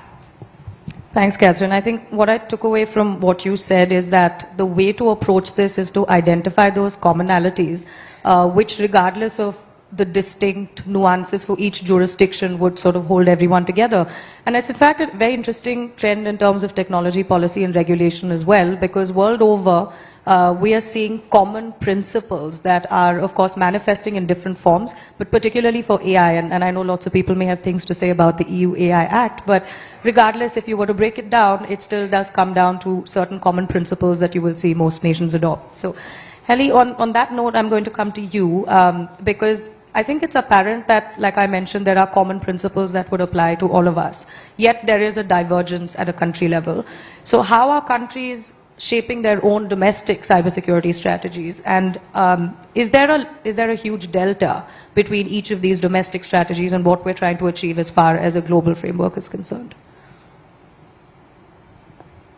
So I don't think that there are countries which are not concerned about AI these days, and all the good cybersecurity measures are already including the AI detection tools in order to respond to the AI-induced threats. And whether it's ransomware or state-sponsored cyber attacks, there is always the question of who is there first, and then we have to use the AI tools also in order to detect the AI-induced threats. So that's a bit like whack-a-mole, what we are doing already for a couple of years. So when it comes to actual cybersecurity and AI linkage, there is one more aspect what needs to be discussed, which is the cybersecurity of AI itself. In the military, we know that there is a term data poisoning. So your AI is as good as your data, and if the data is inadequate or data integrity is somehow disrupted, then AI is bringing you the false decisions or false data, or you are doing your work on modified AI. So I think there are many aspects and angles where cybersecurity and AI are meeting, and how we are going to deal with that at the national or multinational level. I think we are in very early stage right now, and probably the only option would be to come together eventually to form some sort of normative framework on the use of AI. And we have had the cyber discussions. We have seen the cyber discussions now for more than 15 years. Sometimes they have been successful, sometimes not so successful. And as I have witnessed the groups of governmental experts, success stories and failures since 2009, also sitting in one of the GGs in 2018 to 2021 in United Nations. So I think that we cannot start discussing the AI norms with all 193 countries. So we should start with smaller group, 10, 15 countries. So that would be my kind of retired diplomat, think tanker advice for this group. Thank you. Thanks, Heli. Sachin, I'm going to come to you, to close this theme. I think that what we've heard so far is a perspective of the government or different nations to look at this and see how we can address it globally. But, and this is not to sort of take away from the good of that approach, but do you think that is just good on paper and just theoretical? Or do you actually think that everything that we've been talking about will be able to address the threats that AI brings to cybersecurity? And what I'm interested in understanding is, there was always a tech moat that existed around cyber attack capabilities, but it seems like AI is actually taking that away. And so in which case, how do you use AI to power security? And I'd be grateful if you can just also talk about it in the context of agentic AI, and if that sort of exacerbates threats as well as opportunities. Yeah, thanks, Jyotsna. This is something we deeply think about. Will AI help the attacker or the defender? I think that's the core question, because the new LLME thing, where will it land? And I think, as Catherine, you mentioned, definitely the bars are getting lower for a novice attacker. They can now quickly jumpstart and have a very complex attack. However, when we look at deeply, we identify three big things that these LLM brings. So they bring the capability to analyze large set of data and find insight. They are really good in predicting, and then they're really good in summarization. So we look at these three capabilities and then look at the job that security and privacy engineers do. So we look at, they need to analyze large set of alerts and then sift through them to find false positives, remove them to find an incident. They use the first capability of AI. Then we use AI to predict the next scenarios that can be generated. We use AI to summarize what are the set of attacks that have happened, and then based on that, identify trends. So what I'm getting at is, a security engineer, when they get off the bed, they go to office, the set of things that they do can all be automated. Majority of them can be automated. And if we are careful, then we can create very precise workflows for low risk, high volume things. And then we can connect these workflows, and I'm getting to agentic AI. So if a goal is given to detect, let's say, exfiltration of a model, then this AI can 24/7 look into the logs and constantly check for anomalous behavior and also disrupt any kind of exfiltration, as an example. So I think our belief is we are going to give defenders a lot of advantage with this AI. And I think Mr. Singh in the previous panel was saying the productivity of 1.4 billion population will improve. I think we also believe that AI is going to take away the entire drudgery, the human toil that a security engineer face. I think majority of the work is actually connecting dots, doing noise removal, and all that can be offloaded to AI. What remains is the complex task which humans will do, and we can reorient our workforce towards that. And therefore, we will tilt the balance in the favor of defender, and that's what we are trying to do. I'll just wrap, you asked about how we are using AI. In the Indian context, we have been using AI, and the two examples I will give is, one is in GPay.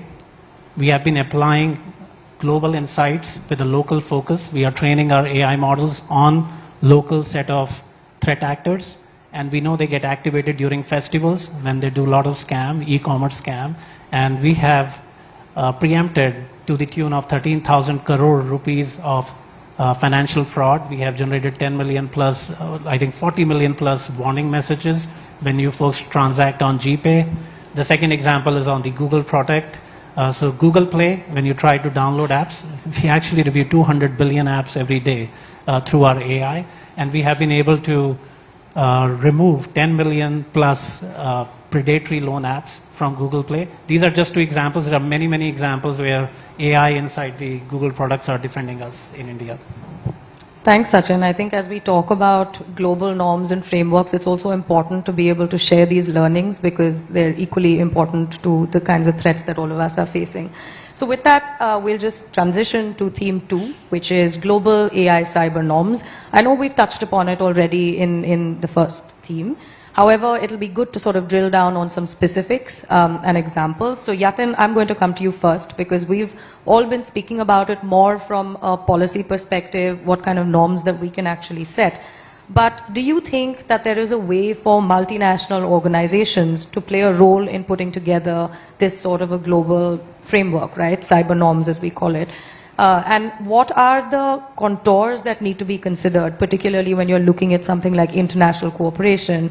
And do you think, coming from a multinational organization yourself, that there is an emerging consensus on how we address AI safety as well as cybersecurity, or are we just talking past each other?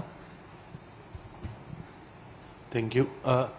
So I think I want to define this in an order of how actually AI is securing or increasing the probability of the attacks taking place, so that we can define how those procedures take place. So like coming from MasterCard, we have been using AI in our ecosystem for decades now, protecting each of the corners where a financial transaction can go wrong. And being a financial company, you are like the easiest target because you directly make money out of it. So I think from a technology perspective, what works, how efficient it works, and how quickly we can utilize it and have an implementation there with least time to execute it is where corporations like MasterCard or any tech corporation which is using AI to protect their ecosystem altogether can work together with like governments and policy teams, because they know the policy the best way. But from a tech perspective or from an implementation perspective, how AI technologies, various protection measures, in essential, an AI is an optimization problem. You need two things: you need the compute or you need the data.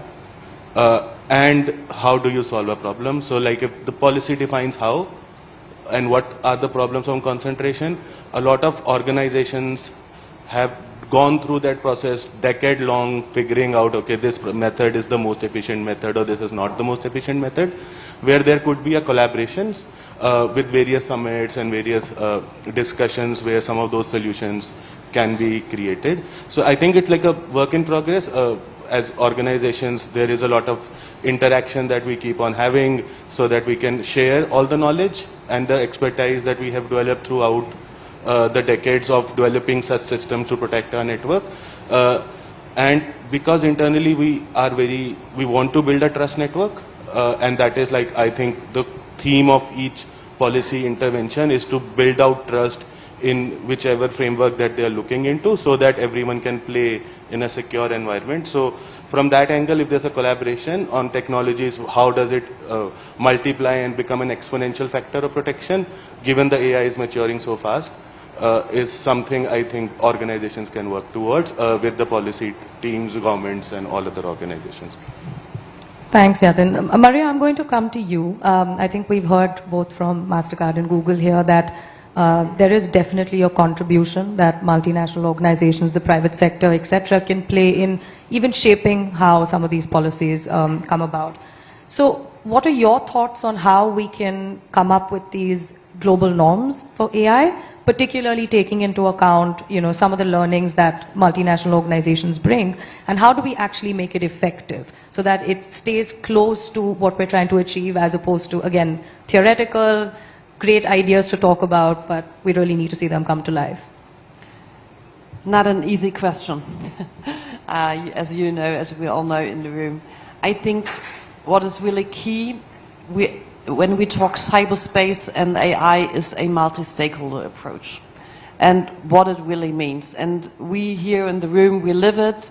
We have NGOs, we have governments, we have companies, and we have scientists and think tankers, but it's not the norm out there in the world. And for many, many countries, including big countries and important countries also in the AI industry, it's not a given. And we have, especially on AI, a fast-moving and vast landscape of international governments in development. We have the OECD, we have UNESCO, we have the EU, we have the United Nations, but United Nations meaning Geneva and New York. And as you forgive me, there's a little bit of struggle between the two cities, who does what and when and why. And we have a network, for example, of global AI safety or security institutes. And we have the industry talking to each other and sitting together and talking about standards and regulation, not regulation, but yeah, things they could adhere to. That's a very fast-moving, vast landscape. Should we concentrate on one or two processes? Should we do it all together? A country like Germany or India probably can be at all those places in the world and take part in the discussion. But many countries can't. And for that, the implementation of the Global Digital Compact, for example, is an important tool, I think, because there are about 100 countries in this world who are not present in the OECD, in G7, G20, or UNESCO, or you name it. So for them, they are currently not discussing AI and AI norms and implementation around the globe. And the GDC implementation, which the scientific panel and the dialogue on AI will be a space in the room where we can do this together with 100 countries. And there again, on the other hand, the multi-stakeholder approach is not an easy task, because we know that, for example, countries, some countries from the global south, but we have Russia, we have other countries opposing this approach. It will not be a given to do this in the multi-stakeholder way. Having said that, it won't be, or put it the other way, do we need binding norms? You can ask, would it be possible in this geopolitical landscape to have binding norms? My answer would be no. Would it be an answer like, unfortunately, not? I don't even know.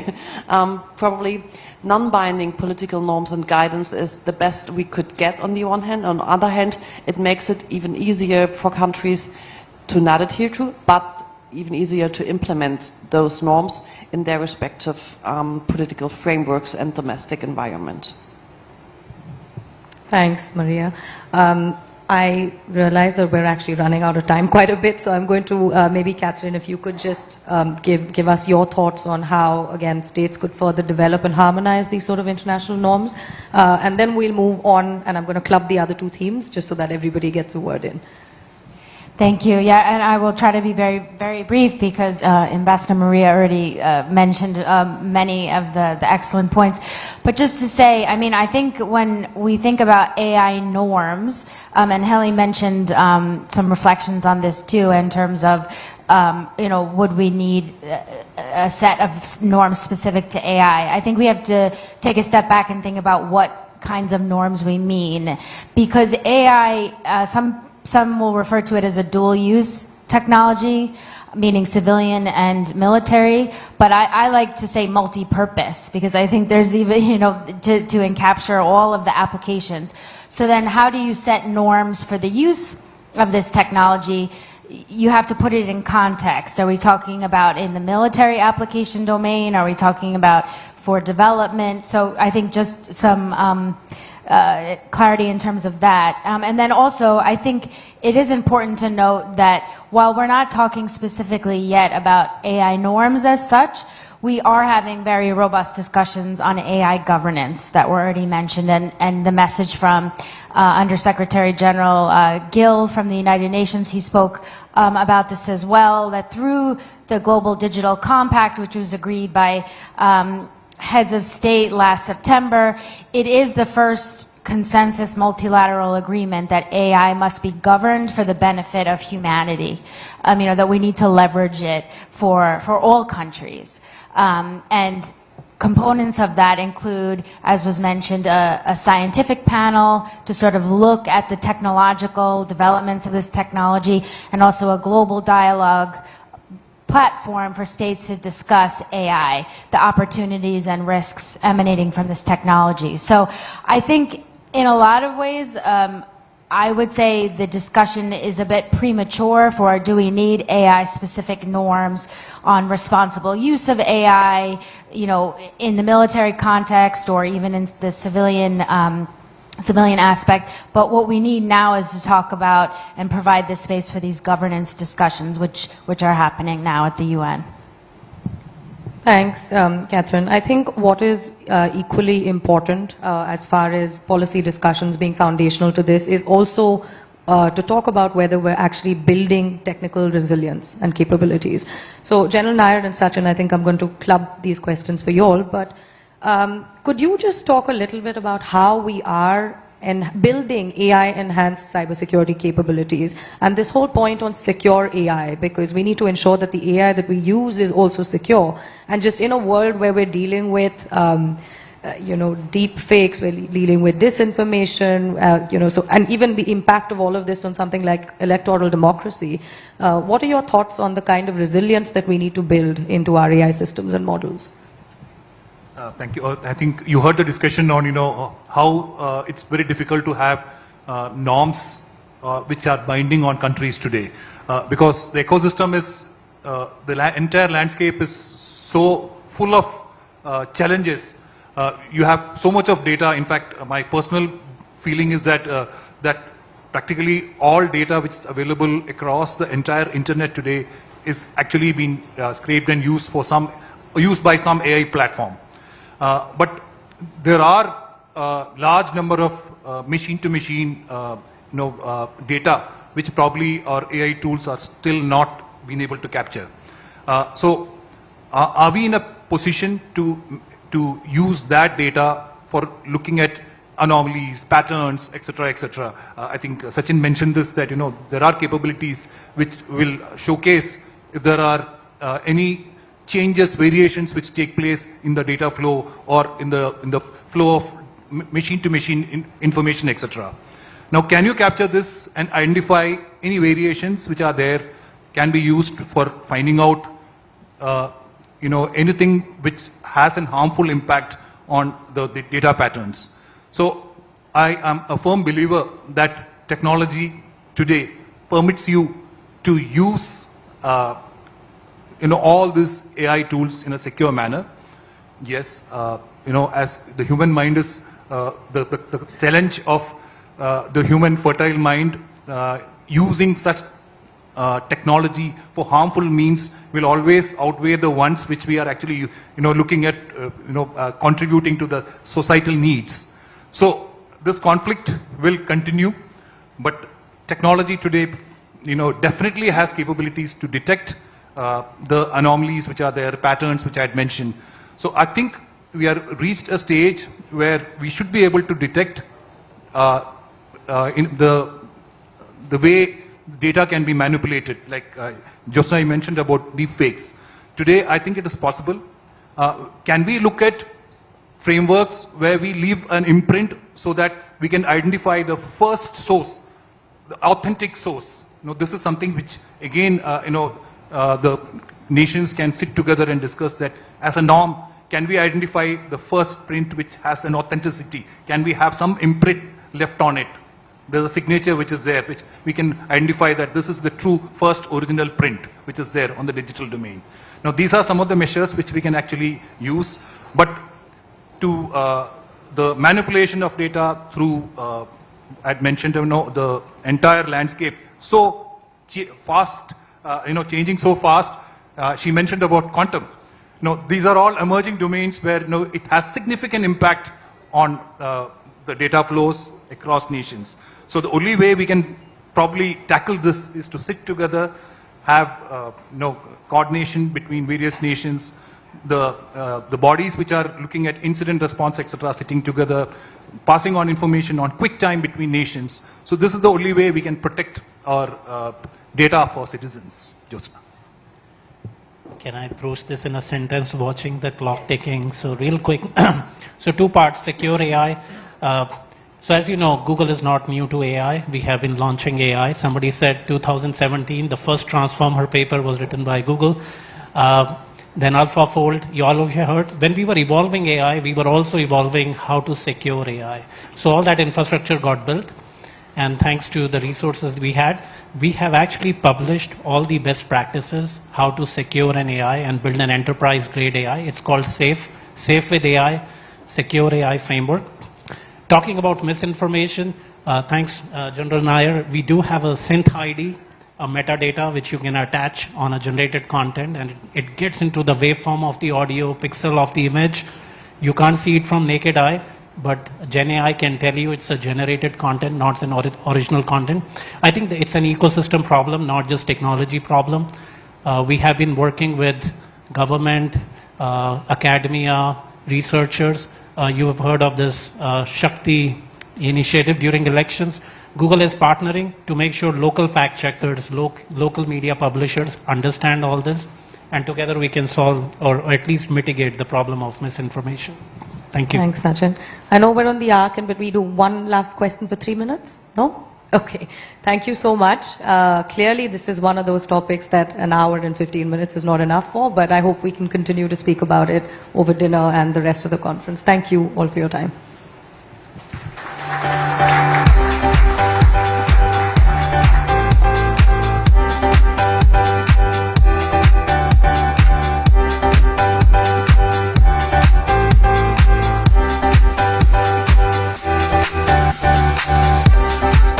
Thank you all for a deeply engaging and timely discussion on the opportunities and risks of AI in the cyber domain.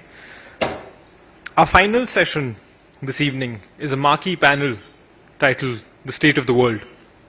For this, I have the honor of welcoming on the stage Ambassador Venkatesh Verma, Distinguished Fellow, Vivekananda International Foundation, Lisa Curtis, Senior Fellow and Director, Indo-Pacific Security Programs, Center for New American Security, Bonnie Glasser, Managing Director, Indo-Pacific Program, the German Marshall Fund, Thorsten Benner, Co-founder and Director, the Global Public Policy Institute, Hervé Delphin, Ambassador of the European Union to India and Bhutan, Ambassador Gadam Dharmendra, Non-Resident Senior Fellow, Carnegie, India.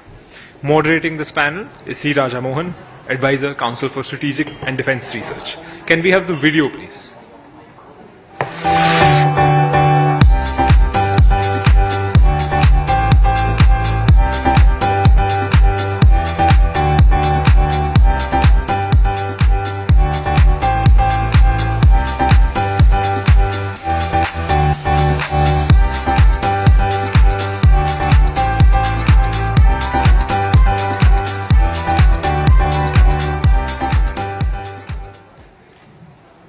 Raja, the floor is all yours. Yeah, thank you, and welcome to this last session, I believe.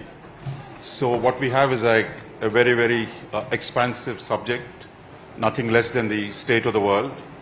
And we have a wonderful set of speakers. What we don't have is time.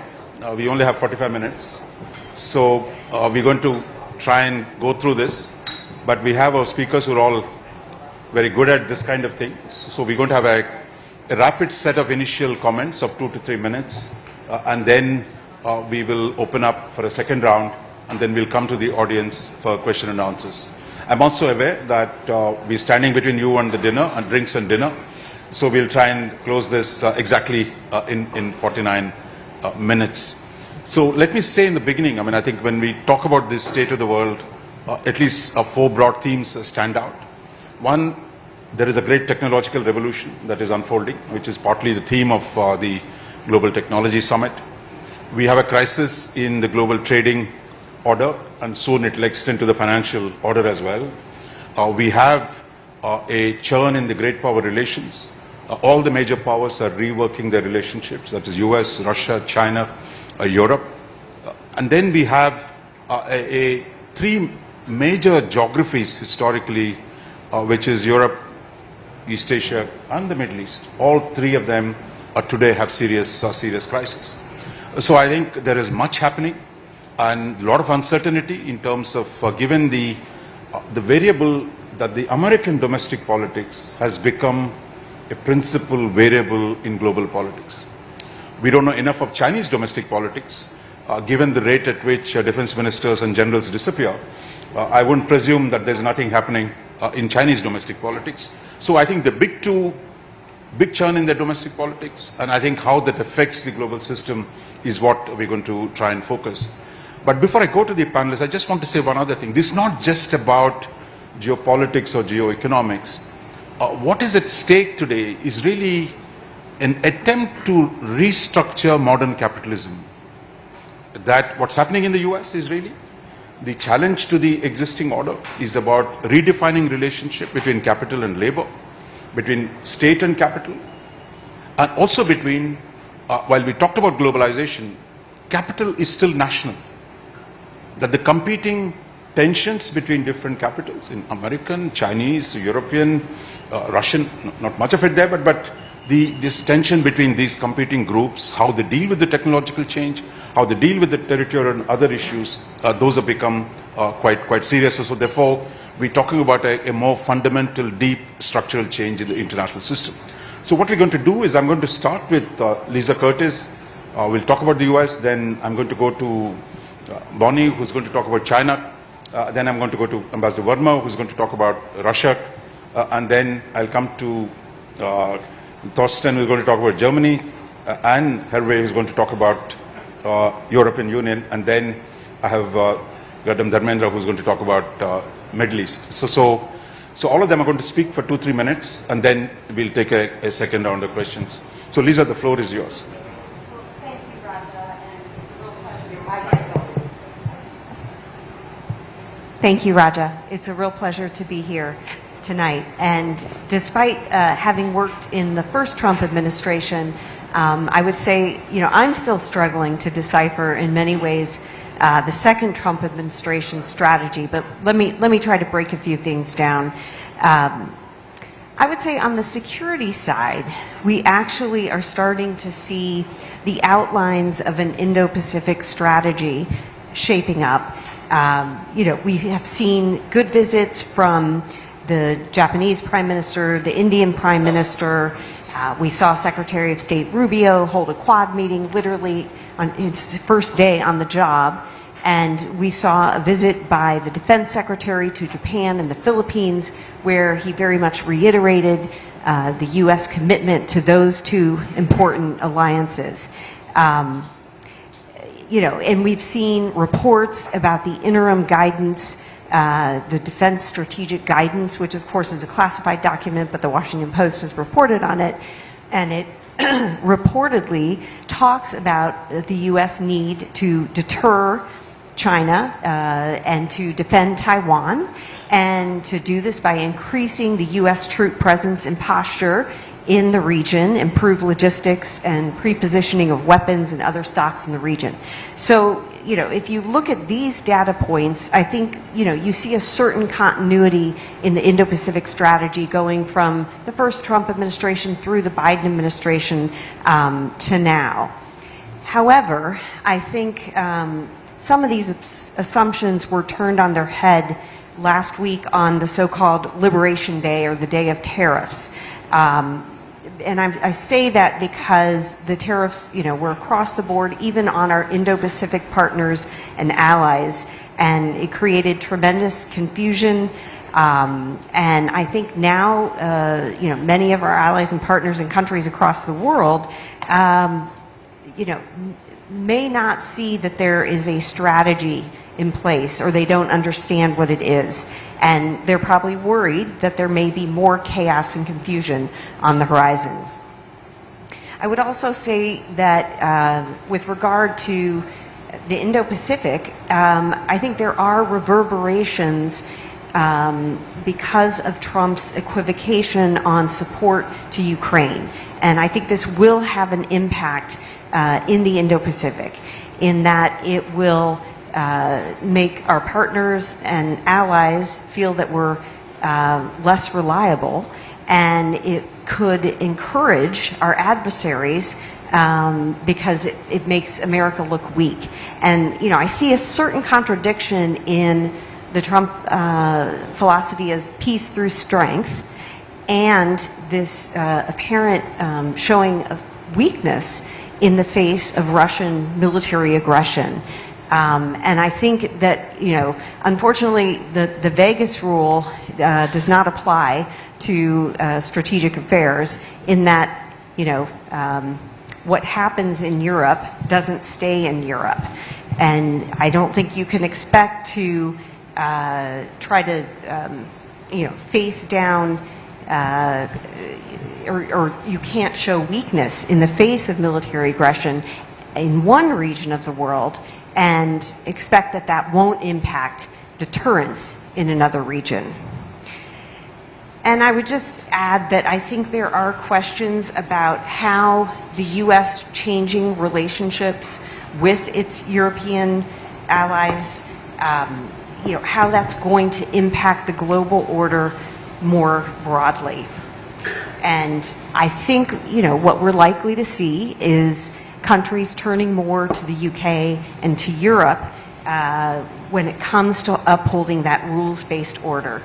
And that, the US looks a little less reliable on this front, and that, this is going to impact sort of the overall balance, and the US just won't be seen as a reliable partner. Thanks. Thanks, Lisa. Bonnie, it's your turn. Going to hear about China.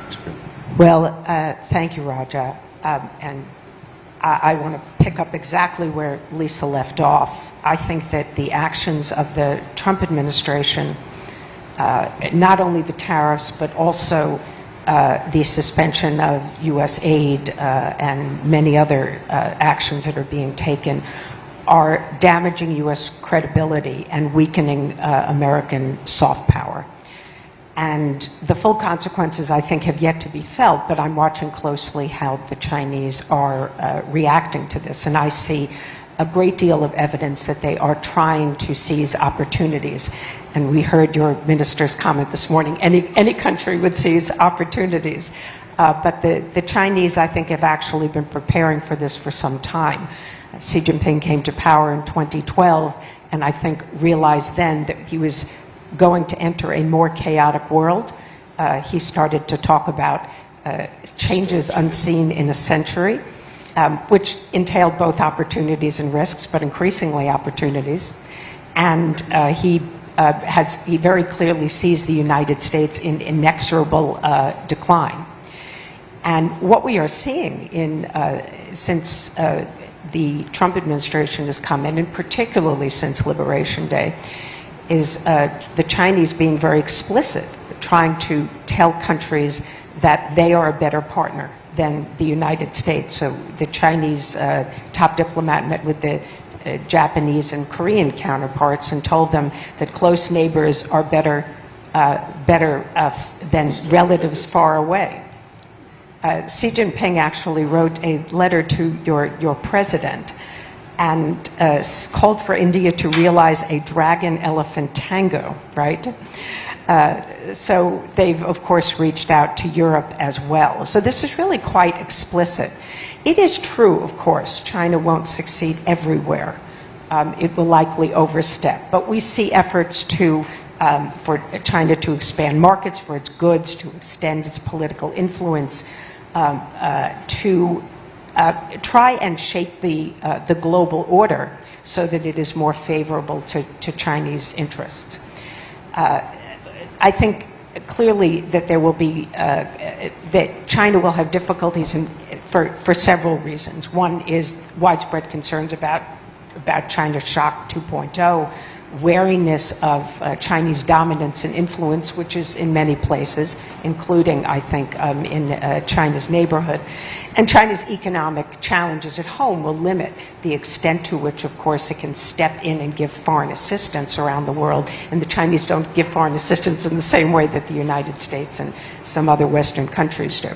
But the point that I'd like to make is that counting on China to misstep and to not be successful is a bad strategy. What we need to have is a strategy, I think, to provide effective alternate options to countries. And China is going to be focused particularly on the global south. And they will make headway in areas like Southeast Asia and in Africa.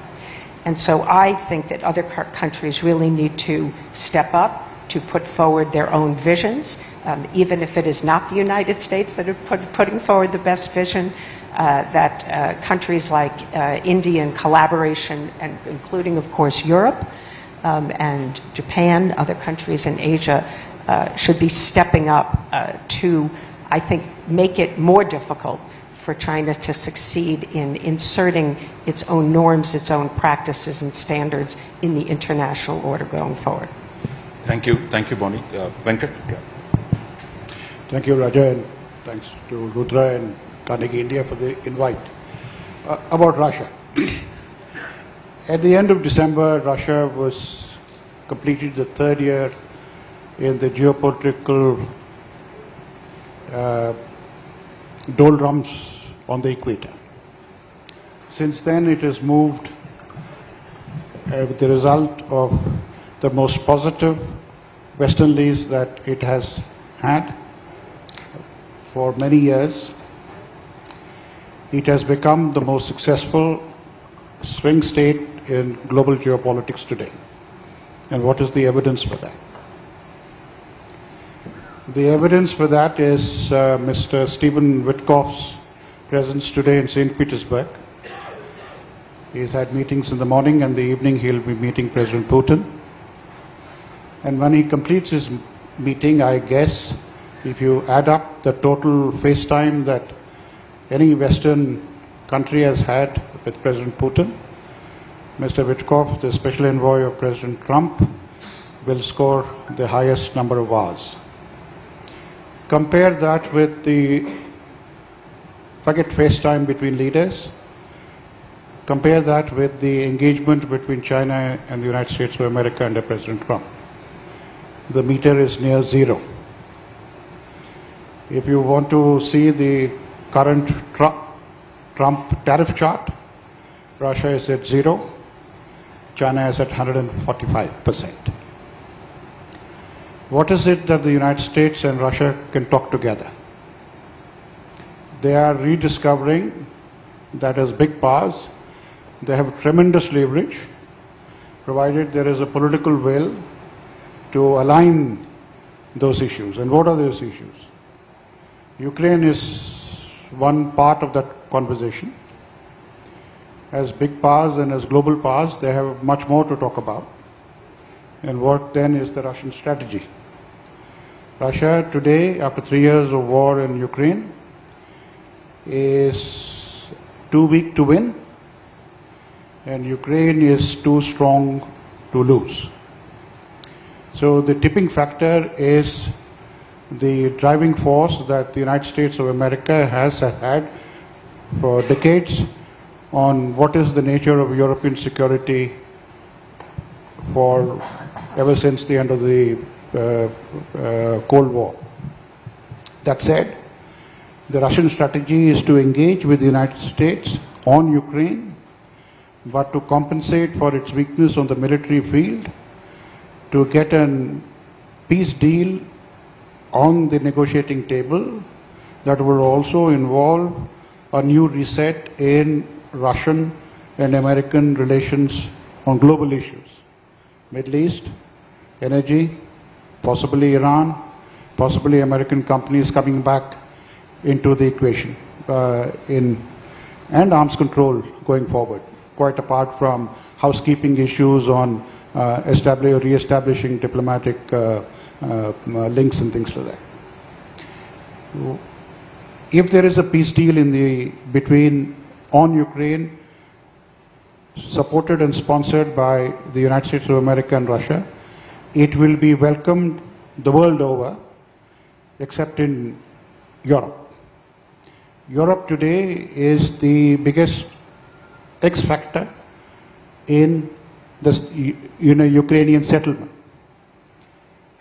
Europe, we know today, is a recognized economic entity.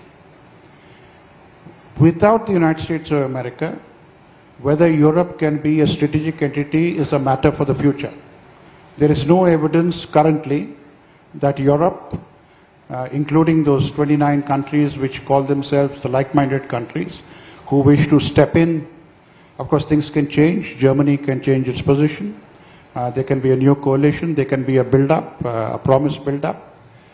That said, I think Russia is in a strategic geopolitical sweet spot. May not last for very long, but relatively speaking, I think they are doing better than they have done in the past. They're better to go from Russia than to Germany. So Germany historically had a more complex relationship with Russia. Was also the most transatlantic in recent decades. So How is Germany changing and how is Germany seeing? Thank you, Raja. I think I'll leave it to the ambassador to respond to this, because I think the world is not in a sweet spot. Maybe Russia in its fantasies is in a sweet spot, and maybe you think it's in a sweet spot. But let me, rather than talking about Germany, and this morning I talked about de-risking and all these things, we have a panel on the state of the world, and that actually pertains to the ability of the collective institutions and efforts that we all are responsible for to deliver to citizens on humanitarian assistance, on other issues. And I think there, I find it a little harder to see opportunity in this present moment, because you have a moment of destruction where the US is actually not burning its own treasure fleet of soft power, but it's also putting the sledgehammer to the international order it kind of underwrote, also financially, over the past 8 decades. And you can think about the role of the US and its egotism and its exemptionalism, that it never kind of adhered to the rules that it professed to, and so on. But at least it paid up to a degree, and it was an important part for this system of international institutions that provide action on climate, on humanitarian emergencies to work. And now, Lisa, you said, US is putting the sledgehammer to it, and let's see what's left of it. But it doesn't seem to be awfully much for now. But hopefully I'm wrong.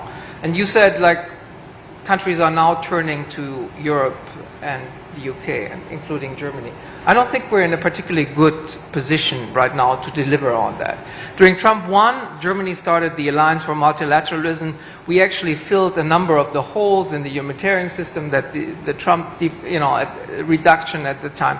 We're not in that position now. None of the countries is. The UK just traded its own development assistance and so on for reinvestment into its military. We're cutting our budgets as well. It's not that we're not doing anything. I think we're still committed, but in terms of underwriting global institutions. But I think the collective effort we need to make, including with India, is to say, what do we want to preserve, and where do we want, because we cannot save everything, and so on. And in humanitarian assistance, for example, an area where we work a lot as an institute, to say we come together and make sure that this system doesn't totally go down the drain, or at least we use this present moment.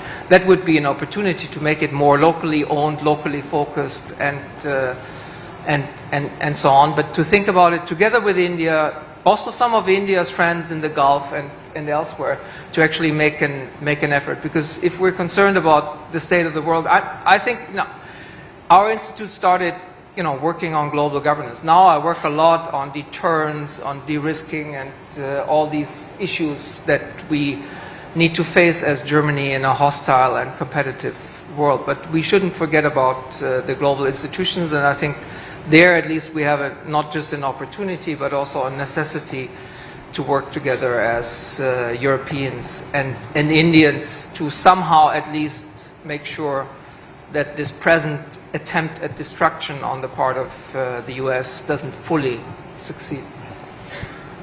Ambassador, yeah. Europe X Factor? Oh gosh, I hope it's not a singing competition with the X Factor. And I also hope that the state of the audience is not as bad as the state of the world. And so I will try to keep it a little bit more on the high note. I mean, clearly, as you really mapped it out, Raja, I mean, how much the geopolitics is fueled, I would say, by a quadrant of factors. I will not talk about the X factor, but how the economics are being challenged with the different versions of capitalism, the mercantilist version, the state capitalism that we see from a large geography east, and the traditional open liberal system in which we've been living. So that's the economy, and where we see competing visions and how they aggregate and how they are somehow creating asymmetries. The second, as I would say, is really how technology has moved from, I would say, the sphere of innovation and progress and used for economic and societal needs to something that is really clearly at the intersection of security and geopolitics. The societal choices also, that is really, it's at the end of the day, people are to be served, and they live in a world of anxieties and choices. And the last is, of course, the security environment, where we see new wars, new forms of wars.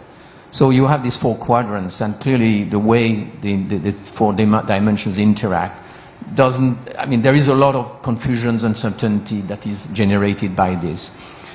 And I think that what comes out of this world, there are certain elements where I think provide pointers to what we can do with that. And this is certainly something of reflection for the EU. One is really about speed, the speed of changes.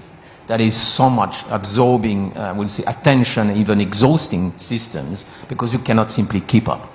And I think one has to recognize that you can have the best agency possible, you will be somehow overtaken. So how you gear up your system and your agency to keep up with this dimension. The second is another T word, which is not tech, which is not the other one, tariff, it is trust. I've heard a lot about trust, and I think this is what I would call a critical raw material of geopolitics that is really now having a greater value than ever. And I think this is what is going to shape also the dynamics of the world, of the new world in which we are living. And Dr. Jaishankar this morning referred to this aggregate of regional orders, of different geographies, and I think that's probably the way it will coalesce. And that bears a lot of implications for the EU. We are now engaged, and I beg to differ. I think the EU is past the time of being just an economic entity. I mean, I think one has also to revisit that. And I would take as a token of acknowledgement that Europe is so much talked about and becoming a focus of Russia, becoming a focus of the US, and even of China. That means that we are something, and something more than economics. The fact that the EU is certainly going through a process, and I mentioned it the other day, of rearmament, economic rearmament, social rearmament, military rearmament, is we are on the defense. We are certainly not in the best position now, but I think the pace of change and the transformational thinking in Europe and acting upon is tremendous. And our ability to remap our partnerships is also going faster with India, clearly, where we were a few years ago, where we are now. But you know, when we said, oh, EU is only consumed into one single issue, which is Ukraine, wrong. Look at just where President von der Leyen was. She cracked the deal on Mercosur. She was in CARIFORUM, and she was in Central Asia. Now she has been here in India. We continue to engage on multilateral, but, and this is the key point that Thorsten made, we are not abandoning the global issues, the global challenges. Who is going to serve these global challenges and global commons? This is something that there's a lot of expectation that are generated, a lot of grievances. And here I think EU and India are very well placed to work together, to draw these bridges with the global south, to help deliver, to make the links with the expectation of the so-called global south, the developing countries, and address. And I think this is really an element where I think that is, we should not look only through the prism of the competition. Who is going to deliver the global goods and the global commons? And I really think that EU and India can do a lot together. Thank you. Adam, last but not the least, the Middle East, which is very volatile. Thank you, Raja. I think, Middle East appears to be much simpler than the conversations which preceded me, although it's a very complex landscape. And if I can borrow Lisa's talking points, what happens in the Middle East will not stay in the Middle East. And like you pointed out, the three geographies are linked. We see a fairly unsettled, volatile situation in the Middle East, which can have implications for East Asia. We have force deployments. The US has sent 2 carrier strike forces, built up its military assets, air assets in Diego Garcia. It's been attacking the Ansar Allah in Yemen. They have blocked shipping across the Bab al-Mandab, Red Sea, Suez Canal. They've disrupted shipping. So we have multiple cascading effects which are coming out of the Middle East. So what is the common factor linking them? And somewhere the Islamic Republic's name keeps coming up often. Whether it's Iran, whether it's supply of drones and missiles for Russia in Ukraine, support for its so-called axis of resistance, Hezbollah in Lebanon, the Hamas in Gaza, and Ansar Allah Houthis in Yemen. There's a common linkage between all of them, and therefore a resolution of the Iran issue, whether it's nuclear, missiles, support for its proxies, is going to be fundamental for stability in the region to the extent possible. It's not that Iran is going to hold a resolution of the Iran issue will hold the key. But I think the proposed talks between Iran and the United States, which will be starting tomorrow in Muscat, will be interesting. It will be useful to see where and how these so-called indirect talks will take place. A couple of fortuitous developments preceding this. One, the decimation of the axis of resistance in Lebanon, which has led to the weakening of Hezbollah and rise of back the political process in Lebanon with the appointment of President Joey Aoun. Ditto in Syria with the fall of Assad. We have a whole different landscape in Syria, which will cut off Iran's land connection, the kind of axis, the Shiite axis it had into Lebanon, and therefore it was also supplying Hamas. So we see a whole strategic change. So that's one fortuitous development. The other is, within Iran, there is, Raja, as you pointed out, the domestic, all politics is local. Within Iran, there are some interesting developments taking place. And this came out through a very unfortunate event, the demise of former President, late President Raisi in a helicopter crash last May. That led to a realignment within Iranian politics where we've seen the hardliners being marginalized or at least being moderated a little bit, and the reformists have come up. So we have the old Rouhani boys who negotiated the nuclear deal with the Americans and what we saw, the JCPOA, back in fray. And Abbas Araghchi is now the foreign minister. He'll be in Muscat tomorrow. So we have a great opportunity. I think Trump has to keep the focus away from threats, kinetic actions. The Iranians don't like it, and they'll double down. Whatever, you can put as many sanctions as you want, you can issue as many threats. It's a big country, you can't just bomb them out of existence, you can't take out their nuclear facility. So we'll have to deal with that reality. So turn to first principles, deal with the nuclear issue as Araghchi proposed long ago, soon after his swearing in. We can use the JCPOA as a framework, and there has been a change of facts on the ground. If we factor in all these things, a deal is possible. So tomorrow, we'll see how it goes forward. It will be critical for the region because it's important for energy, global energy supplies. It will be important for how Syria stabilizes, how Lebanon stabilizes, how Gaza stabilizes. I think a ceasefire in Gaza, much wanted, release of the hostages, everyone wants that. I think going forward, Iran somewhere holds the key in all these developments. Thank you. I think I see that our speakers have been wonderful. They've been very disciplined. The clock has not been. The clock has been jumping time. Obviously, it's in a rush for drinks and dinner, but I think we got at least another few minutes. So I'm going to do one more round, very short, rapid fire, if you will. I want to ask each one of you that from what you said, given the churn and the breakdown of the existing multilateral institutions, what might be the one interesting institution you think will endure or will emerge out of the current crisis? Venkat, to you, that a Russia-America rapprochement, where would that lead Russia? Russia has been leading one type of organizations, right? BRICS, SCO. But do you see any Russia-US working together for a new type of architecture in some part?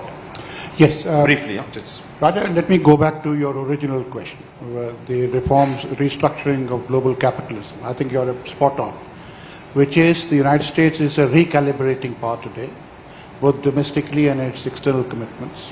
In this recalibration, I think there's a very strong sense of relating means and capabilities and objectives. And in that, Russia sees a space in the Trump administration's global policy. And the global policy is that the United States wants to cut its losses, reduce its costs of maintaining European security. It has other commitments on global security in which I think the Russians see an opportunity. Having said that, they also see an opportunity to go back to the sinews of big power competition. Security Council cooperation, because at any deal that will come out on Ukraine will finally be endorsed by the Security Council. Whether France and UK will abstain, let's see. They want arms control to come back onto the deal. Damu spoke about the situation in the Middle East. JCPOA will come back on track, provided the Russians play ball with the United States, and the indications are they will. Look at the offside. Russia has very little international dependence on global capitalism. Inversely, that is a strength today because of the churn. China, which has benefited from global capitalism, is at the peak of its vulnerability. So these are two things that are taking place. Europe, we are seeing the birth of multipolarity, but in the case of Europe, it is Caesarean multipolarity. No party really wanted it.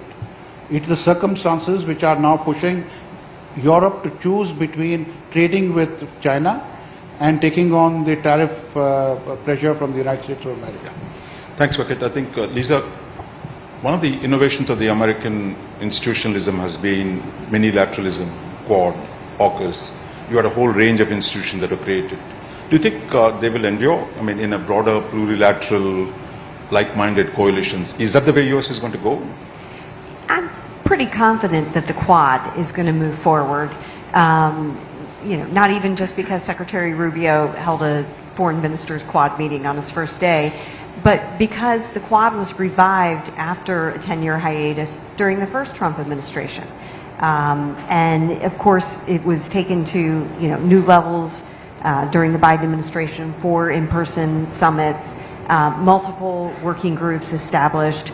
I think there probably will be an interest in paring down and focusing more on issues like maritime security, critical minerals, technology, supply chains. But I do think I talked about in the first round of remarks that countries will turn toward Europe, but I do think that the Quad could also become a grouping that countries will look toward. They'll see alternatives, so long as the Quad, continues to move forward and offer public goods to the region. So I do have optimism when I think about the current global order starting to break down. I have a good dash of optimism that the Quad, at least on some issues, may be able to step in. The subsea cable issue, for instance. The threat to subsea cables is impacting, of course, Europe. The Nordic countries are dealing with this. What's happening in the Baltic Sea, a lot of subsea cables being sabotaged, but it's also happening in the Taiwan Strait, and China has been sabotaging subsea cables there. So this is an area where the Quad can step in, come up with solutions, come up with norms, come up with ways to levy consequences on countries when they're found to be involved in this kind of thing. So I do have a measure of hope in the Quad. Gadam, in Middle East has struggled with regionalism, right? It never had much of an institutions, though OIC, Arab League, none of them have succeeded. But recently there's been talk about Saudi-Iran normalization. Is there a way actually the region can come together in any form, or that's an illusion we should not entertain? I think the latter would be more fair description. The Iran-Saudi rapprochement is still kam se kam sa, because they are also competing for space in Syria. If you remember, President Al-Shara, interim President Al-Shara, first visit was to Saudi Arabia for funding for Syria's reconstruction. Erdogan is playing for space in Syria. So how do you reconcile? GCC, the two top countries, Saudi and UAE, determine how GCC works. But just to take the discussion back to where you started about institutions, I would look at OPEC. I think if Iranian oil comes back into the market, which the Saudis don't want, continued sanctions on Iran is of benefit to the Saudis. There was some chatter in the past, even Russians didn't want Iranian oil to come back because that will bring prices down. It's going to be of immense benefit to Europe. And to India. Yeah, I mean, if you bring Iranian oil and gas back into the market, remember, 2019, till April 2019, the United States had given special exemption waivers for a couple of countries, which included Italy and Greece in Europe, because they were the landing areas for Iranian oil and gas, and India. We were about 3 or 4 countries which were giving those exemption waivers. Were JCPOA version 2 to come up, for which sanctions have to be lifted, and were Iranian oil and gas to come back into the market, we will be benefiting immensely given our presence in Chabahar. And if Iran shared the oil gas lines come there and we use Chabahar economic zone. So OPEC, I think institutions, OPEC plus, those will be interesting dynamics to watch of. You know, Germany has been a major champion of multilateralism. What Alliance for Multilateralism, we saw a lot of new initiatives. So tell me, what do you see, I mean, not just from German perspective, but how in Europe or globally, what role Germany is going to play in rebuilding institutions? I think, first of all, I think in Europe you have a second guessing of some multilateral arrangements. Look at the Baltic states, Poland and Finland pulling out of the landmines treaty because it wasn't stress tested for Russian aggression, and they said, like, we cannot afford to. We're rethinking our commitments on refugees in a major way. I mean, not that we're honoring them in practice to begin with on our borders, but there's also more formal ways that states step away from that. We're also rethinking the WTO because you have an enemy of free market economies at its midst, and we didn't kind of plan for that when China was admitted. So I think, at least in France and parts of Brussels, the new mantra is within the WTO as far as we can, but beyond the WTO if we must, to defend our interests. So Europe is no longer just wedded to the status quo, because we're, you know, wherever we're dealing with direct threats to our interests, and forget about the International Criminal Court and our obsession with, you know, in Germany with, or like our position on that that is quite hypocritical. So I think where we're going, and you asked, you know, what arrangements, I think it's a lot of new coalitions of the willing, and you know, within Europe you see that because we want to avoid the veto players. I think we'll see some sort of nuclear planning group for Plan B on nuclear deterrence in Europe at some point, because we need to plan for the US also pulling out from that. And also on tech development, I think there will be interesting arrangements, hopefully also on digital public infrastructure together with India, and three-way kind of partnerships, flexible ones, and I think some actually offer opportunities. Hervé, NATO without America, or EU as a military force? Yeah, I mean, you're not going to have a European army anytime soon, but I think to answer your question, I think, I mean, two examples of effective unilateralism is, I mean, you could take the EU itself and NATO, that is really structuring our continent. And I think there have been some misgivings and some doubts as to whether this will have enough strength and resolve, but as Galileo would say, eppur si muove, and still it turns around and it works. So I think this is, the first thing we have to do, and this is clearly, I would say, at the center of attention, is to consolidate this multilateralism. And I think, in a way, it has been in accelerated mode through shocks and pushes, but the idea of a stronger European pillar of the security order is very much now the point. I mean, if you look at the 800 billion rearm readiness 2030, I mean, what it is if it's not that. The second element for Europeans, I think, is in this agility in engaging with key partners. And I think when you look at the networks of FTAs and agreements we have, it's second to none. I mean, we're just signing FTAs after the others, and others coming is because they see Europe as an interesting and certainly attractive partner. EU at the same time is really keen to engage with coalition of willings, as you said. I think aggregating around functional cooperation.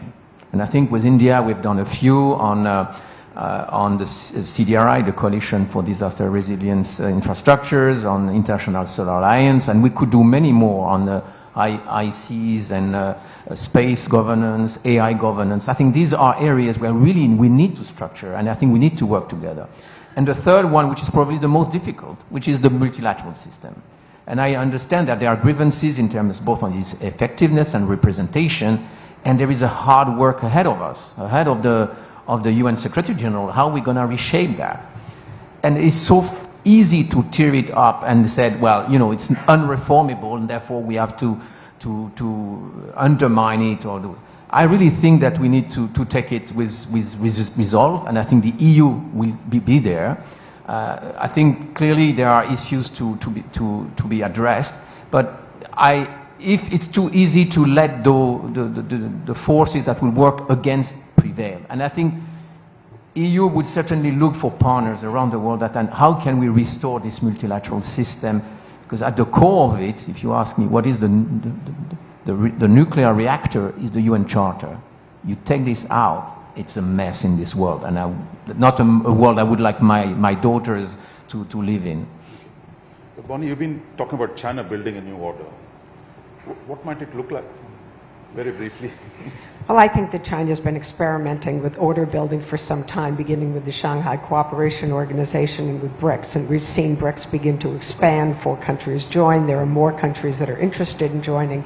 And I think that this is an experiment that China wants to continue. Of course, with more countries joining, it may be difficult to get much accomplished. I am skeptical in the effectiveness of BRICS, but I do think that it is an important organization for China. Another organization that is important for China, but they have not yet joined, is CPTPP. And they're very keen right now to join that. And so I think that again, will become more important. Maybe we will see, we won't see the United States join, but maybe we will see other countries. I want to agree with Thorsten that I think the World Trade Organization is really, it is no longer fit for purpose. I think there are discussions already in Washington about what we do about that. Could it be updated? Do we get together with like-minded countries and find ways to fix it? Or, as Thorsten said, do we go beyond? Do we actually build something new? And I don't know if that is a discussion that will be had with the Trump administration and our other partners, but I think there's growing recognition that the World Trade Organization is no longer serving the purpose for which it was created. Wonderful. I think, Rudra, with your permission, I'm going to scrap the audience. I know many people have been sitting here since the morning. So, you saw our speakers actually raise very, very interesting issues, whether how Russia and US can do things. We're talking about new many-lateral institutions. Gadam talked about OPEC and how that could change energy politics. We had when I talk about, coalitions of the willing, we had Hervé talk about the new forms of multilateralism that Europe can lead, and Bonnie has talked about China and regional order. So I think we're really in an extraordinarily interesting moment. There is great disorder under the heavens, as has been said by Mao Zedong, but it also creates conditions under which actually new things could happen. In fact, if you recall, the disorder was deliberately created by Mao Zedong, the Cultural Revolution, which actually he forced a structural change, for good or bad, in the Chinese political order. I suspect Trump is doing something similar. But I think in this chaos, I think all of us will also have a lot to do in terms of shaping it. It's not just going to be one country that's going to decide. So I think there's a lot of room for collaboration, for engagement, to think through what comes after the current churn. And I think that is the exciting thing. And my sense is many of those issues, I think you can talk to our panelists over a glass of water or juice, whatever it is, and we can take the conversation further down there. So I would say please join me at this point, really, for doing this marquee panel at the end of the day and making it so stimulating and so consequential in terms of how we think about the world. So.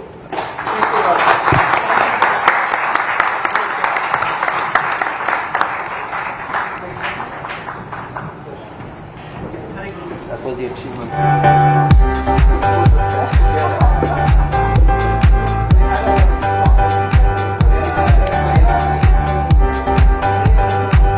That brings us to a close of day one of public sessions here at the Global Technology Summit 2025.